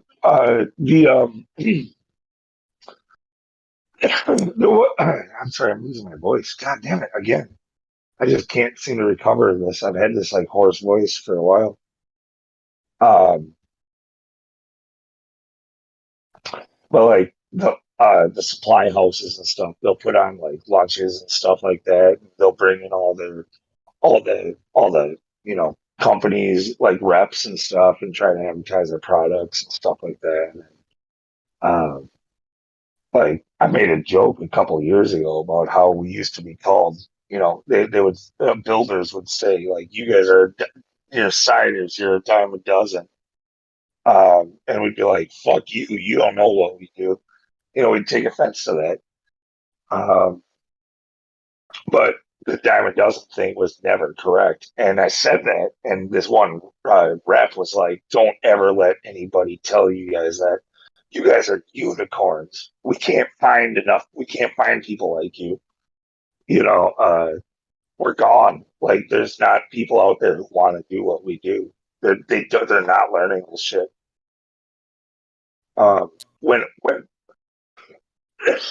when pretty much like when I'm done doing what I'm doing, and the other people who are my age are doing it, like it's over. And people laughed about the idea of like 3D printing houses and shit like that, but it's not going to be because it's the most like cost effective or anything like that. It's going to be because nobody knows how to actually fucking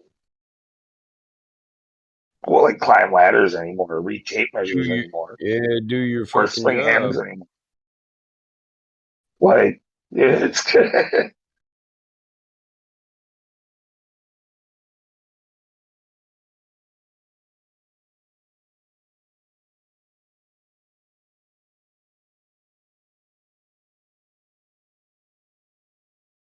like we're getting people who do what I do right now, and myself at least, and I know everybody I've talked to also. We're being run ragged. We're there's way, way, way, way, way too much work and not nearly enough workers. And to make it worse, the material is a huge problem of getting. So like trying to run a company like this is becoming, even though there's a ton of demand and a ton of money to be made, it's becoming almost impossible to do it.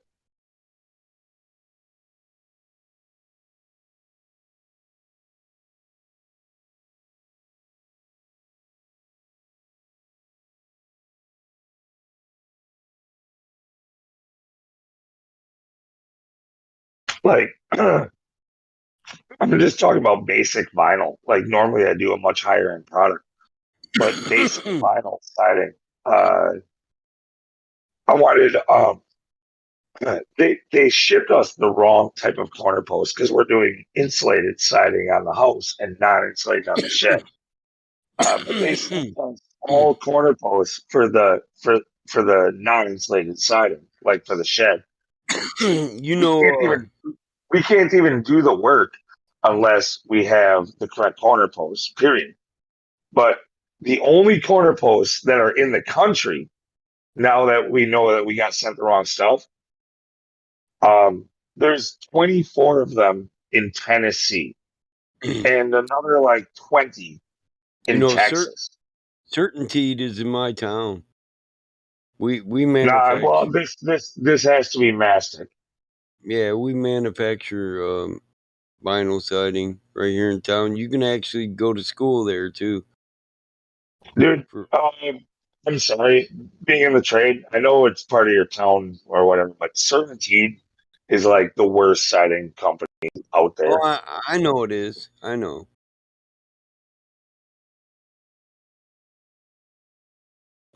It's not the high end shit. That's that shit that'll end up.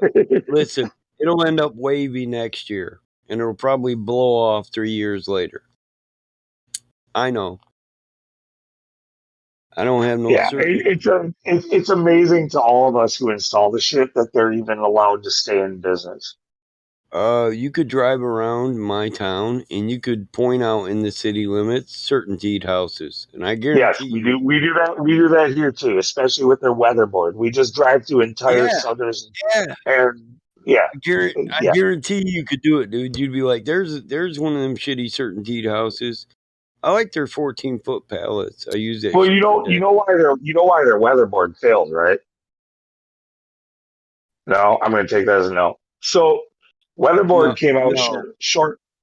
Weatherboard just so happened. I'm not going to say this is for a fact what it is, but I'm just going to give you a correlation and then tell you the rest. So, weatherboard happened to come out shortly after 9/11.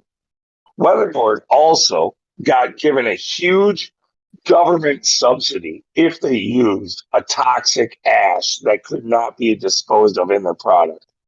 That same toxic ash is what caused the product to fail and shrink up and break at the seams and at the nailing. And then so they forced it. No shit. Because of the government subsidy, they gave a huge deal to any builder who used it. So they got a huge kickback. Anybody who used it got a huge kickback from the government. But they were using toxic ash that they were not allowed to legally dispose of in this product, and it caused it to fail. And it happened to be shortly after 9/11. It was ash from 9/11.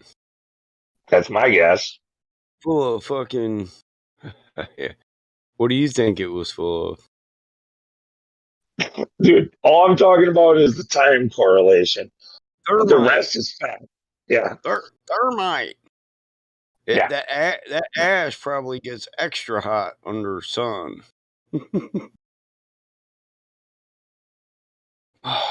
That's fucked up. No, I just know their product is shitty as hell. My cousin works for him. Dude, that stuff was so bad. Like, you know how the seams open up? Like, I'm sure that's what you're talking about. Like, all right, so it was so bad that we were doing like this huge 400 square project, okay?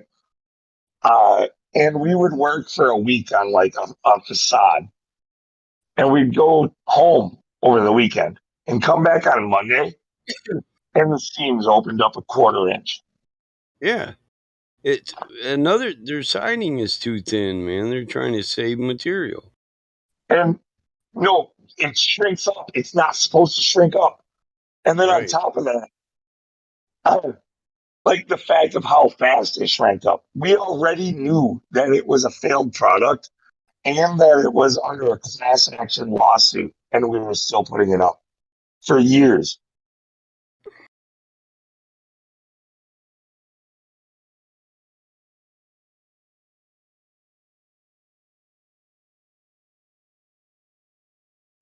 Man, Facebook is starting to piss me off.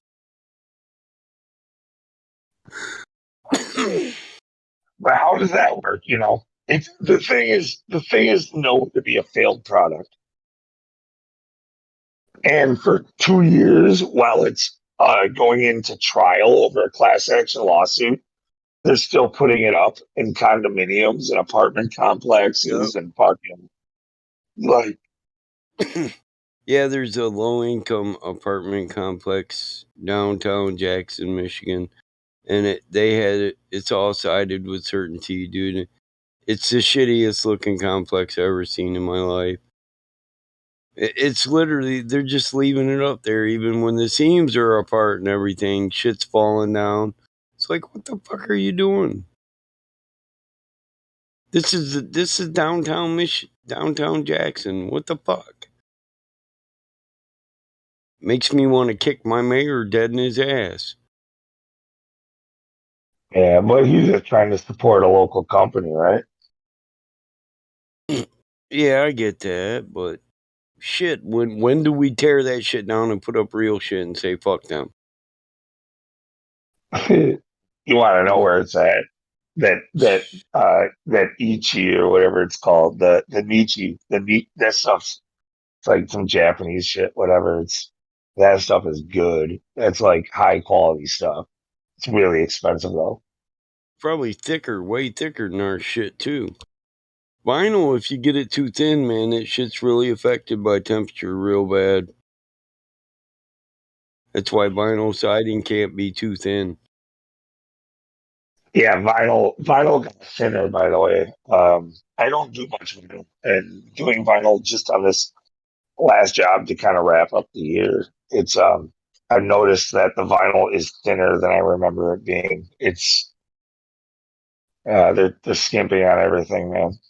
Yep, and vinyl is affected bad by heat. So if it's too thin, it'll warp in one day. It's fucking stupid shit. But maybe they don't want people to vinyl side their houses no fucking more. Who knows? No, they don't. They don't want. No, that's not it. They just scam artists. They just don't give a fuck about quality. Period. That they can keep charging more and giving you less. They know that.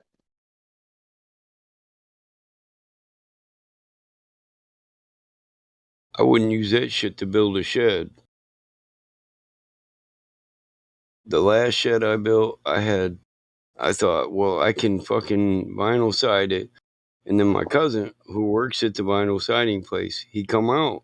And I was talking to him about something, and he said, hey, we got a bunch of old junk pallets. If you want them, we're giving them away. Well, I went and got that shit, and it's weather treated, so that they can leave them outside. These things will last 18 years outside. And I got to looking at them. I said, fuck it.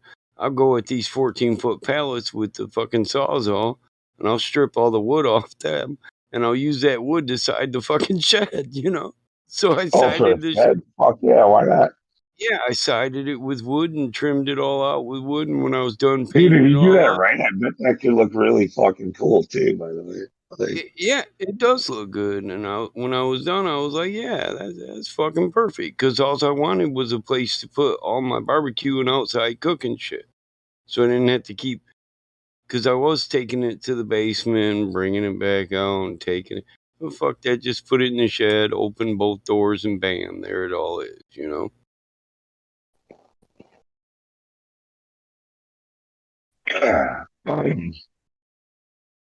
I mean, so like as far as people getting ripped off these days, like this is part of my bitch earlier about capitalism. Like this is what it's led us into, at least today. So like these companies keep getting away with, because now there's a such thing as too big to fail, or too big to nail and shit like that, which is truly not capitalism. But we still call it that. So fuck whatever this is. But the goal now is literally to rip off your customer as much as possible before they get so angry that they stop buying your shit. That's the goal of capitalism today.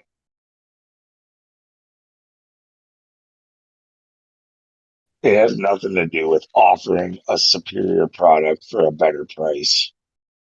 It has no. It's about offering a cheaper product for more and laughing at your customer, calling them idiots. That's today's society. Yeah, because you want to make money every year. So you need a throwaway product.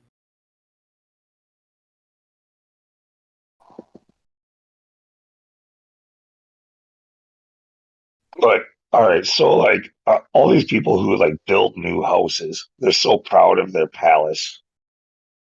I got to tell you, as a guy who resides these things, your house sucks if it was built in the last 30 years.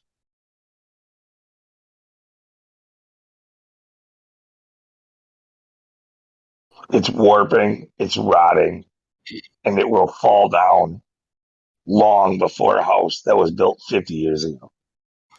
Or long after.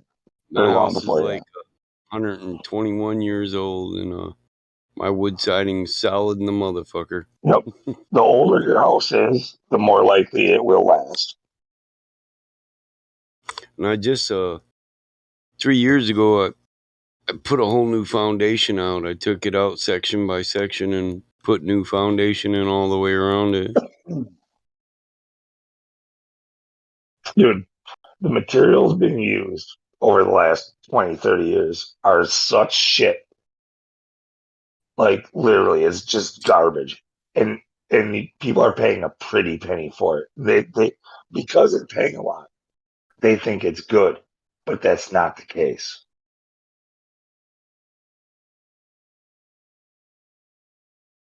Yeah, they forgot about hardwood, mahogany, oak, cedar floors. They forgot about all that shit. People don't Your know what house, good product is. yeah, your house is made out of paper mache. Cardboard, laminate. I'm with you.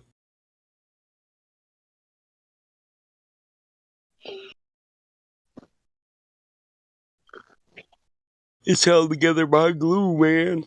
Oh, that's liquid nails. It's glue. Oh, dude, actually, that's probably a bad example because glue is stronger than wood by itself anyway.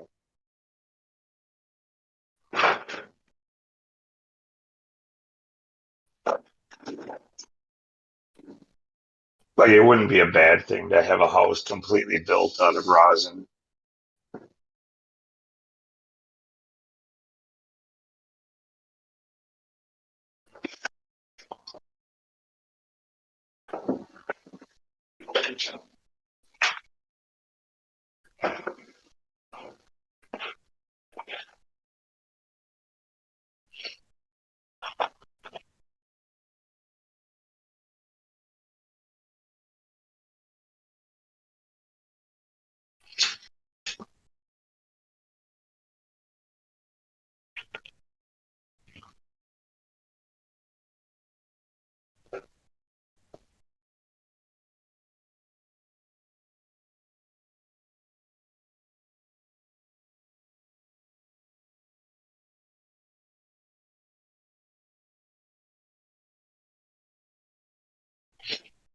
Yeah, it's funny because, like I said about doing resides, I do houses that are 120 years old. I do houses that are, you know, 10 years old. Um, I have way more problems, way more rot issues, way more things to fix on 10-year-old houses than I do 100-year-old houses.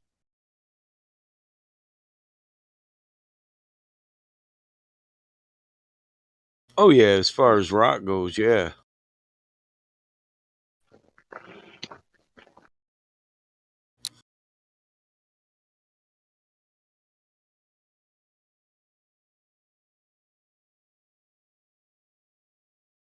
These newer houses, man, it's like they forgot how water works. Yep, that's exactly it.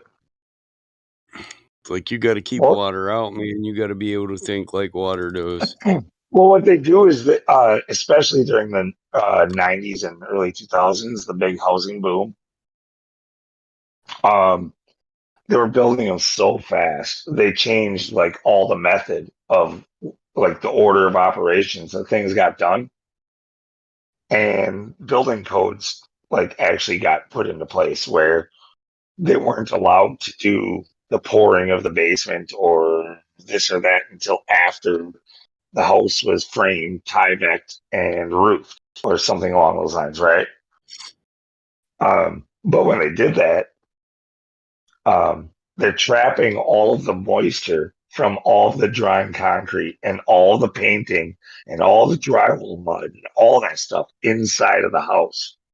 And they're rushing completion and trying to get it done in like, a few weeks. Yeah. So, so that they're wrapping this thing and trapping all the moisture inside. Fuck that. You should pour the floor and the foundation before you even start framing on it. That shit should be already rock solid before you build anything on it. Because the ideal is you get the floor cured, and then everything you do to build the house is to keep water out of the house, out of the basement, and air flowing, so if any gets in there, it evaporates. Right? Yeah, basically.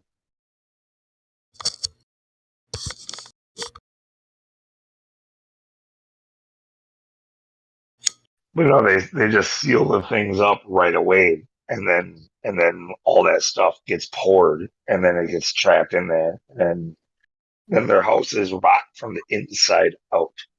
That's what I find.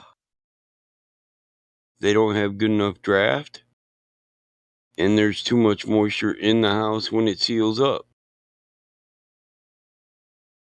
And we're probably talking about people who brand new built homes who don't open it up. Brand new houses. Yeah. They don't open it up in the summer and they just turn on their air conditioning.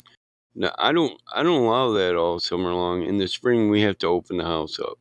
It has to air out. It's a family tradition. You gotta air the house out after being closed up in that bitch all winter long.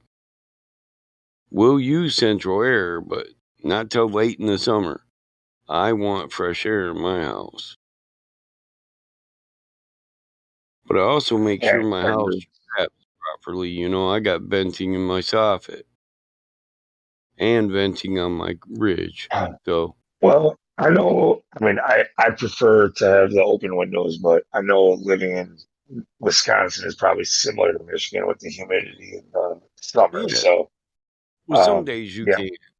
Yeah, you can't have a wet pillow when you go to bed. So you gotta close the windows.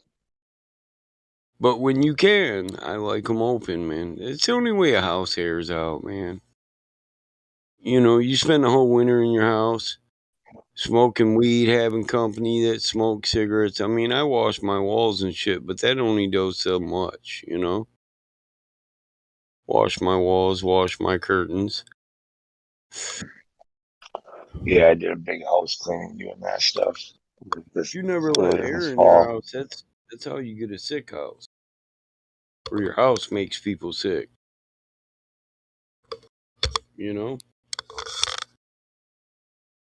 Got bad air trapped in. Yeah, like the house I live in is a 135-year-old timber frame house that's been, it's got a couple additions on it, remodels and everything. But underneath it, like, we got like 14-inch thick outer walls that are timber frame construction.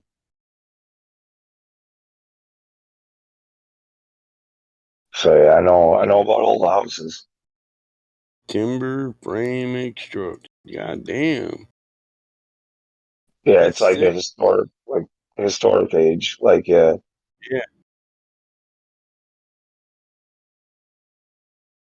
Yeah, they could be a Parade of Homes home. Or it could be could have started as a motherfucking log cabin. Well, that's what it was. That is what it was. Yeah, it's an old frontier type cabin. Is what it was originally. Yeah. I'm one step away from a real log cabin. Yeah, I'm with you. You got big beams. Your shit's staying forever, huh? What kind of basement? You just got a cellar under that motherfucker or a foundation? I can stand in it, but barely. Like I'm 6 foot, my head almost touches, but Yeah, yeah, you just it's all cobblestone walls and fucking and timber beams. yeah, we call that a Michigan cellar. So it would have been a food cellar back in the day, but now it probably holds your furnace and hot water heater on. Actually, it's bigger than the house itself. The footprint of it. It's actually almost like a cave. No shit. Yeah. Yeah. Yeah, it's a lot. They did that for food cellars, you know.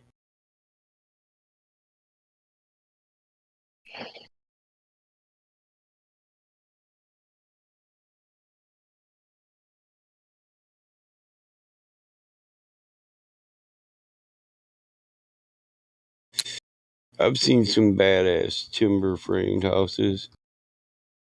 I've also seen food cellars built into the side of a hill. You go outside the house and go into the side of a hill and get your food.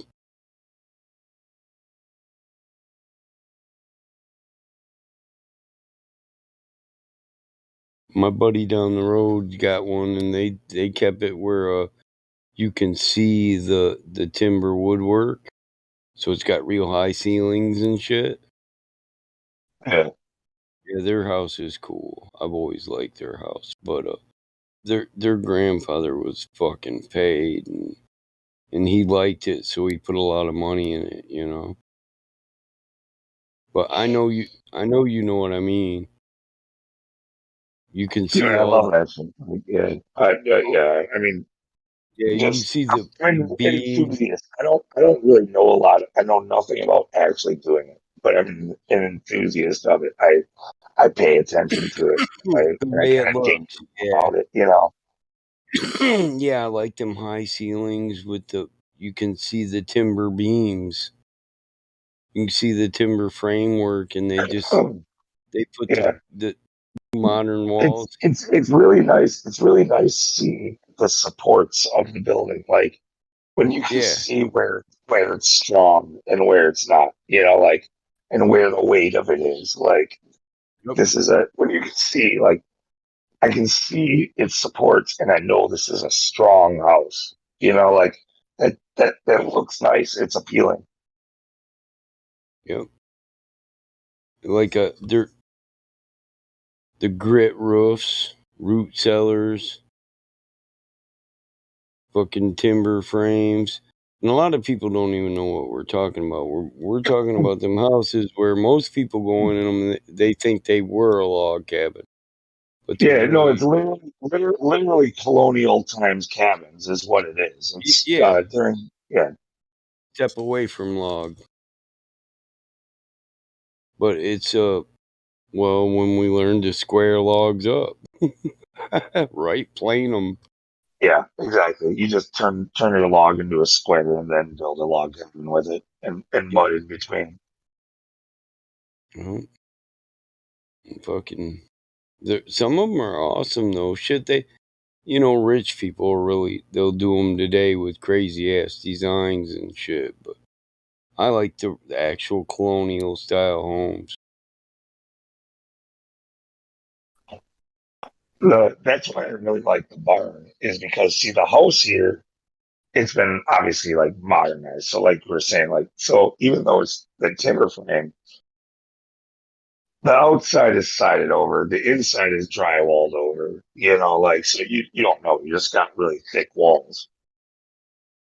Um, but the barn, on the other hand, is, you know, you can see every fucking mark. You can see, you know, what it took to square up that fucking hardwood tree. That's a fucking big ass maple that somebody swung their arm at like a million times. Each one of those beams.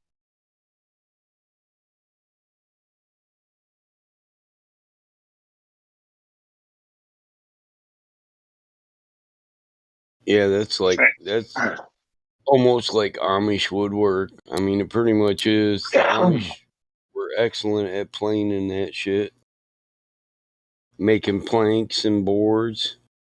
Yeah. The Amish are great at that. They're woodworking motherfuckers. Oh, dude, there's a joint underneath the barn. Because like it's like it kind of built a little bit into a hill. So like the underside of it has the major support beams for the upper part. And dude, there's a span that is 45 feet long that is like supporting probably almost all the weight of this barn. It's a good sized barn. And it's not one tree, but two trees joined together end to end by a special joint. I'd like to see that joining too. I bet Jacob would appreciate the shit out of it. My neighbor. He's Amish. Oh my God. Like when I saw that joint and actually paid attention to it, I'm like, dude, whoever came up with that is a fucking genius.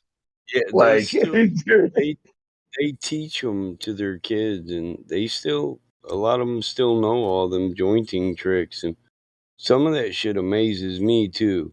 Angle joints and twisted angle joints, and it's like, how the fuck would you carve those two to meet at that funny ass angle where they just end up looking like us? When it all locks together, it just looks like a square frame. You got to really get up on it to appreciate the joint. You know what I mean? And they'll have teeth in them. doing that with a fucking 18-inch by 18-inch fucking tree, like stump. Yeah. On a hardwood with fucking hand tools. Yeah. Like, motherfucker probably had a wooden mallet. A wooden mallet and a rusty fucking chisel, you know what I'm saying? That's how they do their churches. The Amish still build their churches, timber frame churches. And some of their barns, depending on who's building it, it'll be big timber frame. They literally buy property and cut their wood right out of the property. oh, dude, yeah, because actually, all that old hardwood barnwood, like you can't find that anymore. Like that shit's very valuable, actually. My grandpa used to collect that shit. Old Amish barns. If he was driving and he seen one that was fell down, he'd stop and ask about it. You want that barn? I'll pay you for it and I'll come get it out of there before the summer's over. Yeah, and when somebody's barn is blowing down, they're happy to have it hauled away. They're happy to pay you for it. Yep. My grandpa would give him money because the wood is valuable. I used to listen to my grandpa talk for hours. He was a scotch drinker, though, man. He'd light a cigar up, fill his scotch up, turn on his warmer plate, and go to talking. I'd just sit there and listen. I could even play video games and listen. He didn't even give a shit if I was playing Mario. He'd just keep on talking. Like, you hearing me, boy? Like, yeah, I'm hearing you, Grandpa, and I'm playing this game, but I'm listening. He'd be the one that tests you. What I just say? You just said that wood was worth $1 million. Okay, boy, all right, you're listening to Paul. Yeah, that wood pile out there is $1 million, Grandpa, and you're leaving it to me. I fucking heard that. That's my wood. Keep talking. I tell him that shit all the time. Because he always did say, well, it'll be yours someday, you know? Like, oh, yeah, that's my shit out there, and it's worth all that. Oh, them boxing tackle. Oh, all them pulley systems are worth money. Oh, if society falls down and I don't have a gas-powered motor, I can use them to move things that weigh thousands of pounds? Shit, you're going to have to show me this tomorrow, Grandpa. I used to make him set that shit up, too. Made him set up a whole boxing tackle pulley system and show me how to lift a big-ass tree at 12. I was like, damn, we moved that tree, Grandpa. He's like, I told you, boy. Yeah, it's amazing what you can do with some simple machines. Block and tackle, like you said. Like, uh, and that's where like okay, so like the Mud Flood Tartaria guys, I love them. They're pointing out some pretty awesome stuff, and I love the architecture shit of it. But when they start telling you like, there's no way this would have been possible without modern machinery, it's like, no, you're just lazy and naive. Yeah, yeah. You can do No, some. You can do some shit with box and tackle, boy. I'll tell you what. If you got 8 of them, you can set up a system. If you got people were 4, just smarter. People were just smarter then. That's all. You like as smart as you are, you're not as smart as they were then. Whether or not they could write poetry, which most of them could. Look at any of their journals. They were at war writing fucking beautiful fucking poems, and also at home fucking raising farms, and also with great calligraphy. Like, dude, people were so much more advanced. Even the simpleton was more advanced than we are now. yeah, they were masters of every technology they had to. They didn't have a whole lot of them, but what they knew, they could take it to extreme limits. Pulleys, leverage. We Yeah, don't but they use that. We don't use pulleys and leverage as much. We do, but in a mechanical nature, you know. And Yeah, some people do. Some so people do, but most people forget they exist. yeah, so a lot of people don't know that the real authority of leverage and pulley. Like you can lift if you got a big enough bar and the right levers, you can lift an entire car up with just a bar and a big ass log or a block. If you're strong enough. If you got Yeah, a pulley with the right pulley look, system, dude, you can pick a fucking 4,000-pound car up with pulleys if you hooked to a want somebody to tree. learn, if you want somebody to learn about leverage, just give them to me for a couple of weeks when we're starting a new job. I'll give them a tear off where they can learn how to rip boards off of the side of a house. I'm going Right. to give them a pry bar and a hammer, and they're going to learn how to fucking use leverage. Okay, Yep. I know. A They're going flat to learn bar how and a to hammer. yeah. You got to have a They're good gonna wood hammer. learn how to pry in the right places and apply the right amount of pressure at the right time and blah blah blah blah blah. So it doesn't splinter and it doesn't because that's gonna help clean up. Like you can be smart about what you do, and people today are not smart about what they do. Fuck no, they're not. Their parents had to work too much and teach them shit. That's why I used to wonder why my kids were so much smarter than other kids.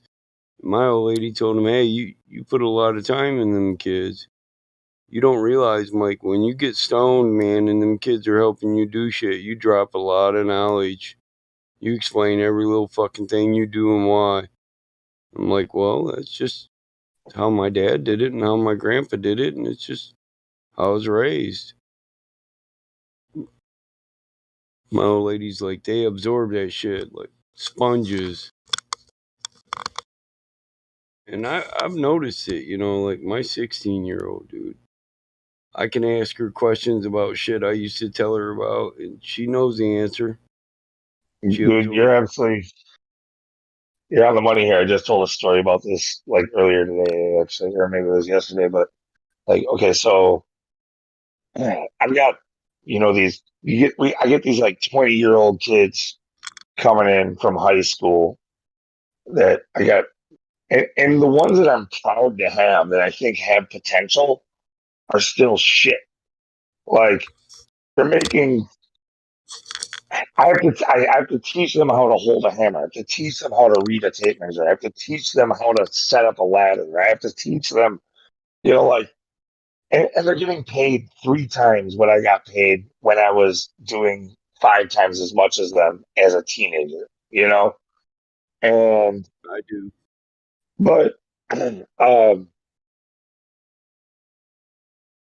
so like just the idea of like when you're doing siding and you're trying to hit studs, finding studs. How do you find a stud? Well, ask one of these 20-year-olds, how do you find a stud? And they're like, you guess? And And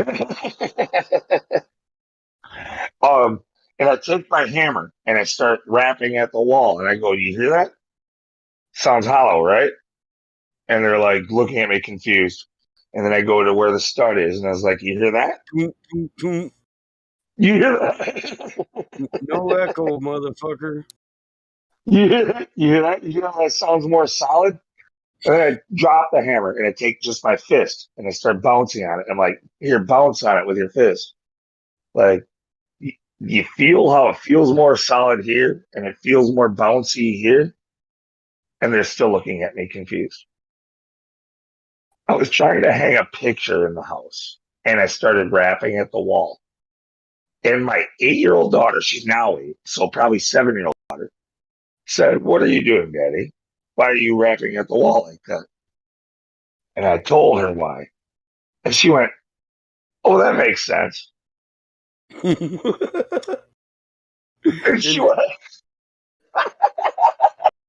It does, because the tap on it. "Oh, What do you make a oh, fuck. drum out of? A bunch of empty space. That's a Oh, drum. I don't know how they don't get it. It's empty space makes an echo. Right? She got it. She got it. And then, like, she came over and she wanted to rap too. And she was like, "Yeah, I feel it. It's right here." And I was like, "Okay, there should be another stud over in this area. Tell me where it is." And she did it. And I was like, and I checked it. And I'm like, "Yeah, you're really close. It's right around there. It's a good, yes, good job." You know, like, but, but a 20-year-old kid, after 2 years of fucking doing this shit, it's still like, how am I supposed to know? Well, put a fucking nail in there. How am I? Right? Yeah. Put a nail in Fine. there. If you want to just guess, just fucking guess. But like, if you miss, take it out and put it in another guessing spot. Yeah. Make me some Swiss cheese. My brother would have kicked my ass. Dude, when I was learning that shit, I'd get slapped upside the head if they had to say it twice. Oh, dude, this kid was sure he was about to get punched the other day. Like, so he didn't get punched, but my brother, listen, my brother would knock on my head and say, "Does that sound hollow?" And I'd be like, "No." And he'd be like, "Doot doot doot on the wall. Does that sound hollow?" Okay, I get it, bro. I got it. So we only had a little bit of stuff left to tear off on this house, and we were just trying to find jobs for him to do. Like, we're like, take this off, scrape this caulk, chip this away, clean this up, and give him a few jobs. And he was working on trying to remove the kick plate underneath a door for like 25 minutes. And I just kept watching. I'm like, he's still there working on that. And eventually I was walking past and he's still working on it. I'm like, "Did you try the obvious thing?" And he's like, "What's that?" And I'm like, "Did you put a pry bar behind the edge over here?" And he was like, "Yeah, I did that." And I was like, "Really?" And I fucking stuck the pry bar behind there. And I didn't even have to lean on it. The weight of the pry bar pulled the board off. And dude, as soon as that happened, he took 2 steps away from me. And it was like, sure that he was about to get blasted in the face. Like,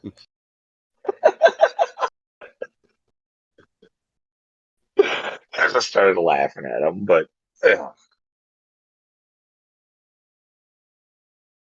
yeah, that's what you get for $20 an hour. No shit. Yeah. They wouldn't make it in my town. You guys must be struggling for helpers, huh? Absolutely. We got a lot of construction companies here. But, Michiganders are mechanical. They're into building shit, whether it's cars or their own shit. Your average Michigander, he can fix his car. The guy that can't fix his car, his house looks fucking awesome. He's trying to roof your house for you for free so you will rebuild his motor. You know what I mean? Then there's the rare people. There's a few of us that can do either or. We can wire the house, plumb the house, roof the house, and build the car. By the way, you're surprised at the $20 an hour thing. That's actually cheap in this area. If anybody is going to get into construction, period, even knowing nothing, 25 is the going starting rate. No shit. Damn. Oh, this is good shit. Damn, 25. Well, I guess they're making 14 at fucking Wendy's nowadays. I hear you. Yep. I'm up You there. can't get them to leave their parents' basement for less than 20 an hour. Period. Yeah. I'm paying 18 for labor, so I'm with you. General labor. 18 bucks an hour. When I was a kid, I had 10 years experience doing this shit, running jobs, crew leader, making fucking $9 an hour. yeah, dude, when I was a kid, my dad would hire them in at 7. When they got up to 10, they were happy. Just for a general laborer, though. Not for an experienced, asphalt worker who could run all the equipment, repair it, maintain it, load it, haul it. Those guys always got good money, but a general laborer would start $7.50 an hour and be happy about it. Yeah. No, but that's the thing is I was already 16 years old and I could start and finish a job by myself. These guys are 20 years old, 2 years experience, being trained, being coddled, being paid $20 an hour, and still don't know how to hold their tape measure so that they can get a measurement that's 12 feet long without me climbing up the ladder to hold the end of their tape. Yeah, hell no. Whenever we did upgrades to the house, we did it. I started young. My brother's younger than me. I knew how to frame and drywall and plumb and all that shit before I was fucking 16, 17. I had an uncle that did everything, though. I'm working with 18 and 20-year-olds now, bro, and they are just bad. Useless. Absolutely useless. They just don't want to do anything. They've no. It's like even what you would call the good ones are useless, but you have to hope for them, right? Yeah, you hope they get better, but nah. They don't want to work. They just want to close the bar early. They just want to, cash up early, and the boss. Do they miss at least one day per pay period every single pay period? Oh yeah. Yeah. Like, They do that too. I'm sitting on my day off. I've got a couple of films punched up, ready to go, popcorn, whatever. Paul, I can't make it tonight. Could you cover? I'm like, are you fucking kidding me again? They just don't want to work. They've always got an excuse. Yeah, I've got a doctor's appointment. I've got a stomach ache. My girlfriend's. Yeah. I woke up and I had to poop, so I can't come in. Yeah, it's noticeable, shall we say? My girlfriend's on her period. I'm gonna be off for a couple days, bro. You can count on me, right? Yeah. Hey, will you stop and pick me up some pads and drop them by the house? And not them big ones, the little ones, bro. Well, I'll get the little ones for you, for your girlfriend. The big ones for you, you fanny bag. I don't know why they always got to schedule their doctor's appointment for the middle of the day so that they miss the entire day, but they do. It's ridiculous. Two of them left there. They left the barman there. They just too much work for them, I suppose. It's crazy. Young people, very young people, and you can see the work ethic. It's not there. No, dude. Hopefully, like the only hope is to get them interested in actually like with a trade. You got to get them interested in the work. You got to remind them that someday you're going to buy a house and this is going to be valuable information that you got to learn so that you can save a lot of money by being able to do this yourself and but that's not going to work with 99% of them. Like that's only going to work on a few. Uh, that's what worked on us, but that's not working on them. And that's exactly what the boss man's son's tonight, because I'm working with the boss man's son the last 2 nights. He has to do the night shift because there's nobody to cover, and he's like, he's only 18, but I can see that he has brains to burn. He's far more intelligent and willing to put in hours than most people. I suppose he's like his dad. His dad's a fucking multi-millionaire. But he's like, do you think they're ever going to wise up? I suppose they might eventually in the future. It's just like everybody they get in just comes in the door, works for 2-3 months, and then goes away because the work's no, you know what? Unfortunately, and here's the thing: is most people would love to say it's a problem with their generation. It's not a problem with them. It's a problem with society. It's a problem with us. It's us who raised them. Okay, so. Yep. Whatever morals and whatever values they have, like it's not their problem, it's ours. Oh, that's it. Yeah, I agree with that 100%. The last 2 generations have turned the next generation into cotton wool wrapped other generations, and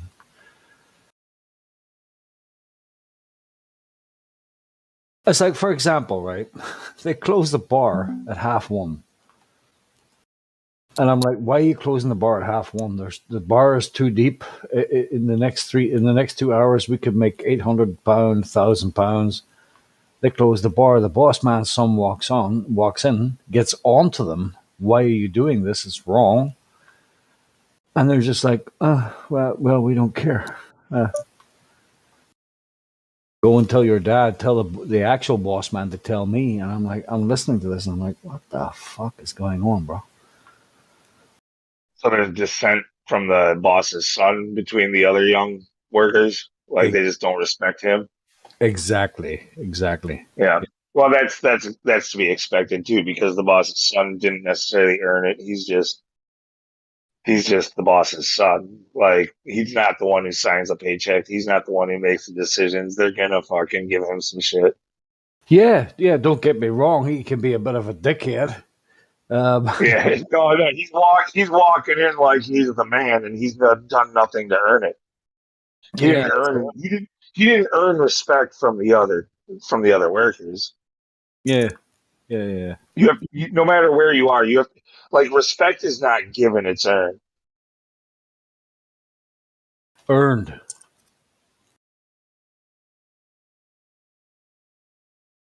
Anybody who walks into a situation demanding respect always gets none. Yeah, I've seen that happening.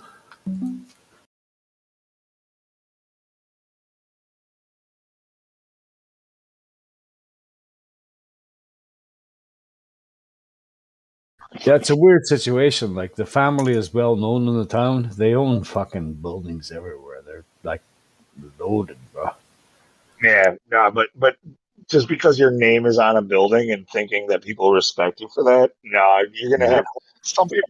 Some people might pretend, but for the most part, they're talking shit behind your back when that's the case. Yeah, absolutely. They don't give 2 shits about you, bro. They don't care if the bar's 3 deep and and they bring all their friends in, and you want to close the bar at like you're supposed to at like 2:45 in the morning. They just want you to keep fucking putting up them double vodkas and giving them 50% discounts because they're fucking staff, considered staff, and man, it's crazy. Nah, but dude,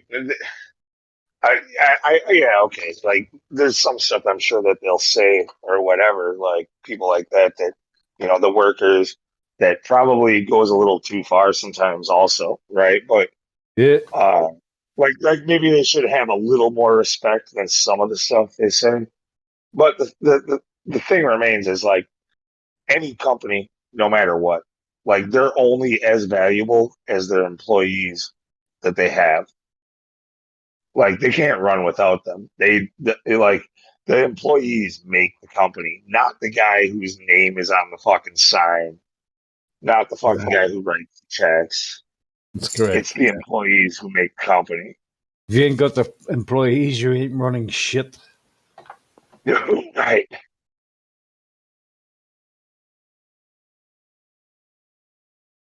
And so they're starting to realize that there's a lot of, I say a while lot, which means a whole lot of employees coming in and leaving. Just leave, like 2 months, bang, gone. So, well, maybe you should address it. Why is this? So the boss man on the night that I worked with for 2 nights, he was like, "Why is it happening, boss?" I says, "But because they're getting pissed off about." Sorry, I'm doing the poker. You have to sort out the tills, get the breakfast ready, do the bar. People missing cards for their hotel rooms. It's just a lot of work, and they're just not happy with that. So, I'm okay with it, but they're not.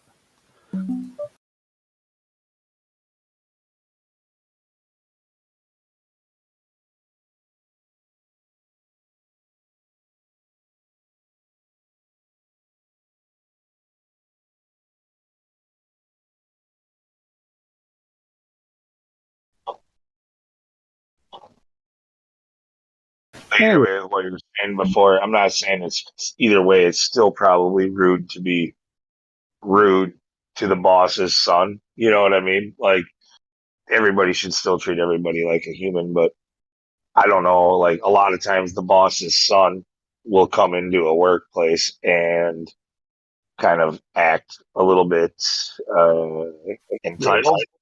Yes. And if you act entitled, well, then that disrespect is warranted. That's going to put people's backs up. They're going to get annoyed with that. The hairs in their backs are going to stand up. They're going to start rebelling against that and tell you exactly what they feel, which is what the guys that left were doing. I don't care if it's you standing in front of me. Yeah, but if it's me standing in front of you, it's the same as if it's my dad. No, but your dad has to tell me that, or my manager has to tell me that. You standing here in front of me on a Saturday night with the bar 3D. No, people are going to want to remind him that he's nobody and that he's nothing. Yeah, and that's what happened. That's what happened. That's why they lost two of us in 1 week. No, I'm doing seven nights in a row, bro. 7 fucking nights in a row, and then it was 8, 7, and 7, with 2 days off in between. It's crazy.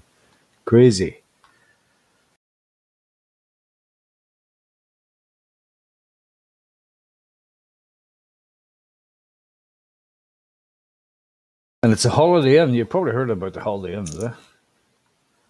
I heard about the Holiday Inn. I mean, yeah, we've had Holiday Inns for a long time. What happened at the Holiday Inn? Anything you could think of, that happened. Okay, so your Holiday Inn is a lot like our Holiday Inn. Yeah, same thing. Okay, so basically, just it's a cheap place for people to do whatever the fuck they want. At the same time, Lou, hey, and by the way, it's nice to see you again, Lou. It's nice to chat with you again, bro. Hope Yeah, I'm glad not to be banning you again tonight. But it's a really classy place. It is really, like, if you look at the reviews online, everything is like, it is really smart. They have big TVs in the room. It's all very modern. It's only open 2 years, right? So 2019. So it's all very. Oh, are very you talking about like a modern, like up to date, like kick ass Holiday Inn? Because like I don't know, bro. Like if you walk in, no Holiday Inn around here is like it's like the Econo Lodge or like the Motel 6. Like Holiday Inn is not like a good thing. Like you Yeah, don't yeah, exactly. advertise in the spirit Yeah, the I Holiday know. Inn. Yeah, for us here, it's called the Travelodge. The Travelodge would be the budget energy place, but this place, Yeah. yeah, it's sort of it, but it's really really clean. And when you walk in, it's all mod cons. It's all very modern. There's a ironing board and an iron, the kettle and everything. It's really nice. Big TVs. No, there's a wee tiny TV sitting in the corner. These big fucking 40-inch, 50-inch TVs. It's really nice. Like, it is really really good. And they have a bar that's open to 3 o'clock in the morning. So most people like that. How much per night does it cost? Yeah, well, you're talking at least 90 to 100. Some of them, if you're on contract, is £60. So that would be like $80, That's $90. cheap. That's cheap. That's cheap, dude. I'm talking about like crack houses go for like 125 a night around here. Oh, okay. Yeah, it's cheap. It's cheap enough. It's cheap enough, but it is decent. It's really, really decent. Breakfast is included too, by the way, which I also have to fucking put out. It's a bacon, sausage, egg, mushroom, beans, scrambled egg, croissants, orange juice, apple juice, yogurts, coffee, any coffee, cappuccino, whatever you want. Okay, a continental breakfast. You what, sorry? What we call a continental breakfast. Yeah, Like that's what pretty much people every think. place, you know. Yeah, that's what people It think. just means, yeah, like you go down to the lobby, you can get some cereal or a granola bar, maybe some fruit. Yeah, no, it's more upper class than that. It's Um, there's hot food. There's a complete fry up. There's like a fry. There's like eggs, bacon, sausage, mushroom, all hot. We all prepare that shit. That's a lot of people would say on the reviews, Jesus, breakfast was far more than I expected. It's holy shit. It's like, all right, so you got. All right, I believe you. I believe you. There's no way that you couldn't do better than our continental breakfast. I bet you have better food. All right. So I'm guessing, yeah, I'm guessing you're getting a better lodge for cheaper, basically, because Holiday Inn ain't shit around here. yeah, we have the same thing. It's called the Travelodge, but the Holiday Inn would be a step up. The Travelodge is a wee bit shitty.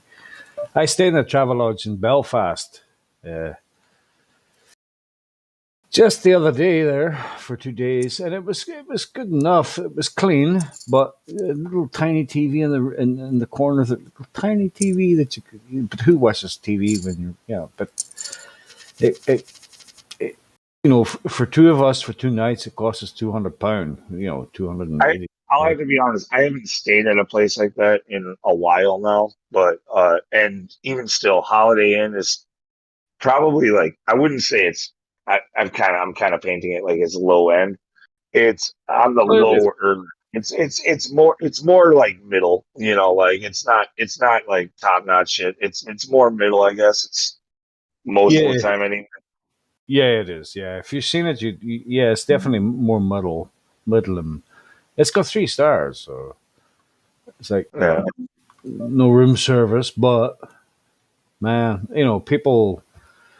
Lots and lots of reviews about how clean the room is, how nice the TV is, how modern it is, how the bar staff, reception staff are friendly, and how it's pretty top notch. And I have to say also, the food, they don't skimp on the food. It's not like the low end shite. It's proper sausages, bacon. It's good stuff. All right. About that, let me ask you: are people over there just complete assholes like they are over here when it comes to a breakfast like that? Like, so here's why American hotels cannot do what you're describing with the food.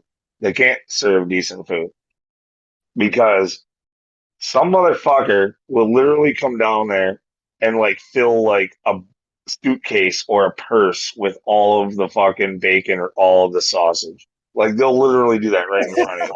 They've done that. Yeah. They've done that. They've put all the Oh, Weetabix yeah. and all I've seen the it Rice happen. Krispies. I've seen it happen. Yeah, yeah. They caught somebody the other day doing that. Yeah. Yeah, that's correct. They get a bag, a shopping bag, and they just start fucking putting shit on it. And someone caught the other day. What are you doing? I'm having my breakfast. Yeah, I'm just having my breakfast. Oh, it's actually happened.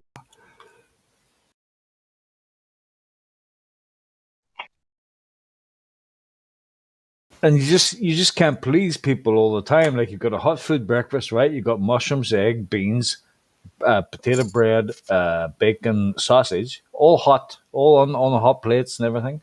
You got yogurts, you got orange juice, apple juice, croissants, all the breakfast, Rice Krispies, fresh milk, anything you like. And they still put the reviews on like breakfast was a poor choice of breakfast, 3-star. You're like, well, what the fuck do you want for breakfast? Like turkey? Holy shit! You've got basically anything. Do you want turkey with I that? wanted lobster. I wanted Lobster. lobster for breakfast. Lobster. Fucking what do they call that fish egg thing from fucking Russia? Caviar. Caviar. What caviar and fucking cheese crackers for breakfast in a 3-star hotel for £100 a night. Well, it's better than a fucking like child-sized box of fucking Raisin Bran like we get here. Yeah. It's more. It is kind of upper class. The whole Inn over here is probably like your McDonald's is probably better over there because our McDonald's is a really tiny. No. Don't ever say that. Oh, There's no oh. way. There's no way. There's Don't no. ever say Are you sure? Have you ever seen a McDonald's over that. Dude, McDonald's is like, oh, like there's here? nobody here. There's lots of people here who eat McDonald's, but I don't think I've ever heard anybody say McDonald's is good.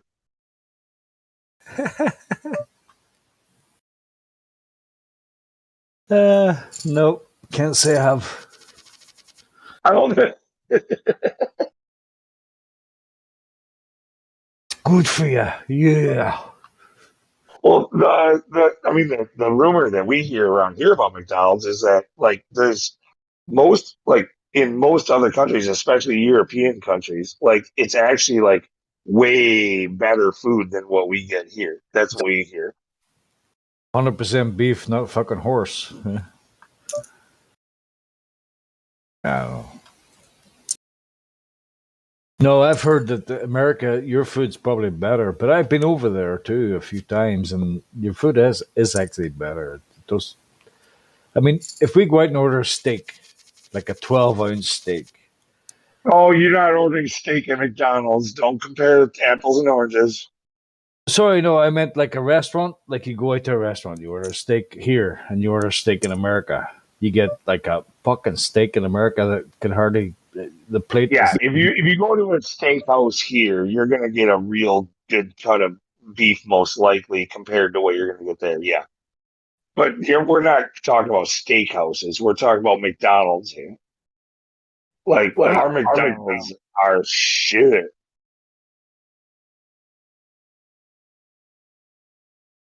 Like really shit. Like, but okay. I don't know how to describe this. They're really, really small over here. They're like the size of a. Okay, if you're talking about the size of the building or how modern the building is or anything like that, that's not what I'm talking about. I'm talking about the quality of the food and the quality of the workers. They are shit. All of it. The workers and the food. Okay. Yeah. Yeah. But the Guinness is good. Oh, dude. Oh my God. I can't believe I don't want to keep like arguing with you, but no, Guinness sucks. Guinness is like one of the worst beers ever made. Bro, I'm going to fight you. Guinness is my favorite.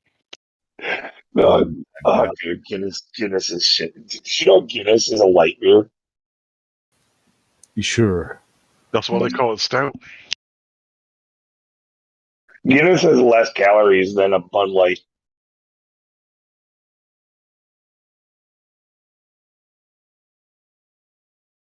There's a reason why it floats. There's a reason why Harp floats on top of it for an Irish carbon because it's such a light beer. It's a big difference in relative density. It's a super light beer. Just because it's dark in color doesn't mean it's a dark beer. Dark means thick, and it's not thick; it's thin. Have you ever had a Guinness, a proper Guinness? Yes, I've had Guinness. From the keg. Yeah, dude. I live in like the beer state where mostly I'm mostly Irish. I'm like 80% Irish. Like everything here is we got lots of Irish pubs. We got a lot of fucking like German breweries and like yeah, beer is a big thing in Wisconsin. We drink more beer in Wisconsin than Ireland does every year. So Okay, so you probably just don't like Guinness. That's it. well, yeah, Guinness sucks. It's like a really bad beer. What's wrong with you, bro? Just kidding. Well, I'm not really the beer type, but I do got some Guinness, and for me, it's like that perfect level where it's not like platinum where I can't drink it because it's so ugh. Because I'm not really a big beer drink. I like food that tastes good. So Guinness is like right at that level where it's not Mexican beer, but it's not Texas beer. So it's what is it? It's 5 basically points. water. Guinness Yeah, is basically water. yeah, mostly water. But you got to think, I only drink like 2 or 3 beers and I'm done. So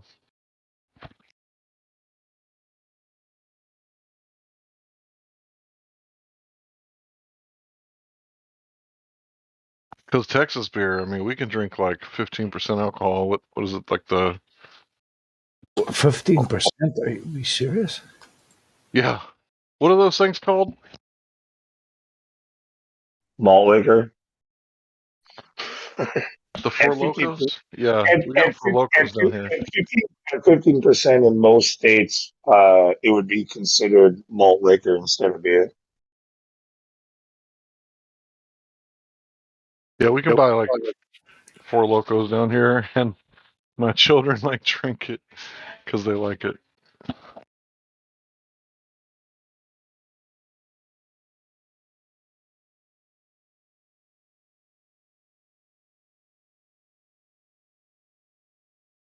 There's a lot of money in alcohol.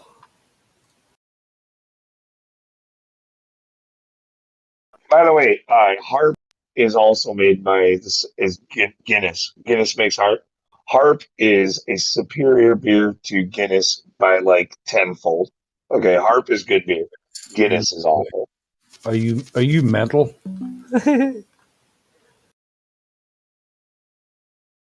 Harp is awful, bro. It's actually beer instead of water. Yeah, I suppose it all comes down to taste. It all comes down to taste. Yeah, I don't like Harp at all.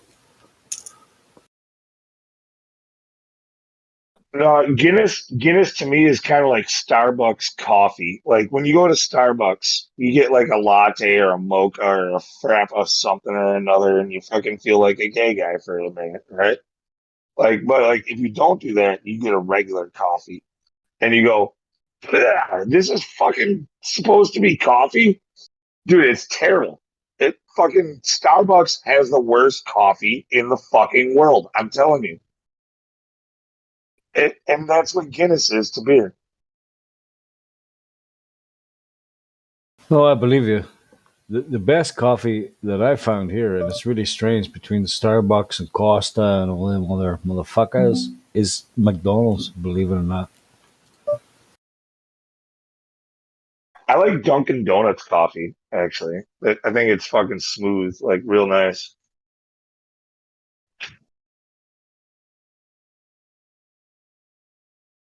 Dunkin' my donuts. So my son has Death Wish Coffee Company. Oh, I have tried that. That's super caffeinated. Yeah, and I do like a good dark coffee. But no, there's no reason to keep doing Death Wish. It's kind of fun maybe once in a while, but yeah, I know what you're saying, Hank. Go ahead. So I got this one, Aruda Maya. It's Arabic beans grown in the shade in Mexico, land of the modern Maya.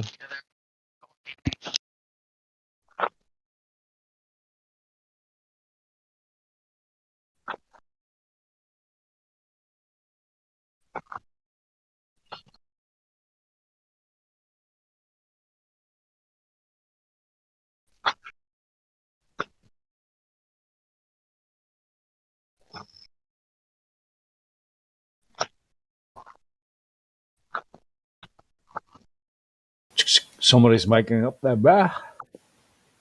I'm sorry. I was eating. Probably me.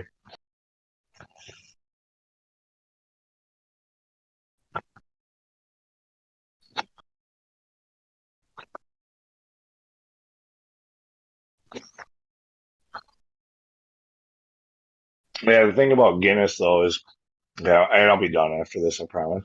Oh, thank God. Made you laugh. It's like I was saying about it being basically water, about how it's such a light beer, and people have this. See, like amateurs are like, "Oh my God, I had this super dark beer, Guinness," but they don't know what dark and light actually means when it comes to beer. They think they're talking about color because it's like a dark looking color. It's like black, you know, like oh, super dark beer. It's like, dude, you basically just had a Bud Light, okay? Like, like you didn't show off how you didn't grow any like chest hairs or anything like that for having that. So you can quit talking about it. And then, and I don't, if I'm going to drink beer, I'm not going to drink beer like I'm on a diet. You know, I'm not going to be like, oh, dude, I want to have a really crappy beer, but, um, I don't want to gain, 2 pounds when I wake up in the morning. So I'm giving one of those Guinnesses. So I'm disappointed in the morning and right now.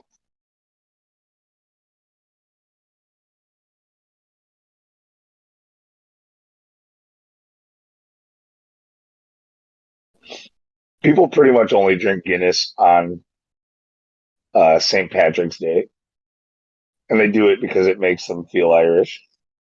No. We drink it here all the time. Trust me.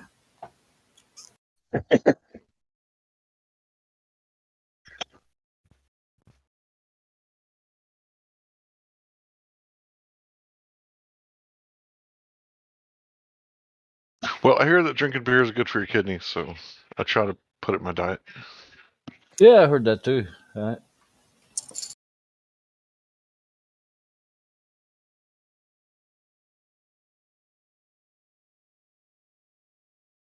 After you mow the yard, like the natural thing to do is like have a cold beer, ice cold beer after you mow the yard.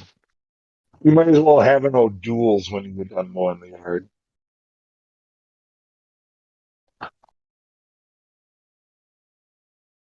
You know what that is, right? Non-alcoholic beer. Right. Yeah.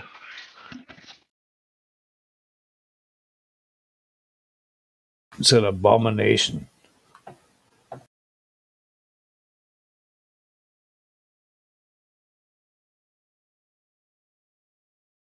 Anybody found the curve yet?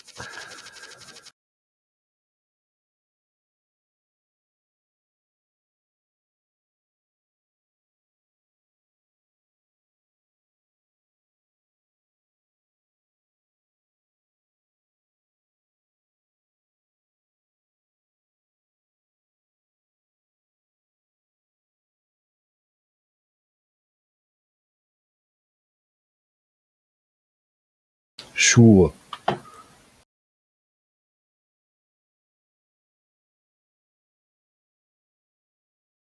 He was in a Reckoner, sure. By the way, Reckoner, you slipped up yesterday. Sure. Reckoner said that he would run as a Republican if he were to run again, and he said it in text. It's a slip up. We're okay to talk politics here, right? We can't talk about the jabba dabba doo or the ouchie fouchie. We can talk politics, right? Is that okay? Yeah, but but well, kind of okay, not really, because almost everybody here agrees that politics is all bullshit, and if you buy into it, then you're a freaking Moron. Yeah. Okay. yeah.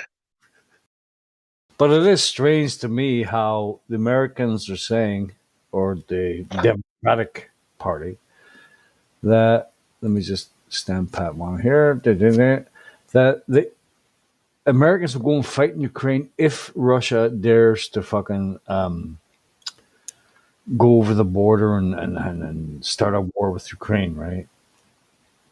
America. Yeah, as far as I heard a little whisper of that on the news this morning, and I didn't pay attention. I don't know what's going on there, but yeah, I did hear the mention of Russia and Ukraine and blah blah blah. So yeah, maybe they are building up some kind of a Yeah, there's something going on. yeah. Yeah, but what's happening in the southern border is that they're letting like 60,000 Haitians or Mexicans in unvaccinated, bang a bill, unprotected. The story about the guy whipping the horses, obviously false. So, well, this is what Fox News. I know Fox stands for 666 and all that shit there, right? But how ridiculous is that? It's amazing to me that they're talking about defending No, here's the thing, man. but you can't Here's the thing that's the most amazing is that okay, so it's not amazing that conflict would be being talked about between any countries. Okay, like they do this on a regular basis all the time. Like all your life, you've heard of this stuff happening. Coming from a mainstream media source, of course, that's where you always hear it from. Fox meaning 666, nothing to do with it. It doesn't matter if it's Fox. It doesn't matter if it's CNN. It doesn't matter if it's NBC or CBS or ABC or any of these fucking companies. Clearly, and I'm sure, like you've heard this before, they all have the same agenda and they're all working for the same people when they all have the same goals. No matter how they paint you. That's ringing bells. Yeah, that's familiar. Yeah. Like they're gonna paint it like as though this is the left opinion and this is the right opinion.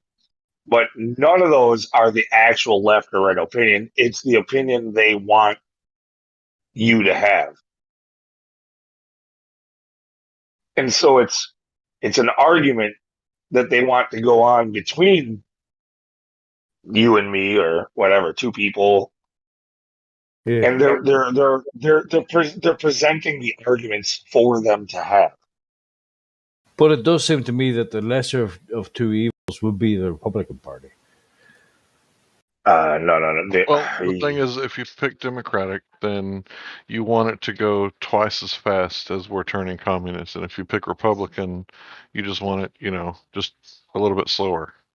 See, I disagree with that too. So, like, okay, let's say that was true, that you said the Republicans were the lesser of two evils. And let's say everybody recognized that and they voted them in over and over and over again. Would that be a good thing? No, because they have rhinos. Because they're going to have their own agenda and they will be corrupt just as fast. They will not be, they will become the evil that you are trying to get away from very quickly if they have control like that. So really what makes like a two-party system or a multi-party system good is the fact that there's one checks the other, right? Like you do have these, like, the people always get sick of who's in power. Always. So if you have a good run, good for you. But as soon as you fuck up, they're ready to try the other guy. But if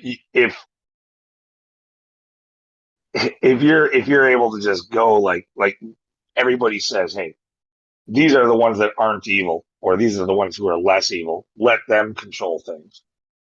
They become evil very quick.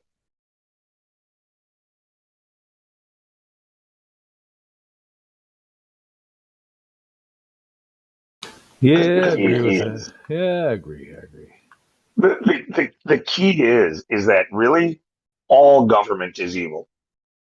Yeah. And so the less that they ever do, the better for us. So if one of them can keep the other from doing something, that's a win for us. You don't want them ever succeeding in anything. Well, they appear to be destroying the system all on their own right now. Like all over the world, they're destroying what is already there, and they're ignoring what's already there. And like, it seems that way, right? Like there's camps and It does. Wars, and seems like the whole system everywhere is coming down. So it's not like there's anything we can do to preserve the system. It's coming down. It's The just more power, what system is going to replace it, ours or theirs? the more power you give to your government, the less power you have for yourself. Okay? Period. It doesn't matter if they're Republican or Democrat. And they both know that. So they pretend to be on two different sides, but they're all trying to gain your liberties for themselves. They all mean to control you. Yeah, it's all about control, isn't it?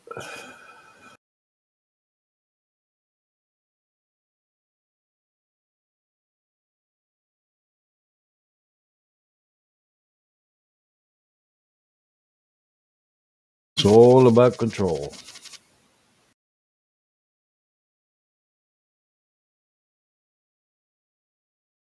I don't know much about it, but I was watching the Crow House, which is Mexican. A lot of you probably know who he is.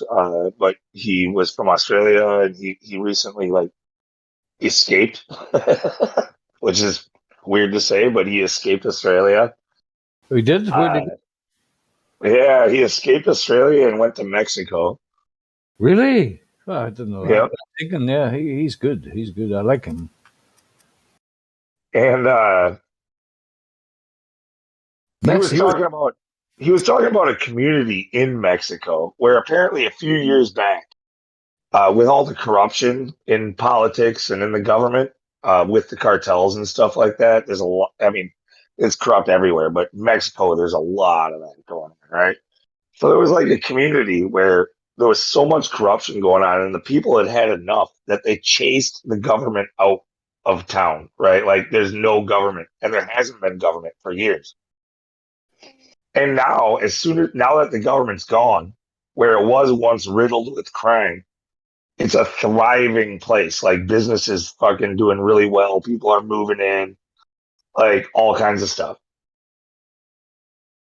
And apparently, he says there's a whole bunch of other places in Mexico who are now seeing that, and they want to make it. They're using it as an example. And they're trying to do the same thing in their community.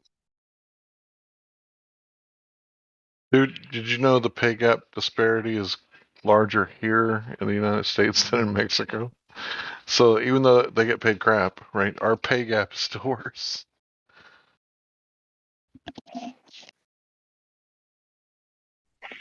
I didn't know that.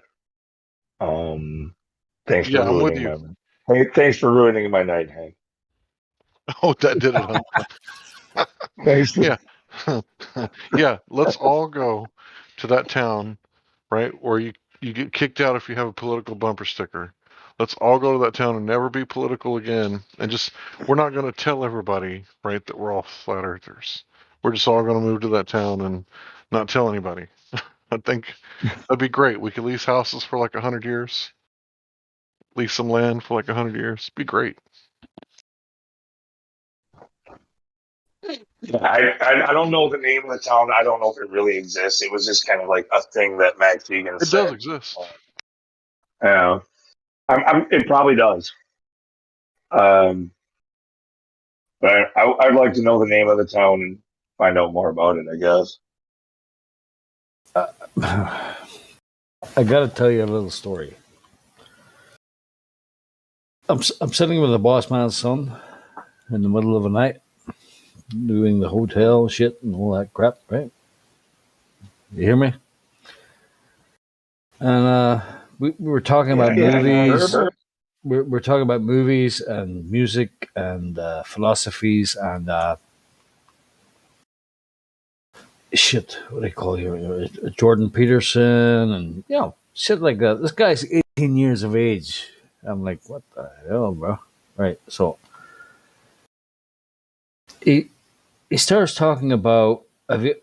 He says to me, I said to him, Nicolas Cage has got a film out now. It's called Pig, and apparently it's very, very good because this guy on YouTube says very good, so I'm going to watch it. Pig, Nicolas Cage. He went, yeah, he did one the other day about H.P. Love something. I said H.P. Lovecraft Colors. It was absolute shit. Really, really strange fucking film. Well, maybe not shit, but strange. So, yeah, well, that's it. And he, you think about H.P. Lovecraft. You know what he called his cat? I'm not even going to say it. He pulled it up in Google and he showed it to me. And he called his cat. Now, please don't ban me, bro. But he called his cat Nigger Man.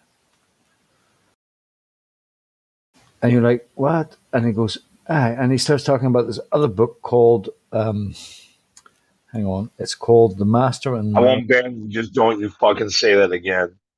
Right, sorry about that. It's called The M Word, man. So he pulls up a thing because we're thinking about buying the book. And the review says, the only thing I can compare this to is H.P. Lovecraft's... Well, the H.P. Lovecraft's... right, okay, so Mulholland Drive, the film, which I've never seen, and... Hang on a second. Mulholland Drive. Oh, the book, The Master and the Marionette, which is a Russian guy. It's really, really far out. It's like watching a fucking episode of Twin Peaks. It's like watching it. It's crazy. But so anyway, it was just so strange how that happened. He's like, Paul, this happens to me all the time. What is going on, bro? And I says, well, the universe just wants us to read that book or watch that films or I don't know. It's just really strange.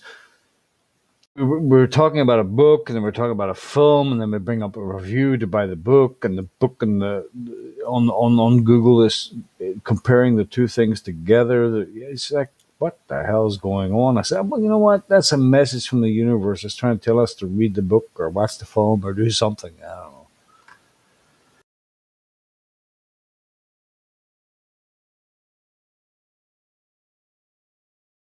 That probably didn't make any sense. So I'll be back. I'll be back in a minute. It made sense, but after you said the title of that thing, that's all I could think about. So I just kept on repeating it. Well, if you Google H.P. Lovecraft pet names, most people of color wouldn't be happy. And he's like, why did he do that? Why did he even fucking do that? It's like, I don't know, bro. That was like 1920s, 1940s when he was a strange being.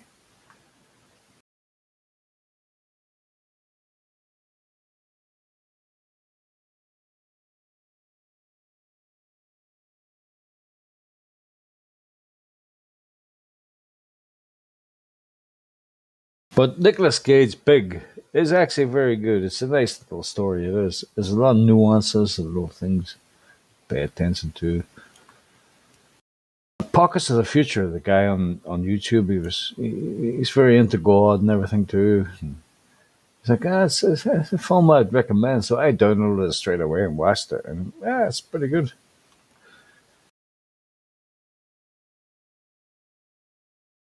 But don't watch Mulholland Drive. Mulholland Drive is holy shit. It's like watching a feature episode of Twin Peaks. It's like, what the fuck do you make sense of this shit? You know, P-Mac, you're quite pleasant to talk to when you're not wasted on the mic. Like often, I would catch you at, another time than how you are now. You're a totally different person. Oh, thank you, Lou. Yeah, I know. Sometimes I get too drunk. It's just like mute, shut the fuck up, P-Mac, go to bed. And you're right. Yeah, no, you're right.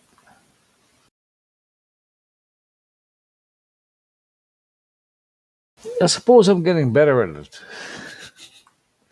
Shut the fuck up, P-Mac. Go to bed.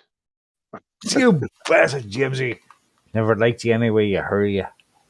No, yeah, don't tell him to do that now. This is like good P-Mac. Like, tell him that when he turns into the other P-Mac. Dr. Jekyll, Mr. Hyde. Hey, Frankenstein too. Your man was telling me, I know Miss Mary Shelley and all that there, but apparently Frankenstein is a very, very good novel to read because it's nothing like you've seen in the movies. It starts off in the ice and people running around ships and all kinds of crazy shit. It's just, so it's another thing I have to look out for. But this guy just impressed me. I know he's the boss's son. Like I'll treat anyone the same way. I'll tell you the same thing and what I think and what I do. But he's got brains to burn, which means he's very intelligent. He's very, very intelligent young fella. He was talking about something about this. You can tell that you kind of like feel bad for the kid. Like you it seems like you kind of respect him even though the others don't. Like that's kind of what I'm getting at. Yeah, there's two bosses. He's the one son. There's a guy called Larry and another guy called Brendan. Brendan's son is very pompous, but Larry's son, the guy I was working with the last 2 nights, he's very intelligent. He's very laid back, plays the drums, is really into his drums, self-taught. Showed me a little video, lots of little videos about him playing the drums. He's self-taught and he plays them very fucking well. But you can see in his eyes, he's very laid back. He's a very kind of laid back dude. But he's 18 years of age, and he's talking to me about Soylent Green, Charlton Heston, Planet of the Apes. You like that he's sort of woke. Well, actually, I don't like that word. He's sort of awake. That's it. That's it, Lou. That's it, Lou. Yeah. Despite him having no money troubles at all, and him having to do 40-hour shifts at work because his dad wants to instill that work ethic into him, he is very laid back. And I knew straight away. It's funny when he walked into the. I knew straight away. Like I met him like a month ago. I knew straight away. I was like, I don't like that guy. I mean, I don't care who the fuck he is. He's going to spend a couple of shifts with me. We'll talk. We'll just be normal. He's a good dude. He is. He's got brains to burn. He's very, very intelligent. I said, how old are you? He says, I'm 18. I said, what the fuck do you know about Soylent Green? There's no 18-year-olds in Charlton Heston and Soylent Green that I can talk to today would tell me about that. Well, I listen, Paul. I listen to people. I listen to my dad. I listen to, Yeah, I think I know what's going on there. Like, he seems to you probably, maybe you don't even realize it, but like, I know I've done this before. Like, I enjoy, if I can get somebody who's willing to listen, I enjoy kind of like mentoring. I like showing them what I know, helping them skip a few steps in this thing, right? Like, because time is of essence, actually. Like, if we're dealing with what we think we're dealing with, like, there's no time. You want to get them to see it, and you want them to see it now. So, it's like if you see somebody who has potential, like maybe they're seeing it, you kind of want to like get a little closer and just see what they know and help to guide them the right way. And is that kind of what's going on? That's exactly what's going on, Lou. We're standing in the middle of the kitchen making breakfast, and he's like, Paul, have you ever heard about this? And I said, have you ever heard about this, that, and the other? And he's like, have you ever heard about ayahuasca and ADHD, whatever they call it? A bark of this and a thing of that. How did they work that out? Lawrence, I don't know, man. He's like, well, you know what they say? The trees told them. He says, and the funniest thing he said was, Paul, there's no scientist 2,000 years ago sitting with flasks and fucking burners and trying to work out how things work. How did they work out that ayahuasca needs a bark from this and a plant from that and a mushroom that will kill you? Just put a little bit in there. How did they work it out? I said, Lawrence, I have no idea. He says, well, you know what they say? The trees told them. I'm like, well, somebody told them, bro. But he's open to. I don't think money's a concern of his. It's more he's open to why are we here, where are we going, what the purpose of life and all that kind of shit. That's what he's open to.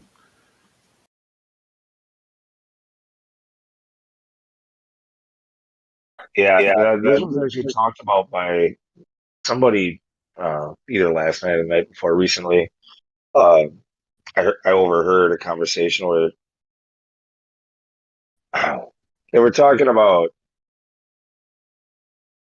like whether or not you can like help to show somebody or anything like that. But I think the thing that actually I'm sorry, the thing that I overheard the more particular that I'm talking about is that some people they make the mistake like, oh well, this person's into conspiracy and so is that person into conspiracy, and so those two should probably get along, right? Let's introduce them.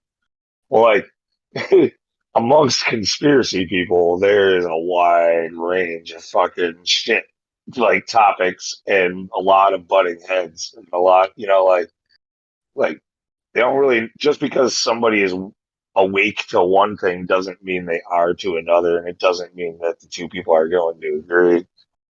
Yeah, absolutely. One of the guys I work with, they warned me. They said, Paul, this guy's old to Alex Jones. Now, I haven't told him for 1 second that I'm a flat earther, or I know Alex Jones may be a gatekeeper, but he is all. And it came up in conversation. Like I'm pretending to be an ordinary person. I'm not pretending to be something I'm not. I am me, and that there you go. He's like, have you heard about Alex Jones? I watch him. My mom doesn't agree with him, but he predicted the future. And I said, have you ever heard of fucking Bill Cooper before Alex Jones? But like, yeah, I don't think there's really anything Alex Jones actually ever said that nobody said before him. You know what I mean? Like, I just turned around and we're outside having a smoke, and I went, "They're turning the frogs gay," and he just started laughing. Yeah, like, Alex Jones is just a loudmouth. Like stuff that he said, sure, some of the stuff he said definitely had some truth in it, but he wasn't like the guy to bring it like to the first person to say it. He might have been the loudest mouth to bring it to the forefront, but he wasn't like the first person to say the shit. This is a guy that doesn't want to work worth shit. Has a little mention on YouTube of a big what do you call it, anti-vax thingy. He got a shout out, anti-vax here in Northern Ireland. He got a shout out actually for his YouTube channel. He's all, there you go, hey, hear that? And I said, go for it, bro, fucking do it, do what you got to do, be an anti-vax, do whatever you got to do. But I don't know how to tell him that he's on the right path, but he need to take the other fork. He's still being led around by his colleagues. Exactly. People warn me about that, and I was like, sure, all right, but you have to wait. Dylan is very anti Alex Jones. Is very anti-conspiracist, anti-vaxxer kind of guy. It's like, okay. And he's telling me about fucking Alex Jones, and he has no clue that I've been into this for fucking 20 years, bro. It's just like, dude, I heard about Alex Jones before you were born. Now shut up and listen to me. Before you So do you ever think that maybe he might be wrong, or maybe no, he's great, he's fantastic. Well, they turned the frogs gay there, bro. I don't know. It's true. It's true. The frogs are all in. It's like the LGBTF or something like that now. F is for frog.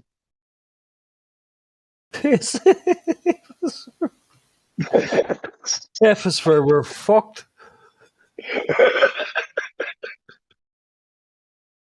F is for frog and G is for gay. Uranus.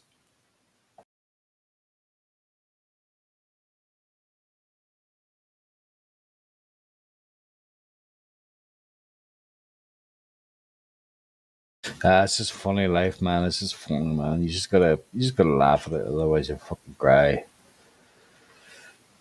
Yeah, that's exactly it. Like, and that's unfortunate too, because like right now it is such a serious thing. Like we had we've had our whole lives to laugh about how silly things were getting.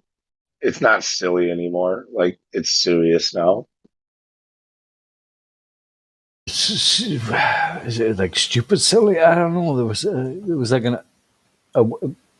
okay. She's about 65, and she turned around to me outside. I was having a cigarette, and she was like, "Hey, well, have you ever felt like you've walked into an alternative universe?" I was like, "Yes, exactly." Like she was drunk. People are going strange, but We're not the only ones feeling that way right now. I think there's a lot of people feeling that way right now. But most of them don't have an outlet. They don't have a place like this. They don't know of a place like this.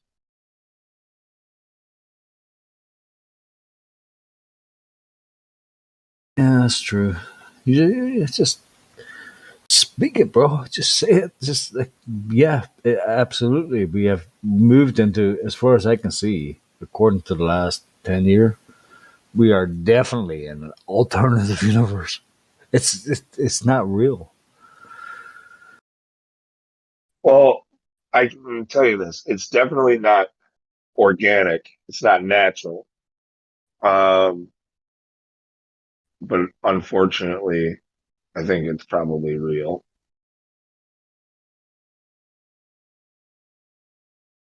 Yeah, it is what it is.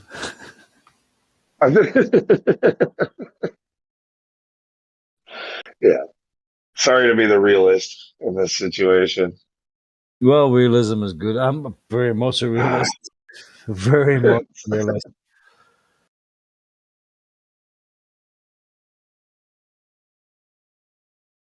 I mean, there must come a time. Hey, whoa, you're all fucking insane. What? You're a little bit crazy. Are you talking about yourself and people like us, or are you talking about everybody else? Yeah, everybody else, yeah. Yeah. Like, I'm crazy. Everybody's a little bit crazy, but holy shit. No, you got to be a little bit crazy to go against the mainstream, right? Like that's being a little bit crazy. Going against the mainstream, thinking on your own, that's a little bit crazy. Using logic and common sense and actually like investigating like claims and stuff like that, that's a little bit crazy. Out of the box. That's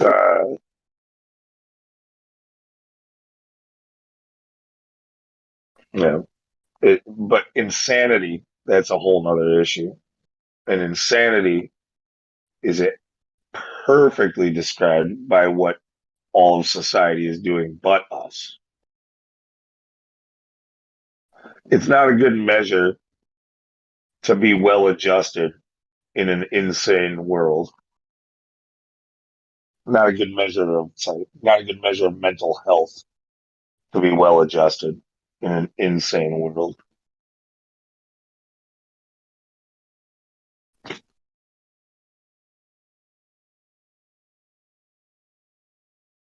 Two seconds, bro. I need to get some water. Sorry, Guinness.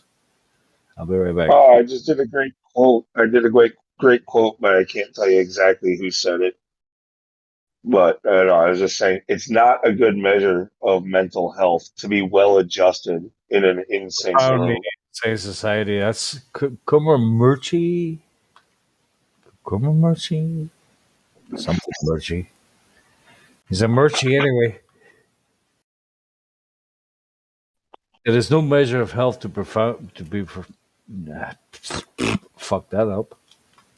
Yeah, whatever it is. Basically, yeah, maybe I didn't have it verbatim, but and I didn't even know who said it, but you get what I'm saying. Like it's pretty profound. Like fits pretty well right now. You know, like if you feel like you're fitting in with everybody else right now, that means you're broken.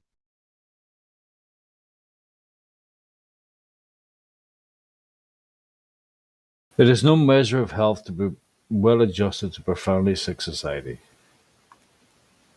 Something like that. Okay.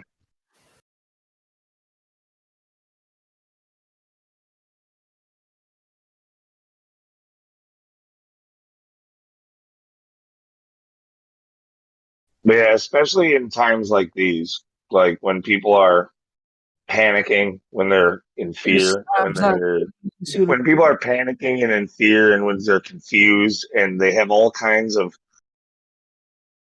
different types of information coming from different angles and none of them are reliable and like there's been many times throughout history that this has happened and every time those people were wrong in the decisions that they made. Every time they lost liberty. Every time they lost they lost their like any type of grasp with like the reality that was right there in front of them. Yeah, but it seems to me that people are losing that more and more each day. Every day you wake up, it's crazy, crazier. No, but that's it's it's a mass delusion. It like this is what happens. Like the idea of the Russians, you know, like invading for Cold War made people fear this. You know, made them hide for cover underneath their desks every day for a freaking drill and shit. Like there was no real threat other than what they were told. You know, like um, and they just put people into the state of fear and panic. And when they do, it's a ripe time to rape them of their rights and liberties. Yeah, I think you said it right there. It's fear based. Fear is a very very strong emotion.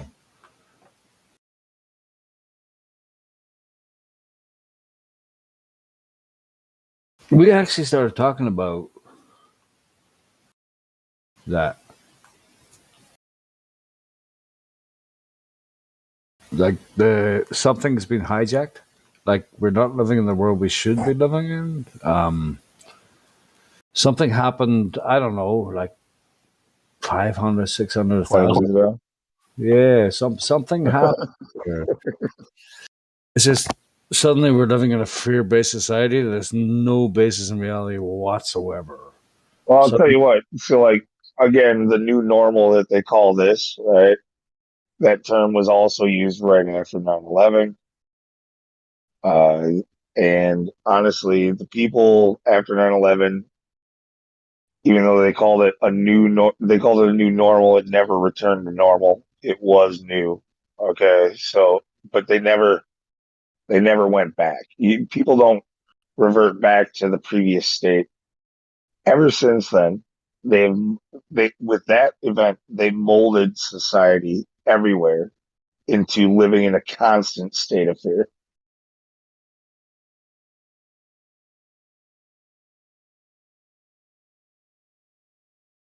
So now we have paranoid, delusional people that they now, with the latest event, turn them all into a bunch of hypochondriacs. So now we have paranoid, delusional hypochondriacs running around everywhere in society. Oh, not to mention that they're also sociopaths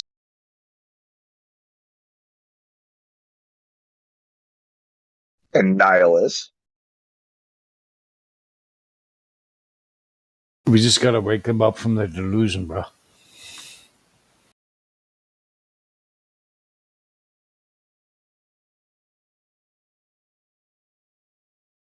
Yeah, at the same time, yeah, he was saying the same thing. What was he saying? I'm not a religious believer, but I think it's something. And you know what he came out with?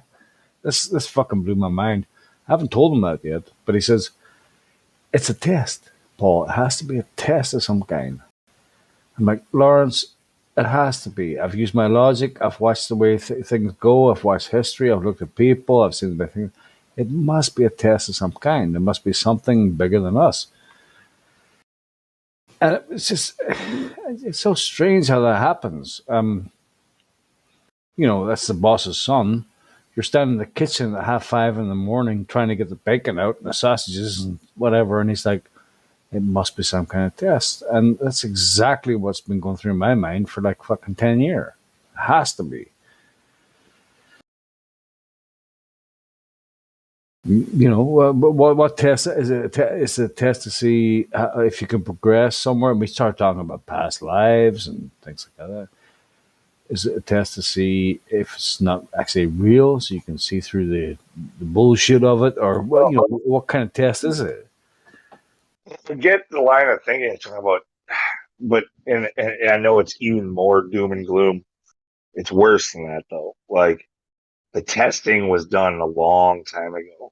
This isn't a test. This is the actual run right now. Is it a loop? What the hell? What is it then? They told you what it is. It's literally the Great Reset. And don't think of that as like an economic reset or anything like that. It's a great reset. And don't think that this hasn't possibly happened before. They're changing everything. And for those of us who don't go along, we die off pretty soon. And then they rewrite history. And everything resets. Well, that sounds like a computer program or something, bro. It's like a loop. It's like it happens. What? Yeah, I know.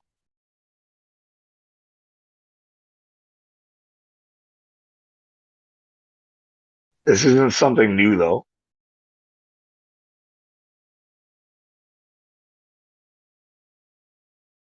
I would hate to be caught in a loop that continuous and forever and ever. Like I have to experience all the emotions I've gone through since birth until now, and it reoccurs all the time. I like to look at the names of those things. So, like, yeah, the Great Reset is one. Another one that I like to remind the Trump fans is about Operation Warp Speed. And if you think that was just about the freaking juice, no, that term means a lot more than just the juice. It perfectly describes how fast they're working everything right now to constantly keep everybody in a state of confusion and fear. Don't forget fear. Yeah. Yes.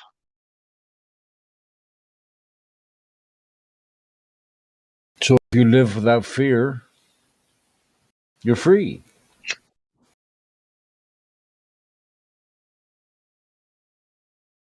Well, the only way to do that is just to have faith that you know that in the end we win, but it's going to be a struggle for quite a while first. And so I don't know how consoling that actually is.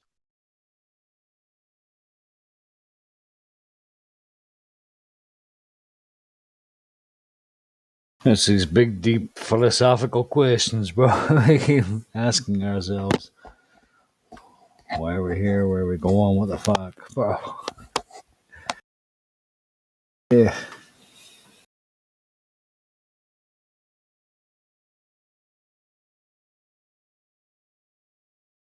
But dude, I'm pretty confident in the fact, like, dude, I mean, I think it's a fact. I think it's going to happen.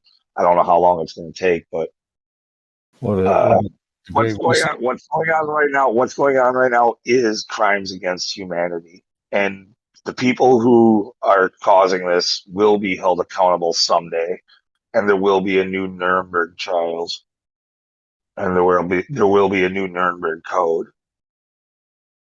I hope so.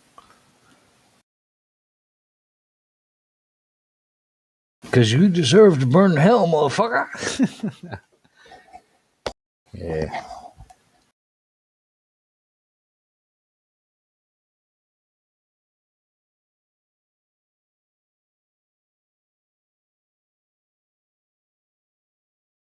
But the people doing this, they're putting on a good show, but they're afraid. They know what happens if they screw up. If we get a chance to try them, they know what happens to them. As Martin Luther would say, we are more than the sum of our parts. It just seems like it to me personally, we've been hijacked. Life should not be this way. It should not be a fear-based society. It is only consciousness after all, and we're all gonna pass away one day. So we have to. There's something that I suppose we understood that from a very early age. There's something crazy about paying for your death. So you have to pay to die. So hang on a minute. I've earned 10 grand and the government's going to take 5 of that for taxes and shit. And it is, there's something not right with this world. And we're just trying to figure out what it is. I think it's leeches. I think it's people are just leeching off each other. I don't know what true that is, but things eat each other to survive. We're all eating other things to survive, just to survive. It doesn't feel right. There's just something wrong.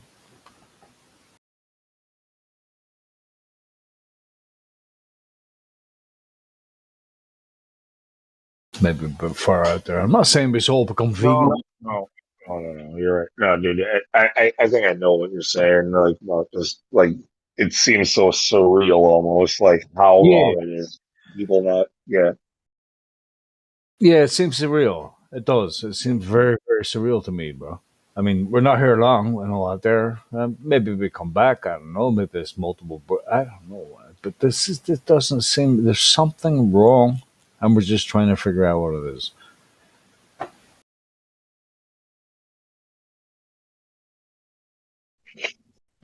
I don't think it should be taken seriously.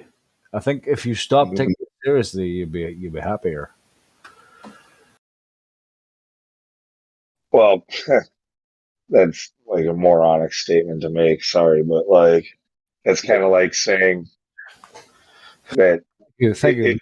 it's like in the Matrix. Like I want to go back. I don't remember. I don't want to remember any of this. I just want to taste a steak. You know, like dude, you can't unsee something. You can't become naive. You start from just. But you're right. Like if you didn't know, you'd be happier. But you do know. So Wait a minute. I'm moronic and I'm right. So what is it, Lou? What do you think is happening? no. Maybe you're taking it. I said it was kind of a moronic statement. Not that you are moronic. It was a moronic statement. Like you cannot. You can't unsee something. You can't unknow something. You know. So like, what you're kind of saying is ignorance is bliss. And yes, you're right about that. Like, if you don't know. Sorry, no. All I said was I don't think that what's happening here is correct. I think there's something different. That's fine, though. I probably am a moron times. No, shut up. I don't mean to call you a moron, dude. Stop it. I don't mean that's not how I meant to say that. Okay. But what and the way I took what you were saying was like when you said you'd be happier, if you didn't think about that or if you didn't know about, like something along those lines. But like once you What I meant, Lou, by that is that if you do not take this life seriously, if you do not take it to heart, if you realize that it's a very, very small conscious, very small part of the whole, then it shouldn't be taken seriously. Then you'll be happier. I didn't mean it in the sense, perhaps what you were saying. I don't know. It just seems when I don't take this life seriously, when it, listen, sir, you're fine, right? Okay, trying to make my way through, get a job, whatever. well, that's sort of a nihilist attitude, though, isn't it? Like nothing matters. You're right there. You are right there. You are. But perhaps the whole thing is a nihilistic construct. No, you're absolutely 100% right there. And the only way to escape the construct is to realize it's nihilist.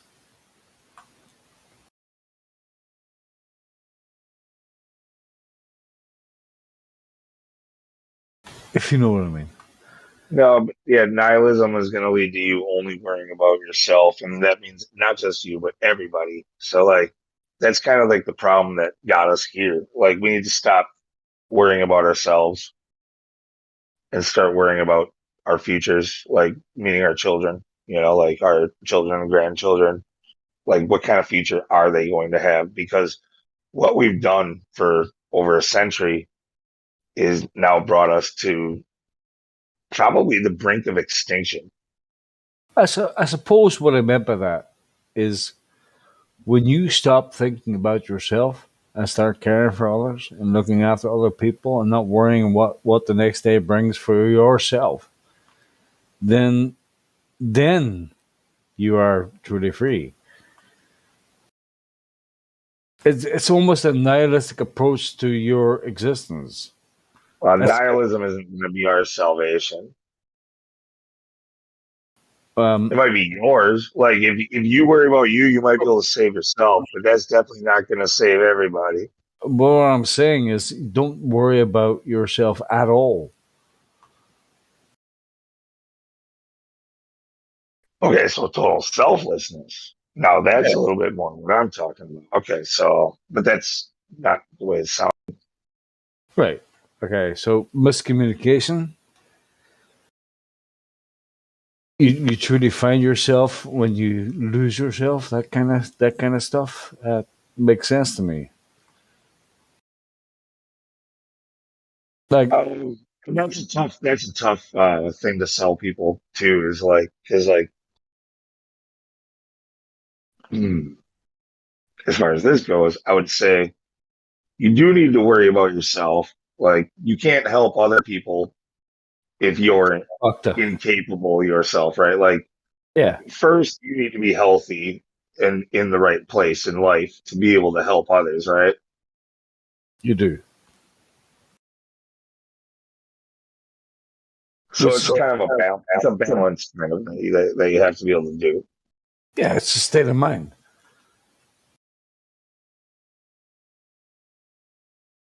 But you've also, by the way, in the meantime, lost yourself completely.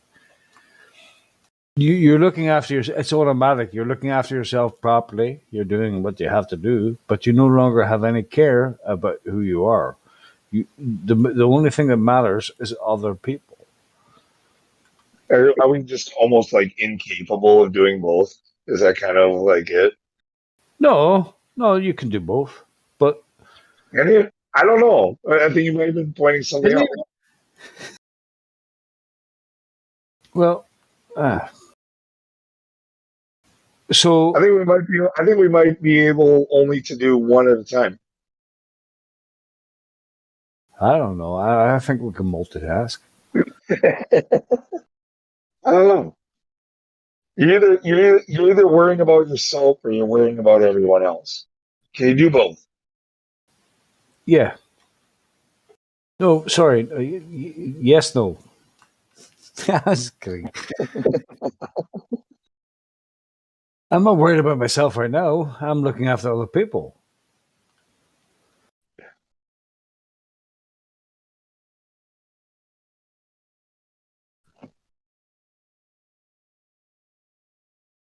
Yeah, that would be. I think, to be truly honest, there to say like that that's your goal. I think that would be a really hard line to walk through life to try to do both at the same time. No, you're right. You're right, Lou. You have to look after number one because you've got no chance of looking after number two or anybody if you're fucked. You have to make sure that you're mentally stably doing your thing. It's yeah. No, I agree, 100%. That's Well, why. you're the one who said it. It's not me who's right. It's not me who's right. I It's thought you me. said it. Yeah, but it's me. I talk shit half the time, bro. And no, I'm just kidding. Okay, see, P Mac, you're right. You're right, P. I'm always right. Nah. See, look at that.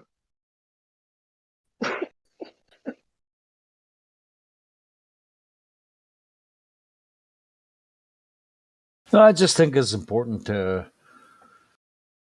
I don't know, put a little bit aside for other people now and then. Like, uh, it's okay. It's really hard to explain the year I've been through. It's really really hard. Um, I lost my sister. I looked after her for 10 years. I lost my brother. I was looking after him. My dad has now dementia, and I got a little pissed off about the whole thing because it just seemed like I was looking after other people for years and years and years, but nobody looked after me. I had to be the strong one. Okay, yeah. So, and when you were spending that time and effort looking after other people, I bet you put yourself behind them and probably you fell behind somewhere, either maybe in your health or maybe in bills or maybe just Yeah, on yeah, household chores or something like that, right? yeah. Both of them. Yeah, bills and health. Yeah, and then I realized it's my responsibility to look after my father or whoever. So I just how do you say this? Gave myself over to not being stressed out, not being worried about it, not losing my mind, not getting fucking annoyed about shit, but just accepting it as my responsibility to look after other people. They look after me for years. Now it's my turn to look after them. Like, like the Chinese do.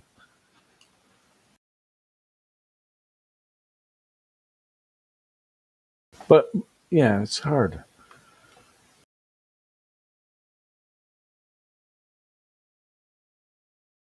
Yeah, I find I kind of learned it early on with a close friend that ended up whatever. He was one of the one of the kindest, most selfless people that you could ever meet. He would, if anybody that he knew, he didn't have to know him that good. They had a problem that he was able to help with, he would just do it. But he like didn't care at all for himself, apparently, you know, and he just was gone one day, like and like What do you mean gone? he was dead. He killed himself. Wow. Yeah, the pressure bulls up, bulls up, bulls up. That's not nice, man. That's nasty.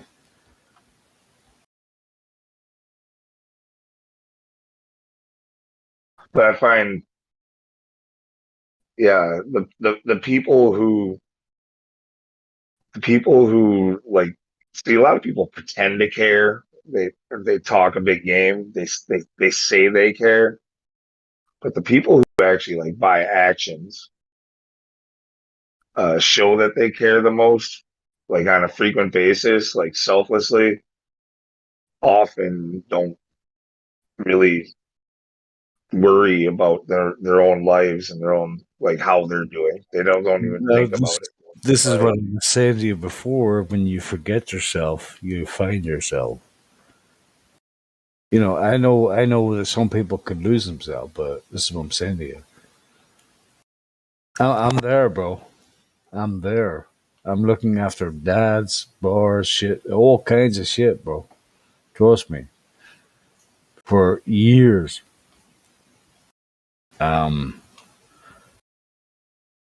But something clicked the other day. It's just like it's my responsibility. I just have to do it.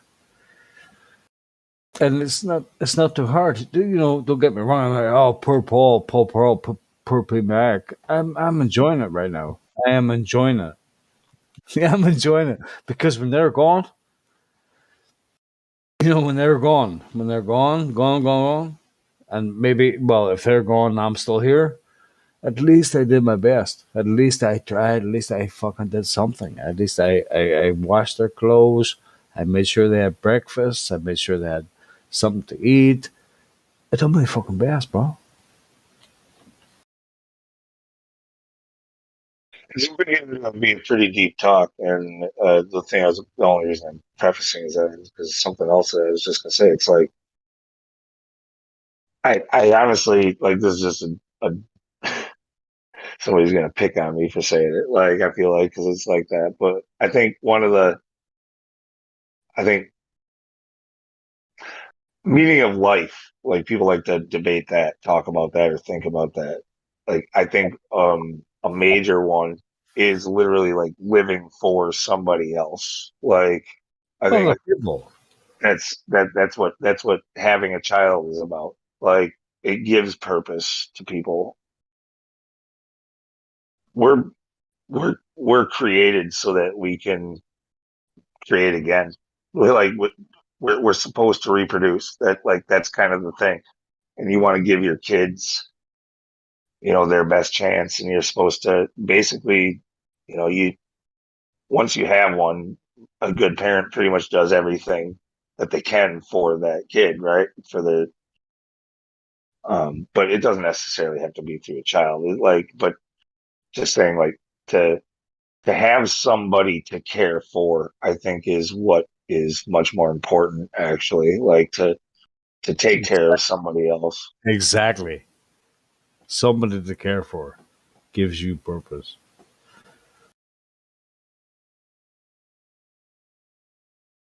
So we agree.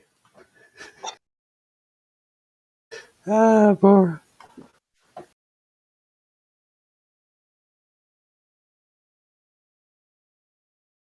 I was getting so near the end of my rope when I've been looking after sisters, brothers, fathers, and it's just so near the end of my rope. And then something went, it's like a little light bulb went off above my head. And what else you gonna do, bro? Just look after them. Make sure they're happy, comfortable. Look after them, whatever it takes. It takes a lot out of you.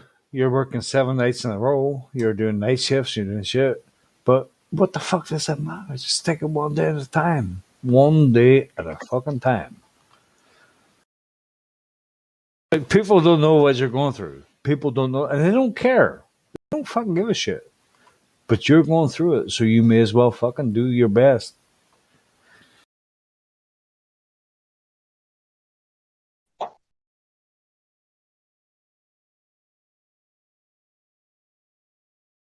I love hard life. Right, I'm going to make a cocktail here. Fuck off, motherfuckers. Oh, there's a PMAC I know.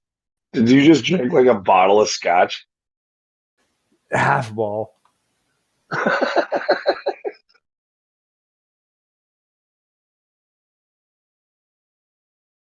Oh, I love you guys. I do. Kinda. I'll look after you. Do you no, literally? Did you really? You've been drinking because like you were like seeming pretty much like the soberest PMAC ever, and like a switch just flipped, and all of a sudden you sound drunk. No, nothing. Nothing. You're fucking the eyes in your fucking head, bro. All right, never mind. Sorry, PMAC. From a globalist point of view, I was just about to completely agree with you. Just listening to the conversation. Didn't want to interrupt it, but yeah, good on you, man. See, there you go.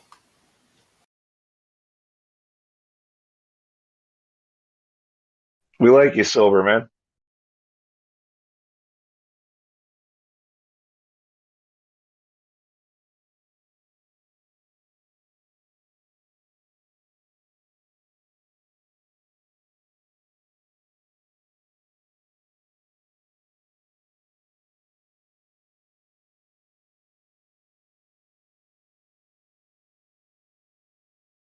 Was that Jazza just talking?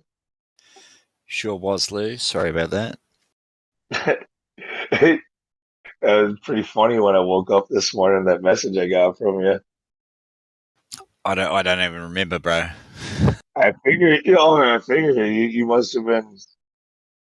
I don't know. You must have been causing a ruckus and assumed I was the one who shut you up.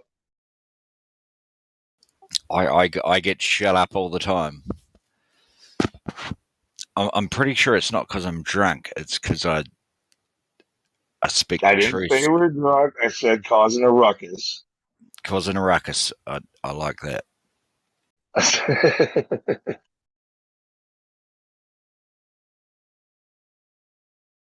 Yeah, it was Yeah. like 4 in the it was like 4 in the morning for me. I was sleeping and shit. Like I had to wake up, and I was waking up at 6 in the morning.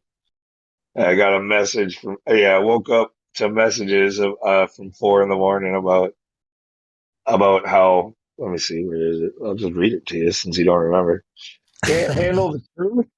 Can't handle the truth. You gave me the golden sandals by muting me. Love it. I fucking love it. Fucking man. Holy shit. Rude, motherfucker. Yeah, no. Have you ever seen Trailer Park Boys? Yeah, I have seen it. Yeah. Way before Trailer Park Boys, me and my brothers started a channel on YouTube called it's down now anyway, but it was our local town, but PD, like the American police station, like cops, but like reality filmed, and that's where that came from. I love it. I fucking love it. Was from one of the episodes of that. How was your name not lighting up here? Sorry, what was that, mate? How is your name not lighting up here? I should refresh. Jazzaconda? Jazzaconda should be. Yeah, I can't see it, bro. Oh, fuck, neither can I, actually. Stand by. Oh, wow. Hacker? No, I can't see it showing up either. What the fuck? Oh no! Someone's given me a dick for brains and a snake. I'm right down the bottom. Oh, I see it now. Yeah. Yeah, funny guys. I see a dick for brains. Fucking funny guys. A tiny baby crocodile and a wee baby fucking tree snake. Love it. Snake, maybe a spider. Shark in the water. Shark in the fucking water, mate. Fucking Jesus. Yeah, I was wondering. I was like, where the fuck is this Jazzaconda? What the fuck, bro? You know, I'm right down the bottom. Hopefully those... You're always down the bottom, you bottom feeder, yeah? Hopefully those rodents don't get caught in my rotor system or I'll be really fucked. Yeah, it's good to hear from you. It's good to hear you, bro. Yeah, man, I was talking to you the other night. Did you survive? Yeah, still here, so far so good. Just you lucky bastard. I was just kidding. I'll be right back.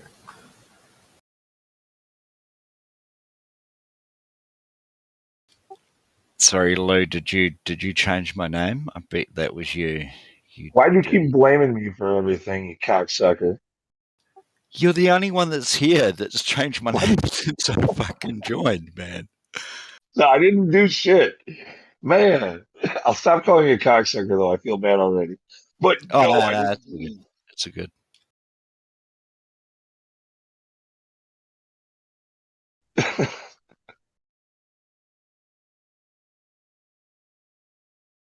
No, you're real I good, think man. people, I think people like messing with you, but and you know, you keep giving me a hard time. I'm going to start doing it too. But no, for now, I haven't done it.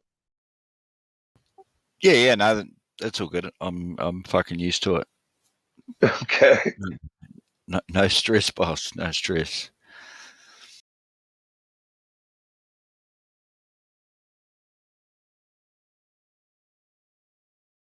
So, what's it like this time of the year in the land down under?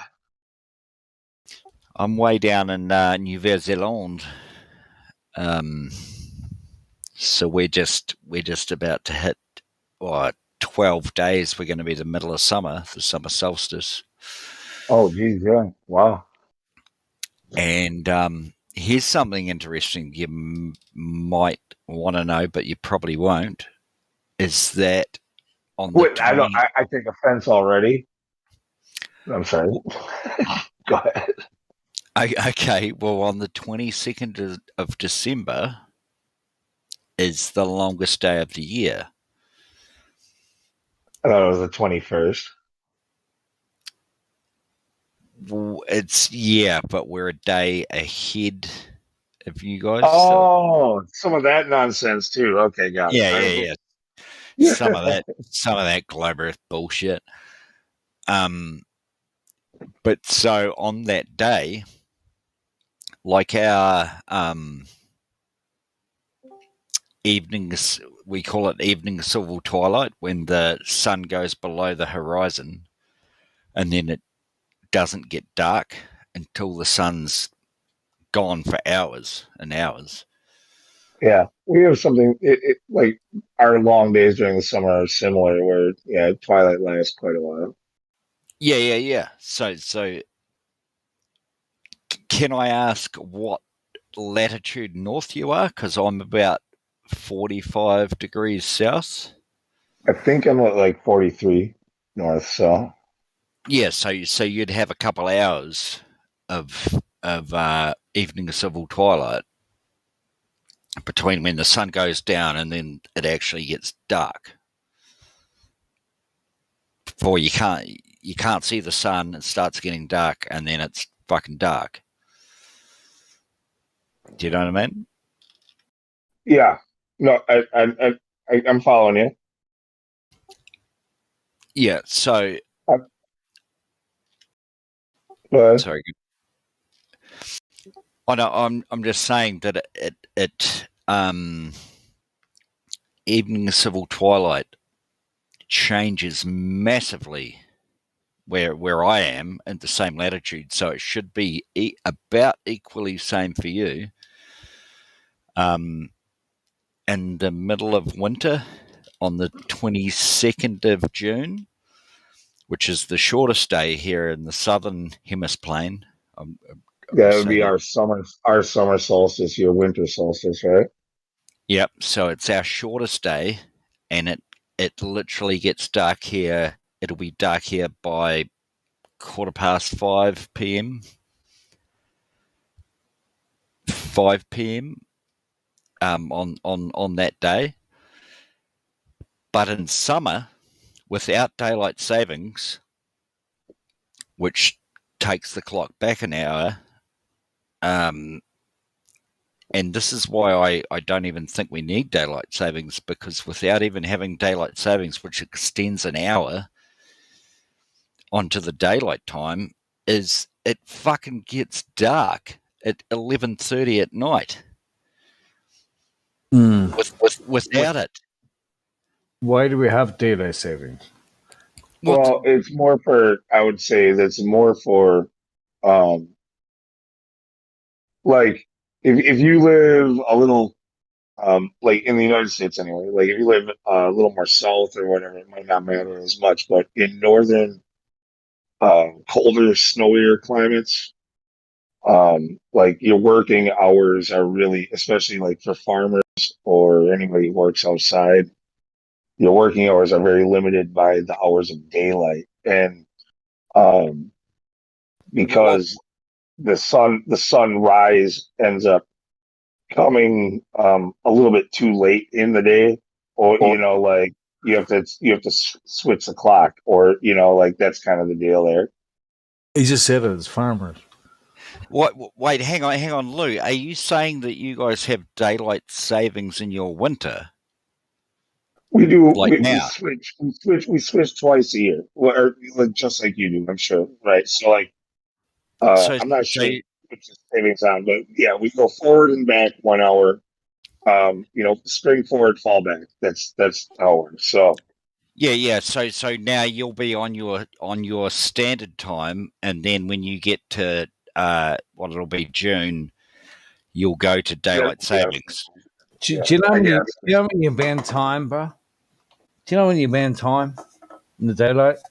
And you put it back an hour or two and you bend it again? That's daylight savings. Nobody's shifting time. You're just No, changing what no, no. time you. It's the same as it's just the same as changing your clock, your alarm clock, basically. It's you're tricking yourself when you do it. I get, but it I think it has to do with like trying to coordinate commerce and stuff like that too. So, like either everybody has to do it or everybody has to not do it. The Or snow.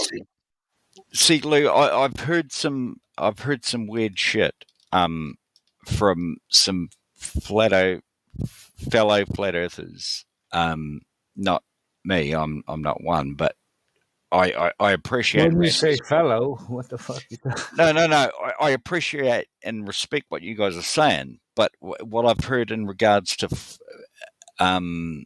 daylight savings is that I keep hearing that the government's making more time for people to work more, but people No, don't that doesn't work make any more. sense. That doesn't make any sense. Yeah, and that's daylight savings around the Wait, world is wait. to everyone still works a 40-hour week, and it's more daylight for you to spend more time with your families in the summer because the daylight hours are longer.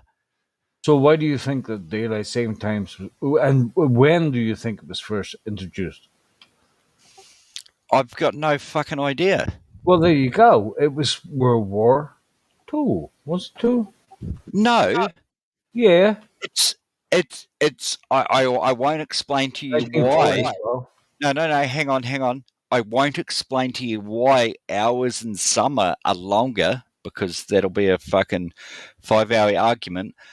But the hours in summer in the north and south, retrospectively, are longer.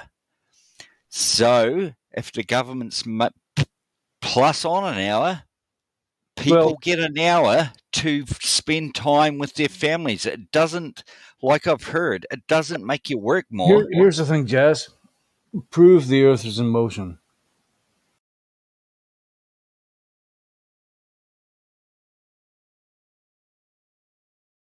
All right, there goes the end of daylight savings chat. Yeah, it's kind of a moot point, right? If you can't I know. prove the Earth is in Hang on. I'm just letting your anchor sink in a little bit deeper. My anchor? No anchor here, bro. No, your anchor. Oh, anchor. Okay, yeah. All right. Just about that. Ahoy! Ahoy!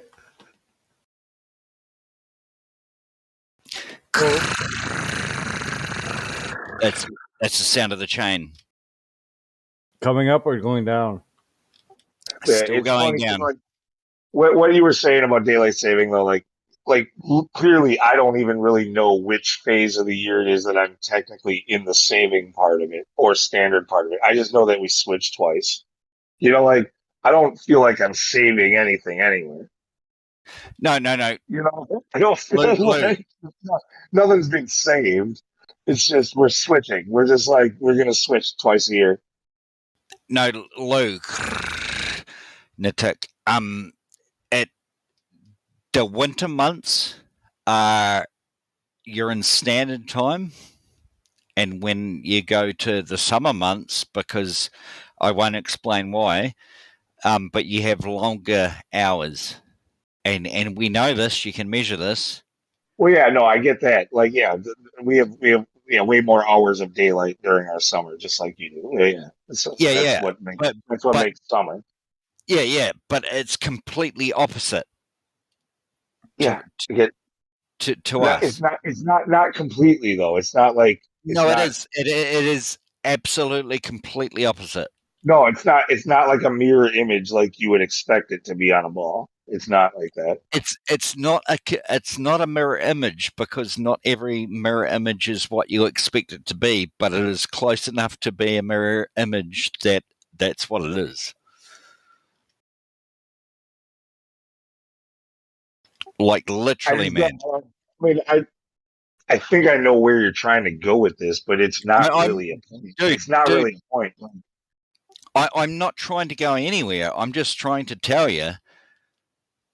I'm not trying to tell you anything, actually. Feel free to. Our borders are open on the 15th of April. Come over. Come over in the middle of your winter and see what it's like down here in the south. But if you're afraid to fall off a ball, then you won't make it. But dude, you don't think that can happen on a disc? You don't think it's not possible? Well, yeah, that's kind of where I was trying to go, Jazza. Is I was trying to say, like, you're missing the point. Is that both a flat Earth and a globe Earth can explain daylight during the summer and winter. No, they can't. No, it can, Jazz. Holy shit, bro. No, lunatic. I personally know more than 50 people. More than 50. Actually, I'll count them out. Maybe 36. I know more than 100. What's the point? No. That I could ring up tomorrow night. That if they are in the South Island of New Zealand and in my locality, I could ring them up and go, "Hey, bro, do you want to catch up and have a beer?" That have been to Antarctica. Most of them for more than a 3-month tour at a time. They haven't just gone there and come home. They've been there for 3 months. Antarctica. Jazz, give it up, bro. It's done. It's done, bro. Prove motion.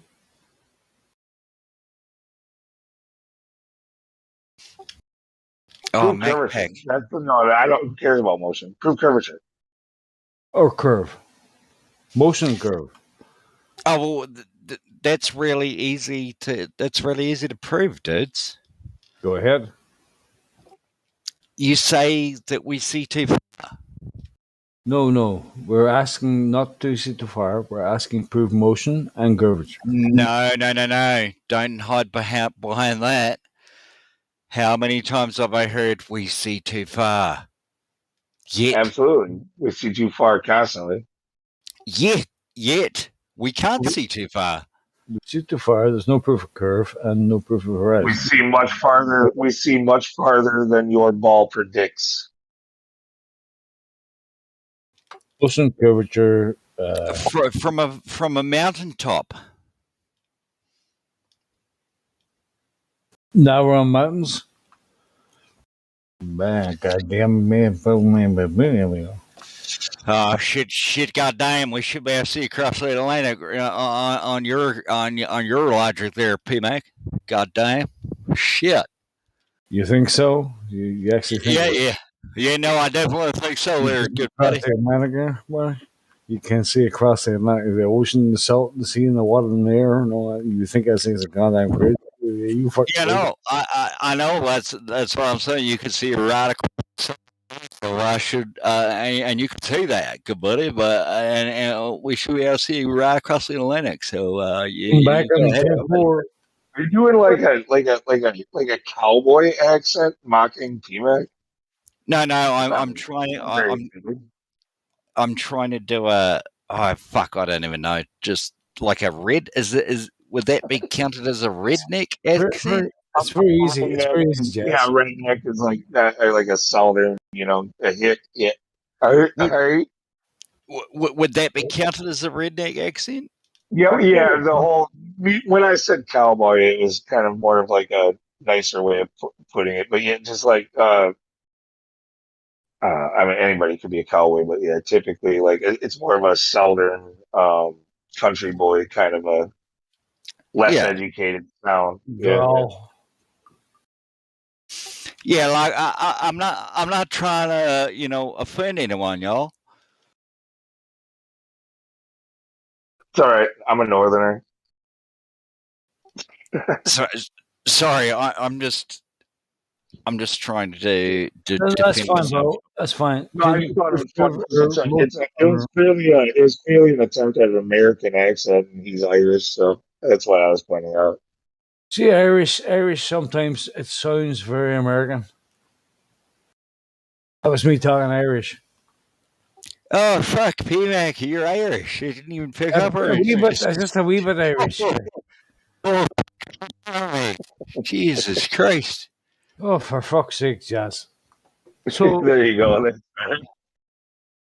That sounds very American, doesn't it? When I speak full Irish, like. No, I've got to admit, I was getting totally confused with you there for a moment. Well, now you sound Irish. Oh, fuck. Oh, Jesus Christ. You got to find a happy balance, bro. Blow up your con. So we're just asking Jazz. We're just asking for proof of rotation, proof of motion, proof of curvature. That's not much, is it? No, it's not really. No. Right. So go ahead and prove motion, curvature, and horizon. I think that's one.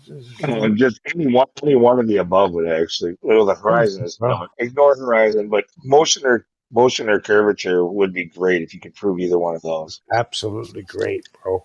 No. I'm. Despite your accent. Look, you fellas. No. All right. If you're going to prove one of them, it also has to be presented in a Scottish accent. Okay, the new Larry.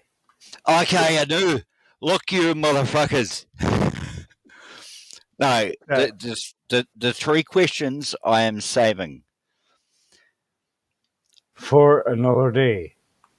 For another day. Another day. That's Irish, bro. Fuck. Hang on. Give me some Scottish. I forget how Scottish goes. Get in my belly. Get in my belly. No, give me something more like you've just taken a shit on my pavement, but in Scottish. Is there whiskey in the jar? Is there whiskey in the jar? Jar. Is there fucking whiskey in the jar? I didn't say fucking, but is there whiskey in the jar? Is there whiskey? Look, mate, is there whiskey in the fucking jar? No need to sound like a fucking Englishman now when you're talking to us. I didn't think you would be such a sport with this. I'm loving it. Can I give you another accent in there? Is there whiskey in the jar?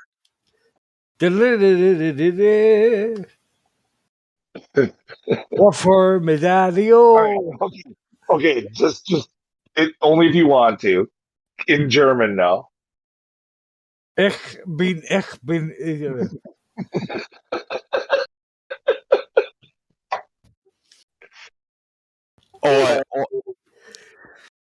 Or what about an English German accent? Yeah. It doesn't have to be actually in German. Just a cheesy like movie accent would be fine. Yeah. If I can still do it, I went out with a German girl a few months back. You know what? You never went out with a girl. Stop fucking lying.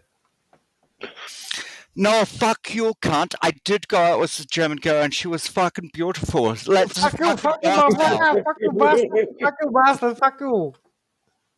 Let the See, dogs out. Woof, woof, woof, woof, woof, woof. Wolf, you guys want to go to wolf, the Wolfenstein. to see disco? Should we go to see disco? Wolfenstein. Wolfenstein. I have to say I'm enjoying this. Fucking hell. I need to go to bed. All right, cunts. I mean, good cunts. I mean, No, it's all right. people. It's all right. I love it. You I mean- guys are allowed to say cunts for no reason. It's great. Go ahead. Do you like? No, sorry, Lou. Sorry about that. You are a big cunt. Have you seen the guy who does Rory Lowe, who does like Aussie Peppa Pig? Oh yeah, no, that guy's fucking funny as. Are you talking about the guy that does the cartoon things and he's like, all right, cunt? Yeah. Yeah. Yeah, no, Oh, he's that's fucking good. fucking hilarious. Yeah, no, he's fucking good. Yeah, Dane's a fat cunt. He's a what? He's a fat cunt. Yeah, your mum's a fucking pig. She's a fucking fat cunt. All right, peeps. Thanks for having me. Take care, gentlemen. Catch you later. See ya.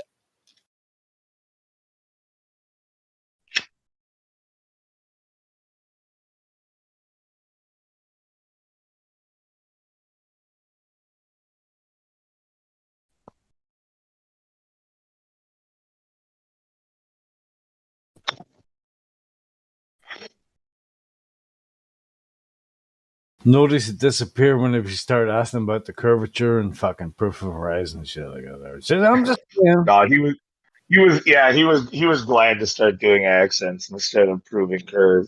But whatever, that's fine.